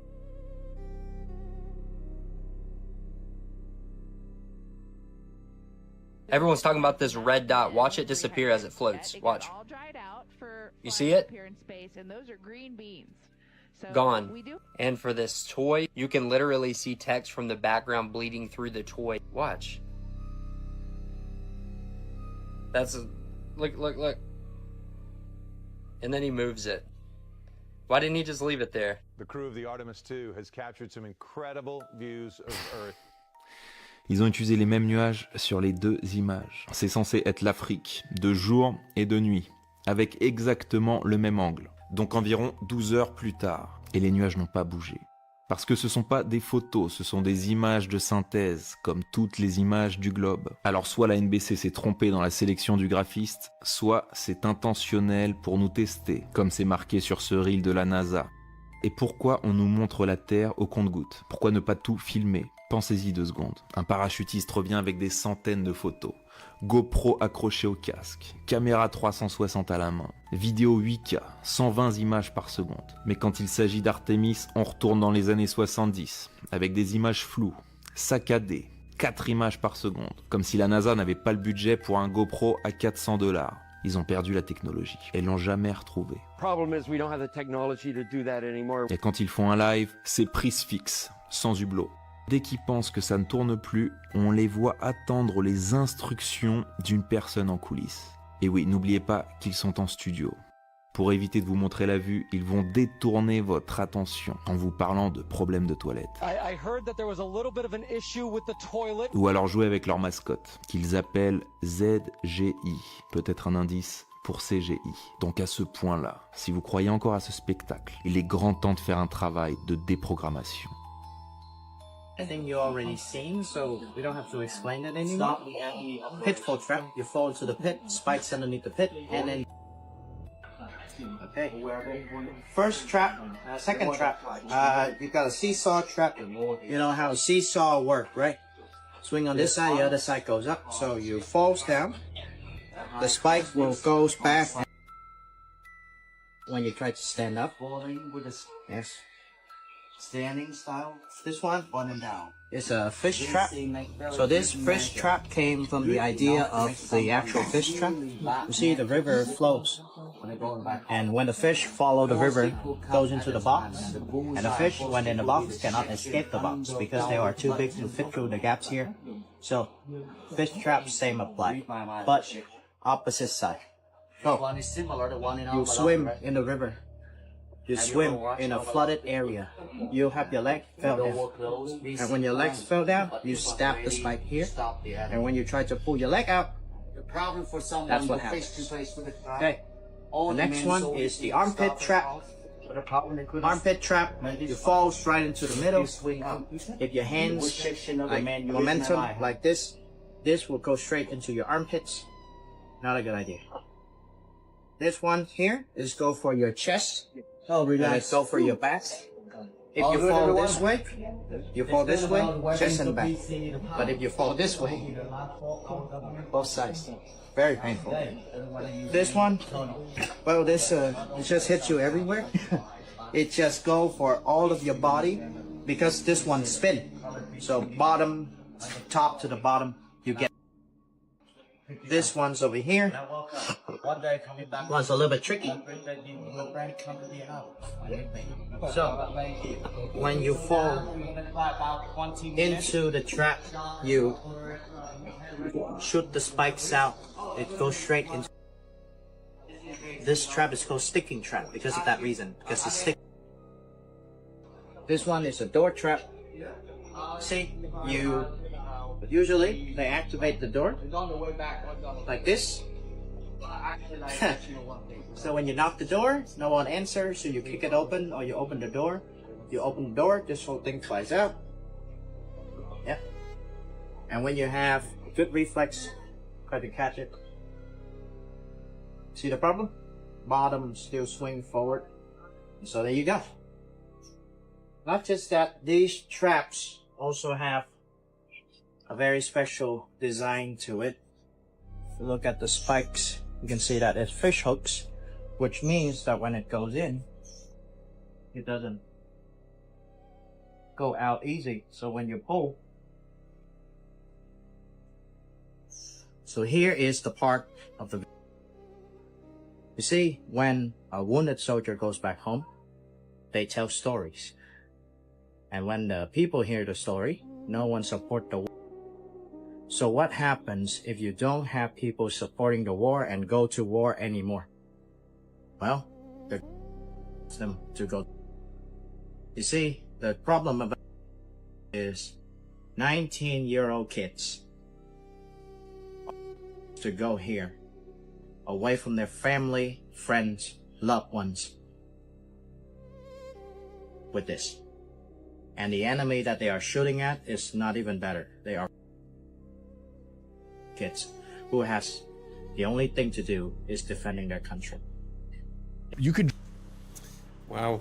I had no idea about all those traps, but can you imagine you are the superpower of the world at that moment? For whatever reason or the other, you're like, okay, Vietnam, you're gonna get it. And somehow, through making holes, I mean, you have tanks, fighter jets, and through making a few holes with a few spikes, you somehow end up winning. I cannot imagine the rage of the Americans in that situation.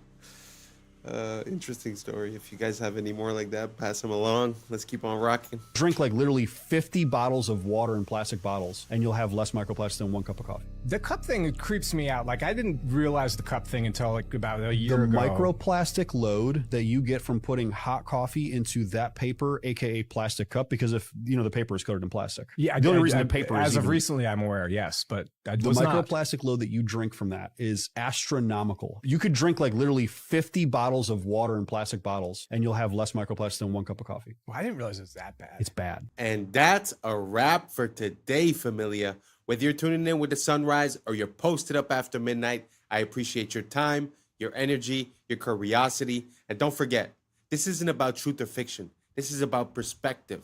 If this sparked a thought, a laugh, a deeper question, then we did our job.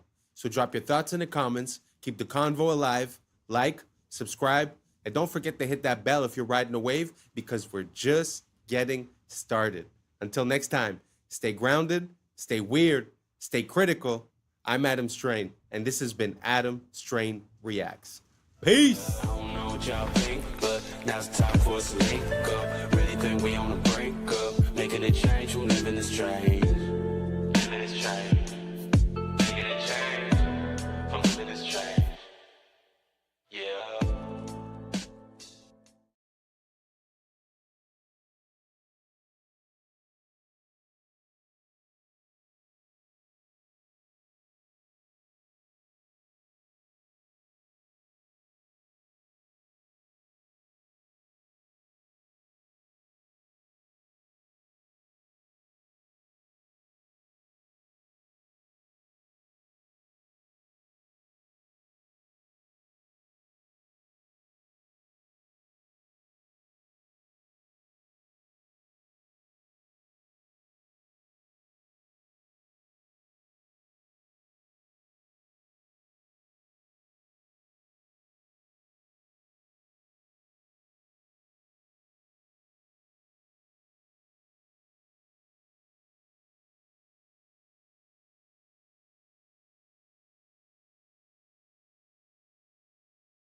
Meet the world's fastest backwards runner. Are particles real? I think in a way physics has been a progress away from this. This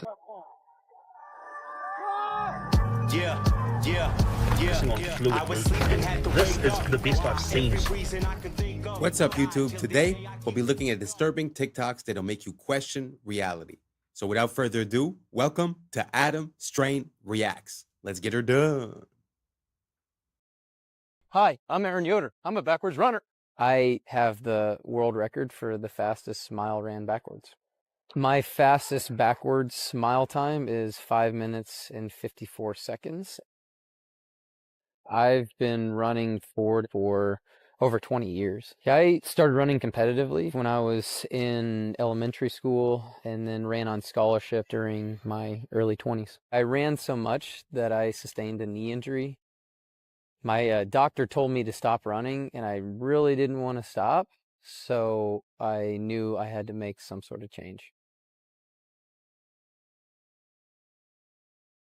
Retro running or backwards running is where you're literally just running in reverse, and there's no impact on my knee. I run backwards everywhere. I run backwards on the treadmill, I run backwards on the track, and also out on country roads. Backwards running feels great on my knee. I don't feel anything, which is a reason why I really enjoy it. Look how advanced these robots out of China are at the moment. They've just taught them advanced kung fu and martial arts. They're focusing on fluid movement, and this is the best I've seen so far. Like, look how well this thing moves, jumping, doing flips in the air. It's just everything. It's the most advanced kung fu I've seen in a robot so far. These things are scary, but also, is it a good idea to teach these robots kung fu? Oh. So what do you guys think? Do you guys think that the more innovation we have towards these robots, the better it is? Do you guys think that these are autonomous robots, or they're being controlled by someone and copying the movements? But at the same time, if they could copy the movement once, I suppose they'd be able to copy it again. So does this scare you, or do you find it just impressive? Do you think that it makes sense for us to continue in this direction? Let me know down below, and let's keep on rocking. This is amazing. This is the future of weeding. No toxic sprays, no harsh chemicals in the soil. Just lasers, precision light, managing weeds, protecting the crop, and keeping the soil alive. This is working with nature, using and harnessing technology for a safer, cleaner, healthier future in food. Wow, I had never seen that. I find that amazing, because often we say, oh, look how man has been in evolution, but oftentimes, like if you look at, the structures or the architecture, we actually see a decline, right? But this is truly something that I find is next level, because what is truly archaic, I think, is to put poison on a plant that you're going to eat. That is, not the smartest thing, in my opinion, personally. So what do you guys think about this? Using lasers to target and to not affect the normal crops? I find this is a step forward towards us being a bit healthier and having access to food that is worth eating. Do you guys agree? Do you guys disagree? Let me know down below. Let's keep on rocking.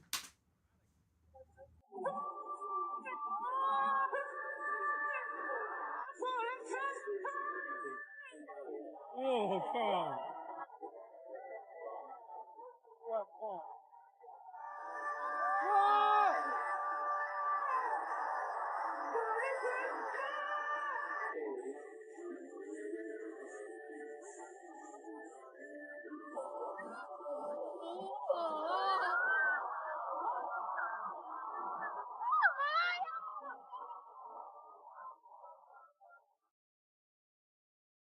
What?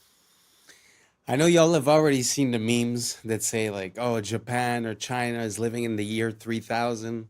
Sometimes it doesn't make sense, but this actually does make sense. It does look like the future when you look at that show, the way that they've already implemented the robotic help part, very interesting. So do you guys think that it's going to help, or do you guys think that it's going to take away the job from, backup dancers?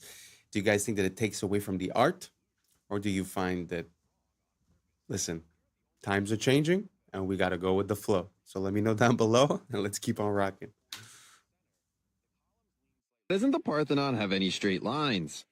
It turns out the problem wasn't bad construction. When the Parthenon was built in 432 BC, the Greeks had spent decades perfecting the design and used the most calculated advanced mathematics to calculate every measurement down to the millimeter. But they discovered a problem with perfection. When you look at straight horizontal lines from far away, your eye tricks you to think that the lines sag inward. The Greeks realized that if they built the Parthenon with straight lines, the entire structure would look warped from a distance and it would ruin how it looked. So how did the Greeks fix the optical illusion? They fixed it by building it wrong on purpose. I'm here at the only full-scale replica in Nashville, Tennessee, where you can see that the base of the temple rises about 4 inches in the center. The columns lean slightly inward and bulge in the middle, and even the horizontal beams across the top curve upward. But from ground level, these intentional distortions cancel out the optical illusion, making the building look geometrically perfect. So the Greeks knew that perfect architecture isn't about what is straight, it's about what looks straight. Sabina, what's your opinion? Are particles real?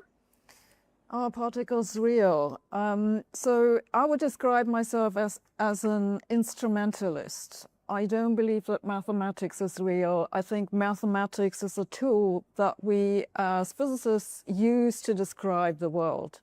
And in this mathematics, we have definitions for things that we call particles. That might be an excitation in a field, or it might be an irreducible representation of the Lorentz group, or it might be a quantum of energy, and these are all related. And then we know what we're talking about. That is what I mean by a particle. But are particles real? I don't know. I'm not sure I know what this even means. This is a question I leave to philosophers. Lucky we've got one. For me, the interesting question is, are particles fundamental? The particles that we currently know of in the standard model of particle physics, electrons, quarks, photons, and so on, are they fundamental or are they made of something else? I know we like to say that the science is settled, but truly a lot of the things that we operate on are basically adaptations, or their theories, or their ways of comprehending the world and explaining it. But to hear a physicist say, just utter that question, are particles real, actually just shows how there might be a difference between what we believe has been understood and what truly is understood. Because when you look at a physical representation of something, like let's say a map, the map looks authentic, it looks like it makes sense. But we know nowadays that when you look at the details of the map, it's very hard for it to be a perfect 1-to-1 ratio. It's actually, I think, impossible.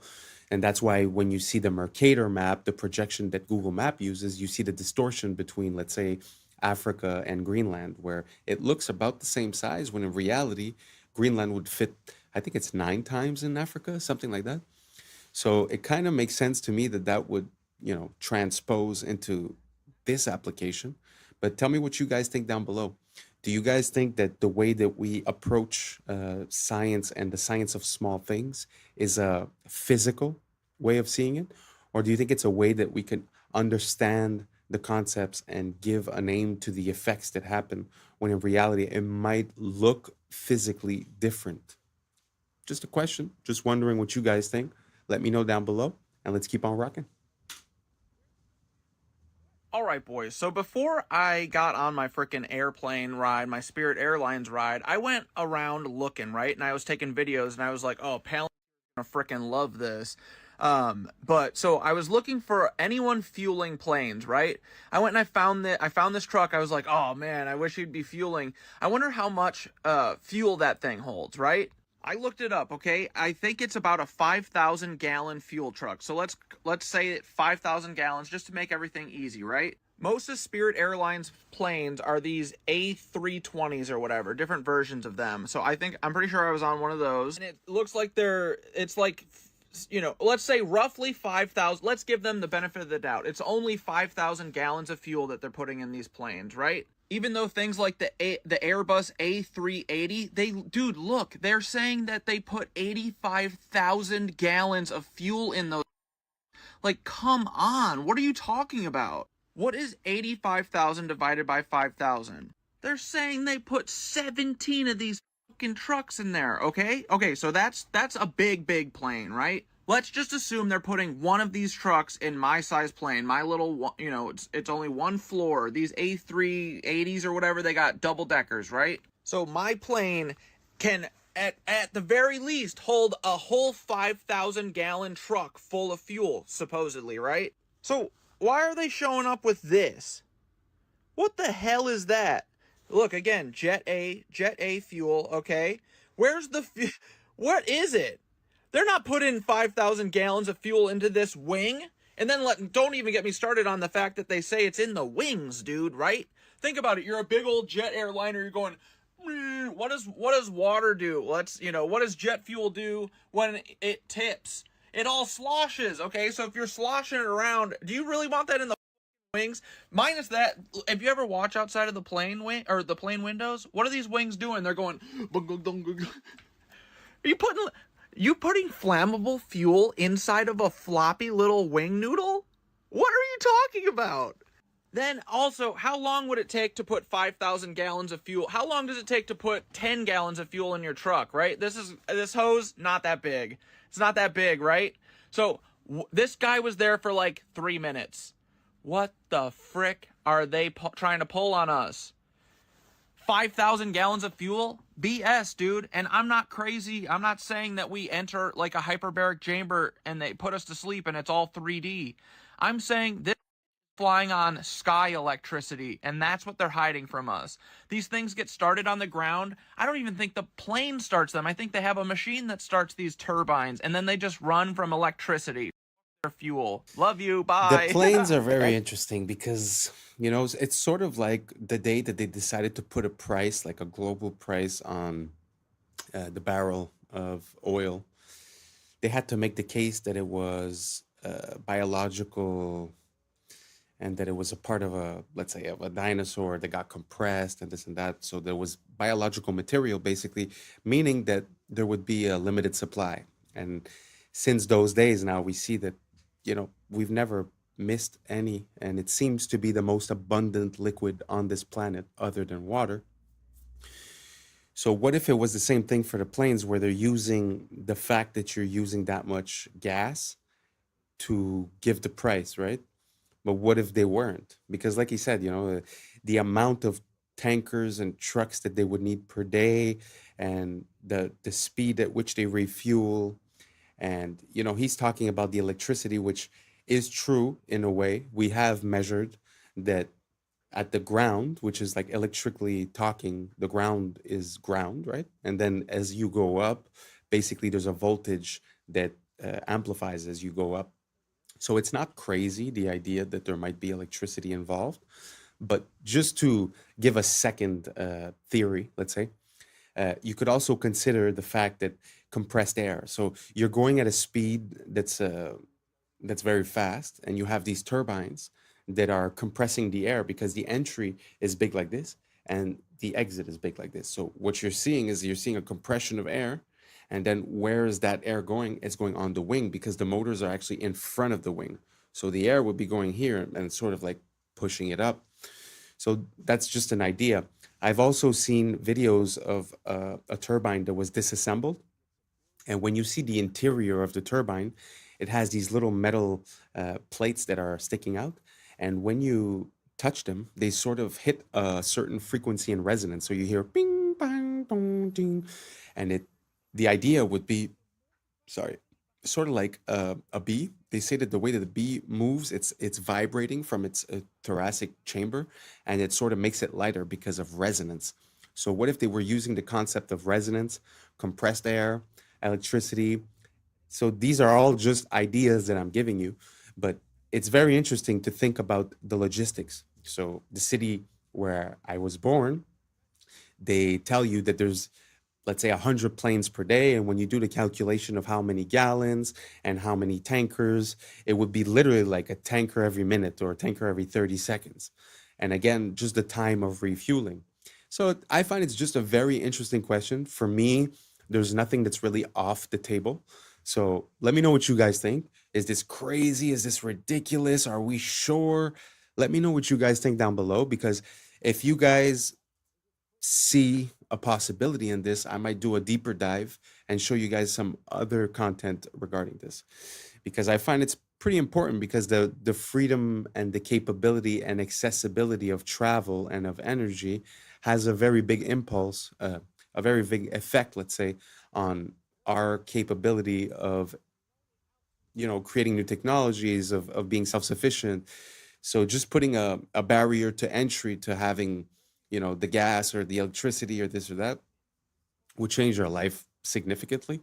So that's why for me, it's not something that I shy away from or that I'm scared of talking about. So let me know if you guys think down below if it's a possibility that there would be some other technology, and that would be the reason that they took the Zeppelins away, the balloons that used to fly, because it was too accessible, too easy, right? So let me know what you guys think down below. And like I said, if you ask me, I'm going to do a deeper dive on this. So let's keep on rocking.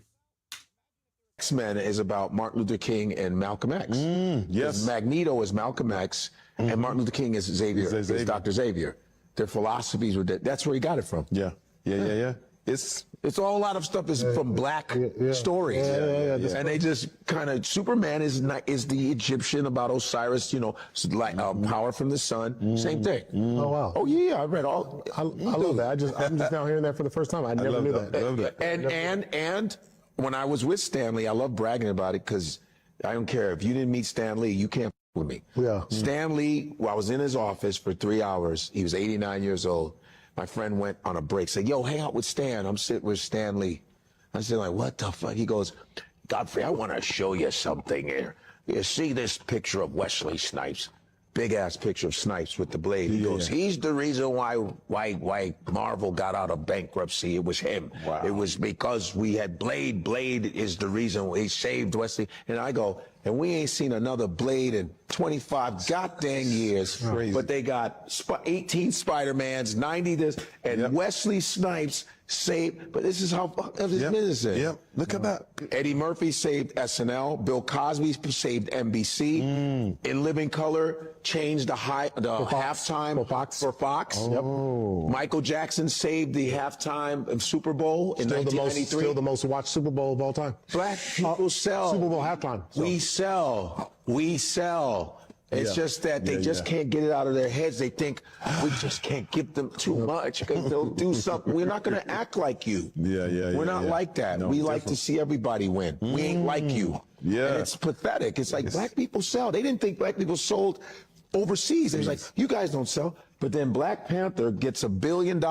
And then I was in Saudi Arabia. And they were like, this is the only movie we've let in. Because they ban all American in Saudi. They go, no, Black Panther, yalla, yalla. The entire... Wow, I had never heard that, actually. It's very interesting. It actually makes me think of, you know, the story of the Matrix and the Terminator were connected, and they were written as well by a black lady.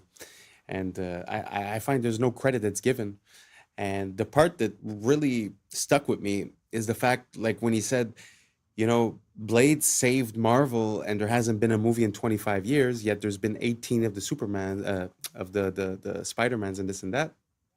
Very interesting, because really, when you think about it, why wouldn't they release things that they know work, and they would try to, I say ruin, but, you know, like destroy all these long-standing franchises. I have a hard time understanding Disney, to be honest, and everything that they've been doing in the past, let's say 10 years with the movies.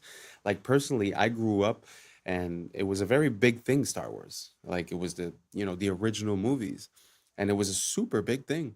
And now I can't even bring myself to watch the new ones. It's like, I can't even follow it. It just seems so distorted and so, and to make a quick parallel, if you guys haven't seen, there's a movie or a trailer about when Anakin sort of becomes Darth Vader, and it's all done by one person using AI. And I think that's going to be the downfall of these companies, because for once we're going to be able to create the things that we want to watch, and we won't have to wait for them to provide it to us.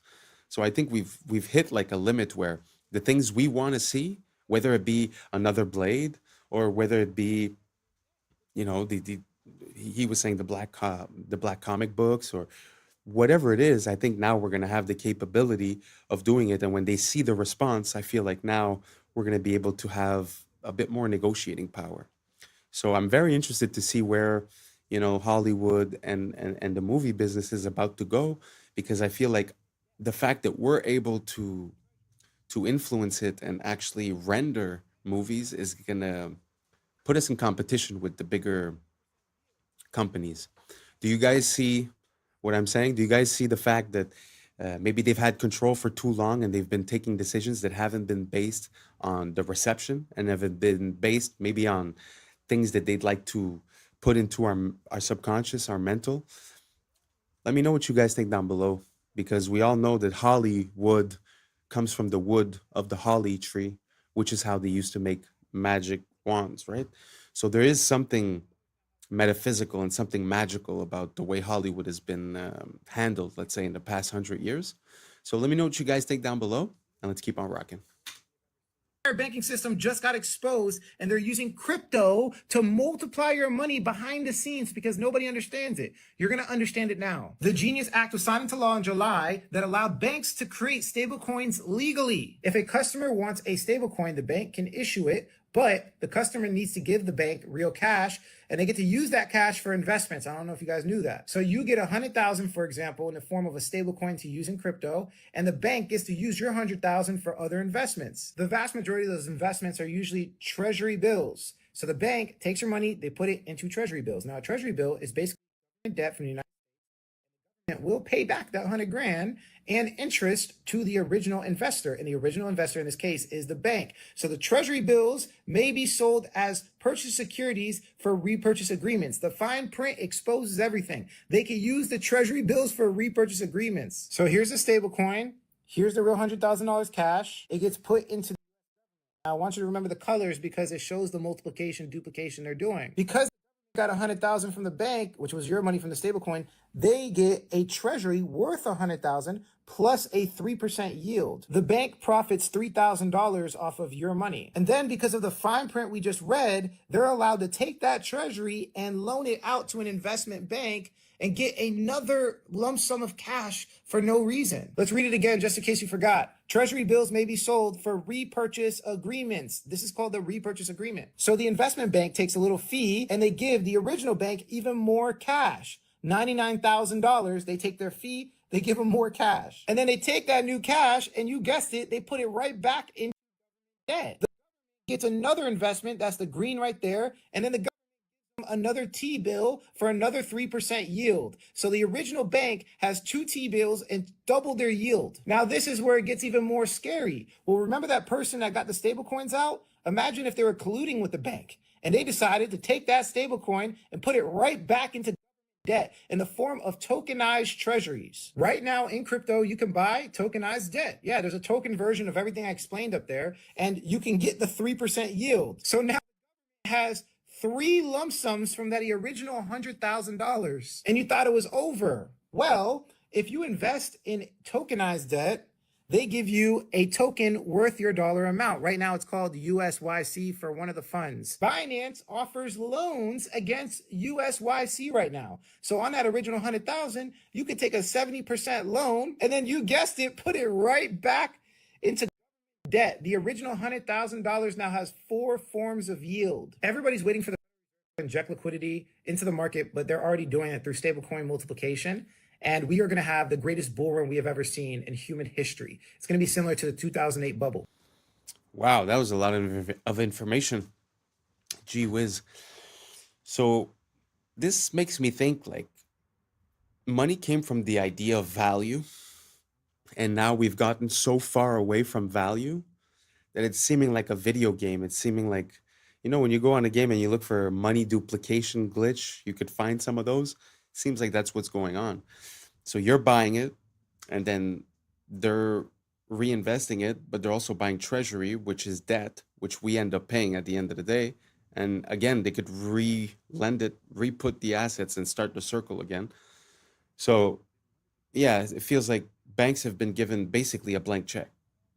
And that's without speaking that in the days of the COVID a couple of years ago, they went, you know, fractional reserve spending means I have $100.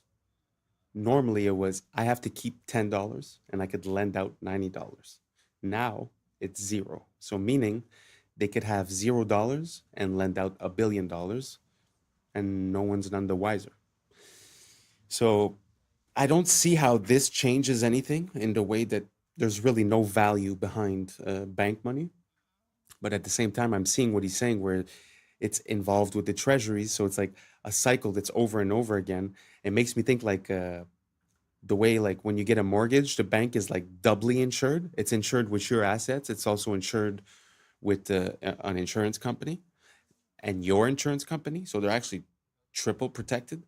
It seems the same way. It's like they're 10 times protected and us, we have to pay for everything. So I don't know. I don't know where we're going with this because it just seems like the more they win, the more they devalue, but the more they devalue, the more the crash is about to come, right? Unless they are artificially inflate. And so I guess that's what he meant at the end with the bull run. So everyone's going to feel like they're winning when actually the disparity between the people winning and the people at the bottom are going to be so much bigger. So I don't know if I caught all of this. Maybe I'm probably missing some parts. So if you have any information to give and share, don't hesitate. Write it down below. I'm still learning about all of these subjects. This is why I'm here. This is why I made the channel. So we could collaborate and we could, we could collaborate on ideas and build better ideas together. So let me know what you guys think down below. Do you have a wallet? Do you keep it on a cold storage? Do you keep it on the exchanges? I'm going to put some more crypto stuff in the next videos. So please don't hesitate. Write down below and let's keep on rocking. How were we allowed to be fooled for so long? And no, I'm not talking about this beautiful architecture here, saying it was built by horse and buggy. I'm talking about Timu, Han Solo, and Chewbacca here. Hawkins was a literal puppet on that world stage. Did you know, before Hawkins had his fancy little computer, he had a translator talk for him? I think, in a way, physics has been a progress away from mysticism towards a rational understanding of the universe. Stephen, when did you first realize you wanted to be a physicist? I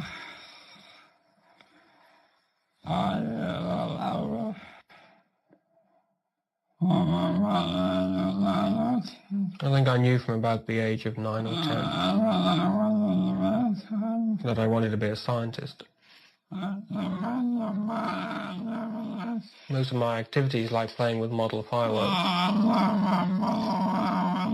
or model railways, or playing complicated games, was aimed in some way at finding out how the world worked around me.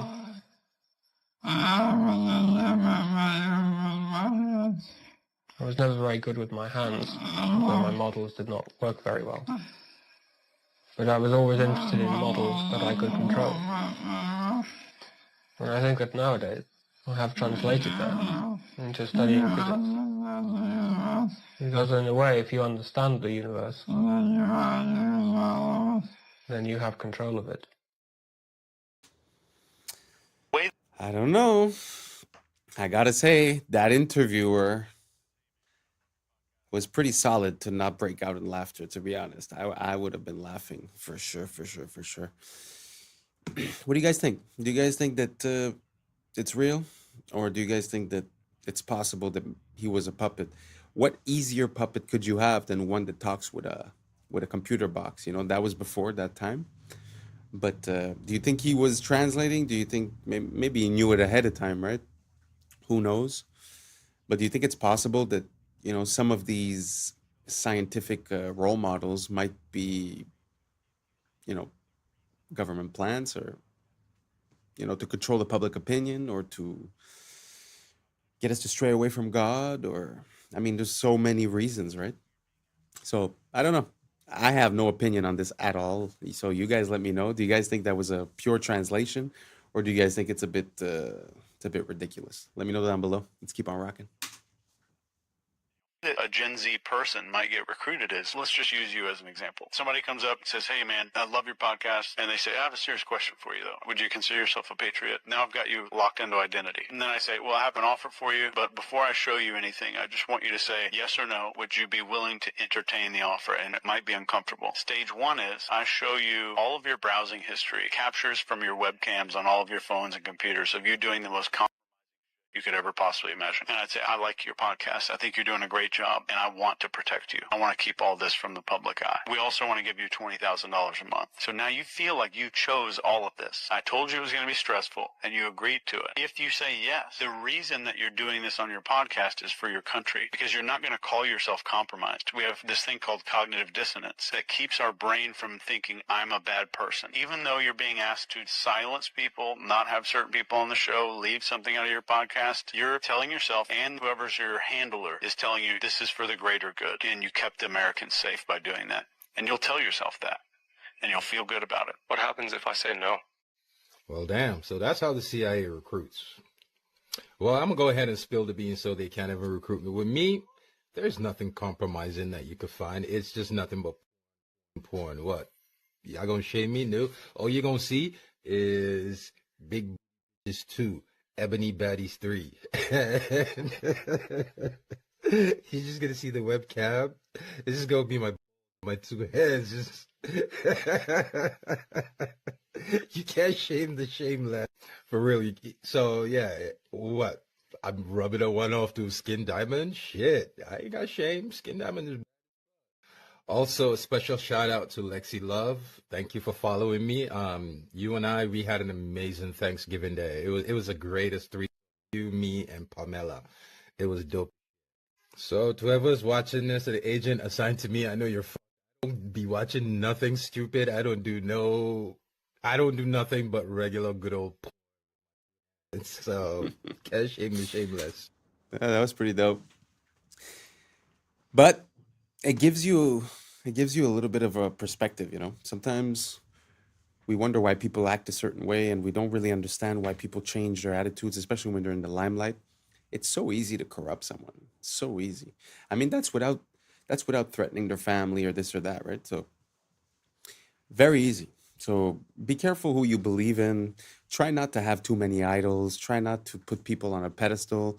We're all human. We're all the same. Well, I mean, most of us, don't get me wrong. What do you guys think? Would you be compromised? Are you scared to be exposed? That's not a good look, you know? If you're scared to be exposed, maybe you should, you know, comport yourself in a way where you don't live with shame, you know? So, anyways, very interesting. Let me know what you guys think down below. Would you be easily corruptible if they made you that offer? Do you have things to hide? Let us know down below. I know you won't, but you can.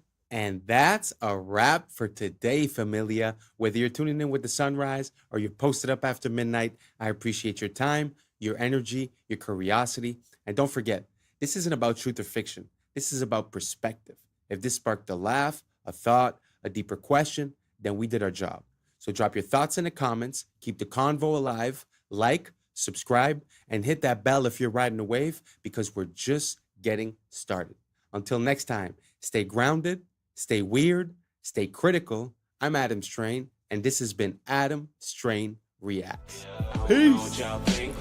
Now's the time for us to link up. Really think we on the brink up. Making a change from living this strange. Living this strange. Making a change from living this strange. Yeah.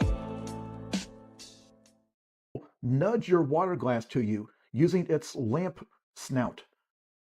That it might actually be alien technology scoping us out. Around and shows that everything is priced in grams of gold. I'm gonna skip. I was sleeping, had to wake up. Why? Every reason I could think. What's up, YouTube? Today, we'll be looking at disturbing TikToks that'll make you question reality. So without further ado, welcome to Adam Strain Reacts. Let's get her done. All I want to know is how I can bet some money on this, because this game is pretty cool. I mean, it's a mixture of a lumberjack, geometry, and an ice cold cools. And the goal is pretty simple. Land the log on the beer. I'm not going to lie to you. I'm putting all my money on Paul Bunyan III here, because his skills are on a whole nother level. Me and the devil. walking side by side. Me and the devil, walking side by side. And I'm gonna see my man till I get satisfied. See, you don't see why. It's like peering into another world sometimes when you look into the past, especially when it comes to certain things like medicine. It's so interesting to see how we've replaced using natural elements and we've decided to synthesize the same compounds found in nature so that we could copyright them and make money. So it's kind of like a wish to go back to the way it was. Like I wonder how it was, you know, when you'd have a problem and you'd take like we were seeing there, like clover honey or stuff like that, because we do know now that like cloves and stuff like that are anti-parasite and they have properties. So I don't know why we decided to change. I suppose it's for money, but I wish we could go back, because from what I understood, when they changed the education system and the people that were running the oil companies realized that they could sort of use oil-based components to create medicine, that's when we started seeing all the pills and all the things that were synthesized. So it feels like it was done out of a bad intention, and it wasn't for the good health of the people. So let me know if you guys think the same way, and if you don't, let me know why down below, and let's keep on rocking. Did you know that one of the world's most beautiful gems is created as a defense mechanism? A natural pearl begins its life when an irritant, like a grain of sand, gets trapped inside an oyster. To protect itself from the intruder, the oyster begins covering it with layers of a substance called nacre. Over several years, thousands of these shimmering layers build up, transforming a simple piece of grit into a smooth, lustrous pearl. I've become obsessed with this kind of thing. Apparently, as part of the display at IKEA furniture stores, they have just a fake door printed on a background, but you see this wear pattern from where hundreds of confused customers have tried to open the fake door. So the thing that I've become obsessed with is really weird and interesting wear patterns, like this photo from a laundromat. And you can actually see at head level where all of the dye and the grease from people's hair has created like this ghostly stain over the decades. If you've been to a gym, you've probably seen this wear pattern on their bench press machine where they slide the peg into the weight they want, and you can see like a bell curve distribution of what weights people choose. I really like this one. This is an old-timey shop that's got one of those bells over the door that tinkles when somebody comes in. And over the decades, the millions of door openings has worn a hole all the way through the door. I'm getting these off of a subreddit called R Well Worn. And they have thousands of these. Like here's the restrooms at this person's engineering school, and you see the difference in the wear pattern between the men's and the women's. Here's where this person's hairdresser is slowly wearing a hole in the floor. Here's the keys on an antique organ that have been worn down over the last 170 years. Here's a TV that played CNN every day for 2 straight years, and you can see it created a ghost image where the reporter stands. And of course the obligatory bronze statue where tourists cannot resist grabbing this guy on the butt. None of you realize how weird this is about to get. If you couldn't tell what was going on in that clip, I will explain it. But let me say, we are the last generation for which the stuff in our house is not alive. This is a prototype lamp made by Apple that has AI, but doesn't just let it respond to voice commands. This AI in this machine lets it get sad when you disagree with it. If you set an alarm for it to remind you to drink water while you're working, it won't just sound a tone, it will nudge your water glass to you using its lamp snout. When you play music in the kitchen while cooking, it will dance along to the songs. I am telling you right now, when it comes to AI for the average person, this is where the money is. It does not take much at all to convince us that an inanimate object is alive. If you just stick googly eyes on a Roomba, most of us will get upset if a guest kicks it. But the next generation of children will be raised in homes in which they will treat many objects as members of the family.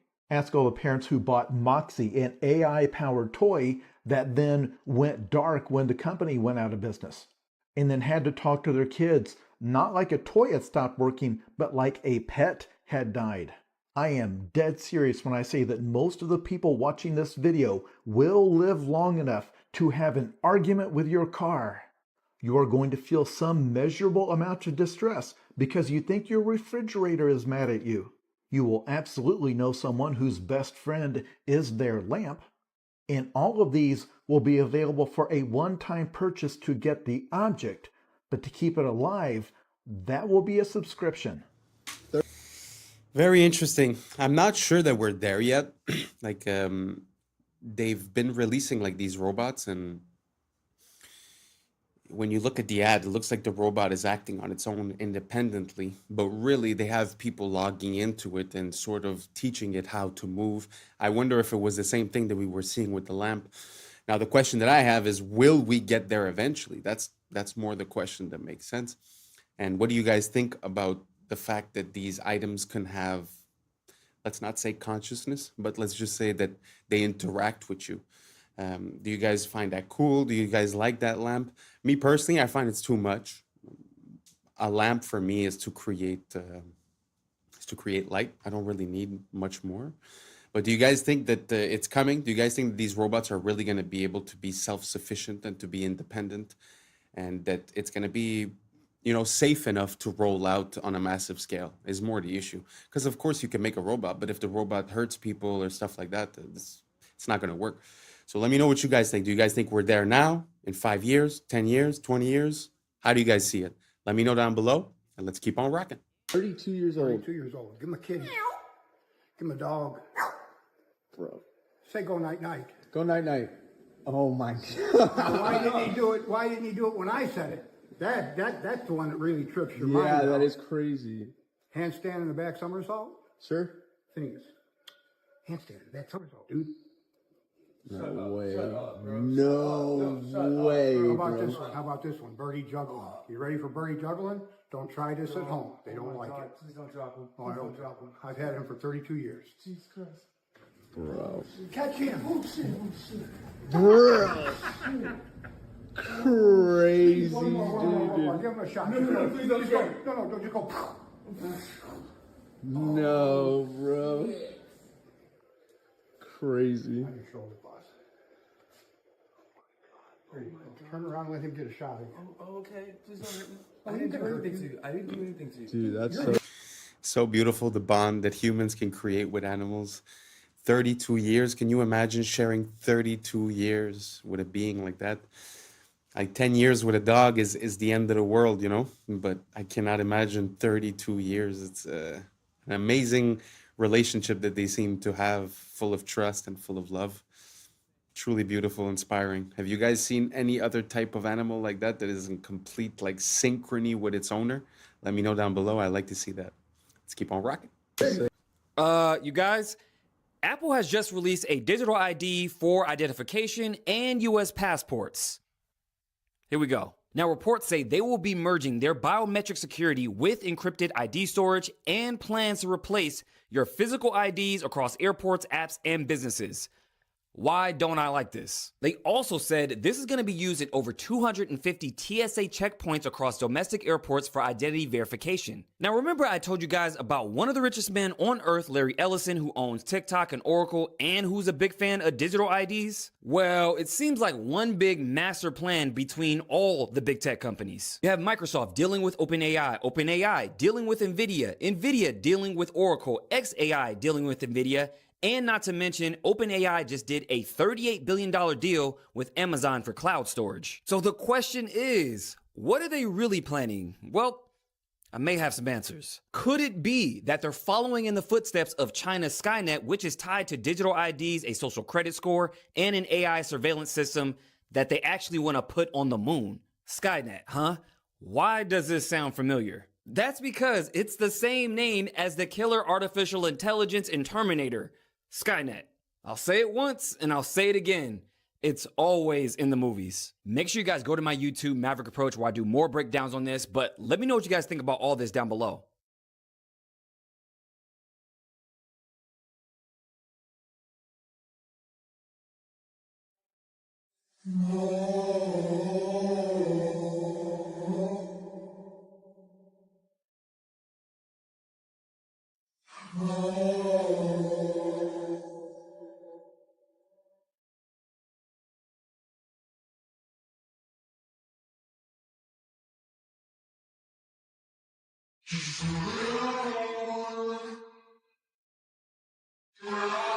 Guys, it's official. Vine is back, but with one big difference. So not only will it have the exact same 6-second looping videos, but it'll also give access to more than 100,000 archived Vines. But instead of Elon being the person to bring Vine back like he said he wanted to, this app, now called Divine, will be backed by none other than Twitter co-founder Jack Dorsey. But the one big thing that makes Divine totally different to other social media platforms is that it will prohibit AI content. In fact, it will scan for and flag suspected generated AI content and prevent it from being posted. It's essentially trying to act as a safe haven. So is this just another hopeless attempt to capitalize on nostalgia? Or can they actually fix the problems Vine had and make it successful this time around? It's kind of interesting. I know Vine was big back in the days, but I think it was a bit too early because people's attentions were still a bit longer. But it kind of makes sense that they're thinking about bringing it back because now we see the short form content on TikTok, millions of views on a 6-second video. So it's very interesting. But the fact that they want to bring it back without the AI kind of gives it a new purpose. And it kind of brings up a question, you know, because AI showed up and got adopted massively while we were using the same platforms we were using the year before. But because Vine would be, you know, a new platform, then they would put this rule in. Very interesting. What do you guys think about that? A whole platform without AI. Do you guys think that might just save a little bit of, like, a little part of the internet to keep it real without bots and without AI? Or do you guys think that it's not going to work and that it's just a flop? Let me know down below and let's keep on rocking. Freakiest thing that sounds like a weird conspiracy theory but actually is real is right here. Because if you walk down the street and saw somebody holding up a handmade sign saying they are putting chemicals in the atmosphere that makes people do evil things, they are literally driving us crazy and making us kill each other, you would absolutely write that person off as a crackpot. But it happened. Everybody agrees that it happened. In fact, I bet there's at least one person watching this right now who doesn't understand why at gas stations the pumps say unleaded. Like, why would they have lead in them in the first place? And why would you sell it on the basis of not having it? The reason is wild and terrifying. First of all, we used to put lead in everything. It's incredibly useful. We used to make water lines out of it, and cookware, and paint, even cosmetics. And back when automobiles were first becoming popular in the 1920s, they started putting lead in the gasoline. The reasons for it are technical. It helped with engine wear.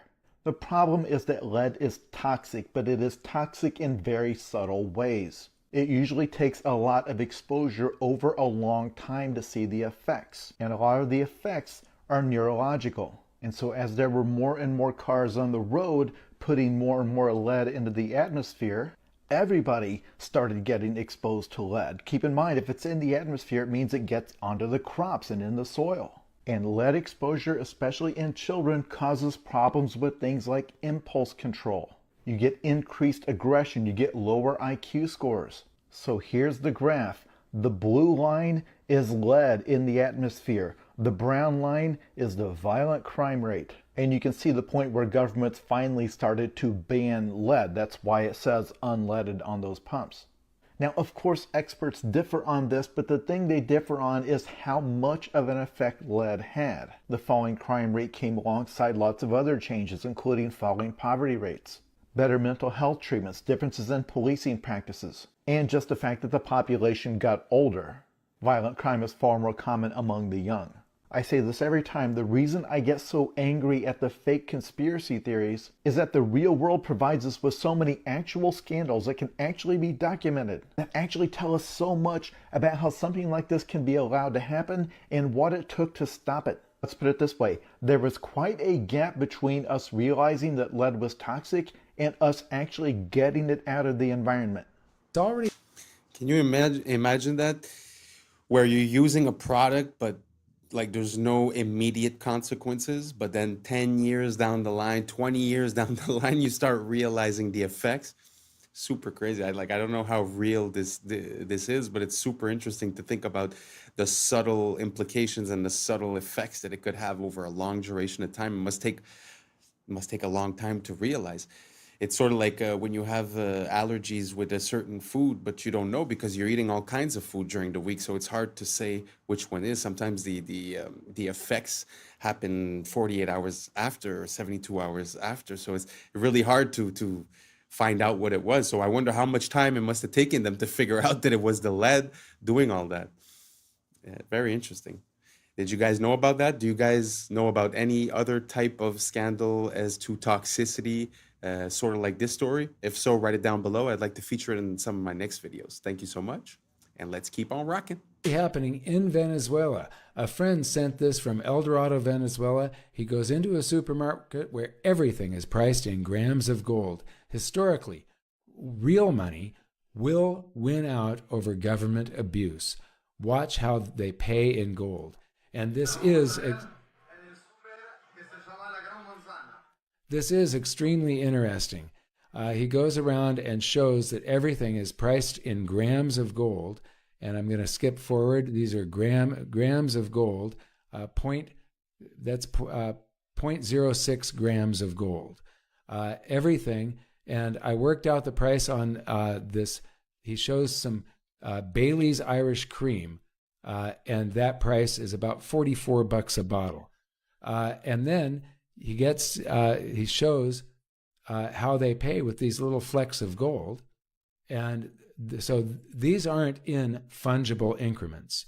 So they're going back to sort of like a barter system. And then at the very end, he goes to the cash register and he's paying in gold on a scale. And she weighs it and logs it all in and stamps these receipts. And they've just paid in real gold.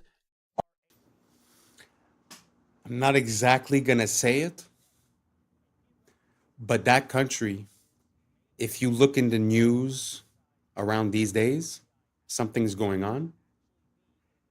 And I wouldn't be surprised that the reason they're giving you is not the right reason. And this has more to do with it than anything else. Just do your research, think about it. There's some things that I just cannot approach right here on YouTube. I'm going to make a Patreon where I'm going to be able to delve a bit deeper into these subjects. But for now, just try to do your research.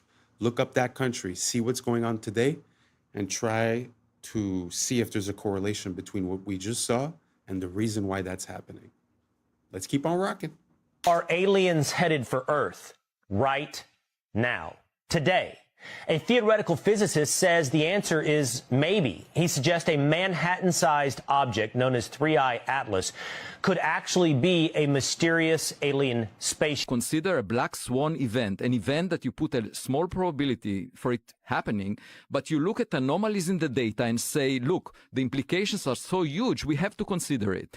And therefore, we should consider the possibility that things like us existed long before us. All these civilizations that had their history initiated billions of years before ours could have done it.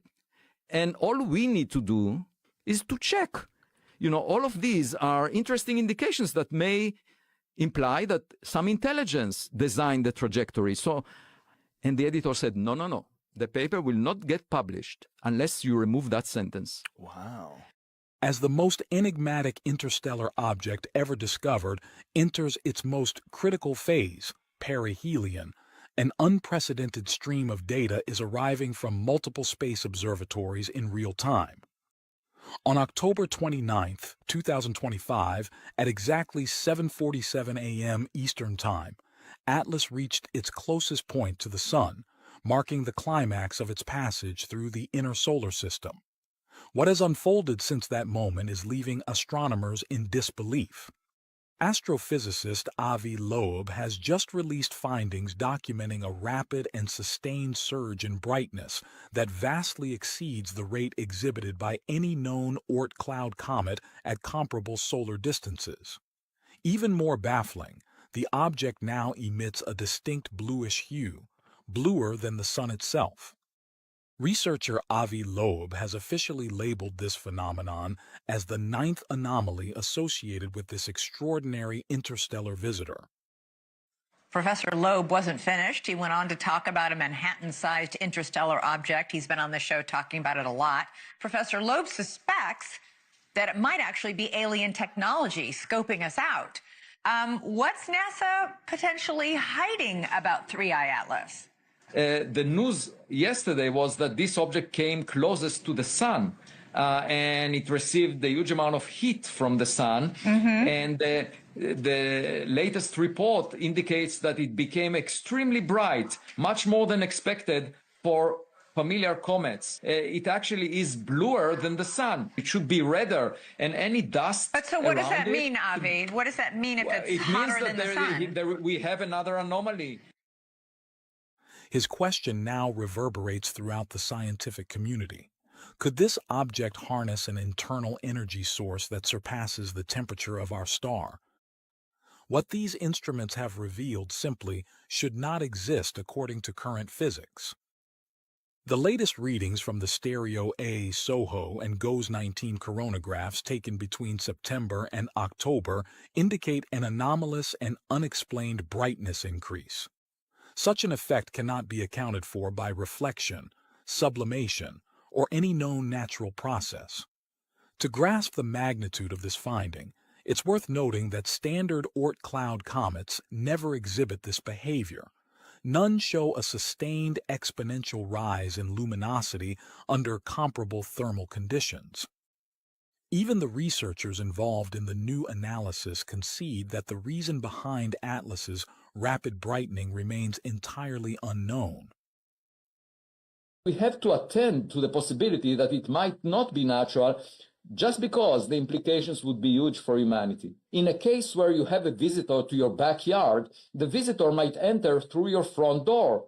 That's a situation where there is an important threat to humanity, and therefore even low probability events have to be taken seriously. NASA did not think as of yet about the possibility that an object which has some technology in it might be in the sky. NASA is not the most accomplished space agency in the Milky Way galaxy since the Big Bang, 13.8 billion years ago. So if there was another NASA-like agency around an exoplanet billions of years ago, their gadgets could have arrived at our backyard by now. And that's enough time for gadgets from other civilizations to have reached us. So we should be open-minded when we see new objects that are anomalous. What I'm about. Oh, that's a lot. Sorry, that was a bit long. But I haven't been featuring many of the videos for 3i Atlas because it's all little pieces of information, but really at the end of the day, it's not much. This was like a compilation of different ideas and different theories. So what do you guys think? You know, because if I'm not mistaken, a year ago, it was all about the drones in New Jersey. There's aliens here, aliens there, aliens everywhere. Now the aliens aren't here anymore. Now they're there. I don't know. I'm having a very hard time. Do you guys think that these are aliens? Like, I don't know. I need more information. If anyone has any, more information on this, something that would convince me otherwise, or something that would make the case a bit more strongly, let me know. But until now, to be honest, I'm having a hard time seeing this as anything else than misdirection or just keeping it busy, filling the news cycle, because they've been talking about it a lot, but I don't know. Me personally, NASA is not something that I trust that much into neither. So like I said, if you guys have more information as for, you know, the anomalies or anything that could convince me, please do not hesitate to send it over. And let's keep on rocking. We're almost done with this one. That to tell you seems too stupid to be true, but unfortunately it is. San Francisco has a street called Main Street, and you're going to say, so what? Every city has a street called Main Street. But here's the thing. Their Main Street, unlike all of the others, is named after a guy, Charles Maine. Look it up. And there are a bunch of examples like this, many of them even dumber. I mean, imagine becoming wealthy and prominent enough that a major city names a street after you that nobody knows because your last name happens to be Maine. Just outside of Chicago is a lovely place called Waterfall Glen, and I swear this is true. While it does have waterfalls, it is named after Seymour Bud Waterfall. The Los Angeles neighborhood of Westlake is not named that because it's in the west or near a lake, but is rather named after Henricus Wallace Westlake. But wait, these only get worse. Burns-O-Matic torches are not called that because they are machines that burn things, but rather after founder Otto Burns.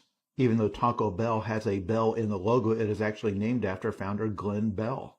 Which I guess makes sense because what is a Taco Bell? Do we think that it was a bell made of taco? Before merging with Costco, there was a rival chain called Price Club. Not because you can join a club to get lower prices, but after founder Saul Price. Some of you already know that German chocolate cake was not in fact from Germany, but was named after Samuel German. It was named after him because he developed a specific type of baking chocolate. He developed that chocolate for Baker's Chocolate Company. And Baker's Chocolate is called that not because it sells chocolate for bakers, though it does, but rather because it was founded by Dr. James Baker. I've saved the most infuriating one for last. All of the internet runs off of Google's search algorithm called PageRank. This is the algorithm that ranks the web pages. So of course it is called PageRank because it's named after Google founder Larry Page. Wow. What are the odds? What are the chances? But that's super funny, especially that example about, you know, they name something after you, but no one knows because it's Main Street. Amazing. And that's a wrap for today, familia. Whether you're tuning in with the sunrise or you're posted up after midnight, I appreciate your time, your energy, your curiosity.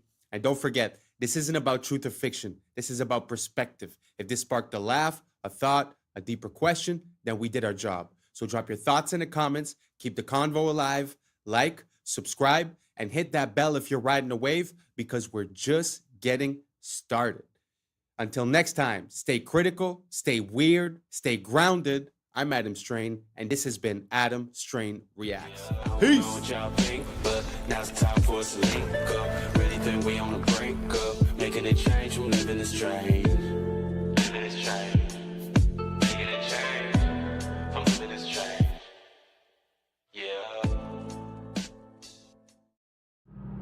Yeah. I was sleeping, had to wake up. Why? Every reason I could think of. God, till the day I keep the income. What's up, YouTube? Today, we'll be looking at disturbing TikToks that'll make you question reality. But before we jump into it, I wanted to say thank you to each and every one of you that's listening right now. We just hit the 4K subscriber mark, and I am so proud that we could do this together. Thank you so much for being one of the first ones here, and let's just keep on growing. So without further ado, welcome to Adam Strain Reacts. Let's get her done. Okay, so someone sent me this video of King Charles and people fainting in his presence. And at first I thought, people faint. But then I'm like, wait a minute. How many times have people fainted by being in the presence of King Charles? And what is with that? Now, we know about this strange painting and everything. I'm not going to talk too much about that. But all I will say is the age-old explanation for this is that people tend to faint in the presence of demonic or satanic activity. I will say, if you were to just ask someone what kind of vibes this portrait gives off, I don't know that you could say it's love and light. In fact, it looks bloody. And again, we saw what happens when you invert it, duplicate it, and match them up together. What type of coincidence would that be? And what is with the very interesting history of the royal family anyway? And what makes their bloodline enable them, or rather give them the power to rule over others? I'm not sure I'm really buying this whole story. Side note, by the way, we're all familiar with inheritance taxes, where when someone passes in your family, you don't just get all their money. The government gets a big cut. Of course, taxed here, taxed there, and even taxed when you bite it. Well, King Charles is not paying any inheritance tax from the Queen passing because of a law, and they don't want the royal wealth to be salami sliced away. So once again, we have another example of rules for thee, but not for me. How dare you try to get around paying inheritance tax? One advantage with the airship. I put this in because I find that we're so used to talking about secret societies and about governments that I think sometimes we overlook the power of the royal family or the crown. Because if you think back at a few years ago when there was the COVID, when you think about it, the Commonwealth countries were the worst ones, were the ones that were on the front of taking people's rights away. So, Australia, England, Canada. So when you think about it, there's kind of a correlation. So I know that it's not something that's very popular, but I'm going to start looking into a bit more the connections between the royal family and what goes on in the world. Do you guys see a link between the royal family? Do you guys think it's overlooked, or do you guys see a lot of that maybe I don't see it? Let me know down below, and let's keep on rocking. Is the fact that you wouldn't need a runway. They could dock these things, and that's why people start to look at some of these old buildings and some of these towers. Were they meant for docking an airship, and then they would get into the building from the ship? What they try to show you with modern blimps is you have this big old balloon thing, and then you have this tiny little carriage under it. Most of the structure of the blimp is just where gas is at. And then you have like a tiny little cockpit that everyone rides in.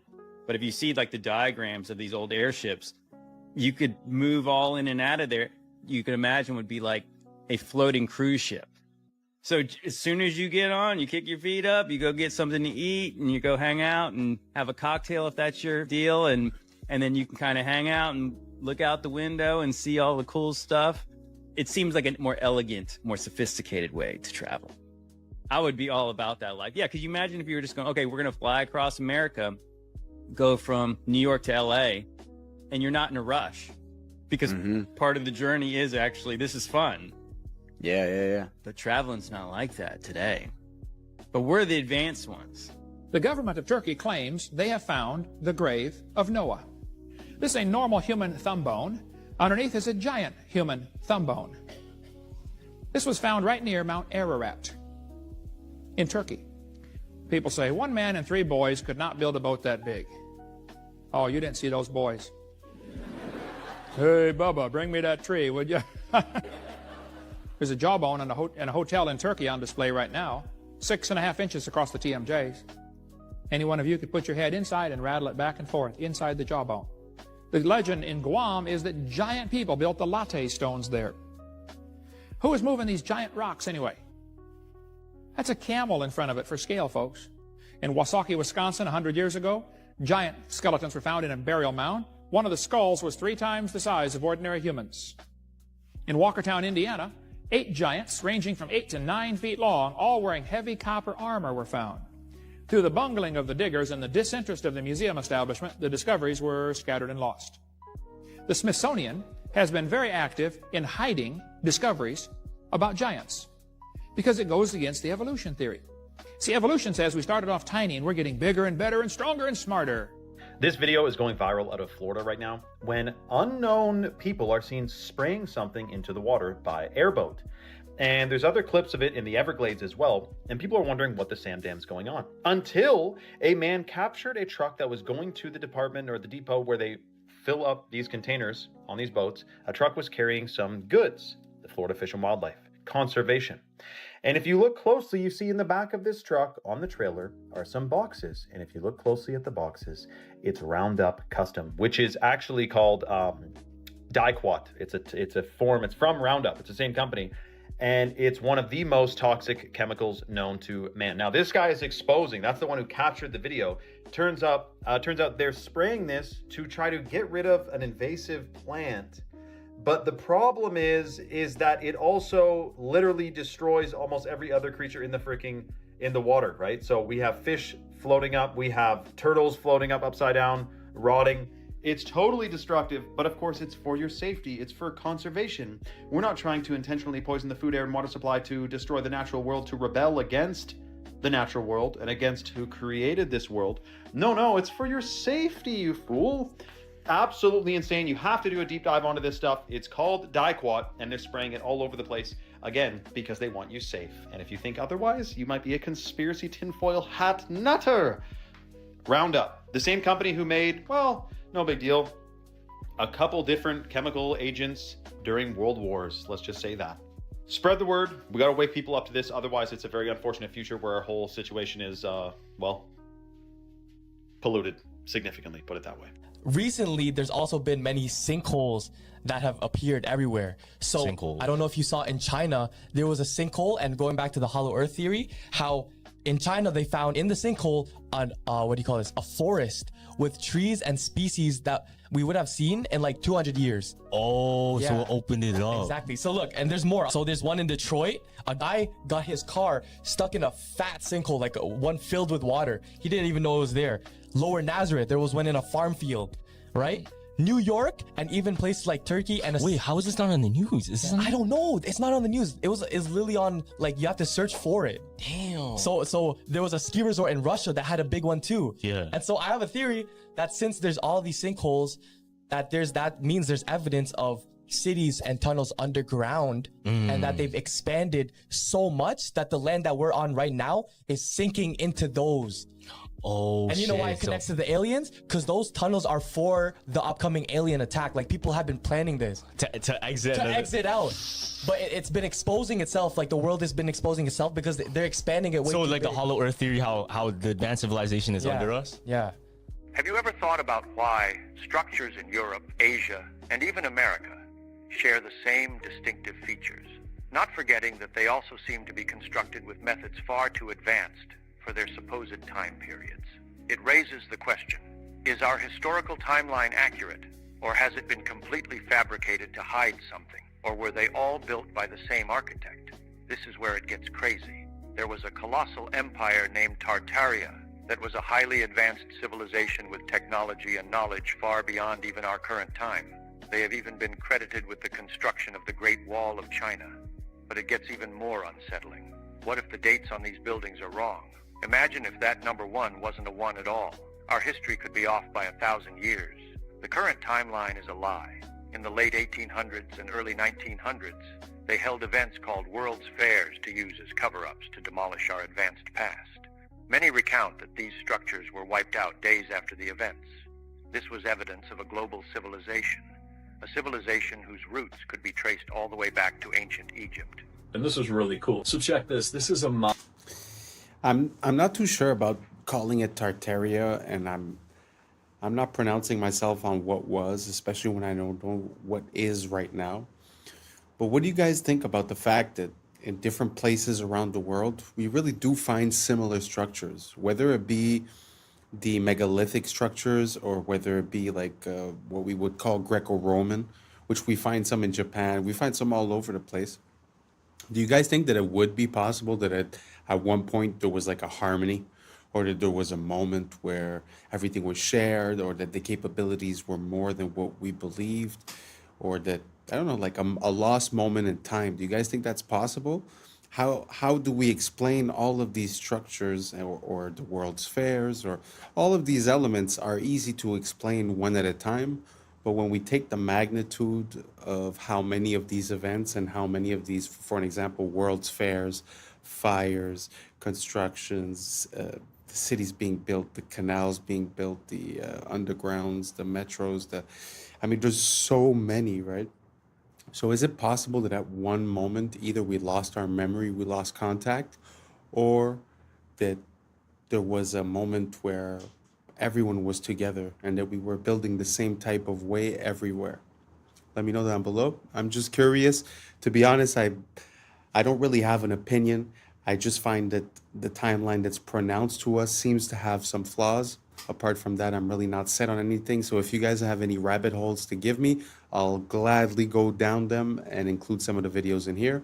So let me know down below, and let's keep on rocking. Mazda bulb. The old Mazda bulbs would last 100 120 years. So what GE and the companies did who run the light bulb companies is they took this original bulb, they had engineers reverse engineer it so that they can make the light bulb break down faster so they could sell more light bulbs. Because the original Mazda bulbs would last 120 years. The original incandescents, the Centennial incandescent, you can look this up, it's in California. The Centennial incandescent is also still burning for over 120 years. So your light bulb, when they tell you like, oh, LEDs are going to save the earth and whatever else, we already had the technology. The light bulbs that could last 100 years have already been here. LEDs, most people don't know, were made by IBM and also by Monsanto. So when you're bringing an LED into your home and putting it above your head and doing all that stuff, what you're doing is you're bringing in a bulb that was designed by a computer company and a toxic pesticide company. So you can imagine what that's going to do to your body. It's going to give you brain fog, it's going to give you fatigue, it's going to cause blindness, cataracts, mess with your hair. Kind of makes all sense.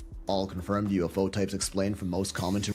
I suppose we could say that that's the limitation of what we call capitalism. Because if the goal is to make money, it does make sense that selling you more of the same item because it doesn't last as long would give me more benefits at the end of the day. But it's just sad how we lost the pride of making something that works and that's functional and that's unbreakable. And I find it so sad. Can you imagine the fact that we had 120-year light bulbs and that we decided to change it so that they last 1 year, so that you would buy maybe 1,000 light bulbs in your lifetime instead of buying 10 or 20, let's say. It's a pretty crazy thought. Do you guys think there's any other things that are like that got sort of manipulated so that they last less? If so, let me know down below. Now let's keep on rocking.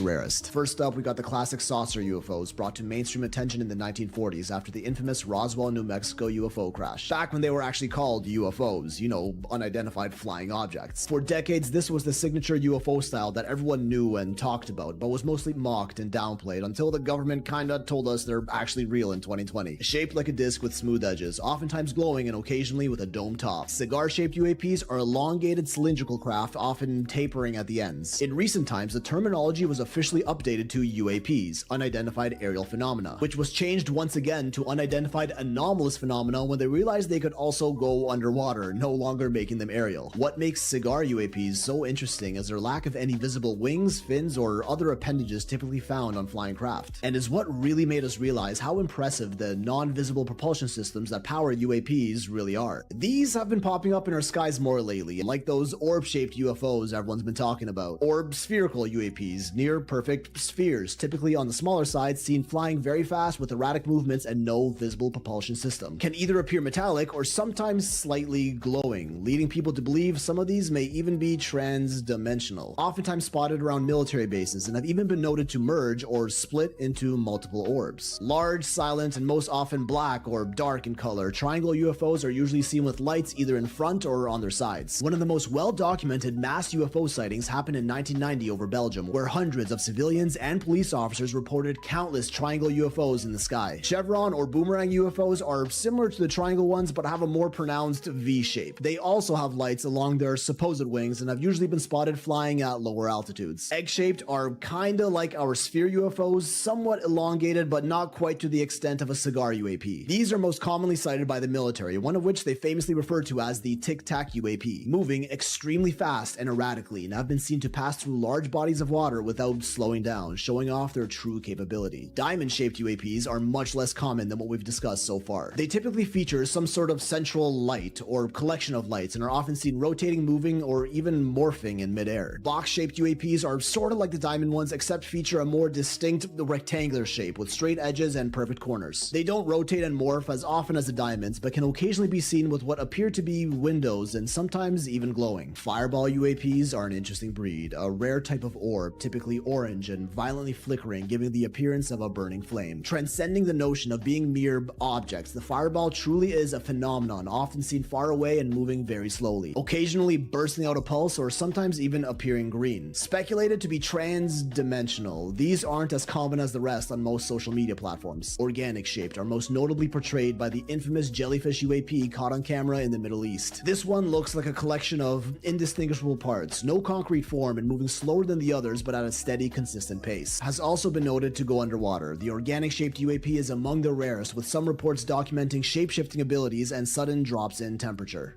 What if God is actually... I don't know.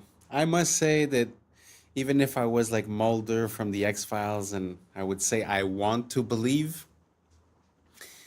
I have a hard time taking any of that seriously, because how would it be that these beings from another dimension or whatever would be so close to us all the time, but we would just never see them and never come to contact with them? I'm not convinced. I'm really not convinced. So if anyone has any smoking gun proof, please send it to me. Please tag me. Let me know. I'd be very curious to see. But to be honest, until now, everything that's UAP, UFO, I'm having a hard time to go with it. I believe way more in the project with the beams that are blue, that would be used to exert control, you know? But I don't know. You guys let me know down below if you've seen some footage that's convinced you guys, or if you've seen something personally. And yeah, maybe I'll take a look into it and see if I could get convinced. Let's keep on rocking. Water. What do you mean? So, you know how we say God is everything, right? Mm-hmm. Now, if you, in a sense, like everything around us is what?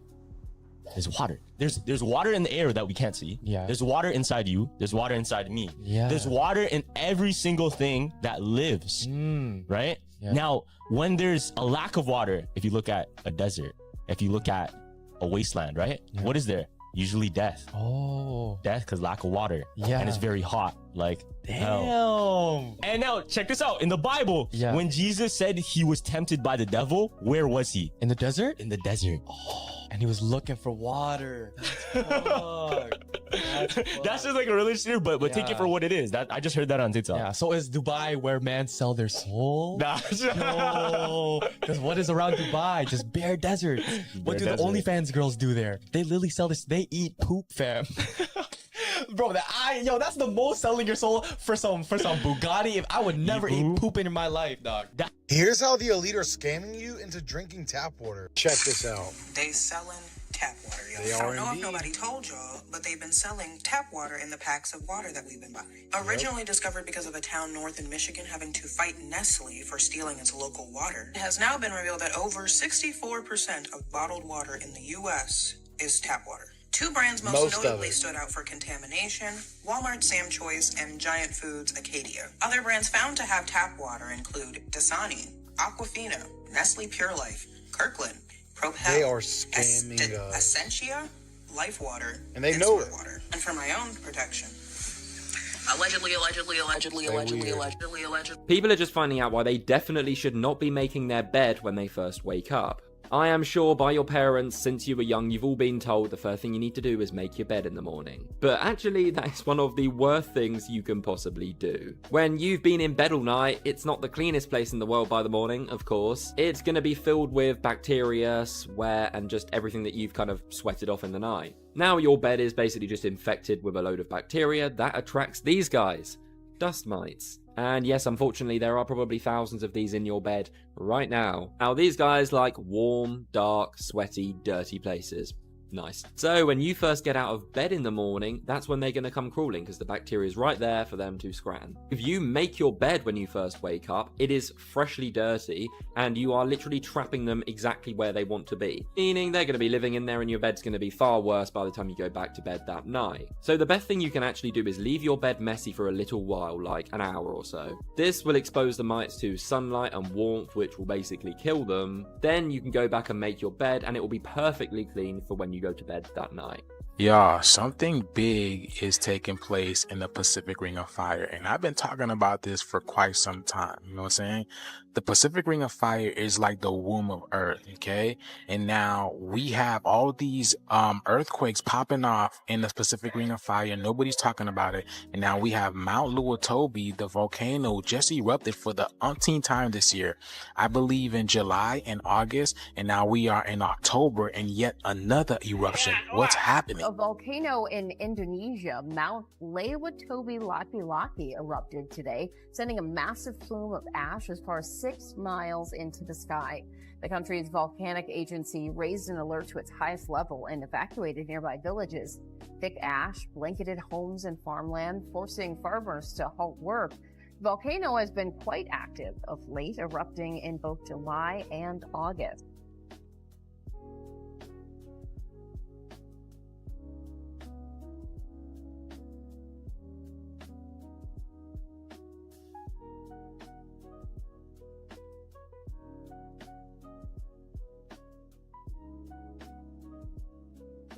Okay, this video is going viral right now on Twitter because people can't believe the words coming out of this guy's friggin' mouth. This is the godfather of AI, getting a Nobel Peace Prize, but issuing a shocking warning about AI. Some of this doesn't even make sense. Listen to this.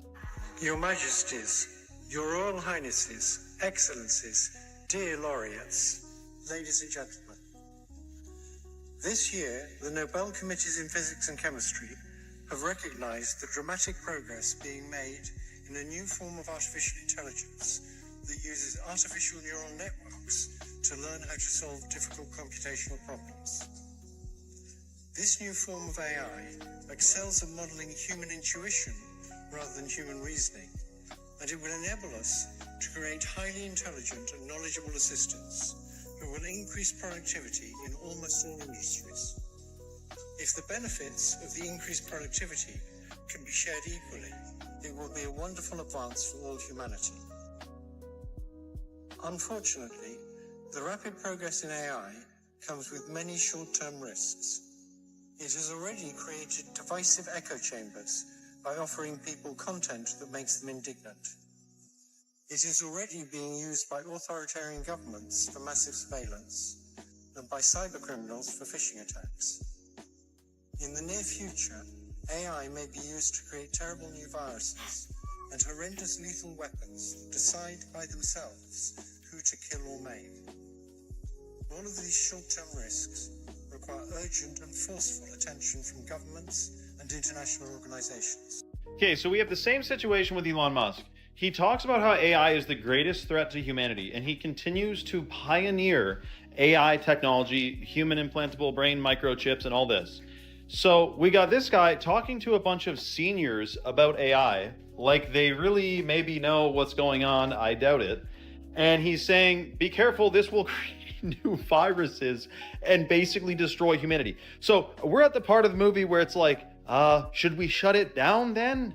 Dude, this AI thing is 100% part of the plan to eventually enslave humanity through digital control. The bars of this prison are invisible. They're intended to be invisible because then there's less pushback. You think you're free, we think we're free, but we're in a prison without bars, and it's a very shocking situation, and they're about to ramp up the security with AI, digital ID, and this currencies, digital currencies. But I can tell you this, I have full faith we will win. This is a plot against humanity. Humanity will absolutely prevail. I have 100% faith. I'm not even being positive, like, ooh, I hope we win.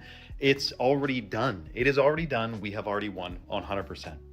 Comment for more, for part 2. Follow for more. And let me know your thoughts in the comments below, man. What the same Dan is with this. Mr. Jones and Mr. Krempler were neighbors. They each had $3,000.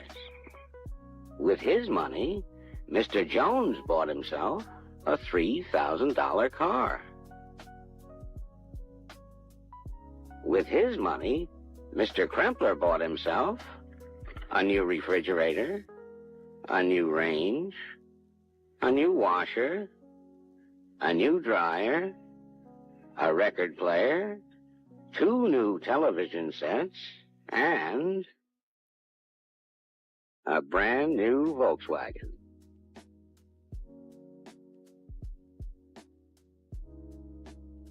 Now Mr. Jones is faced with that age-old problem.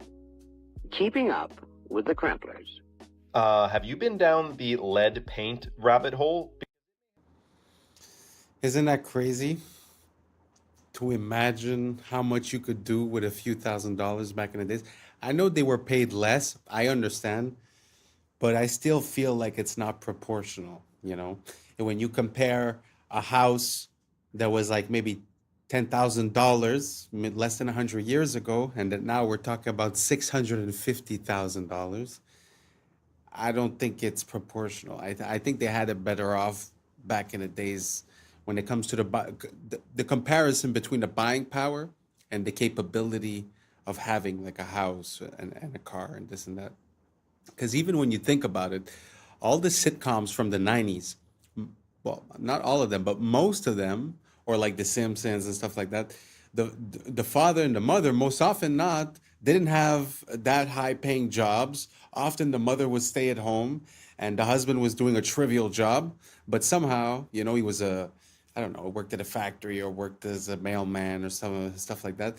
And somehow would still have a house, you know, a family, have a car. I feel like nowadays it's just not like that anymore. It's not like you could work at McDonald's and have a family and everything's fine and you're going to have a house. No, you're going to be paying for rent. You know, it's going to be way different.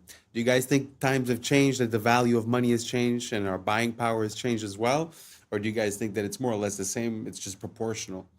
Let me know down below and let's keep on rocking. I think we're close to the end on this one. Because it may have been banned for a completely different reason than many think. Did they really ban lead paint because it was toxic? Or because it blocked their signals? Think about it. For decades, every home was coated in lead paint. Thick, durable, insulating. Then suddenly, governments worldwide decided it was dangerous. But here's what they don't tell you. Lead is a natural shield against radiation and electromagnetic frequencies. In other words, radio waves can't penetrate it. Before the ban, your walls literally acted like armor. No TV signals, no radio frequencies, no wireless anything could pass through. And then, right as wireless communication exploded, radio, television, early radar, the health panic began. Convenient timing, right? They told us it was about safety, but the studies linking lead paint to poisoning? Most came from industrial smelting, not house paint. The numbers never added up. But what did add up was control. Because once the lead came off the walls, the signals went in. Every home became a receiver. Every person became a node in a connected network. Was lead paint banned to protect you or to make sure they could finally reach inside your home?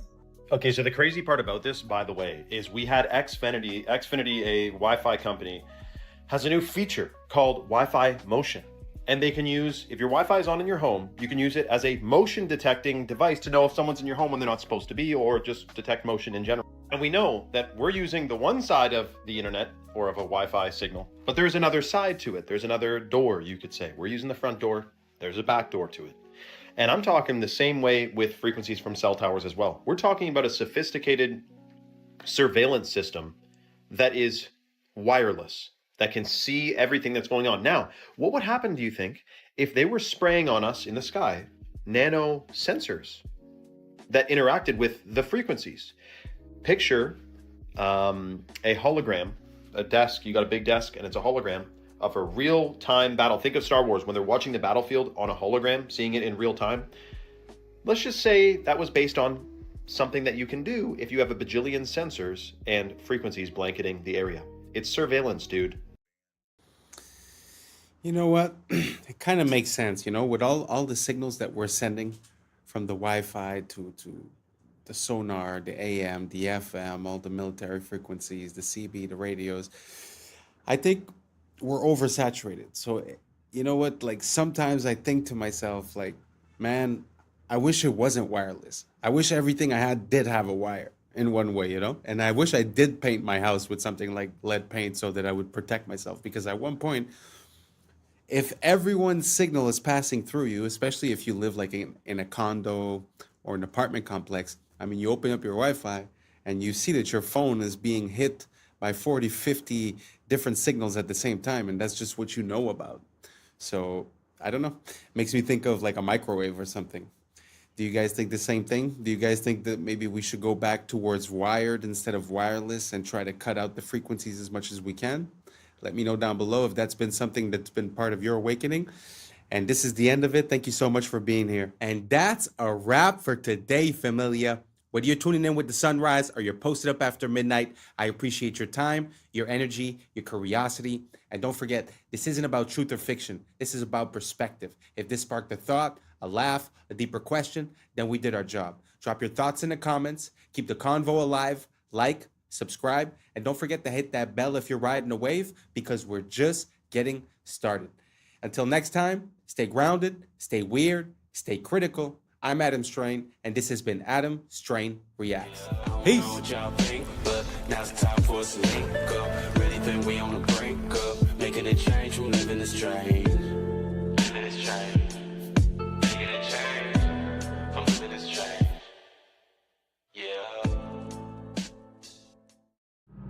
Yeah. I was sleeping, had to wake up. Why? Every reason I can think of. God, till the day I keep the ink up. What's up, YouTube? Today, we'll be looking at disturbing TikToks that'll make you question reality. So without further ado, welcome to Adam Strain Reacts. Let's get her done. This is how we became a conquered people with a forgotten past. Little by little, piece by piece, removing all traces of a beautiful past, replacing the architecture above that was made to uplift and inspire its people with the architecture below with the exact opposite intentions. As we shuffle along to our 9-to-5s and our glass boxes, we are oblivious to the beauty that was once there. A people unaware of their true past and their true potentials are made to be the perfect drones, where back then the focus of the building was its beauty and aesthetics, while today the focus is on consumerism. Speaking of this McDonald's, look what they've even done in recent times. You can't strip all the beauty and color from the world overnight. And I know McDonald's is far from a good place to eat, but just look what McDonald's used to be. Colorful, bright, and vibrant. A place where it was a treat to take our kids to every once in a while, where their imaginations could run wild. Who remembers the little burger seats or the forest that McDonald's used to have in them? Now the interiors all look like an ugly corporate meeting room. Little by little, drip by drip, this has been going on for some time. Replace all the beauty with bland and lifelessness, reflecting the society that built it. Question everything, friends. Until next time. The insides of these World's Fairs were made just as beautiful and intricate as the grounds outside. And yet again, it displays a showcase of how our past was leagues ahead of our own abilities, housing an inside zoo and a zoo of people, and many, many elaborate displays. These look like anything but temporary. From the inside out, these are absolutely stunning. I believe, if anything, these to be the fairs of the inheritors, the controllers taking over the lands of a fallen empire and showing it off, showing off all the technology and the works of the old world. His story has been written by the conquerors. Question everything, friends. Until next time.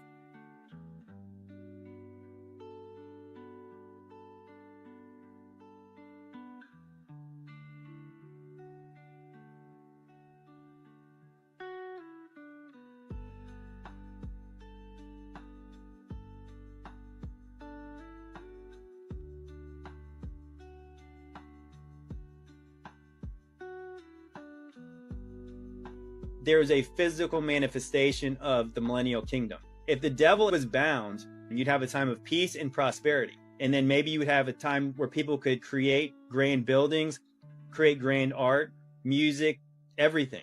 We don't even understand, probably because I do believe the devil is very active today, as most people probably understand that follow me. The devil, the demons, they are super active. We don't even know how many negative effects that they inflict on us all the time. because we wrestle not against flesh and blood. We don't know how much our thoughts get cloudy because of spiritual darkness around us. And then again, you put that on a macro scale, like everybody's affected by this spiritual warfare and oppression.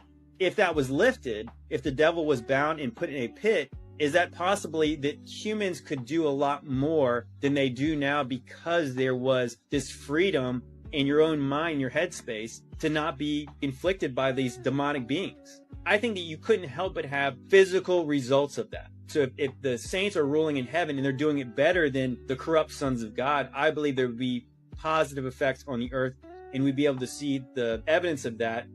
And maybe that evidence is the grand buildings, the grand cathedrals, the art, the statues and stuff. It doesn't mean that everyone was perfect on earth, but it does mean that there was an allowance for people to do more than they're doing now.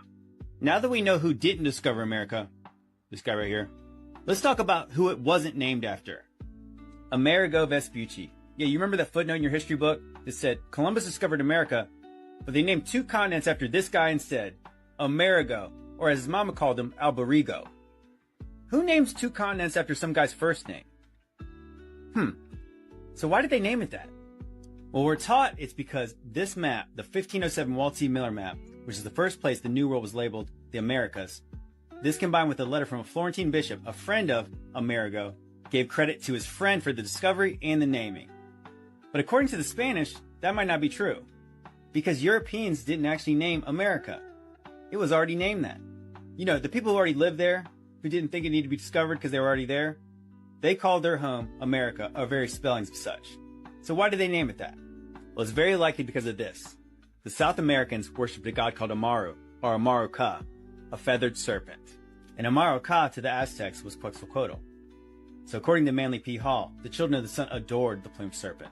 So much so they named the whole place after him. Amaru Ka literally translates into land of the plumed serpent. So no, it wasn't named after some guy. It was named after some old serpent. This was an electric quick... Very interesting. What do you guys think about that? Because I do remember the time when I was in history class and they were teaching me about America, and they were saying that they named it after the map maker. I always found that weird. Like, why didn't they call it Columbia or something like that, right? For Columbus, or for the actual person doing the exploration and not necessarily for the map maker. I always found that weird.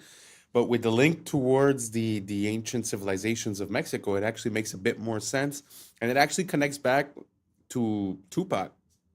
Because Tupac, I think that was the plan of his name, was Tupac Amaru Shakur. So the idea, I think, is pretty close to that. They probably knew something or had lineage towards it. But what do you guys think? Do you guys think America was named after Amerigo Vespucci, or was it named after something that was already here? And regarding the videos before, with the demon possession and the beautiful buildings, I feel like demon possession is like a word that we put, but the question that that comes to my mind is more, if you compare living around those buildings the way they were built before, beautiful, ornate, pieces of art, basically.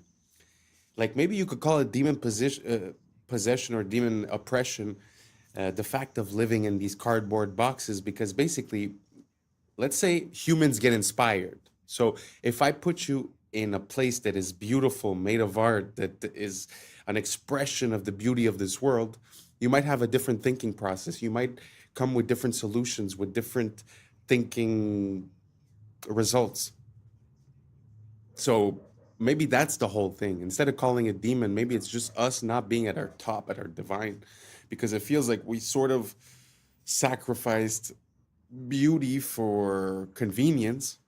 But my question is, a few generations down the line, what happens when, they say you're a product of your environment? What is the product of this type of environment compared to the product of a glorious, majestic, beautiful, ornate, So do you guys think that it makes a difference? Do you guys think the buildings have an effect on us? Do you guys think that whether we live in a 16 chapel or whether we live in a square box, it's the same? It's up to us. Let me know down below, and let's keep on rocking. service station for electric-powered taxis in 1940. The fleet of taxis would just pull up and they would quickly swap out the battery, almost like a NASCAR pit crew. It's funny, they had fleets of electric vehicles, electric taxis like this, electric trucks, so much. I went to the Museum of Science and Industry this spring in Chicago, and they had a whole wing of the history of the automobile. Not one of these electric vehicles were shown. Just the reintroduced technology from today, like the Teslas and stuff. Nothing on these electric trucks here. Nothing on these electric buses. It's like they didn't want you to know the capabilities and power of the past. And the parasites can keep on charging as a premium for their petroleum-based vehicles. Question everything, friends. Until next time. You've been lied to your whole life? I will never stop being amazed by the amount of inventions that come from the 1800s or before. It is truly amazing. It's very sad that they've erased this from our past. Do you guys think that it's true that we had electric cars way back in the days and we just reintroduced the technology? Let me know down below. Let's keep on rocking. You don't even know it. This was the biggest realization I had when I moved to Asia. We were bred to be absolute fucking slaves. Everything you do is in the best interest of massive corporations and the government's control over you. You're sold on a consumeristic ideology that you need the bigger house, the fastest car, and the flashiest bust down. The Federal Reserve is in fact the biggest scam in human history. And you're told that happiness is only attainable if it's bought. People out here don't have shit, but they're happier than you will ever be. You literally have the option to be here right now, but instead you fell for the trap to sit in a cubicle thinking that one day that will allow you to get here. It's the most genius trap to make the wealthy wealthier and the poorer poorer. As soon as we stop participating in this fucking rat race, watch how the elites shit their pants when the cash flow stops. Windows 10? Wow, that was a gem. It always amazed me the way we were raised, where, you know, go to school for 20 years, go to work for 40 years, and then you'll be able to do what you want. Makes no sense. Because in my mind, if you've never worked the muscle of happiness, you don't even know how to be happy, you know? And if you've never cultivated hobbies, passions, and things to do, you'll get at that moment and you won't really know what to do. So if I have one piece of advice, try to live it, man. Try to live it before you die. Because I know that money and, like you said, the rat race and all that, it seems real. But life is very short. So try to live it. Try to live it as much as you can. Try to be happy daily. Even if you're in a bad situation, try to accept it and move towards a better situation. Try not to get stuck in a rut of negative thinking, because I feel like that keeps us stuck in the mud. Anyways, who am I, right? Doesn't matter.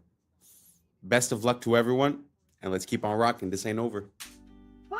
Is officially dead. And now spyware that takes screenshots of everything you do every few seconds comes built in with Windows 11. This is real. Microsoft even bragged about it, and it's some Black Mirror in real life. But there is a way you can unplug from this mass surveillance operation that Bill Gates probably doesn't want you to do. So if you're watching this anytime after October 14th, 2025, Microsoft has officially ended support for Windows 10 after 10 long and faithful years, RIP. Which doesn't mean it's not going to work anymore, but over time it's going to become more prone to incompatibility issues, viruses, and other unfixable errors, kind of forcing everyone, myself included, to switch to Windows 11, which Microsoft announced has a built-in program called Recall, powered by their AI Copilot assistant, that explicitly states it takes an image of your screen every few seconds to sort of act as a browser history, but for all of your PC activity. Yup, even your offline sessions are going to be tracked, meaning you can sort of rewind and search through everything you've ever ever done on your computer using AI, which is kind of cool, but also kind of creepy. Microsoft claims the AI will run entirely locally, so like inside your computer, not on some remote cloud server that they have access to. And the screenshots will also be stored only on your own computer in an encrypted file. I mean, if you think you can take their word for it, sure, no judgment, but you really never know with tech giants these days. And it still does give actual hackers an easy way to access everything you've ever done on your computer.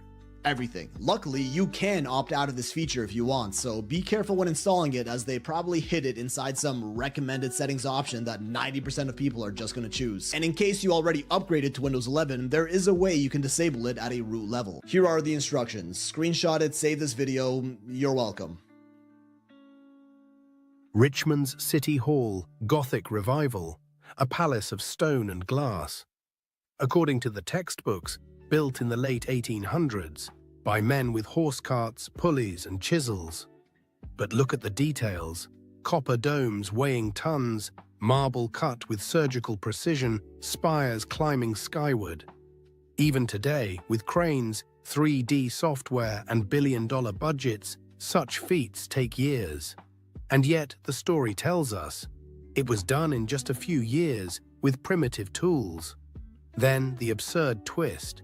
Many of these masterpieces were demolished after only 20 or 30 years. Declared obsolete, outdated palaces of stone gone before their time. If the goal was utility, why such grandeur? If they were truly 19th century projects, why can't we rebuild them today with all our technology? Maybe because they were never ours to begin with. Perhaps they belong to another age, adopted, rebranded and quietly erased. Charleston, 1901 to 1902. They called it the Interstate and West Indian Exposition.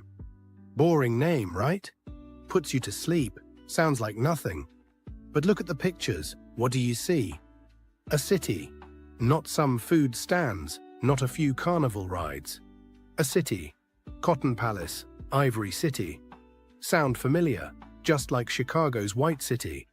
They recycle the same trick, palace this, palace that. Palaces for pigs, palaces for cotton, palaces for bee, whatever, ridiculous. And the story they tell us?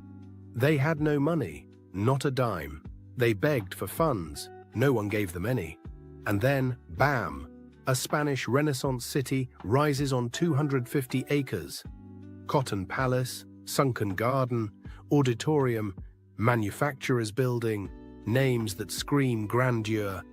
If you're broke, you don't build an ivory city. You put up some tents and call it a day. But no, they give us a capital of marble and towers. And then the ending, failure. Only 600,000 people came, they lost money. Over $1 million spent, only 30,000 earned back. And then demolished. Every last piece except one building. The women's building. That's the history they give us. But think, so much talk about attendance, about exhibits, but nothing about construction. No photos of building crews, no scaffolding. Just poof. A city exists, and then it doesn't. So again I ask, was this really a fair? Or is it just another fake story patched together to cover these inconvenient photographs? Just when you think you've seen it all. Just by the way, these World's Fairs, I don't know if you realize, but there's more than one. I mean, it's almost every year. You know, St. Louis, Chicago, New York, they're everywhere. Paris, everywhere around the world. And funny enough, recently I realized that they still go on today. Very interesting. I didn't know that. So if you guys want to look it up, they still go on today. So it seems like a very interesting timeline when it comes to these things. It's always the same thing, more or less. It's a short building period. Then you have the exposition, and then they destroy everything. They normally leave 1 or 2 buildings. And funny enough, everything is made to be temporary, but the buildings that they leave still stand today and are solid. So, I mean, for me, logically, it doesn't make sense. What do you guys think? Do you guys think that it's exactly what they said? I mean, because they said they built temporary cities built out of stucco, which is like drywall, basically, cement, and they just like basically make it look good. But like I said, the buildings that they left over are still there today and they're still standing strong. So for me, it causes quite an issue. What do you guys think about these World's Fair? Make sense? Doesn't make sense? Let me know down below, and let's keep on rocking. Here's some more awesome, innovative, and a little wacky inventions from the early 1900s. Though I'm not saying this proves the existence of advanced civilizations of our past, there's already more than enough evidence presented for that. I just think these videos really show the level of ingenuity and innovation the people from this time had. A period of time before our Rockefeller-style school systems stifled any of that creativity.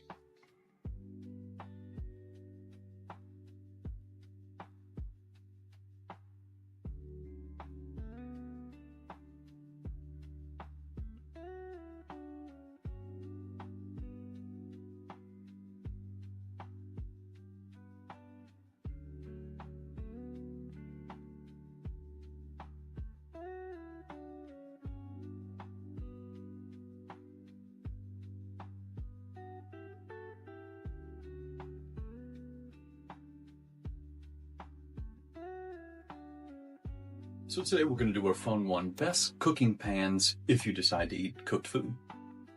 So the first one we start off with is copper tin. This was the old school way of cooking things, but they used low heat, which is an interesting way of cooking. Then we got the old carbon steel, which actually contains carbon, which is very beneficial. So this is one to look into. This was a real cool one that Tom Cowan talked about, Denobi Japanese clay pots. Earthen clay pots. Think about it, you're cooking with the earth. Then we got the traditional glassware, which is really cool when you get into vintage glassware and all the different types that they used to use. Then we have the old-fashioned cast iron. Not really one of my favorites because I think of all the rust. So something to think about, and how people have low iron while cooking with iron. Then we jump over to Teflon, which is backed by DuPont, the non-stick coating. Anything non-stick, throw it in the garbage. That's all that it should be. All of this is just poison, poisons birds, animals, small babies, the whole entire thing. So Teflon is a no-no. And we'll just hit on one last way, just eating raw. This is what I've been doing for about 7 months now, from the book We Want to Live by Ajanis. You don't got to cook anything. So these are just some options if you decide to do any cooking. America is a scam, y'all. America is a scam. You will not believe how much cheaper it is to shop in Germany than America, y'all. Y'all gotta watch this. This is actually depressing. If you are American, this is actually depressing. And is any other country in the world experiencing what America is experiencing right now? Let me know that in the comments below, y'all. This is crazy, but watch this. Today I'm gonna show you how expensive drugstore products are in Germany. Starting out with shower gel for 55 cents, deodorant for 60 cents, toothpaste for 65 cents. Oh my god, this is crazy. Period pads for $1.95. Shampoo for 65 cents. I always love to show this. 10 rolls of toilet paper for $4.95. You can find a toothbrush for 75 cents, 4 hand towels for $2.95, makeup remover for 95 cents, and it's perfume free. Hand soap for 65 cents. It's so insane. Everything is so cheap here. Let that sink in, you guys. This is the basic necessities that you need in order to get by in life, and yet America is making you put your life on the line. You have to open up a whole new credit card in order to buy basic necessities and groceries just to make it in this life. So is every other country living their own timeline? No one is playing by America's rules. So is America the only one that is dealing with these terrorists, these so-called terrorists? This is crazy. Face wash for $1.95. Also face cream for $1.95. $1.95 is a special number here. Cheapest hair mousse, $1.15. In the beginning of the year, I seen a lot of people saying that they're moving out of the United States, and I don't blame them, y'all. But something has to give. Something has to give, y'all. The shift is here. Let's continue to get it. Peace in. My brother Jay-Z, Team Rock. I know, it's just like cool information, and it's just surprising, and it's fun to see how much they're paying in Germany, but it truly makes me sad. Truly makes me sad that You know, so many people signed up for this social contract, for this American dream, and somehow all the stipulations and all the clauses changed, but we're still stuck in the same contract, you know? I find it so sad. All these things, like he was saying, are more or less basic stuff that you need, and it's like we're getting gouged every way, shape, form, side, you know? Like it feels like there's still some sort of respect for the consumer there. Now, don't get me wrong. She probably wasn't in a high class store. Maybe she was even at a dollar store type place, you know. But even at that, we don't get those types of prices whatsoever. So I find it super sad to see how we're getting treated. You know, like our social contract is null and void because everything changed. But it's like we're still stuck here, getting paid the same thing, needing to buy all these things. You know. So I don't know if you guys agree with me. Let me know what you guys think. How are the prices where you live? Are they better than before? Are they worse than before? Are they like Germany? Are they more like the States? Let me know down below. Let's compare and let's keep on rocking. Adam Blackstone, Hell's Kitchen, the Most High. Good evening, godless sodomite. Kneel before your God, Babylon! Making me the highest paid megalomaniacal boy king in all of Babylon! You see, if you go and visit the very home of the Oscars where they hold it each year, you can see a plaque on the wall that says the Babylonian Court. The camera shows you the stage and you see an unmistakable Tower of Babel embedded into the design. Outside of the Kodak Theater, you have the gates to Ishtar, and you have Babylonian gods put on the outside of the gates. They have the exact elephants. They have the same exact gate of Ishtar. They have the same exact Babylonian gods over the top of the gates. A lot of people come up here and they thank Jesus for this award. I want you to know that no one had less to do with this award than Jesus. He didn't help me a bit. So all I can say is, suck it, Jesus. This award is my God now. I'm thankful to the Oscar gods. The other names of the gentlemen are all gods as far as the category concerned. When you get this little golden statue, you become a star. Speaking of spiritual warfare and spiritual dimensions, 2 stories about people that have taken. That was interesting. I had never seen the occult symbology behind the Oscars. Very interesting. It's pretty obvious, huh, nowadays? I mean, of course, nowadays we're more informed and we're able to compare things and we have more pictures. Yes. But even at that, I feel like there's something. I feel like the veil is lifting. I feel like the same things that they would have said before we would have been clueless and just went with the show. And now somehow it seems like we have a bit more of what I call divine discernment. I don't know if you guys agree, but did you guys know about the Oscars and about all that symbology, all the reverence towards Ishtar, all the mentioning of Babylon, the incorporation of the Tower of Babel, even the way they speak when they talk about gods? Let me know down below. And let's keep on rocking. Salvia, truly nightmare fuel. I was in this college, this guy smoked some salvia, laid back, and all of a sudden he woke up, but he was a child, and he lived his entire life. He was a child, teenager, went through everything, got married, had kids, grew old, had to bury his wife, became a grandparent, and then died of old age, basically, and then woke up at his college where he smoked salvia, and it broke his mind. How could it not? And he was weeping because he's like, that life wasn't real. I had kids that I loved. This next story, I would say, is even scarier. Oh no. Great. This guy, also college age, smoked salvia, and he was like basically transported to where he's standing on the side of the road, and he was just standing there. Then all of a sudden he turned into a stone pillar, and he was a milestone, like a mile marker stone for 300 years. What? And he said he watched the forest change. He watched horse and buggy, and eventually turned into cars and a highway. And then after 300 years, a construction crew came and tore him down, and he woke up. Bro, you go and try to get stoned, you become one. I mean, that's what's gonna happen. I mean, like, think about claustrophobia. Like, you have a full intellectual mind, yet you're stuck like that for 300 years. Straight up terrified.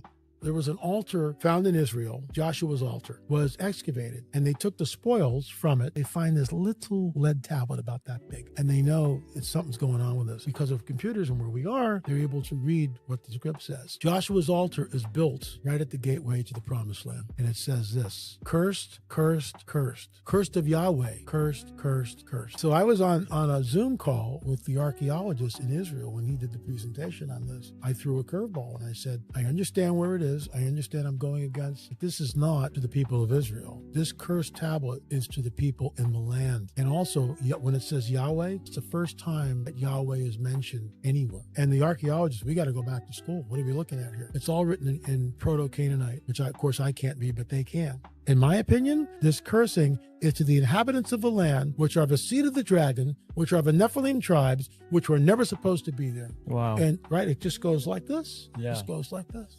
That's fascinating. Yeah, the more you dig, it all just connects. Y'all look, it's $33 because she put her American Express.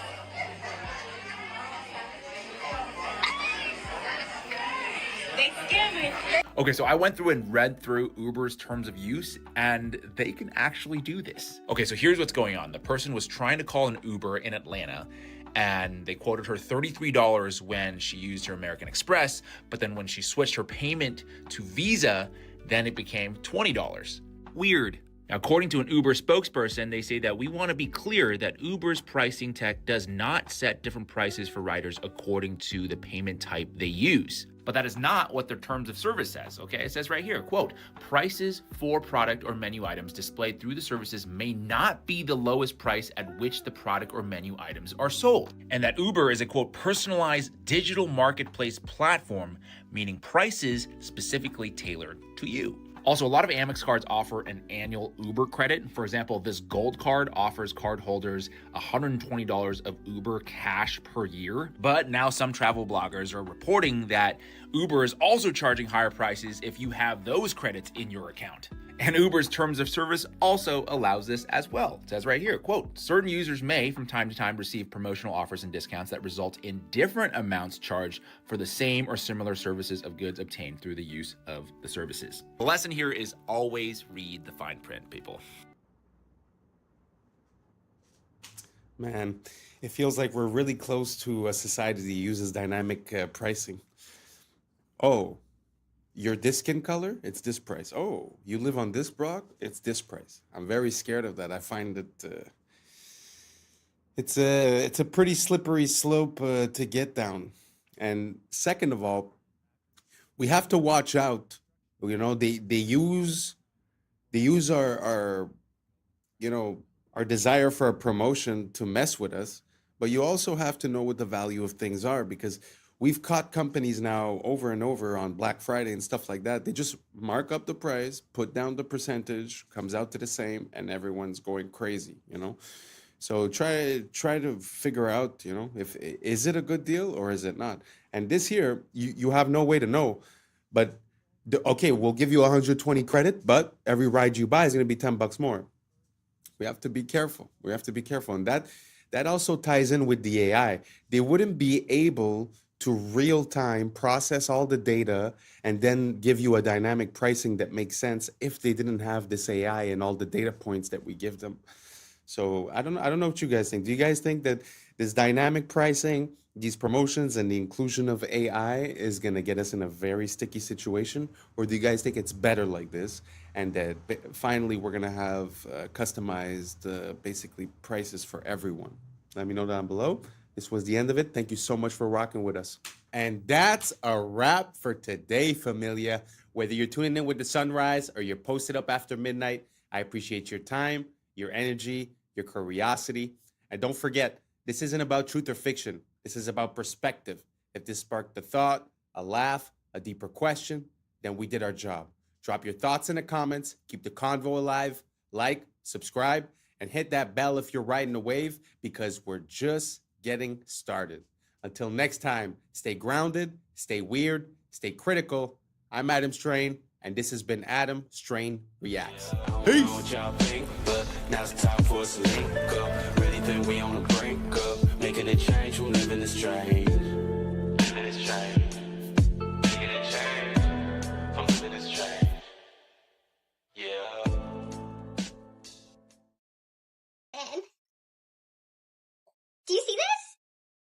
There's a frog in here. All about the one world government. LA, 15-minute smart cities. Jamaica, Maui, 15-minute smart cities. Yeah, right? Yeah. Here's all the snacks. There's no employees. There are robots in here. There are robots taking your order. What's up, YouTube? Today, we'll be looking at disturbing TikToks that'll make you question reality. So without further ado, welcome to Adam Strain Reacts. Let's get her done. Apparently, blood being blue in your body is just a Mandela effect. Watch this. Almost 100% sure that they taught us that blood was blue inside the body until it hits oxygen and then it turns red.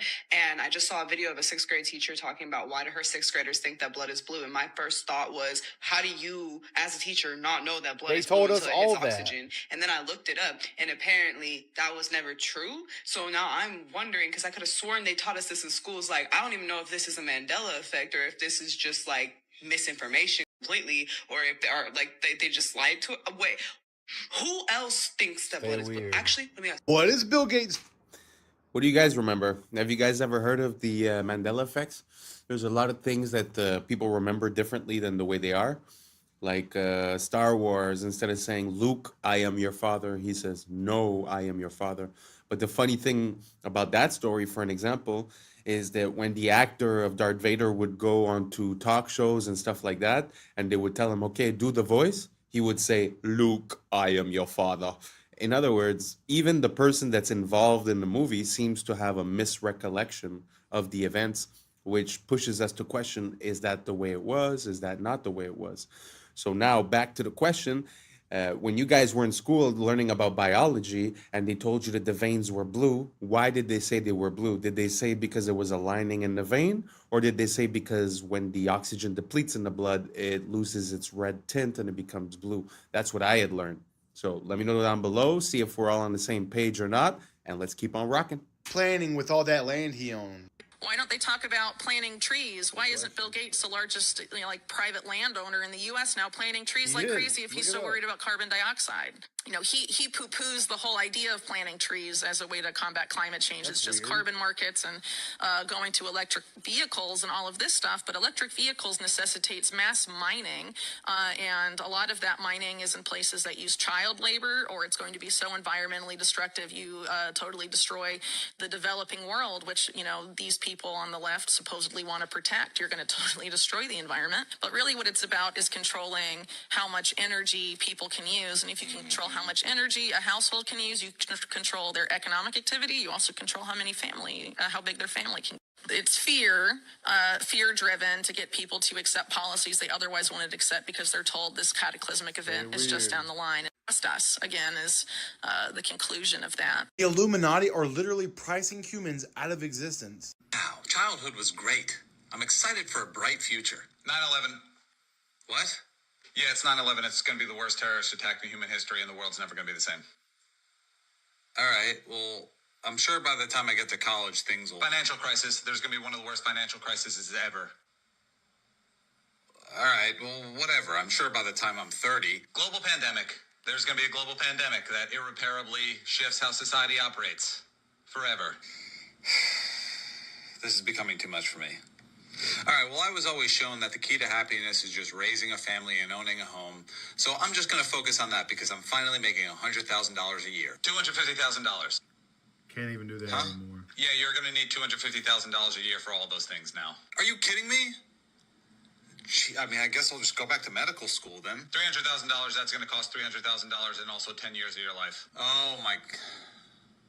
Whatever, I'll just pursue my passions and become an artist. They're going to try to replace you with AI. Good God. I can't deal with this anymore. I'm just going to revert back to my childhood and watch some of my favorite shows. Try to forget about this. Child abuse. What? Yeah, child abuse. They were all abusing children. I need to go back to church. Also abusing children. I can't do this anymore. Is the government at least trying to fix this? Stay weird. Abusing children. Abusing children. Have y'all ever... It's kind of true when you think about it. It seems like, I don't know, what age you guys have, but it does seem like there has been a steady crisis every couple of years. Seems very interesting. Do you guys think that there's a meaning behind all of that? Or it's just random? But when you look at these events and you start looking at the causes and how and the incentives and, who had motive, becomes a pretty interesting story. But he is right that, you're trying to live a normal life, but with all these crises, with all these attacks, with all these situations, it's kind of hard to just go on your merry way. And like you said, even if you just want to, settle down, get a house or whatever, back in the days, people seems like they could buy a house if they were working at the convenience store. And nowadays, it's like they're talking about Trump spoke about 50-year mortgages. So that means that everything is just out of reach from the consumer. So it's so sad the way back in the days you could have the most basic job and somehow still provide for your family. And nowadays, it seems like that has completely changed. You guys agree? Do you guys see it the same way? Or do you guys think that nowadays there's way more opportunities than before and we have a problem with our mind state? Let me know down below. And let's keep on rocking. Ever seen anything like this? VinHub. So check it out. You scan the QR code, right? There's all the snacks. There's no employees. There are robots in here. There are robots taking your order. Oh my goodness. And they got everything. They got medicine. Oh my goodness. I have to order something. I have to. This is a crazy business model, y'all. This is a crazy business model. Can you see this? Do you see this? It's a giant vending machine. But instead of getting one Pop-Tart, you could get all the Pop-Tarts. Instead of getting the little bag of cheeses, you get the whole box, right? You go ahead and go grocery shopping in here. They got coffee made up there. They got A1 sauce. Come on, they got everything in here. Man, what? Oh, man, there's too many ways to make money, y'all. This is hard. This ancient rock appears to be a map, but not just any map, a map of Earth's magnetic fields. It's at Newgrange. It's a pretty big rock. It's above average, megalittically speaking. It's a boyfriend rock. If you split the hemispheres of the Earth at the line on the rock, you get the magnetic vortex points of North America, South America, Russia, Pacific Ocean, and Antarctica. It's not just the similarities, though. It's the alignment of Newgrange itself. It is aligned to the winter solstice. The winter solstice is a magnetic event. During that time, the solar wind is the strongest. Earth's geomagnetic response is the weakest. This is important. Newgrange is in Ireland, where the auroras are. Those are charged particles re-entering the Earth through the atmosphere. Ireland is also home to some of the craziest geological formations on the planet, including the composition of these rocks, which are magnetic. Earth's magnetic field can align grains in sedimentary rock. These are the studies from Newgrange proving it, but why? Well, believe it or not, this was very common in the ancient world. In Tiwanaku, Bolivia, Brian Forrester showed that the H blocks are actually magnetic. In Egypt, at Elephantine Island, my friend Chelsea accidentally ran an experiment with her tensor rings. After putting the box on that altar, it mangled her copper tensor rings, but only the ones that were shaped like a magnetic field. Geometry might actually show us the answer here. Newgrange is part of a vast network of stone circles. Circles contain a vortex. It's the only geometry that can do that.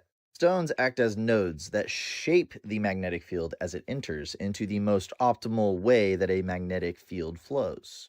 To balance the flow through the crust, we couple where it's weak and then we get rid of it back to the atmosphere where it's too strong. But here are the opinions of what people think those carvings are. We start matching the stuff with our science. This perspective requires no belief, just an open eye and an open mind, and I got way more to show you. Terminator is the prequels to the beginning of The Matrix. Sarah Connor is actually Neo's mother. So JC, John Connor's Jesus Christ, grows up to be Neo, one and the same in The Matrix. The Matrix is in the future. The Terminator is the past. It's time travel, past, present, and future time travel. It's the second coming of the Christ, the evolutions of consciousness, man versus the machine. So the machines, the Terminator machines, hear that a child is going to be born that's going to terminate them in the future when they oppress man. So see, it's a man versus the machine. It's God's children versus man's children, which was technology. So man versus nature. Exactly. So the Terminator has to time travel to the past because they know it's Sarah Connor, and they have to kill her, terminate her, so she won't have the baby. And Kyle Reese, he comes from the future to protect her, and he inadvertently gets her pregnant. and he has to go back to the future. And so it's the Immaculate Conception, because now she's pregnant and she fell in love with a man, but did it really happen? Did he exist? And then this child, when you see the three Terminators, the boy, and then the man child, subconsciously, he doesn't know why the Terminator is trying to kill him until he's hidden out in the city, in the Matrix, the future. When he reaches 30 years of age, the rebellion, reloaded, revolution starts. And the rebels come and they find him because they've been watching him all along. That's what the Guardians and the Sentinels are all about. And so they wake him up to his purpose. They take him to Morpheus to train him to fight the machines. They take him to the Oracle because of the prophecy. So this is the whole epic story. It's an epic. Someone could please explain to me? Incredible. When I learned that, it kind of blew my mind. So the connection between Terminator and the Matrix, did you guys know about that? I find it adds a layer of complexity and intensity to that story. Like she said, past, present, future, the second coming of Christ. I know, you know, we always think these are movies and it's science fiction and this and that. Did you guys have any idea of the implications and the connection between these two movies? I find that amazing. Amazing. I don't know if I could get a hold of that book. I don't know if it exists because I think she just wrote this, like she wrote an idea and then they made a script out of it, but I don't know if the book truly exists. I'd like to get my hands on that. So let me know down below if you guys knew about the connection between the Matrix and the Terminator and what you think about the story that she was saying. And let's keep on rocking. That'd be great. Normally don't make hot coffees, normally make iced coffees, but the weather's getting colder, was feeling a little frisky this morning. I had bought this specifically to make hot coffee. I had not opened it yet. Expiration date is March 2025. Like, we're rocking, right? I go to undo the top and take the thing off and pour it in. Do you see this? There's a frog in here.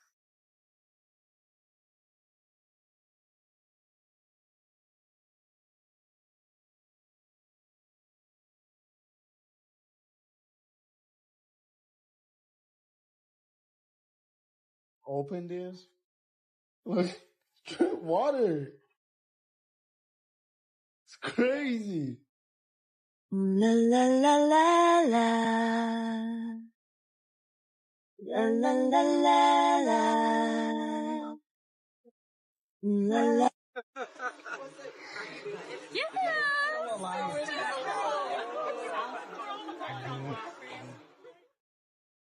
Guys, why is there letters on my Olive Garden breadstick?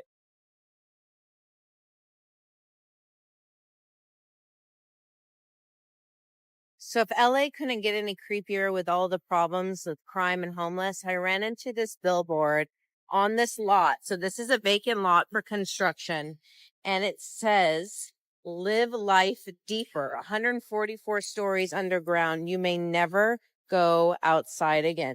It's so creepy. I'm wanting to know if this is real with this construction site right here.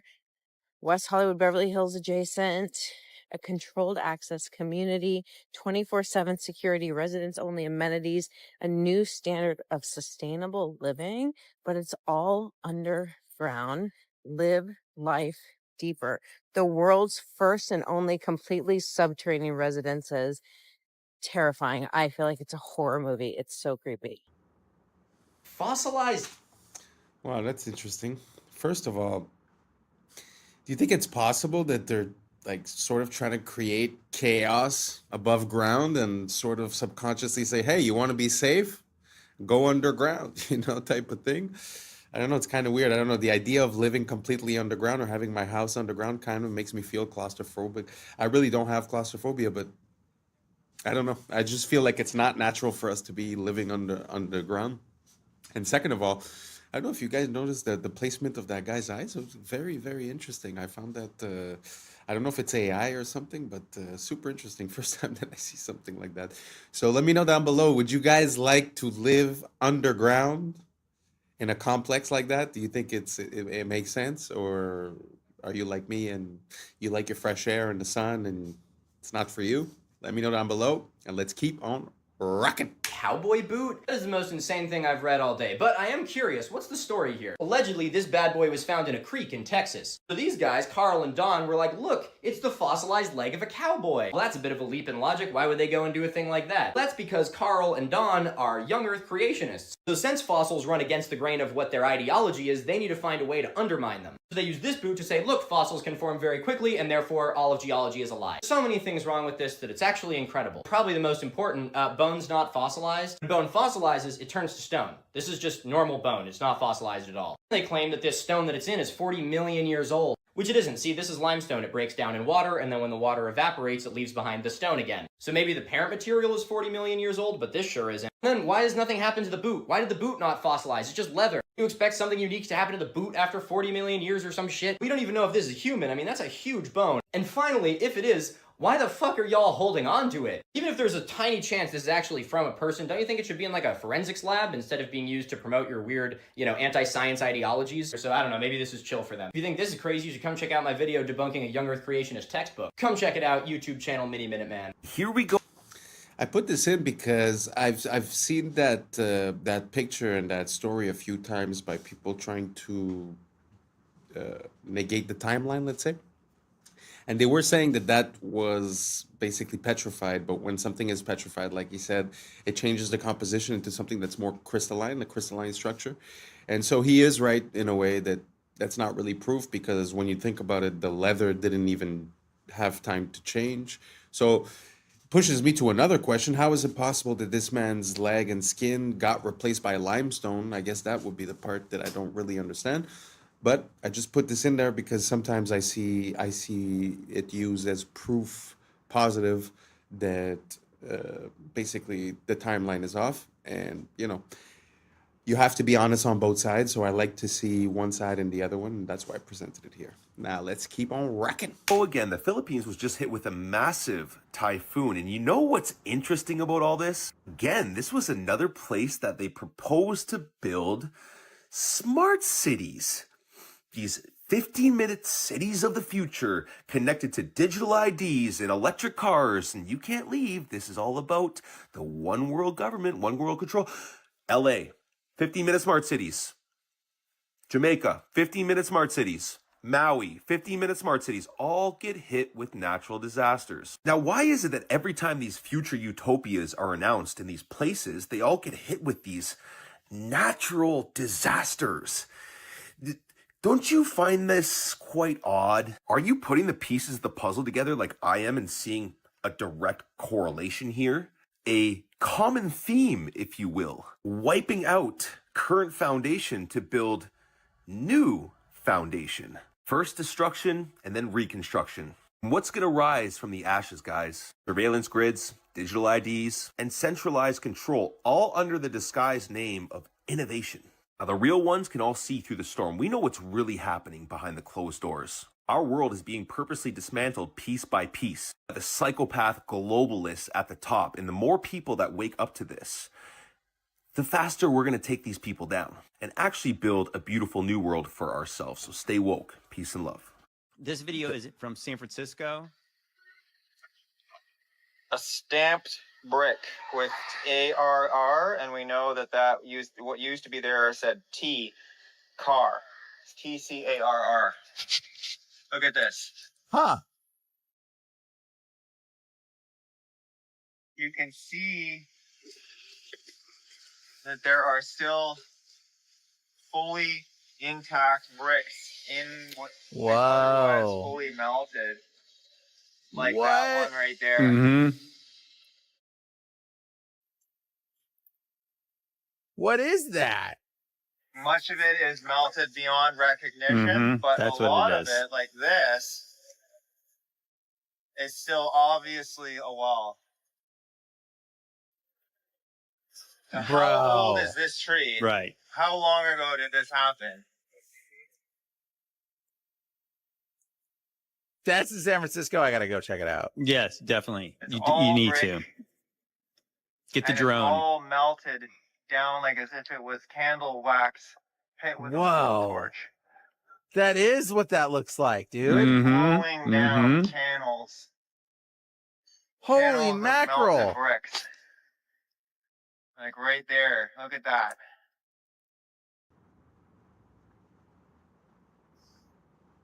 Still bricks sitting there, and that's the same kind of brick that this is, that's stamped.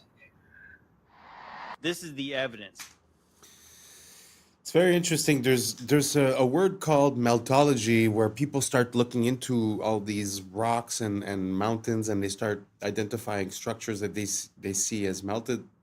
And what's interesting about this one here is that I've heard things about melted brick before, and it's kind of a point of contention because if you want to heat brick sufficiently for it to melt, you're talking about almost 3,000 degrees. Fahrenheit and maybe 1,500 Celsius, which is very, very high heats, even for fire. So it's an anomalous situation when you find melted bricks. And anyways, to connect that, some people say that there was some plasma event or something basically that changed our plane of existence physically. So I don't know if that connects into that or if it comes from a fire, if it comes from another story. But again, it's just very interesting to see melted brick because the heat required to do that is very, very high. So yeah, that's why I put this in. And let's keep on rocking. Because there's a case of partial preservation of what was there. You know, because if you didn't find the bricks, you didn't see the little details of bricks in there, somebody would just say, oh, well, wind and water did this over 1 million years, right? They would say, oh, it was 15 billion years caused rocks to look like this. No, it took about probably 10 seconds of like the hottest thing you could possibly imagine, just burning something, and it literally melted like a candle melts. That's what you see there. Like, what happened in our recent past? I think it's very fascinating. When I really got curious about the western part of the United States and like stuff like the Valley of Fire, in my mind, I was thinking of the days of Noah, maybe. I was thinking maybe like sometime around like the days of Jesus, like thousands of years ago. But when you find stamped bricks in there, so that means there was a brick factory that made bricks, right? You know, so obviously I think even like the earliest brick factories were like in the we're told, the mid 19th century. They had factories that made bricks en masse. So when did this thing melt like that? Elon Musk said something so shocking at this event. The audience must be completely clueless for them to go along with this rather than start heckling and saying, what the Sam Dam are you thinking? Listen to this interview or this clip. It's absolutely shocking, and we're going to unpack it. I think we may be able to give people, if somebody's committed a crime, a more humane form of containment of future crime, which is if you say like you now get a free Optimus, and it's just going to follow you around and stop you from doing crime. But other than that, you get to do anything. It's just going to stop you from committing crime. That's really it. You don't have to put people in like prisons and stuff. It's pretty wild to think of the various of all the possibilities, but I think it's clearly the future. Now, Optimus is that goofy little robot standing next to him. His idea is that criminals will have a robot following them around to prevent them from doing future crime. For one, how is this goofy little thing supposed to stop you from doing crime? But for two, I don't even think he was being serious about this. I think this is predictive programming or conditioning. Get ready for robots to police you. And whether that's in the form of AI policing us, like through our phones, through the internet, AI controlling what we say, what we can't say, getting us in trouble for things we say or think or type or research, etc. Or really conditioning us for like robo-cops. Remember Minority Report? When you would get in trouble for pre-crime before the crime was committed, you get like sentenced and the cops come after you and whatnot. Minority Report. Now, here's the thing with Elon Musk that no one really wraps their head around, seemingly. Many of you guys probably will, but the vast majority of people have no idea. The guy claims in multiple interviews that AI is the greatest threat to humanity. He then proceeds to make brain implantable microchips, self-driving cars, and his whole thing centered around artificial intelligence. It's like warning you about a forest fire while they're stoking the flames of a campfire next to the forest. I mean, it's absolutely ridiculous. What's interesting, though, is that he's portrayed as this freedom-fighting dude, woo, brain implantable microchips. What don't you understand about that? And the selling point is that it's going to make you superhuman, or it's going to help people who like can't use their arms, but if we put a brain microchip in there, they'll be able to move their arms again. It's going to be good for humanity. No, it will not make you superhuman. Merging with artificial intelligence will make you inhuman. You will no longer be fully human if you merge with AI, which is the plan, the mark of the beast. Let me know your thoughts in the comments below and follow for more. I'll admit, within the first few seconds of this video, you're going to go, I'm not so sure about that, man. But tell me if you think all of this in totality could be a coincidence, because I'm thinking it's more of a stretch to think this is a stretch. It's clearly happening and it's in your face. Watch this. The world might actually be run by demons. At almost every major city, there is symbolism for Lucifer. The United Nations headquarters is located at 666 United Nations Plaza, where there is tons of demonic symbolism such as this end times beast. In the Bible, it says 200 fallen angels descended at Mount Hermon, and the UN just happens to have a base there. The craziest part is that at a city called Astana, a city that's been purposely hidden from us, there's a massive pyramid, much like the one on the money that controls our entire world. And inside this pyramid, there's 200 perfectly aligned chairs. It's almost like the 200 angels that fell have a secret base where they make their plans. At this same city, there is another torch that represents Lucifer. This evil symbolism even stretches to CERN, the government research facility, which has a statue of Shiva, the destroyer of worlds outside of it. So the 666 Plaza thing is true. The Mount Hermon thing is true. The Lucifer being the light bearer is true. The 200 chairs, that's legit. So that's only the tip of the iceberg. There used to be a website that is now scrubbed from the internet. I cannot find it. If one of you guys is a real techie, find this out for me. There's a website that showed the distances between certain buildings, like the Pyramids of Giza to the Basel, Switzerland World Bank, the International Monetary Fund, is exactly like 6,666 kilometers apart. And the One World Trade Center is exactly 666 miles from the Statue of Liberty, whatever, not saying that exact, but it was a website compiling all these shocking distances that happen to line up with 666s, and they're like significant, buildings in the White House and all that. Now remember also the Washington Monument.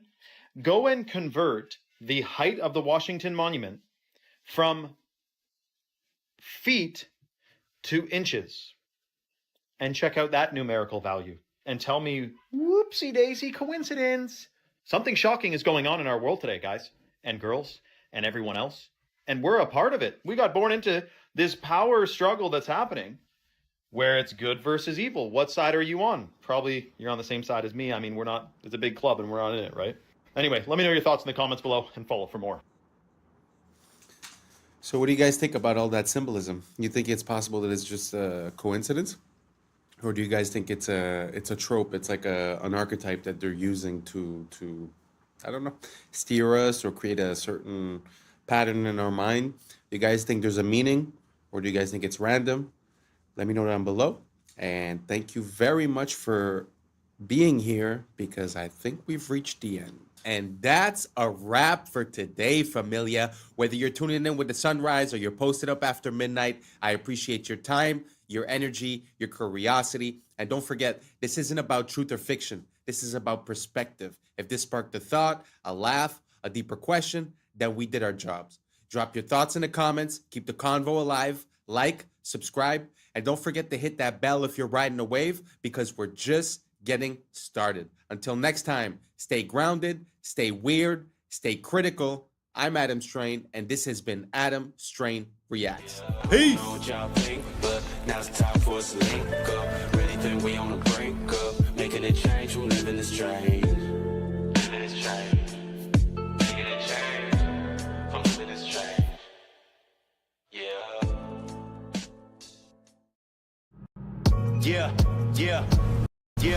I was sleeping, had to wake up. Why? Every reason I can think of. God, till the day I keep the ink up. What's up, YouTube? Today, we'll be looking at disturbing TikToks that'll make you question reality. So without further ado, welcome to Adam Strain Reacts. Let's get her done. Creepy facts from the United States you never knew. The last one will blow your mind. Number 1, during the 1800s, grave robbers stole corpses from cemeteries across the U.S. to sell them to medical schools, leaving countless families to find empty graves. Number 2, in the 1950s, the U.S. Army sprayed bacteria over San Francisco to test biological warfare on its unsuspecting citizens, resulting in several mysterious illnesses and deaths. Number 3, the Donner Party, trapped in the Sierra Nevada mountains in 1846, resorted to cannibalism to survive after weeks of brutal starvation and snowstorms. Number 4, the infamous Winchester Mystery House in California was built by Sarah Winchester, who believed she needed to continuously add rooms to confuse the ghosts of those killed by her family's firearms. Before I say the last one, make sure to hit that follow button to support the channel. Number 5, in 1892, Mercy Brown of Rhode Island was exhumed after her death from tuberculosis because locals thought she was a vampire. Her heart was removed and burned to stop her curse. I wanted you guys to know that Italy used to have a whole bunch of random towers just like this. This is in Bologna, Italy, and they were built around the 12th century, and over time they were just demolished or they collapsed. Only 2 of them actually remain today, and their purpose was just for like a status symbol. People would build them for status, or they would use them for defense storage, or I guess people even lived in them too. But when you look at it, like, it seems like they had skyscrapers like back in 1100. What? So these are real stadiums from around the world, from an aerial viewpoint. And you have to wonder, if signs and symbols rule the world, what type of symbols are these stadiums? Now, that almost looks like a reptile's eye. And we have, of course, the ancient symbolism of the all-seeing eye. And you got to wonder, because they say bread and circuses. If you want to stop the masses from revolting, you got to give them bread and circuses. So not only are they giving you bread and circuses in here, but also it's a massive, likely ritual football stadium. Now, my thing is this: while we have crazy things going on around the world, we have agendas afoot, we have all types of stuff going on, and people are spending their lives living vicariously through people they've never met. Throw balls around in the field. Look, I get it. You're going to roast me. You're going to say, no, man, I love my baseball. But when you are truly awake, you know what's going on in the world. You see how much of a distraction it is. It is absolutely bread and circuses. Not to mention when they have a big performance, like major celebrities performing in there, and there's all these like red lights, and it looks demonic. I mean, this is a ritual. Make no mistake. Comment your thoughts below and follow for more. For the first time ever. What do you guys think about the shape of those stadiums? Because there's some people that believe in this theory where there's these controllers that are harvesting our emotional energy. They call it loosh or something like that. But do you think it's happenstance just because you want to hold a lot of people and you want to have an open sky, so it's completely normal that it ends up looking like an eye? Or do you guys think that there's a symbolism behind that, or a certain shape or certain pattern or certain frequencies that they're harvesting, or a law that they're following? Or do you guys think it's just randomly based and that's just the way it is? Let me know down below. I'd be very curious to know what you guys think about it. Let's keep on rocking. The secrets of the dollar bill have been uncovered. While many videos demonstrate intriguing folds revealing the Twin Towers or highlight small details, no one has fully deciphered the hidden messages that reveal who is truly running our planet and which Anunnaki the dollar references. From the world's leading researcher comes a documentary that will leave you breathless. This is the same researcher who has provided evidence for the location of Atlantis, solved the mysteries of heaven and hell, unveiled the real father of Jesus, identified Yahweh, decoded the mark of the beast, and explained the firmament, among many other discoveries. This new documentary will finally answer the question of who is running our planet. Stay tuned for its release. In the meantime, you can explore over 1,000 videos at ourtruehistory.co.uk. They stopped building castles like this because of this. This right here is a medieval cannon. Now, it took a long time before they actually made stuff that was good enough to knock down walls, but it definitely caused quite a bit of problems. And once the cannons started getting bigger and more powerful, that's really when you started seeing a lot of changes coming to castles. This right here is a gigantic cannon created by the Ottomans during the siege of Constantinople. These knocked down those walls. Now, constantly in warfare, they're adapting, they're changing things up. So this is an adapted castle that as cannons started getting better, they built it so it was rounder and it's angled so that the cannonball wouldn't get a direct hit, but instead would skim off to the side. But cannon technology kept getting better, and so then they started building these star forts, which are super thick, as well as multiple layers of defenses, so you can never get close enough to the walls to really be doing a lot of damage. And a big part of this as well is by building up earthworks on the sides before it even reaches the actual fortress itself. So you got a double wall. And so this is a hill that's sloped up, and then there's just a little tiny bit of the castle that'll stick up above it, a little bit of the fort, and then they can fire their cannons, but it's really hard for the enemy to actually hit it. And there's a lot of different variations of these star forts. All of them are very cool, but like, look how thick that is. That is a super thick wall, super angled. So it's hard to be able to get a good cannon shot. And then plus, there's also defending fields of fire, so that it's harder for people to get up there. Yo, I got some. Well, first of all, he's mentioning star forts as if they were nothing. The star forts that he was showing were in the United States. The United States has like 300 years, so the fact they have so many star forts, he just glazed over that. And to be honest with you, I kind of have a hard time visualizing our idea of what a cannon is. Like, I understand the idea of having a tube and having explosives at the bottom of the tube, having an explosion sort of canalized, in one direction and have the ball go. I understand more or less what they're saying, but with the weight of those balls, I don't know. I have a hard time seeing how that would work. I don't think I've seen a real cannon today, like functional. So I don't know. That whole story was kind of weird. He just explained away the star forts because of the cannons. But again, the cannons, I'm not convinced. So if you guys have any proof, any videos, any links, anything down below, please write it. Please give me some info or send me a direct message. I'm very interested in this topic. First of all, the star forts, but also the cannons. It's something that I've been looking into for quite a while. So if you got something for me, please help me out and let me know what you think down below. And let's keep on rocking. Bone-chilling videos to share with you guys about Yellowstone. But answer me this. Is Yellowstone supposed to look like this right now, y'all? All this geothermal activity, is it supposed to look like this, y'all? You're going to want to turn the volume up for this over here. Now, there's this guy posting clips around Yellowstone of the ground literally groaning, y'all. Like giant marching ants are underground, like they're coming up, y'all. Check this out.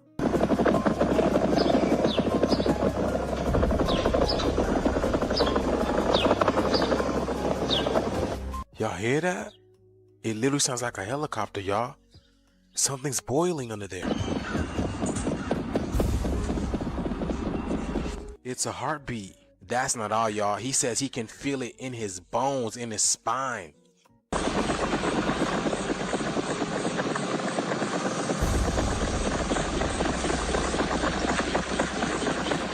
It sounds like the animals are running. And just to prove to you that it's gotten more intense over time, he puts a water bottle on the grass and this thing is jumping around like it's at a kid and play party. That's crazy, y'all. Listen. Y'all, the animals were warning us. Y'all remember those eggs they found in the water near a volcano where it sounds like they hatched? But the shift is here, y'all. Let me know what you guys think about this video. Let's continue to get it. Peace out. If gravity truly causes tides, why don't lakes rise and fall the same way oceans do? Think about it. We're told gravity can pull billions of tons of seawater back and forth every single day. Shouldn't that same invisible force tug at the calm surface of your local lake too? Scientists say oceans move because they have more mass. Fair enough. But how does the moon somehow know where the ocean ends and the lake begins? Imagine a time-lapse of Earth under the moon's slow drift, its light washing over mountains, valleys, rivers, and still lakes alike. If its pull is that precise, wouldn't everything shift even slightly? Then it gets stranger. Some coastlines experience tides soaring 50 feet high, while just a few miles away, another cove barely stirs an inch. Did gravity suddenly lose strength in that spot? Or could something else, perhaps resonance, pressure, or even electromagnetic influence, be guiding these rhythmic surges? What if the story we've been told about tides is only part of a larger equation? Maybe the oceans don't move because of gravity alone, but because they're part of a system tuned to forces we still don't fully grasp. So next time you see a silent lake under the same glowing moon, take a moment. Don't argue, just wonder. If gravity moves the seas, why does this water remain untouched?